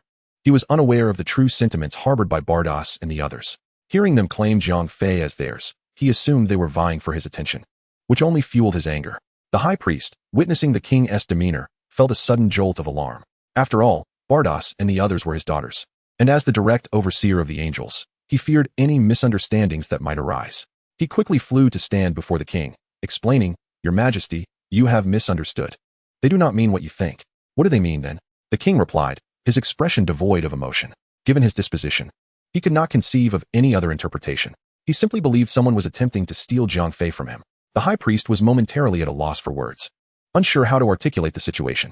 It was not a matter that could be easily clarified, especially to someone as uniquely perceptive as the king. With a huff, the king scoffed and turned his lips in disdain. At that moment, he had lost all desire to continue watching. Pointing towards the arena, he commanded, Bring those three up here. I must inquire directly what this is all about. Hearing this, the high priest could only nod in resignation. In an instant, he appeared on the arena floor, witnessing the three still rolling on the ground, his heart aching for them. They had once been such fine young ladies. And it was all that scoundrel Jiang Fei's doing. The high priest silently cursed him, then waved his hand, channeling divine power from within, swiftly separating the three. Jiang Fei observed the scene before him, casting a glance at the Omni King and letting out a faint sigh. This was the torment that exceptional individuals must endure. If it were possible, he genuinely wished he could create a few clones of himself. In that case, there would be no need for anyone to contend for his attention, leading to the current turmoil. Chapter 168. Do you not have any thoughts? After Bardos separated the three, they continued to glare at one another relentlessly. Even though their actions were now restricted, their animosity remained palpable. Enough. The Omni King wishes to see you. Cease this commotion, the Grand Priest admonished softly. Upon hearing this, the trio gradually quieted down, though a flicker of confusion arose within them. They knew the competition had not yet concluded, so what could the Omni King possibly want from them? However, before they could voice their concerns, the Grand Priest summoned his divine power and waved his hand gently. In an instant, they vanished, appearing before the Omni King. Thus, this farcical episode came to a temporary halt. Phew. The audience in the stands released a collective breath, their expressions still tinged with lingering excitement. After all, witnessing such a battle was a novel experience. If given the chance, they genuinely desired to see the final outcome. However, more than anything, they found themselves sincerely admiring Jiang Fei, pondering how, despite being deities themselves, such a vast disparity existed. It seemed imperative to seek his counsel in the future. On the stands of Universe 7, the spectators felt a tinge of disappointment at the unclear conclusion of the match. From the initial cataclysmic clash to the absurd scuffle among the three, each moment was captivating. Alas, they had not witnessed the final verdict. Sigh. Though unsure why the three angels claimed Jiang Fei as theirs, it certainly seemed impressive, mused Sun Wukong, scratching his head in bewilderment. He could not comprehend why these individuals were so eager to claim Jiang Fei. Yet, their willingness to fight over him spoke volumes of his prowess. Reflecting further, he surmised that their motivations were likely quite simple. Were he in their position, he too would desire to keep Jiang Fei close. For having such a formidable ally would undoubtedly enhance his own strength through daily sparring. Fool. Vegeta silently cursed upon hearing this. He was curious how Kakarot's mind worked. Everyone present seemed to grasp the situation, yet this fool remained oblivious. Frieza, smirking, remarked, "To be honest, if I were a woman, I would undoubtedly seek someone like Mr. Jiang Fei." As Cell listened to the ongoing discussions about Jiang Fei, he crossed his arms, a proud expression blooming on his face. As a loyal servant, even though the topic was not about him, he felt a profound sense of pride in the moment. Amidst the throng of individuals present, he was undoubtedly the one closest to Jiang Fei. The inhabitants of other universes began to engage in lively discussions, resulting in a cacophony of voices filling the air. "Oh, I wondered why Bardos seemed a bit off. It turns out the issue lies here," Champa remarked thoughtfully. He had never quite grasped the intricacies of relationships between men and women. Previously, he had merely sensed that Bardos exhibited somewhat peculiar behavior upon encountering Jiang Fei. Yet he could not pinpoint the exact nature of her strangeness. Now that the matter was brought to light, clarity ensued. Understanding this, a look of delight emerged on Xiangpa's face. "Well done, Bardos." Seize this opportunity to win over the Enforcer. As the angel of their sixth universe, Bardos had his full support in this endeavor. If they succeeded in this, wouldn't the distance between them and the Enforcer diminish significantly? As the saying goes, it is advantageous to have allies within the court. Should they manage to ally with the Enforcer, any future indiscretions of theirs might be shielded by such connections. "This case I never realized she harbored such intentions," Long Yusi remarked, a look of confusion crossing his face. Their encounters with the Enforcer had been few and far between. When had this sentiment suddenly emerged? However, his doubt was fleeting, and he nodded slightly. "This could be beneficial. Perhaps we might sway the Enforcer to our side." The two destroyers harbored hopeful thoughts regarding this situation. Conversely, the 11th universe's Wei Mei appeared troubled, his face etched with concern as he sighed and shook his head. He had no objection to Makalita pursuing what she deemed love, yet if she were to succeed, the 11th universe would know no peace. After all, he was unlike the two above him. Xiangpa had merely heard of Jiang Fei's character, and Long Yusi knew nothing at all. Yet, he had genuinely spent time in the company of this individual. To be frank, it was not an easy experience. However, the other destroyers and angels were oblivious to this reality. In the first universe's viewing platform, Destroyer Ewan glanced at his angel. "Avamo, do you have no thoughts on this matter?" Upon hearing his words, Angel Avamo momentarily froze, only to regain her composure and regard Ewan, subtly showcasing her figure. Though she appeared to say nothing, it felt as if she had conveyed everything. Truth be told, she did harbor lovely fantasies about Jiang Fei, yet they remained mere fantasies, and she was quite aware of her own limitations.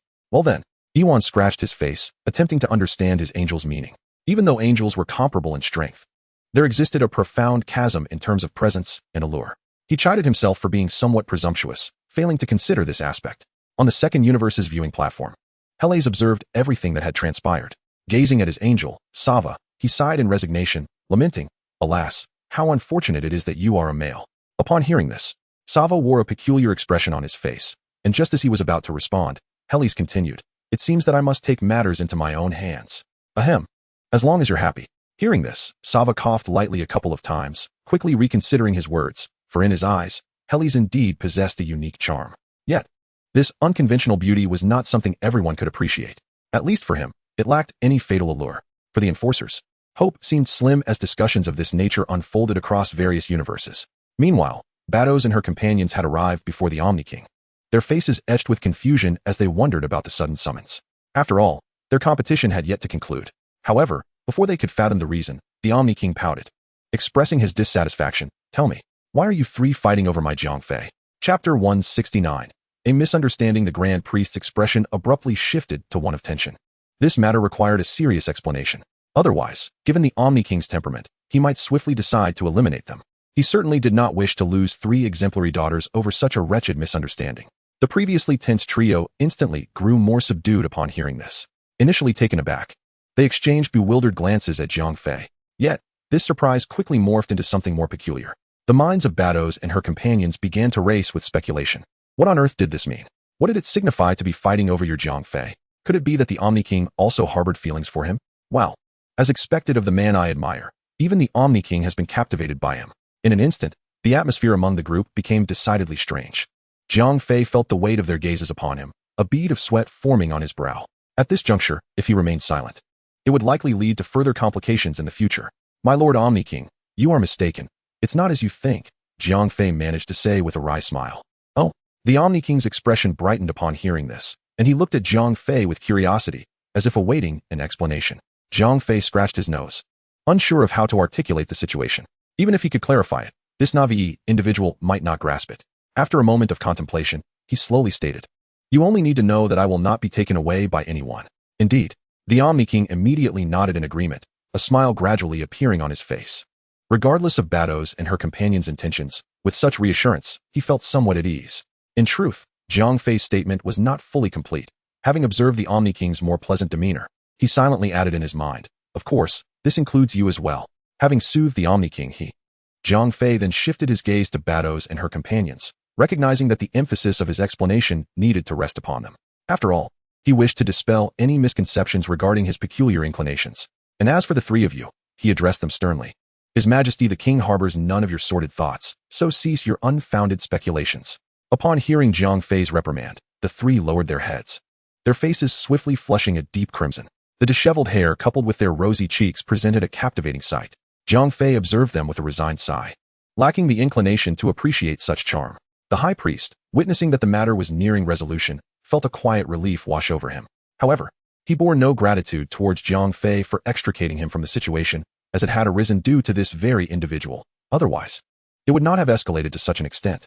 Thus, he resolved silently to teach this flirtatious fellow a lesson during the final exhibition match. Meanwhile, Bados and her companions, after a brief moment of shyness, could not help but steal glances at Jiang Fei. In such proximity, it would be a missed opportunity not to look.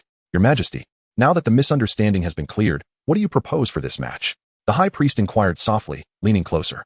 The king pondered seriously for a moment before responding. "Let us declare that these 3 shall jointly emerge victorious. The losing angel must promptly face punishment. I can hardly contain my anticipation for the final match."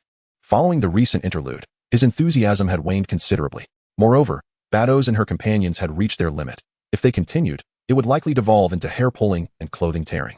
Initially, the spectacle had seemed novel, but prolonged observation would surely lead to tedium. "Very well," the High Priest nodded in agreement, glancing at Jiang Fei beside him.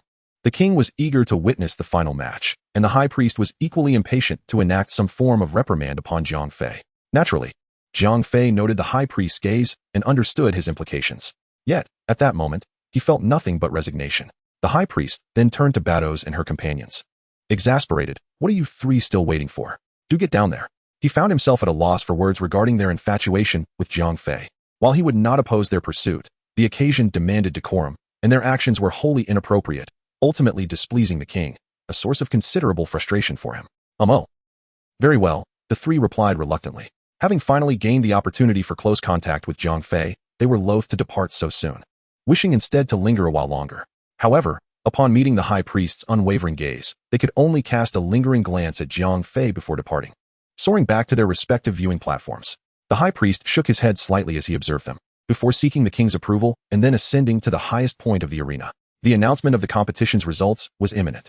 The king, eager with anticipation, inquired of Jiang Fei, "What kind of gift have you prepared, Judge?" "Patience, Your Majesty. You shall discover it once the contest concludes," Jiang Fei replied with an unwavering smile. Very well, the king nodded, a glimmer of expectation sparkling in his eyes. Jiang Fei merely smiled in return. His gift was rather simple. He had arranged a sparring partner for this individual. This thought inevitably drew his mind to the Grand Priest of the future timeline, who was likely enduring relentless training alongside the king. Soon, the Grand Priest of this timeline would face a similar ordeal. Meanwhile, the Grand Priest succinctly announced the results of the contest, which instantly sparked a commotion among the gathered crowd. Among them, the angels displayed the most incredulous expressions, as none had anticipated that the ultimate victors would number 3. The Grand Priest made no effort to quell the ensuing discussions, instead observing them in silence. Before long, the uproar subsided, for the eliminated angels realized that, regardless of their surprise, it was too late to change their fate. Whether the victor was 1 or 3 held no significance for them. The defeated, they could only resign themselves to the impending punishment. What has become of me? Had I known, I would have persevered a little longer, lamented Weiss, who found acceptance of his defeat intolerable. His expression twisted in discomfort, akin to having swallowed a fly. Devoid of the calm acceptance he had displayed during his loss. While he could reconcile with his failure and brace himself for the punishment. Had he been informed that 3 victors could emerge, he would have certainly held on a bit longer. Perhaps by then, the victors would have numbered 4. With a mocking chuckle, Beerus approached Weiss, placing a hand on his shoulder. Fear not, let us see how you will wail. He had intended for Weiss to redeem the honor of Universe 7, but was taken aback by Weiss's voluntary surrender. This outcome was fortuitous, as honor was no longer attainable. Instead, he resolved to sit back and relish Weiss's humiliation. Chapter 170, Intrigues and Deceptions. Upon hearing Beerus's words, Weiss's expression suddenly froze. At that moment, the Grand Priest announced that the defeated angels should prepare to accept their punishment. The 9 angels, upon hearing this, exhibited expressions akin to those of the previously defeated gods of destruction, grappling with their predicament. Although they could accept their loss, the thought of enduring the punishment required immense courage that they, at present, lacked. However, the assembled deities, including both gods of destruction and Supreme Kai, along with the powerful spectators in the stands, suddenly perked up. After such an extensive battle, this was the true spectacle they had been waiting for. Weiss, come now. Take the lead, Beerus sneered, with a hint of schadenfreude in his tone. Weiss bit his lip, summoning his courage, and opened his mouth to speak, only to swiftly close it again. His gaze incessantly scanned his surroundings, uncertain if it was merely his imagination. He perpetually felt the weight of many eyes upon him, as if voicing a sound would summon a deluge of mocking laughter. Indeed, these were but figments of his overactive mind. Aside from Beerus and the multitude of individuals from the 7th universe, few from other universes paid him any heed. After all, they were all eagerly anticipating the spectacle involving their own angels, leaving little time to regard him. Why are you hesitating? Call out, Beerus urged, tugging at Wiss's garment. Yes, do it. The sooner you shout, the sooner it ends. This punishment should be trivial for you, Wiss. Hurry up and call. Not only Beerus, but Goku and others chimed in eagerly, creating a cacophony that left Wiss with a throbbing headache. The courage he had mustered moments ago evaporated in an instant. The more they pressed him, the less likely he was to take the lead. Although his burden was not as heavy as that of other angels, it did not mean he was free from any weight. If given a choice, who would willingly embrace such a wretched punishment? However, not everyone was merely spectating. The victors, Bardos, Meruz, and Kusu, were not as jubilant as one might expect. Instead, their lovely faces bore an expression of discontent. Bardos, you're not the one facing punishment. So why do you look so glum? Champa inquired, perplexed. It was one thing for the angels from other universes to feel disheartened. After all, they faced the burden of potential punishment. Yet, having secured victory, why did they appear more disheartened than those who had lost? Bardos pouted slightly, offering no explanation. Her gaze, tinged with hostility, was directed toward the stands of Universe 11 and Universe 10. Likewise, Meruz and Kusu cast equally unfriendly looks in her direction. Meruz, what troubles you? Aren't you pleased with the win? Champa questioned, bemused. He was aware of Meruz's affections for Jiren, yet they had triumphed in the competition. There was no punishment to endure, and they had preserved their dignity as angels, not to mention their image in the eyes of their beloved. It was a most gratifying scenario. Meruz subtly shook her head, offering no words. Internally, she fiercely resolved that the role of enforcer belonged solely to her, and others should not dare to encroach. In the stands of Universe 10, Lamos scratched his head, perplexed. You won.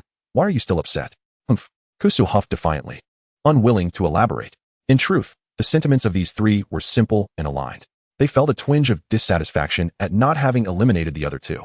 After all, had they succeeded in ousting their opponents, those eliminated would have faced the humiliation of punishment, resulting in embarrassment before Jiren. Such a defeat would have undoubtedly diminished their standing in the competition for Jiren's affection, potentially leading to abandonment of their pursuit altogether, thus enhancing their own chances of success. Yet, The current outcome, joint victory, left them feeling somewhat disgruntled. Once three sisters, who shared a strong bond, found themselves embroiled in a web of intrigue and rivalry. As time slipped away, 2 minutes passed. The high priest observed the angels, none of whom stepped forward voluntarily, and furrowed his brow. To be honest, asking these beings to bark like dogs was quite an imposition. However, as the saying goes, one must honor the stakes of a wager. Since this rule had been established, acceptance was mandatory. With narrowed eyes, he surveyed the audience, seemingly deliberating who might take the lead. The high priest gazed slowly, and as his eyes scanned the assembly, all the angels bowed their heads deeply. Although they wrestled internally, capable of setting aside their reservations to endure this punishment, none wished to be the pioneer in this endeavor. After all, the first to take the plunge would undoubtedly attract considerable attention. Such a loss of face was intolerable. The high priest surveyed the crowd, feeling that assigning anyone to take the lead would be inappropriate. These were angels, after all, his own children. He hesitated to voice who should step forward. Ahem. Is there a volunteer to commence? The high priest coughed lightly, attempting to solicit a response. Upon hearing his words, the angels buried their heads even deeper, offering no reaction. The high priest, recognizing the awkwardness of the situation, felt he had uttered a pointless remark. At this juncture, it seemed unlikely anyone would willingly take the first step. Yet, with tensions mounting, someone had to break the stalemate. Otherwise, they would remain in this impasse indefinitely. King Quan, watching from the sidelines, grew increasingly impatient. He raised his hand to his face, exclaiming in frustration, "Is it truly so difficult to bark like a dog? Why has no one begun?" He was not particularly concerned about the angel's canine mimicry, having heard it twice before, leading to a diminished sense of novelty. His urgency stemmed from a desire not to delay the next match, which promised to be a direct confrontation between the high priest and the enforcer. Moreover, Jiang Fei had promised him a gift, heightening his anticipation. With a faint smile, Jiang Fei, standing nearby, perceived King Quan's thoughts. Without seeking permission, he addressed the heavens. "High priest, perhaps we should commence our match. Once concluded, the losing side can lead the defeated angels in accepting their punishment." Upon hearing this, King Quan nodded with a smile, clearly pleased. Jiang Fei's suggestion resonated with him, as he was eager to witness the upcoming contest. The high priest, initially taken aback by Jiang Fei's words, then turned his gaze towards King Quan. The king nodded earnestly, affirming, "Let us proceed as the enforcer suggests." The high priest, upon hearing this, gradually allowed a smile to grace his features and offered a slight nod to Jiang Fei. It seemed this young man had finally taken initiative. It appeared prudent to exercise restraint in their efforts. Since the angels were unwilling to lead the punishment, it would be best to allow the enforcer to take the helm after the match, thereby alleviating much of the psychological burden on the angels. After all, the enforcers have personally accepted their punishment. What hesitation could they possibly have? Chapter 171. It has finally begun. Yet, he failed to notice the faint smile that graced Jiang Fei's face. "Did you all hear that?" The high priest addressed the angels in a measured tone. Upon hearing this, the angels collectively breathed a sigh of relief. They were not averse to carrying out this punishment, but there had to be a beginning. And with this initiation, no one wished to take on the role of the first. Now, however, once the competition concluded and led by the enforcer, they felt a sense of reassurance. At that point, all attention would likely be directed towards the enforcer, leaving their own actions in the shadows, perhaps even unnoticed. Thus, their dignity would be preserved. With this thought, the angels cast grateful glances at Jiang Fei. Only Vis furrowed his brow slightly, sensing something amiss. From his understanding, this individual was not so benevolent. The very act of proposing such a request left him perplexed. "Truly, the enforcer possesses a grand vision," exclaimed Makalita with genuine admiration, her gaze bright as she observed Jiang Fei. Beside her, Wei Mei nodded in agreement, though he found it curious why Jiang Fei would make such a request. Did he not realize he was destined to lose? "Ah, the enforcer is indeed remarkable, both in strength and character," Kashi remarked with a smile. Ramsey rolled his eyes in response. "Indeed, love blinds the eye. To those in love, everything their beloved does seems exceptional." The crux of the matter was that the punishment and the previous 2 matches had all been orchestrated by this very individual. Given these points, how did one arrive at the conclusion of his good character? "What an outstanding man he is, still considering others at this juncture," Barbados said, her expression one of infatuation. Upon hearing this, Xiangpa nearly stumbled in disbelief. This angel is utterly hopeless, he thought, feeling that should any conflict arise between himself and Jiang Fei, Barbados would not hesitate to betray him. Of course, this was merely his imagination. Whether he was worthy of confrontation was one thing, but whether he had the courage to do so was another matter entirely. "Heh." Jiang Fei observed the angel's appreciative gazes and offered a faint smile. The competition had yet to commence, and these individuals had already assumed he would lose. Nevertheless, he remained unconcerned about such sentiments. After all, he was about to unveil his true prowess. The image of the high priest leading a chorus of angels barking like dogs had already formed in his mind. He wondered what expression the high priest would wear when he found himself amidst such a spectacle. "You too, let us begin without delay," the king urged impatiently. He seemed already able to foresee the thrilling nature of the impending contest, for this was a battle between the high priest and the enforcer. The situation is entirely incomparable to the previous 3 matches. Indeed, quite so. Both participants replied in unison. The high priest extended a hand and, with a smile, gestured, "Please. Proceed, enforcer." The enforcer nodded slightly. Thus, the two ascended slowly towards the arena below. At that moment, every breath taken by the onlookers became cautious. Their gazes filled with prolonged anticipation, eager to witness this impending battle. Before long, the two alighted upon the stage. A soft chuckle escaped the high priest's lips as he waved his hand. Instantly, the colossal arena illuminated with a radiant white light, reinforced significantly from that moment forth. After all, the strength of both contenders far exceeded that of mere angels. A slight skirmish could potentially lead to the collapse of the stage, hence the necessity for fortification. Although the reinforced arena could still be obliterated with a single blow from the high priest's full might, it would surely suffice against Jiang Fei. The spectators were left in awe at the high priest's display of prowess. Such is the caliber of an established powerhouse from the divine realm. With a mere flick of his wrist, he fortified the arena to such unyielding strength, even with the combined efforts of all angels and destroyers. It seemed improbable to breach this newfound resilience. Amidst their astonishment, concern began to brew for Jiang Fei. The enforcer, while formidable, appeared outmatched against the high priest in this current scenario. "Please, enforcer," the high priest said with a calm smile.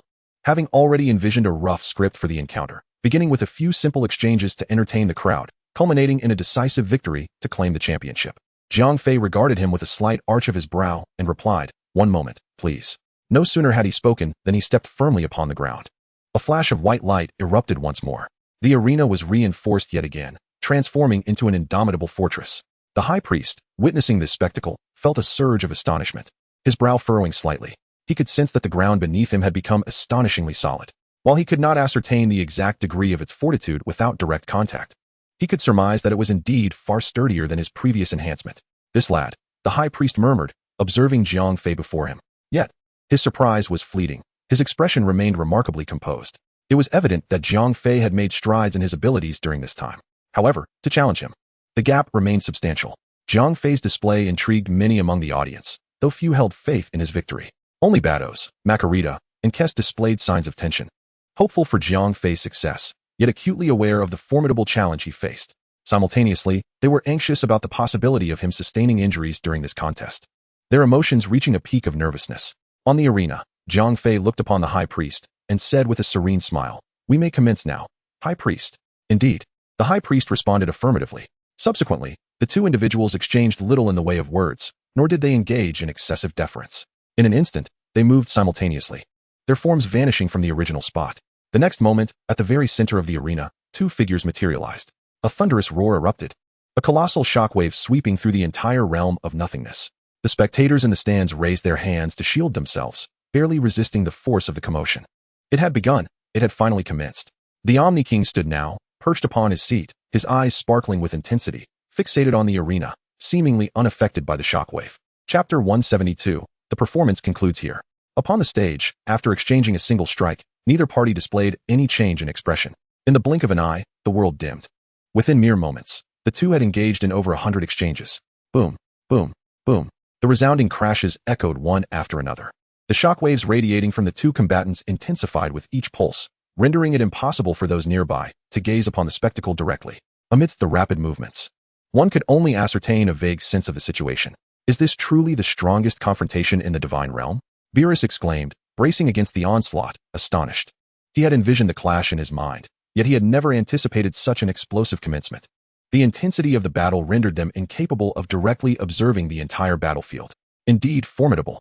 Whis appeared undaunted but bore a serious countenance, continually employing his divine energy to withstand the relentless waves of force.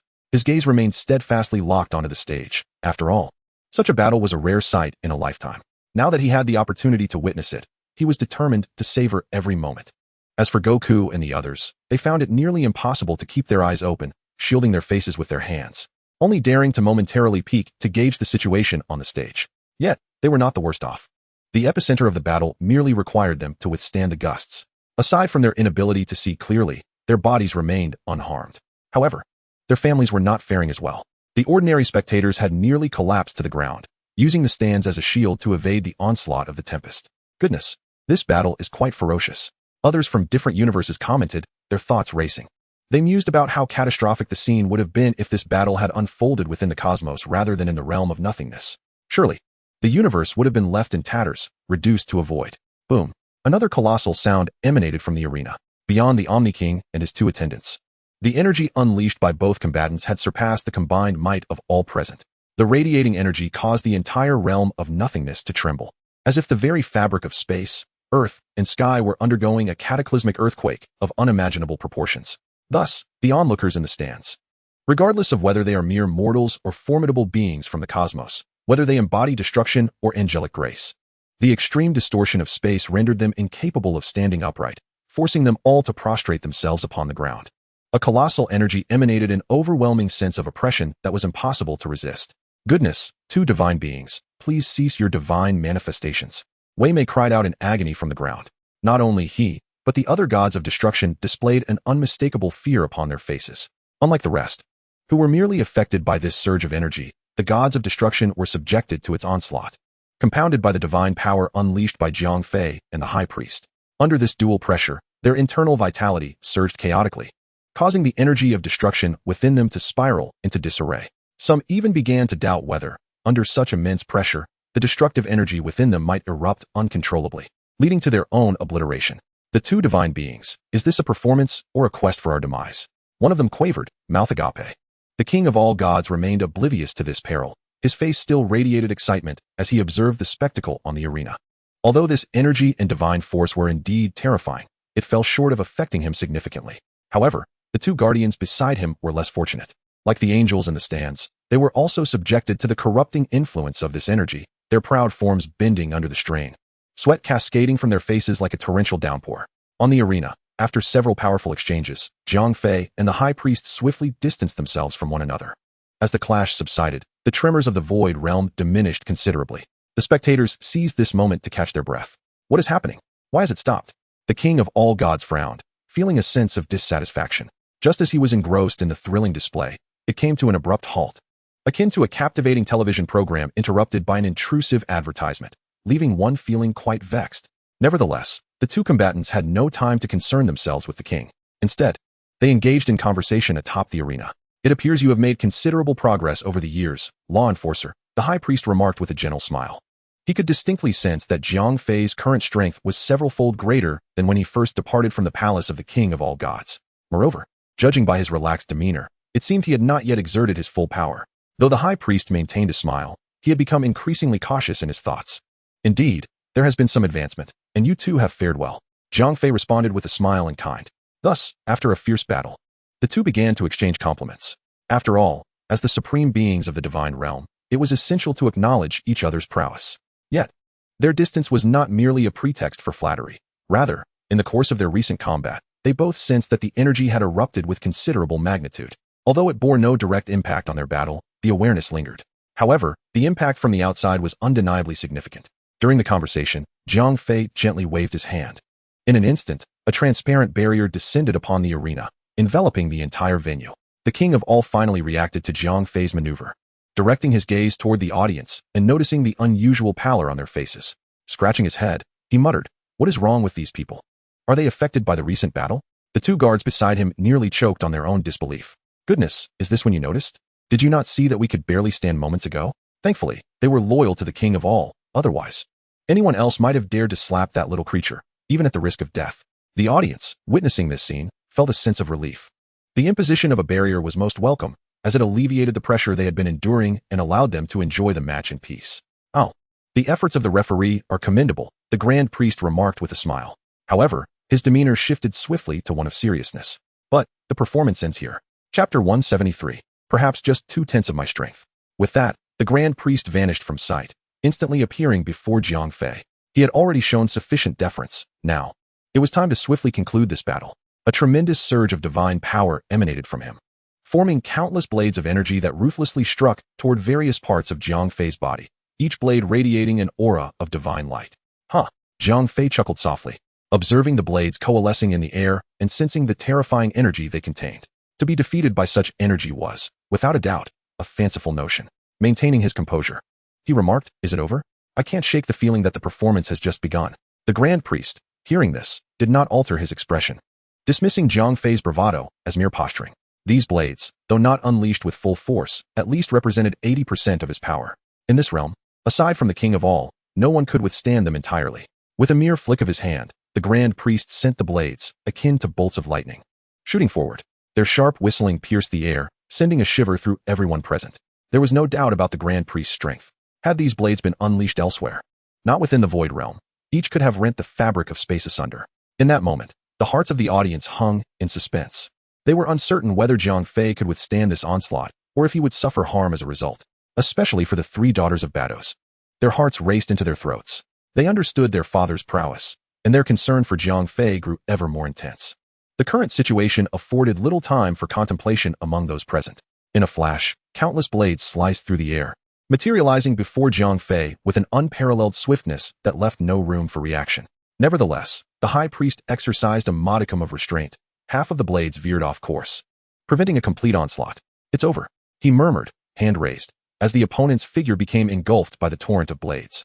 Unless an unforeseen circumstance arose, victory in this contest seemed assured for him. Yet, as fate would have it, an unexpected turn of events unfolded. Jiang Fei maintained an air of composure, lifting his hand just as the blades were poised to strike. At the moment when everyone believed the outcome was sealed, a resounding boom erupted. Divine light surged forth, an explosive energy that sent the blades hurtling into the air, where they shattered into countless sparkling fragments. What? The sight of the dispersed blades and Jiang Fei's serene demeanor left the High Priest astonished. This was an attack executed with 80% of his power. How could it be so effortlessly neutralized? It was not a matter of intricate techniques, but rather a sheer display of brute strength. This sudden turn of events took him by surprise, as well as the spectators in the stands, who appeared momentarily dazed. Although the barrier prevented them from sensing the energy within the arena, the High Priest's expression revealed his seriousness. Yet, this earnest strike had been so easily countered by Jiang Fei, leaving them in awe. It seemed that this enforcer was indeed a formidable adversary.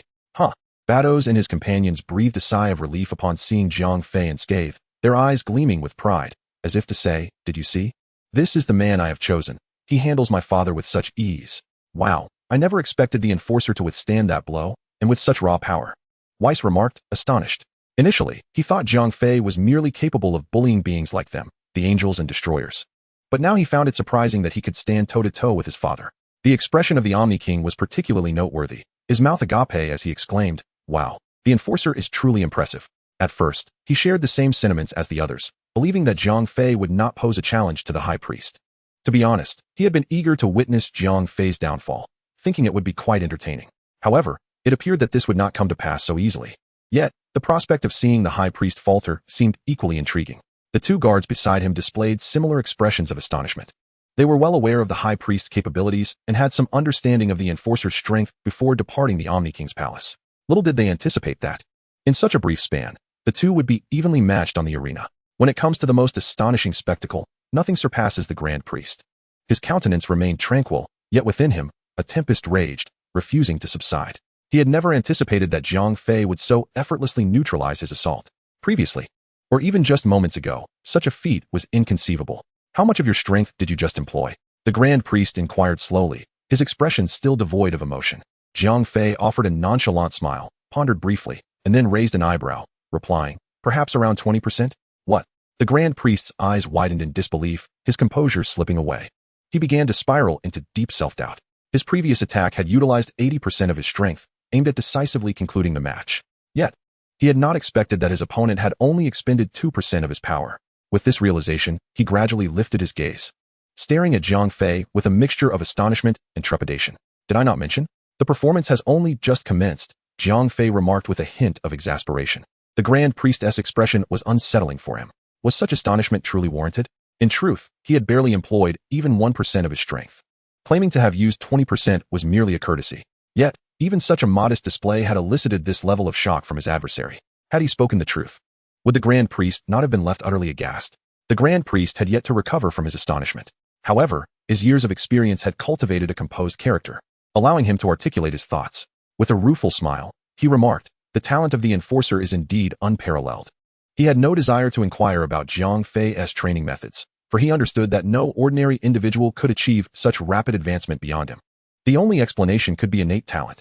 He could hardly believe that just a few years had passed, and this young man had reached such heights. He recalled his earlier intention to reprimand Jiang Fei for the sake of his daughter, a notion that now seemed utterly ludicrous. In light of the current circumstances, it was uncertain who would end up reprimanding whom. Chapter 174. Tread carefully. Come now, unleash your full might, Grand Priest. Jiang Fei gestured dismissively, smiling lightly. He had already stated that the performance had merely begun.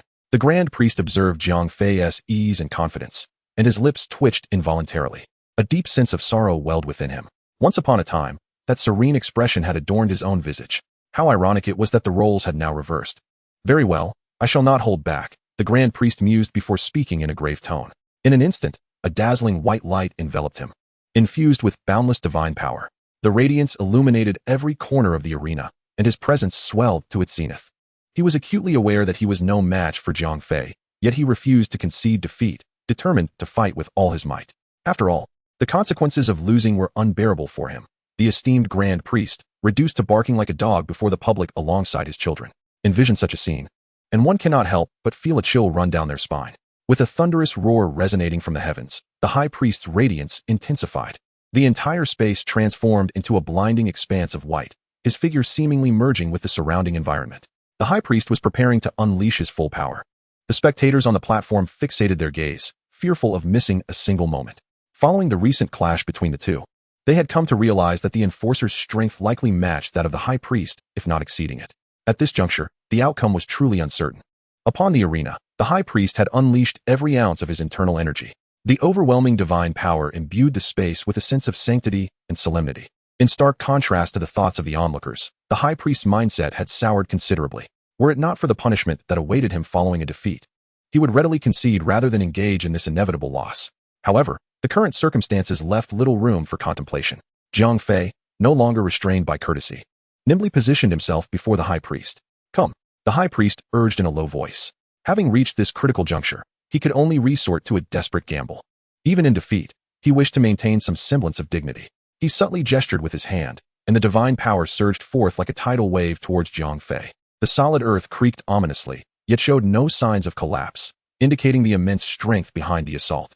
A faint smile graced Jiang Fei's lips as he allowed the divine energy to envelop him. Though formidable, it inflicted little tangible harm, failing to even disturb his stance. Observing this, the High Priest's expression grew increasingly grim. This was his full power, while he did not expect it to vanquish his opponent. He anticipated it would at least cause some trouble. Yet the current situation suggested that this divine force was akin to a gentle breeze, merely tousling his adversary's hair. Again, the High Priest's focus sharpened as he gritted his teeth. With both hands raised, he commanded the divine energy to relentlessly bear down upon Jiang Fei, conjuring numerous energy orbs that detonated in the space around them.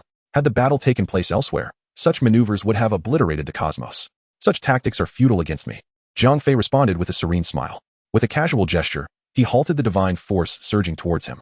A gentle flick of his fingers transformed the divine energy into luminous streams, redirecting them back toward the High Priest. The High Priest's heart raced, and the spasms at the corners of his mouth intensified. This was his released divine power. It was one thing for it to disobey his command, but now it was being wielded against him by Jiang Fei. Yet, now was not the time for such concerns.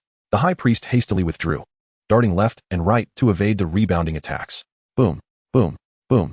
The sound of explosions echoed as white energy erupted forth. There was no scene of flames reaching the heavens or smoke billowing ominously. Instead, a myriad of white lights erupted, transforming into twinkling stars. This spectacle bore a peculiar beauty. The explosions continued unabated, with vibrant fireworks blossoming one after another. Jiang Fei casually wielded his divine energy, striking without precision. The High Priest managed to evade the onslaught, suffering only minor injuries. The onlookers began to grasp the unfolding situation, their eyes filled with lasting astonishment as they witnessed the High Priest. Akin to a monkey being toyed with, Konnik could not suppress a gulp. Initially, he believed the duel between the High Priest and the Enforcer would be a foregone conclusion. However, after witnessing the recent clash, he felt it might be an evenly matched contest. Yet, the current events suggested otherwise, revealing it to be an utterly predictable encounter. Albeit with the roles of the participants having been reversed, Quitela was equally astonished. However, upon hearing her Angel's remarks, she could not help but turn and retort. From where do you perceive that the High Priest is being subdued? It is clearly a jest. She shook her head helplessly, secretly thinking that it indeed brought honor to her father. Upon hearing this, Konnik licked his lips, though he yearned to counter her statement. The prevailing circumstances seemed to affirm her words, leaving him without grounds for rebuttal. A similar scene unfolded across different universes, with only the 6th, 10th, and 11th universes exhibiting slight variations in ambience. The trio of Bados observed Jiang Fei taking the upper hand, exhibiting a crushing dominance. Their joy was barely contained. Their small hands tightly clenched. Apart from Jiang Fei's figure, it seemed there was no one else in their eyes. Had it not been for the occasion, they might have leaped up in exuberant cheers, as if the one being toyed with was not their own father. Even the destroyers beside them struggled to contain themselves. Bados, tone it down, Champa whispered. Kiss, that's enough. Don't let your smile be too radiant, Ramsey said with a resigned shake of his head. Makarita, mind your image. That is your father, after all, Wei Mei added, holding her forehead. Although they were astounded by Jiang Fei's strength and took a certain glee in witnessing the high priest's predicament, such feelings had to remain concealed. After all, should the high priest catch wind of their amusement, the repercussions could be dire. Surely, he could not bear to reprimand his daughter, nor could he spare them, the destroyers. Chapter 175. Has the high priest conceded? In the arena, the high priest found himself entirely overwhelmed, moving with the frantic energy of a monkey. Sweat began to bead on his forehead. This was the first time he had been rendered so helpless, and a bitter sensation welled up within him. While evading, he still took care to observe Jiang Fei's condition. Seeing the relaxed and carefree smile on his opponent's face, the bitterness in his heart deepened. He reminisced about the past, when his adversary seemed no more than a mere insect, easily crushable beneath his heel. Yet now, only a few years had passed, and the tables had turned entirely. The immense disparity left him profoundly uncomfortable, and he silently lamented the existence of such an anomaly in the world. For seasoned practitioners like them, who had endured countless eons of arduous training, it felt utterly unjust. Chief Priest, what are you pondering? Jiang Fei observed his sluggish movements and reminded him, focus on the battle. It is a sign of respect for your opponent. With a slight wave of his hand, divine power coalesced into a tangible form, striking downwards like a formidable hammer towards the front. Upon hearing this, the chief priest could only curse inwardly. I show you respect. Might you extend the same courtesy to me? He thought bitterly. A little leniency would be appreciated. Must he be made to feel so wretched? Even if mercy was not an option, he wished for a swift conclusion to this combat, for he felt like a clown in such a predicament. Though these thoughts occupied his mind, he had no choice but to hastily evade as the attack bore down upon him. A dull thud resonated as the entire arena trembled momentarily, stirring up clouds of dust without leaving any traces of destruction. Jiang Fei nodded slightly. Now, that seemed more appropriate. Similarly, he had deliberately slowed the pace of his previous strike, not wishing to end the encounter too swiftly, as he wanted the king to relish the spectacle. Thud, thud, thud. The attacks generated by divine power continued to pound against the arena. The chief priest desperately evaded, now convinced that Jiang Fei was intentionally toying with him. Each strike seemed to narrowly miss him, as if time itself had momentarily stalled, allowing him ample opportunity to prepare for evasion. What has caused this wretched boy to become so insufferable? I cannot recall provoking him, he thought, wiping the sweat from his brow after dodging another blow, his expression pained. Fortunately, after withstanding several rounds of assault, the divine energy he had expended was nearly depleted. He believed he could finally catch his breath. However, to his dismay, reality did not unfold as he anticipated. Though his own divine energy was running low, Jiang Fei had yet to truly unleash his full power. With a smirk playing at the corners of his mouth, divine energy began to flow from him in a ceaseless stream. Internally, he mused, I apologize, Chief Priest, but you will have to endure a little longer. As the arena once again became saturated with a potent aura, the chief priest's face turned ashen, his eyes devoid of hope. Who could have imagined that a high deity of the divine realm would be reduced to such a state? Moreover, was this not meant to be a friendly exhibition? It seemed he was the only one performing. Jiang Fei, that fellow, appeared to be nothing more than an audience member standing on the stage, and not just any audience member, but one of a director's caliber. Whatever he was instructed to do, he would comply. Sighing in resignation, the grand priest seemed to have accepted his fate. A man of stature must know when to hold on and when to let go. To reach his current position, his mindset had long transcended the ordinary. Although admitting defeat felt somewhat humiliating, it was far preferable to being mocked on stage, as that would be even more embarrassing. Having made his decision, the grand priest's expression returned to normal, ready to concede. However, before he could utter the words of surrender, Jiang Fei's attack came crashing down upon him. Boom! A tremendous explosion erupted beside him, its epicenter right at his side. The powerful shockwave sent him hurtling several meters away, and he tumbled awkwardly on the ground. Although he managed to recover with a graceful roll, the color of his face, which had just regained some composure, turned pale once more. The ground where the explosion had occurred was now marred with cracks resembling a spider's web. The grand priest could not suppress a gulp. He understood that neither his previous attacks nor those unleashed by Jiang Fei's divine power had ever inflicted any damage upon the arena. Yet now, after just one assault, cracks had appeared. He had no doubt that had the attack been directed at him rather than the ground, it could have resulted in his immediate demise. Quickly lifting his gaze, the Grand Priest discovered Jiang Fei, grinning as he prepared to launch a second attack. Frantically waving his hands, he exclaimed, "Wait, I concede. I admit defeat." Upon hearing this, Jiang Fei froze in place, his actions ceasing abruptly. Fearing that Jiang Fei had not heard him clearly, the Grand Priest shouted once more, "I concede. I admit defeat." The moment his words escaped, a wave of astonishment swept through the crowd. Every spectator on the stands widened their eyes in disbelief, exchanging incredulous glances with one another. After approximately a second, a chorus of gasps erupted. "Did I hear that correctly? The Grand Priest concedes? No way. Is this for real?" That's the Grand Priest.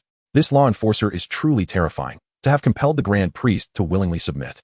Countless scenarios of match endings had crossed my mind. Yet I never anticipated it would conclude with the Grand Priest's concession. It was almost unfathomable. Had I not heard it with my own ears, I would never have believed it. Many destroyers and angels began to express their astonishment, their faces reflecting a mix of surprise and shock. After all, this was the Grand Priest. Even if he were to lose the match, it would be to a law enforcer of equal standing. Spectators would only marvel at the law enforcer's might, rather than mock him. Yet now, to concede outright indicated that the law enforcer's strength had far surpassed that of the Grand Priest, to the point where he lacked the courage to continue the contest. Of course, these thoughts were also shared by the three angels hopelessly enamored by Jiang Fei, who were equally stunned and taken aback. The surrender of the High Priest was utterly unexpected. However, this expression of shock and astonishment lasted but a moment before it was replaced by fervor and obsession.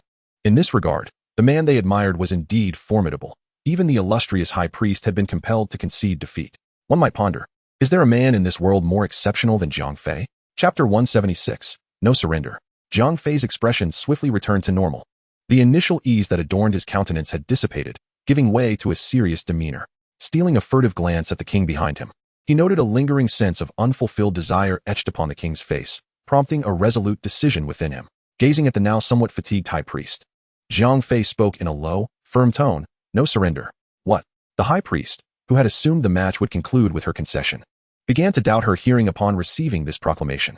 Jiang Fei, maintaining his impassive expression, reiterated, "No surrender." Once the High Priest confirmed that she had not misheard, her eyes widened in disbelief. What did no surrender mean? She had already set aside her pride and was prepared to endure the intolerable punishment. Yet, this man insisted on her refusal to yield. Was he intent on pushing her to her limits?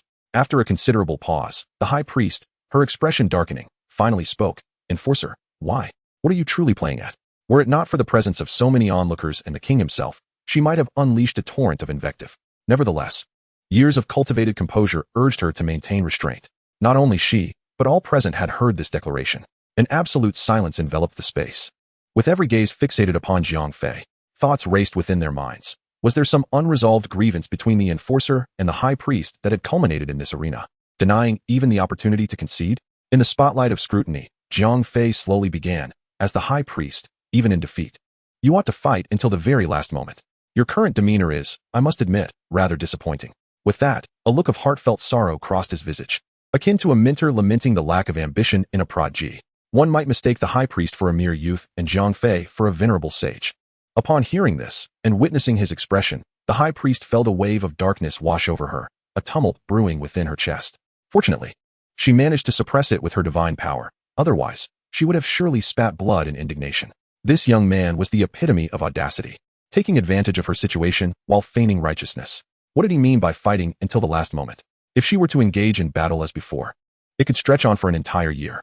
Would she then be reduced to a mere plaything for that duration? Though conceding defeat was shameful, it spared her from prolonged humiliation. This is clearly a timely retreat, yet in the mouth of this young man, it transforms into a portrayal of utter inadequacy. However, before he could mount a rebuttal, a cacophony erupted in the venue. Indeed, it seems to be a reasonable assertion. Undoubtedly, I believe that regardless of the outcome, it is essential to fight until the very last moment. Initially taken aback by the High Priest's decision, I had not considered this aspect at all. Now it appears that conceding defeat is indeed ill-advised. It is far more appropriate to determine the victor through combat, even in defeat. The High Priest's stature in my eyes remains unchanged. Gradually, a multitude of similar voices began to emerge in the crowd, most of which belonged to the destroyers. The angels, of course, dared not challenge their progenitor, nor could they question his decisions. Moreover, their strength surpassed that of the destroyers significantly. Thus, they had a clearer understanding of the situation unfolding on the battlefield. Continuing the fight indeed held little purpose. The high priest was mercilessly toyed with, and as long as Jiang Fei wished, this match could persist indefinitely until the high priest was utterly exhausted and devoid of combat capability. However, considering the recent intensity, even though the high priest struggled to evade, depleting his stamina would require quite a considerable time. This duration could not even be measured in hours or days. Upon hearing the discussions among the spectators, the high priest found himself at a loss for words, unable to formulate a suitable counterargument to Jiang Fei's remarks. After all, at this juncture, it seemed that anything he uttered would merely sound like an excuse. It truly felt like a predicament from which he could not extricate himself. Let us see your moves, high priest. Let us engage in another round of competition. Jiang Fei, seizing the momentum, shouted exuberantly. With that, he unleashed another strike. Divine power surged once more, crashing down towards the position of the high priest with a resounding thud. Upon witnessing the incoming attack, the high priest cursed under his breath. Damn it! Yet at that moment, he dared not remain still. He could only continue to leap about like a monkey. A faint smile graced Jiang Fei's lips, oblivious to the invectives the high priest hurled in his mind. After all, there was no referee in their contest. As long as the highest authority present, the Omni King, did not intervene, he retained the right to continue his assault until he chose to cease. On the other side, the Omni King, witnessing the resumption of the match, felt an immediate surge of excitement. He licked his lips, savoring the spectacle. As for the dialogue exchanged between the two combatants, it had not escaped his ears. According to the rules of the match, contestants could concede defeat. Thus, the high priest's actions were not without justification. However, Jiang Fei's reasoning was more compelling. How could the high priest, as a figure of such significance in the divine realm, ever accept defeat? Yet, this was merely secondary. The main point was that he had not yet had his fill of entertainment. Observing the high priest being thoroughly dominated, his comical movements were an absolute delight. The desire to prolong the competition prevented him from speaking up at the onset. Thus, the battle endured for approximately an hour. At this juncture, the grand priest was panting heavily, yet he still retained some strength within. After all, the physical exertion was not particularly taxing for him. A brief respite would suffice for a swift recovery. However, the psychological torment began to push him to the brink of despair. Internally, he seethed with anger, cursing. What a scoundrel! Truly despicable. The audience, having observed for a full hour, appeared to waver in their convictions. Beerus scratched his head and murmured. It seems that surrendering would be a more prudent choice for the grand priest. He had been taken aback when the grand priest initially chose to concede, unable to comprehend or support such a decision. He believed that, in a competition, one should fight until the very last moment for the sake of honor. Yet, as time wore on, it became evident that the longer the match persisted, the more thoroughly that honor seemed to dissipate. Chapter 177. Lord Zeno, would you care to try? Not only Beerus, but after an hour of relentless assault, the grand priest found himself engulfed in self-doubt, beginning to question the very words he had spoken moments ago. It appeared that opting for surrender might indeed be a wise decision. Having been so thoroughly toyed with, there was little dignity left to salvage. Very well, very interesting. Lord Zeno clapped his tiny hands in delight. The events unfolding on the stage were an entirely novel experience for him. The grand priest's duel with the enforcer was unprecedented, as was the enforcer's mockery of the grand priest. Witnessing such an extraordinary scene brought him immense joy. On the arena, Jiang Fei astutely caught Lord Zeno's words, a satisfied smile gracing his lips. This was the effect he had sought. After a prolonged wait, he had finally achieved it. He began to ease his offensive, allowing the flow of divine energy to come to a halt. Phew. On the other side, the grand priest, noticing the cessation of the relentless barrage, let out a slight sigh of relief. After brushing off the dust from his attire, his gaze shifted towards Jiang Fei. He thought to himself, is this young man finally going to bring this to a close? A bittersweet smile emerged on his face. Realizing that the fate of the esteemed grand priest lay in the hands of another, a profound tragedy indeed.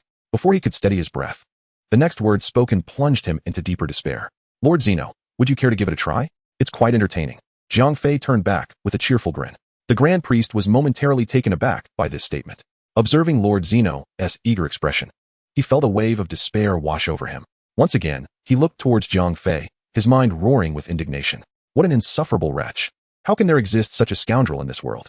Not only has he toyed with me, but he also dares to invite Lord Zeno to join in the mockery. This is utterly intolerable. At the very least, one ought to consider the feelings of the person involved. The high priest opened his mouth, preparing to deliver a firm refusal. However, before he could utter a sound, the voice of the All-King resonated first, infused with a lingering hope. In fact, the very next moment, he appeared poised to leap onto the arena. Upon hearing this inquiry, the high priest was resolute in his desire to decline. Yet again, he found himself unable to voice his objections. Jiang Fei, with a smile, nodded in agreement, declaring, "Of course, it is." This response incensed the high priest, causing him to nearly spew blood in frustration. These two had entirely disregarded his opinion, making their decision without the slightest consideration for him. It was as if he had been completely overlooked. His vision darkened, fury overwhelming him, and he collapsed to the ground. At that moment, the All-King had already ascended to the arena, flanked closely by two loyal guards. His face was alight with excitement as he hurried to Jiang Fei, feigning reluctance as he said, "Isn't this inappropriate?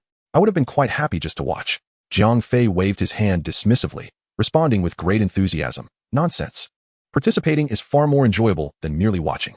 The All-King, no longer holding back, nodded with a smile, even starting to rub his hands together, eager to begin. Jiang Fei, with a slight smile as if recalling something, turned and asked, "What do you think, High Priest?" "Oh dear, why are you lying there?" Jiang Fei's eyelid twitched as he noticed the High Priest sprawled on the ground, seemingly unconscious. The spectators in the stands, witnessing Jiang Fei's reaction, felt a wave of disbelief.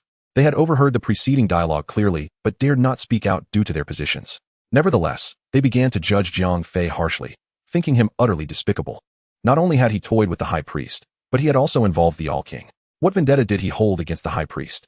Was he truly wishing for his demise? The Destruction Angel, who had previously held a favorable opinion of Jiang Fei as a law enforcer, found his regard rapidly diminishing. They began to imagine the scenario.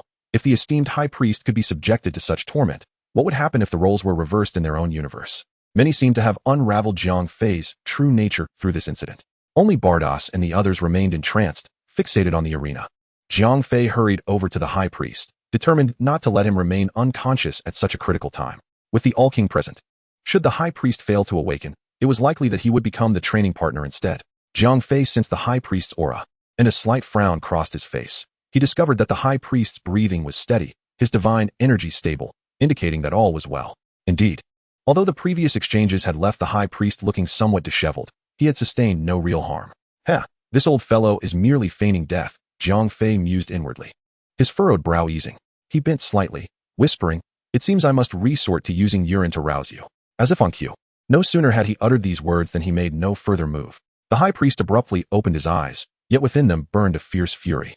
He had indeed been feigning unconsciousness, merely seeking respite from further torment. However, he never anticipated that Jiang Fei would resort to such a cunning stratagem. He cursed himself for not recognizing earlier how utterly shameless this individual was. Had he acted decisively when Jiang Fei was still weak, he could have spared himself this present anguish. Jokingly, Jiang Fei, noticing the malice in his gaze, chuckled, remarking that in broad daylight, he could never commit such an act. Even if the High Priest were willing, he certainly was not. The High Priest ignored Jiang Fei and stood, striding directly toward the sovereign. As he approached, his previously grim visage transformed, adopting an air of deference as he slowly articulated, "Your Excellency, I implore you to reconsider. How could I dare to engage you in combat?" Setting aside the disparities in their ranks, he had no desire to confront the sovereign. The latter's prowess could effortlessly crush him, even more so than Jiang Fei could. Yet, this particular individual lacked Jiang Fei's rationality. If he were to inadvertently inflict fatal harm upon himself, would that not be a most grievous fate? "No worries. I'm not asking you to fight," Jiang Fei interjected, approaching with a grin. "Your Excellency, you may attack, just continue to evade." Upon hearing these words, the High Priest's blood pressure soared, his eyes reddening with fury. Had he not maintained restraint, he would have surely spat forth several liters of blood. What exacerbated his frustration was the sovereign's enthusiastic nod of agreement, as if eager to engage. Chapter 178. Intentions Acknowledged, Enforcer. Jiang Fei, seeing that matters had reached a suitable juncture, smiled and remarked, "Your Excellency, the High Priest should be ready now. You may proceed." With that, he adroitly vacated the arena, positioning himself in the void as if to relish the impending spectacle. "How did you discern that I was ready?" The High Priest finally erupted, directing his ire toward the heavens. He felt that his dignity as a High Priest had been thoroughly obliterated. Not only had he endured relentless torment, but now he was also subject to the whims of others. This was a far cry from the norm, as he was accustomed to commanding respect. Even a person of sound mind would likely find it unbearable. The spectators, witnessing the High Priest's public display of rage, found nothing amiss. Though it was their first encounter with such a loss of composure from the High Priest, they understood the circumstances. Many silently nodded in sympathy, expressing deep compassion for his plight. Yet, aside from their sympathies, there was little they could do. They were left to regretfully await the unfolding performance. After all, the sovereign's personal involvement was highly anticipated, especially against the third most powerful figure in the divine realm, the High Priest. Indeed, while the crowd felt empathy for the High Priest, They could not help but revel in the amusement of his plight at the hands of Jiang Fei. He had already ascended to the status of the third most significant figure in the divine realm, while the second position naturally belonged to Jiang Fei. On the arena, the Omni King, who had been rushing towards him, abruptly halted upon hearing these words. Scratching his head, he expressed a hint of disappointment, saying, "Ah, Grand High Priest. Are you not yet prepared?" The Grand High Priest, pursing his lips and observing the Omni King's disheartened expression, found himself at a loss for words. It is well understood that facing the Omni King is no trivial matter. The sheer terror of his strength surpasses the imagination of all. If possible, he would rather die than confront this being. Yet, witnessing the despondency on his opponent's face, he feared it might transform into discontent. With a forced bravado, he replied, "I am prepared, but I feel it may be somewhat inappropriate to engage with you." "Oh, is that so? No problem, I don't mind." The Omni King responded with a gradually easing expression, smiling. Hearing this, the Grand High Priest's lips twitched in irritation. He sensed that this little being seemed to have been assimilated by Jiang Fei. Did he not comprehend human language? What does it mean that you do not mind? Should you not inquire whether I mind? Just as he continued to seethe inwardly, the diminutive form of the Omni King transformed into a bolt of lightning and sprang into action. The Grand High Priest, upon witnessing this, was frightened into retreating repeatedly. However, his speed was evidently inferior to that of the Omni King. Before he could react further, several small punches landed upon him. The onlookers displayed expressions of pity as the lofty image of the Grand High Priest crumbled in an instant. It seemed that the divine realm had truly undergone a transformation. The battle on the arena persisted for approximately half an hour. The Omni King appeared to relish the experience. Indeed, the enjoyment of the participants could not be compared to that of mere spectators. With a splatter, the Grand High Priest spat blood from his mouth, his vision darkening as he fainted. It seemed he had genuinely lost consciousness this time. At that moment, the Omni King realized that perhaps he had exerted himself a bit too forcefully. Nevertheless, a sense of unfulfilled excitement lingered upon his face.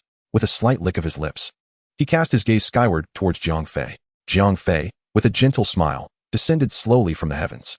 "Lord Omni King, did you enjoy the game?" "Indeed." The Omni King nodded enthusiastically. This had been the most enjoyable game he had ever played. His face was now aglow with delight. He continued to inquire, "By the way, what is the gift that the enforcer mentioned he would bestow upon me?" Jiang Fei maintained his serene smile, replying, "Hasn't he, Lord Omni King, already received it?" The Omni King suddenly realized, glancing back at the Grand High Priest sprawled on the ground, and his expression brightened further. He began to appreciate Jiang Fei even more.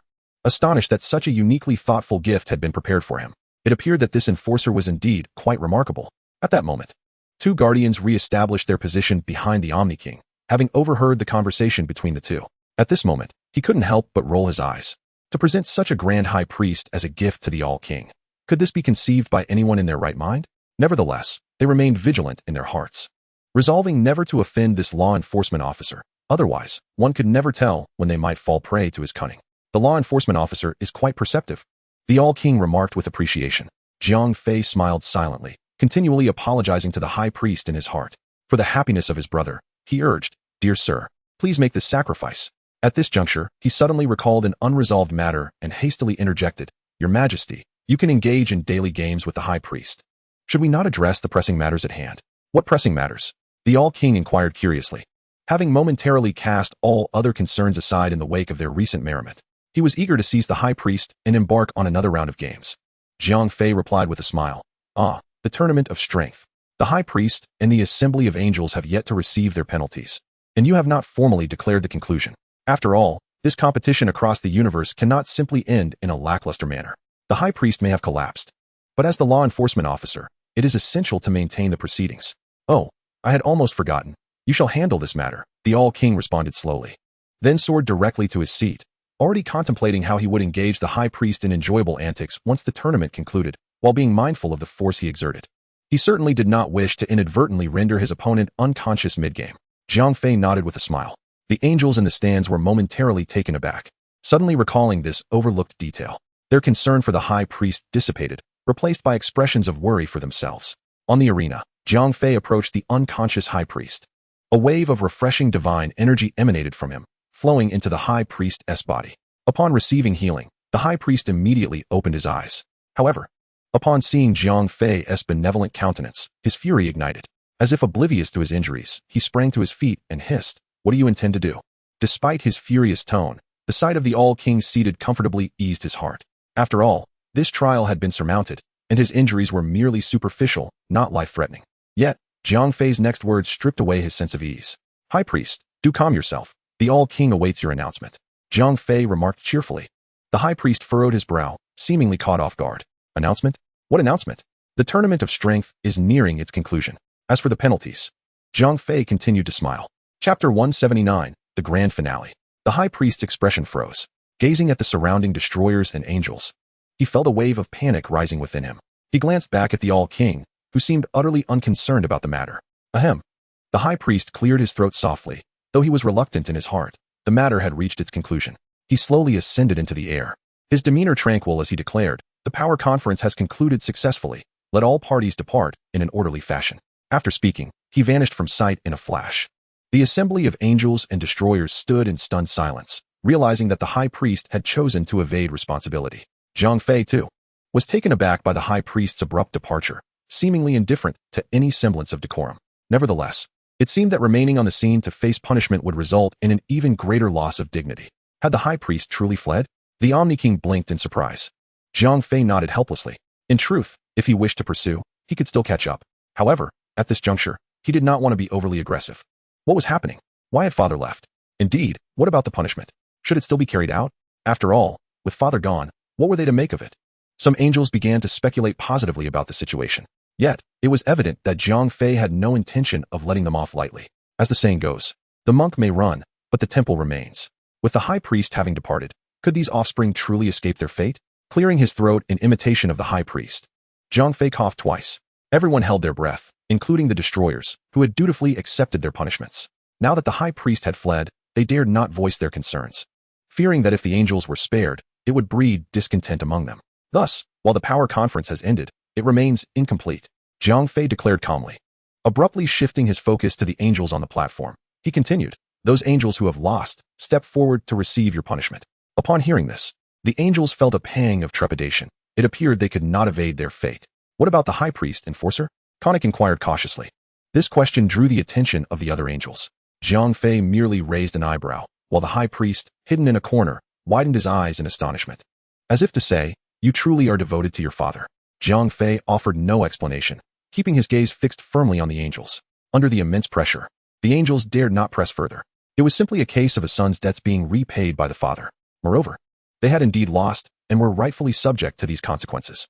Initially, the angels were hesitant, but once the first stepped forward, the dam broke, and they could no longer hold back.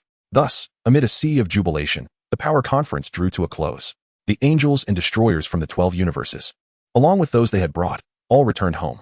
Particularly, the formidable ones silently vowed that should such a contest arise again, even if it meant facing death, they would never participate again. Meanwhile, the angels and destroyers were left with a bitter taste in their hearts. As they observed, the Omni-King was thoroughly enjoying himself today. Barring any unforeseen circumstances, such delightful contests would certainly become a regular occurrence. As formidable entities within the universe, they could have chosen to abstain from battle, yet they found themselves devoid of any valid reasons to refuse. Finally, it seemed to have come to a close. Jiang Fei exhaled a sigh of relief. Gazing at the desolate venue, he felt as though he had been transported to another realm. The Omni-King, accompanied by his guards, returned to the Omni-King's temple, leaving him alone in the aftermath. At that moment, the high priest emerged from an unknown corner. Looking at Jiang Fei, he managed a wry smile and remarked, "Enforcer, you have certainly caught me off guard this time. Alas, all for the sake of the Omni-King's amusement. What does a bit of embarrassment matter?" Jiang Fei quipped lightly. The high priest's face contorted in disbelief. "Goodness, so it's not your dignity at stake here, is it? You speak so nonchalantly. What are your plans now?" The high priest hastily changed the subject. Jiang Fei pondered for a moment before responding slowly. "I still do not feel strong enough. I must seek further enhancement." The high priest nearly choked on his own saliva. With a smirk, he retorted, "And how strong do you need to be to feel satisfied?" Jiang Fei merely smiled faintly. Suddenly, the time ring on his hand began to glow. The high priest's eyelids twitched, realizing that Jiang Fei was about to utilize the ring for time travel, to surpass the Omni-King. As Jiang Fei vanished in a fleeting moment, those words escaped his lips, leaving the high priest in a state of shock. Yet, Jiang Fei's presence was no longer traceable. He found himself in a future timeline. Since he had originally been in the divine realm, his arrival here felt seamless. He easily located the Omni-King. The two engaged in amicable conversation for a while before embarking on a series of playful physical contests. They reveled in the experience, with the Omni-King exhibiting the exuberance of a child, delighting in every moment. Jiang Fei, too, was diligently striving for improvement, and they both thrived in their shared joy. A decade passed. Boom. Following a resounding crash, the Omni King's form shot forth like a bullet. Pouting, he exclaimed, "Enforcer, why can't I defeat you anymore?" Jiang Fei chuckled, remaining silent. As more time elapsed, the Omni King no longer found pleasure in the torment of others and shifted his focus toward his 2 bodyguards and the High Priest. The High Priest found himself battered daily, unable to rise. In his attempts to seek out Jiang Fei for relief, he was met with an inexplicable absence. Excellent. Jiang Fei returned once more to the normal timeline. Clenching his fists, he felt an overwhelming surge of power. During this period, his strength had soared, having ascended several levels. More importantly, he no longer feared the erasure of divine abilities, for he had tested this in the future. The Omni King, despite his own strength, could not contend with him even when utilizing divine powers. In the Omni King's temple, the present-day Omni King displayed an expression identical to that of his future counterpart. Pouting in a similar manner, he queried, "Enforcer, why can't I defeat you anymore?" The High Priest was once again left in astonishment. To my astonishment, Jiang Fei has ascended to such heights that even the Sovereign King is no match for him. Yet, what is even more astonishing is that Jiang Fei remains unfazed by the Sovereign King's divine abilities. Struck by them, he appears impervious to their effects. "As I am the enforcer, all fall within my jurisdiction," Jiang Fei remarked with a subtle smile. Approaching the Sovereign King, he gently caressed his oval-shaped head, envisioning a future free from the burdens of this foolish child. The onlookers within the temple observed Jiang Fei's gesture, their lips pursed, yet they refrained from voicing any thoughts. They understood that while the Sovereign King may be the mightiest deity in the cosmos, he is no longer the strongest. "Ah, so it is. Truly deserving of the enforcer I selected," the Sovereign King nodded, feeling that it made a certain sense. However, for reasons unbeknownst to him, a pang of regret stirred within. He wished he had never appointed Jiang Fei as the enforcer in the first place. Meanwhile, Jiang Fei, now traversing the vast cosmos, wandered without a known destination. The tale concludes here. Thank you for your attention. If you enjoyed it, please consider subscribing and liking to show your support. Until we meet again in the next story.